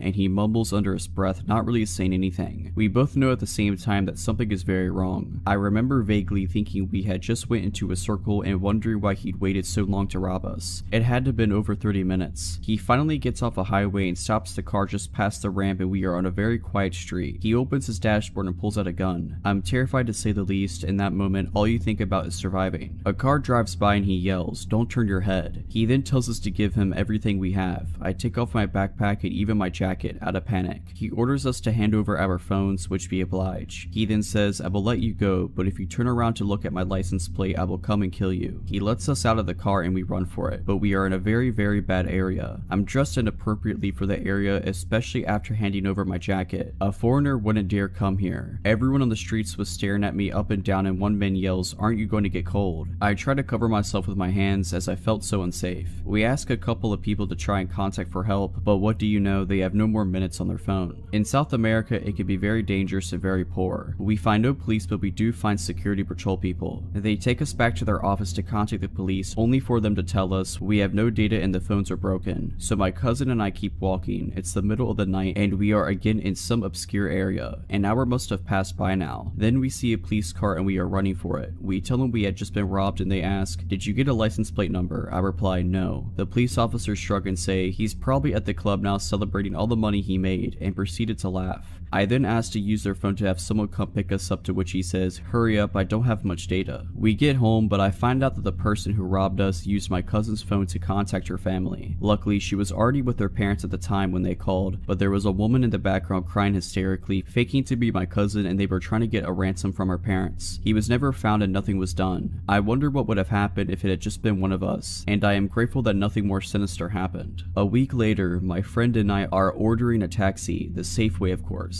While we are waiting, a similar black car pulls up next to us, asking if we need a taxi. We immediately say no. As he drives off, I turn to look at his car, and what do you know, he has no license plate in broad daylight. I'm not insinuating it was the same person. Of course it wasn't. There are over 10 million people in the city. My point is that it happens a lot in South America, and never to get too comfortable. This experience made me realize what it's really like to live in a developing country, even if you have money and stay in good areas. You always need to be high alert, and no one is immune to the constant fear of, will I be robbed today?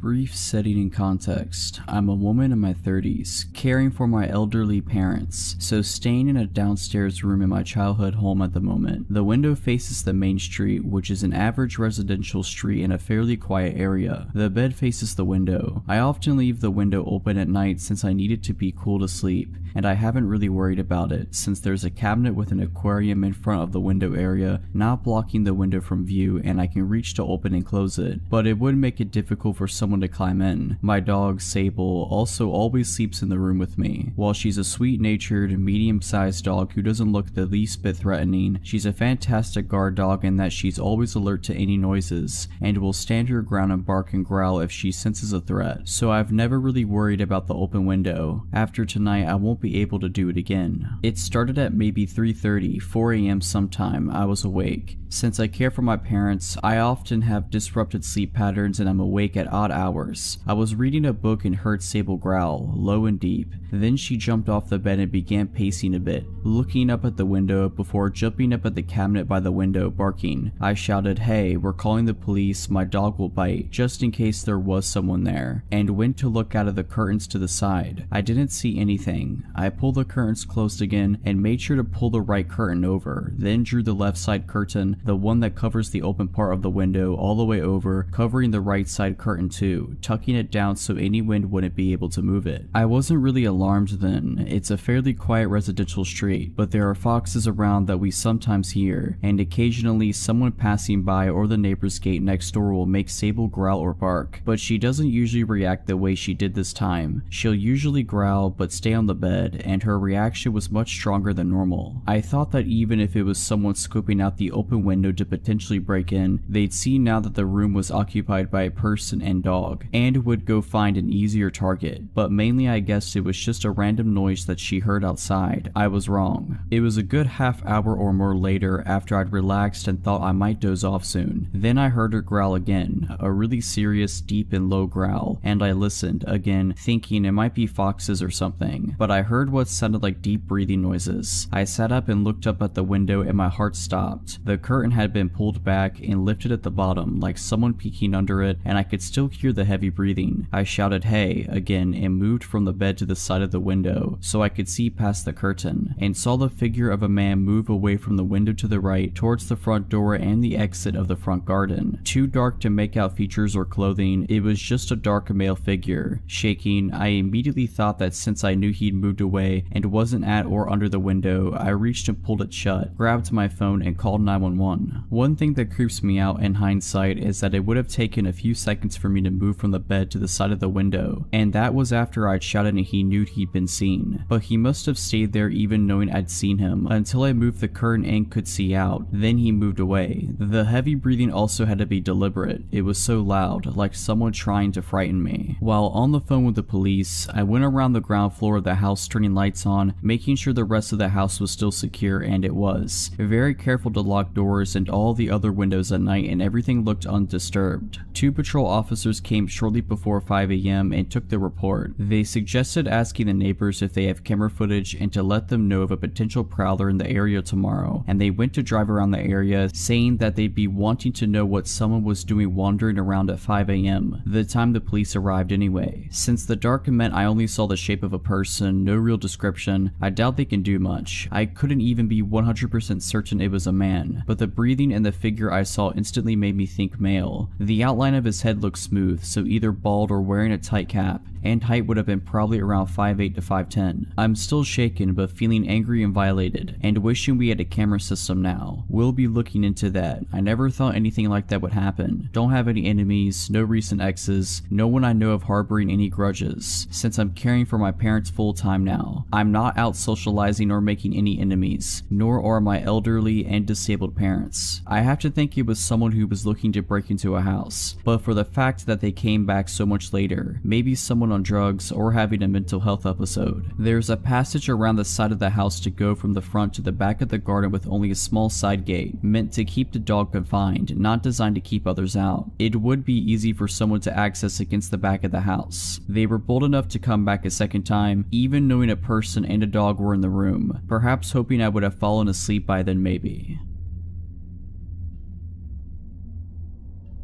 This happened a few weeks ago. I work at a gas station and have years of experience in a previous one, so getting this job was a piece of cake. Only this was different as it was lone working 8-hour shifts entirely by yourself. These shifts included night as well. So my shift started early afternoon. About maybe half an hour into my shift, this guy walks in. I've seen him before as he entered the shop the day before and randomly asked me if I had any shopping bags to spare. The guy was giving me some uncomfortable vibes, but luckily someone else was working with me that day for a short while, so I asked them to deal with that guy. My colleague said we don't have anything to spare you and told him bye. The guy leaves. The next day the same guy walks in and I thought, what does he want now? He walks up to the desk and starts chatting to me. He was asking me some advice about his living situation as he told me he used to be homeless. Since to me it's not really my place to give advice, I just shrugged and told him to just sleep on it and think about things. He then left. He didn't enter the store to buy anything at all, just a chat, but thinking back I remember that he asked what time I got off and stupidly told him 11 o'clock tonight. I went on with my shift as usual up until about 9:30 p.m. as the same guy returns, but with another guy who may I say looked dodgy, all dressed in black and hood up. The guy who entered the shop previously pokes his head into the door and asked if I do phone top-ups. We do, but something in my gut was telling me to make him leave now, so I lied and told him we do not. So the guy and his dodgy friend hang outside the store for a bit while I was serving customers, then until the shop seemed quiet again, they both entered the store and looked all around the shop. I noticed the dodgy guy kept his hands in his pockets the whole time, and then a thought struck me. I might be getting robbed tonight, so I took some deep breaths and tried to keep calm and just thought of my training I repeated in my head. I thought to myself that I should just stand and be ready with one hand under the desk hovering over the panic button. I thought to myself the minute they pull a weapon out on me is when to hit the button as its silent alarm, and just pray the police arrive on time. Well, they just ended up buying a bottle of water, as of course I did notice there was someone still outside in their car. I felt a huge sigh of relief thinking they just wanted water, or they decided not to rob me because there's another person outside. They both leave the store but again hang around outside, right by the door. Then I see the car drive away and I thought to myself, I don't want these guys in the store again, not while I'm completely alone. So I flip the switch that automatically locks the main door. Half an hour passes, I had no customers and still the two guys are still hanging around outside. I called my boss to tell him what's going on down and to give him a heads up that at some point I'm going to have to call the police and have them move them along as it's making me very anxious. Then another guy shows up and joins the guys all dressed in black and wearing those COVID masks. He also hands his friend's mask too, then he makes his way around the back of the store. Then I realize the back door, the one I go out from to smoke. I ran to the back door, slammed it shut and locked it. At this point I was scared for my life, as these guys stack around the place to which felt like an hour and a half. I hid in the office watching the cameras. I picked up the phone and dialed the non-emergency number for the police. At this point I was really freaking out. The next thing I hear is my cell phone ringing as a colleague calls me to check in on me. I told him what's happening when I came out the office to take a peek, and of course those guys were right up to the window knocking to grab my attention, and they saw me with 2 phones to my ears. They saw me, I said to my colleague on the phone. Then I came up with an idea. I put the phone I had making a call to the police down and kept my colleague on the phone. I said, listen, I'm going to see what they want, stay on the phone. I'm going to put you on speaker. Stay quiet, don't say a word, just listen. If you hear me say the till is slow, you hang up and call the police. That's me telling you I'm in danger. So I put him on speaker and hide my phone in my bra. I head to the window. What's up guys, can I help you? Guy, why is the door locked? That's because we're in night mode right now. Doors are locked but I can surf through the hatch. What can I get you? They just look at each other and whisper amongst themselves. Guy, we'll just take some smokes and a lighter. Sure, one moment. I grab what they ask and they push a $20 note through. I grab the $20 and of course check it. Then I rang them up, but as I had their change ready, I saw one hand through the hatch. I dropped their change into that hand, avoiding contact. Okay, thanks. I stared them down and they left. I demanded that my shifts are to be changed to morning shifts after that night or I'm quitting.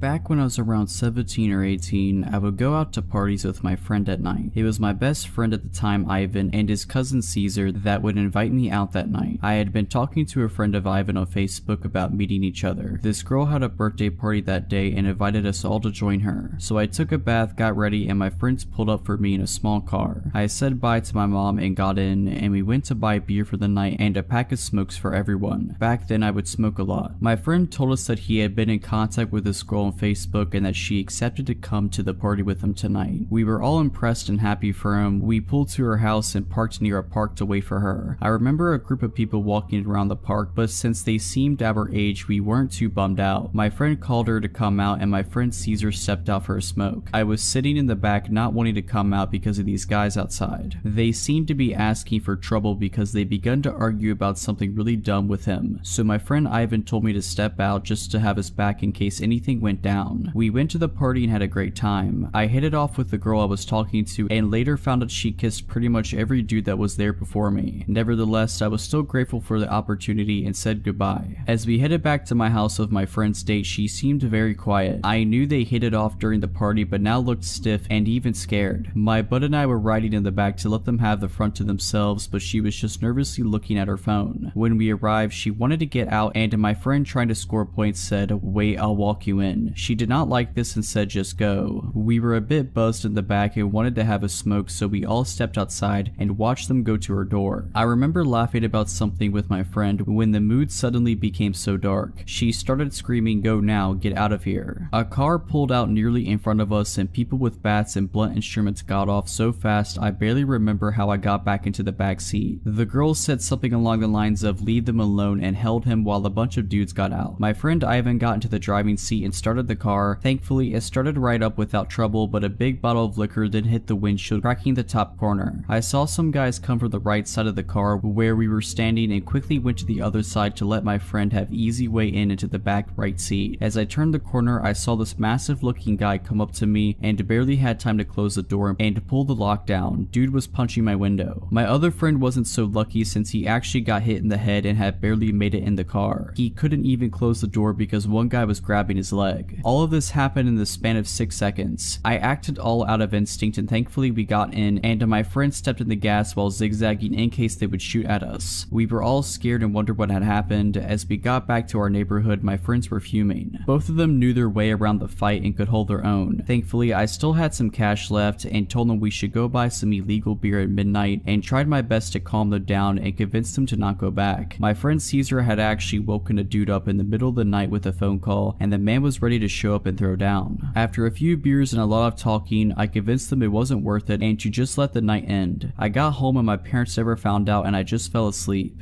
The next few days, my friend Ivan called me and told me that the girl's ex-boyfriend was actually a lead gang member. My heart dropped out of my chest. We had been seconds away from getting beat down and maybe killed by a bunch of people for a date. If it wasn't for our quick reaction and her backing them up a bit, we may have not made it. All I can say is trust your gut and your instincts in the end. It can all happen so fast.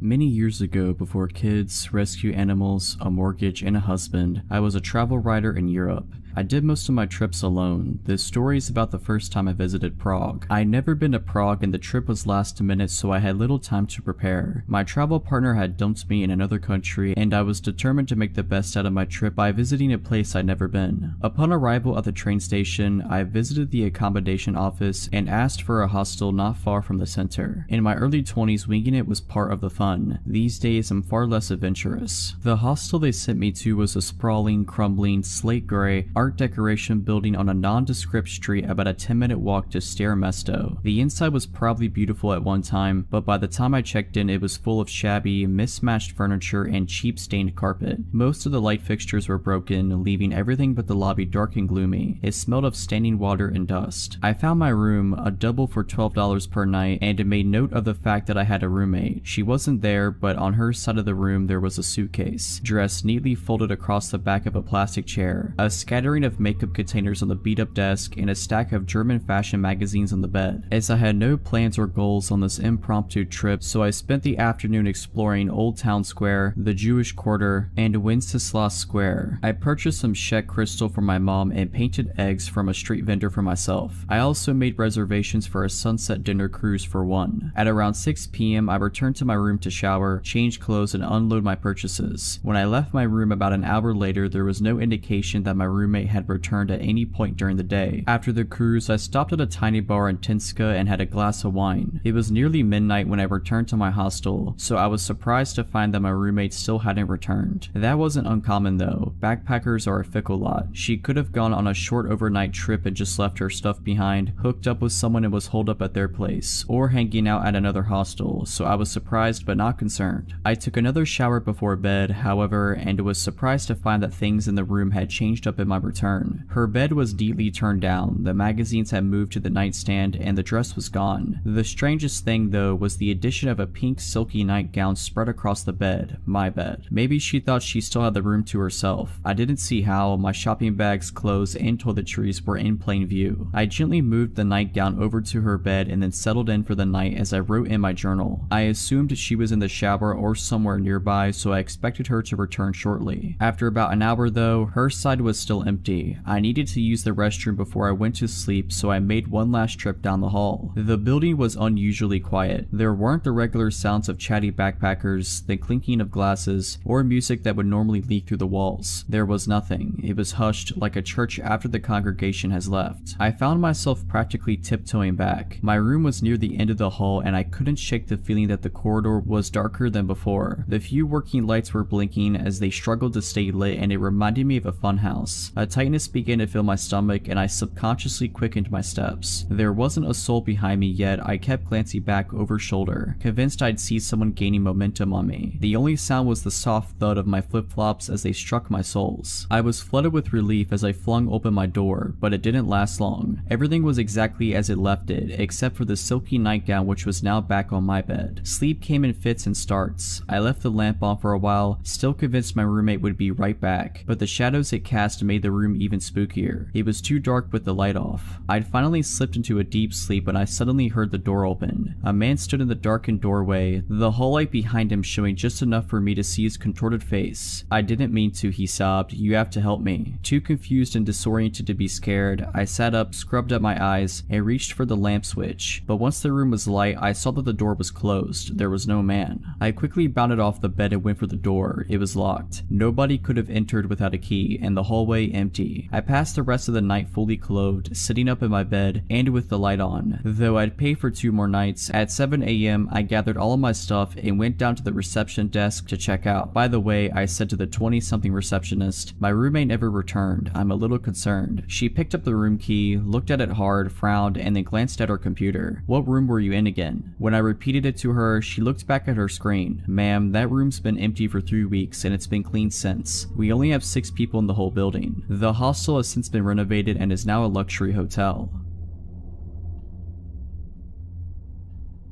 At the time of the story, it's mid-October, I'm 20 years old and a senior in college. I got out of class at 9 p.m. and headed downtown in my college town to see about an open mic thing that was supposed to be happening at a lounge. And around that time, there was a guy who would play accordion on one of the corners of the main thoroughfare. Didn't find accordion guy, and either the place was closed or it wasn't an open mic night. Don't quite remember. But as I'm walking back down one of the main streets in downtown that heads back onto campus, I came across this very drunk woman begging 2 other women for a ride home. I think the girls were getting into an Uber or they didn't have space or something. Point is, the other women weren't taking her and couldn't/wouldn't help her. Mind you, this is a Thursday at 9-ish at night. When she finds that the other women can't help her and I'm walking past, she turns to me to ask for my help getting home. For context, I still have my backpack on. My phone's running low, but I've been at this school and in this town for 3 years at this point, so I know downtown and campus pretty well on foot. To note, I do not have a car at this point in time. She gives me an address and it's maybe 15 to 20 minutes walk north, slightly northeast of where we were at, and I knew the general area where it was, so I was more than happy to be a good Samaritan and walk a drunk woman home who didn't feel safe. I would regret this later. She's incredibly thankful and overjoyed that someone is willing to help her get home. The route we were going to take was super straightforward and I knew exactly where I was in relation to the rest of the town. She says that she has to pee really badly. I reassure her it won't be that long and she'll be back at her place. She says that she was out with her boyfriend and he left her at the bar alone, drunk and mad at her about something. Says she's from out of state. I commiserate with her that what he did was bad. She asked me about what I'm studying. I confided that I was finishing a bachelor's of science in information technology. She's bemoaning this boyfriend that's at home that I'm walking her back to. She keeps trying to walk with me up against my side or slightly behind me, and I'm like, no, walk slightly ahead of me or keep some space. She has a dermal piercing on her cheekbone that's hard to miss. She's getting more and more manic and weird as we walk along. We get about a half a mile into north downtown, less than a mile from the address she gave me, and the boyfriend's calling her and being a real douche. I'm about done with this guy from the stuff she's telling me about this and that and the other thing, so she puts him on speakerphone and I tell him to chill out. We're on such and such road close by. His tone changes in an instant. He goes from hostile and angry to surprisingly chill. That threw up a million more red flags for me. She starts saying that I'm going to have a good time at her house. I'm looking for an exit. Every bone in my body is screaming at me to get out of this situation. We get to the end of the road, which coincides with an intersection that has a gas station. I say, hey, let's stop here to use the bathroom. She says that she doesn't have to use the bathroom anymore. I'm scared. I tell her, well, maybe you don't have to, but I do, which was true. We go into the gas station. I head immediately to the bathroom and text one of my friends asking if she was working and if she could pick me up or if I needed to call the campus safe ride home program. Friend says it'll be a minute if I'm willing to wait. I agree to wait. I come out of the bathroom and this drunk woman, if she was even actually drunk to begin with, has vanished. Nowhere in the store, nowhere outside that I care to look. I buy a soda and wait for my friend and her friends to come save me, effectively. I'm later told that maybe the woman was affiliated with human trafficking, and to be honest, with the vibes and the changes in tone and the narrative that was being spun around me walking this woman home, and how she just completely vanished on me when I got to a safe place with lights and cameras and such, I have to wonder if that wasn't the plan. I won't ever know for certain, but it certainly scared the ever-loving daylights out of me as a 20-year-old. My friend and her friends pull up and take me back to one of their dorms, and I spend more of the evening with them so I wasn't alone. Forever thankful for 3 underclassmen for rescuing me from a gas station at 10 p.m.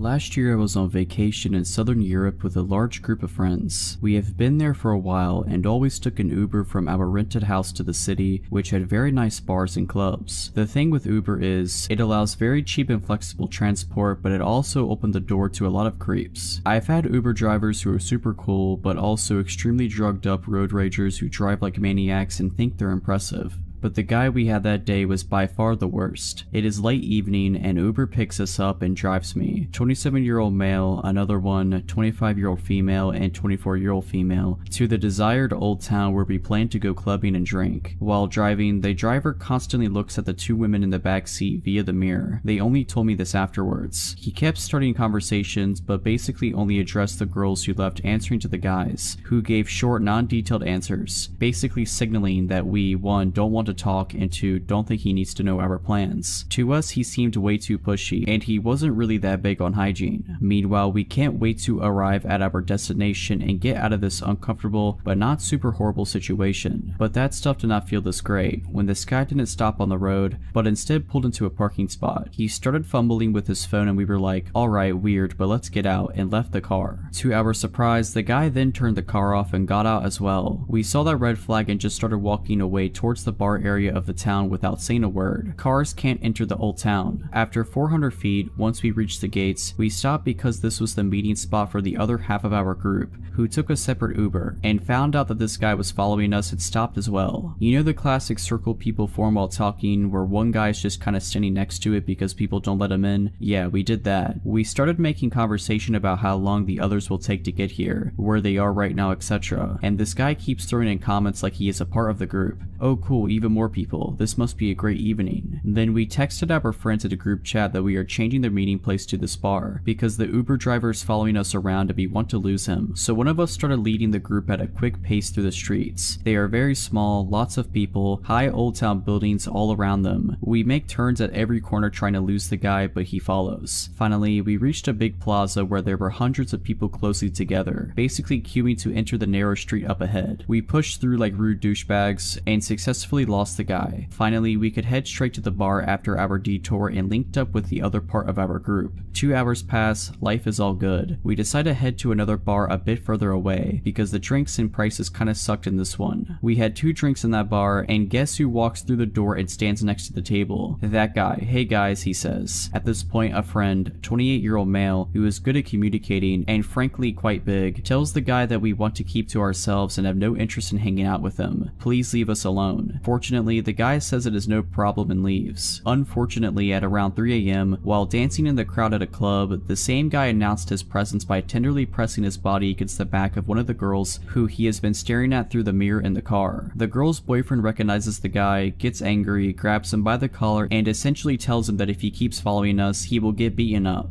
A bouncer sees this and approaches them. I start talking to the bouncer, who is super annoyed by anyone intervening at first, but after hearing how this guy stalked us from this car to this club, he just asks the Uber guy a few questions, then proceeds to throw him out. We stayed a bit longer than we wanted, in hopes of him not waiting for us. After that, we reported the guy for being a creep in the app and called another Uber, which thankfully wasn't him. Alright, but that's it. I hope you enjoyed this video. If you did, make sure to subscribe to my channel, like this video, and comment something down below. But as always, Have a nice day.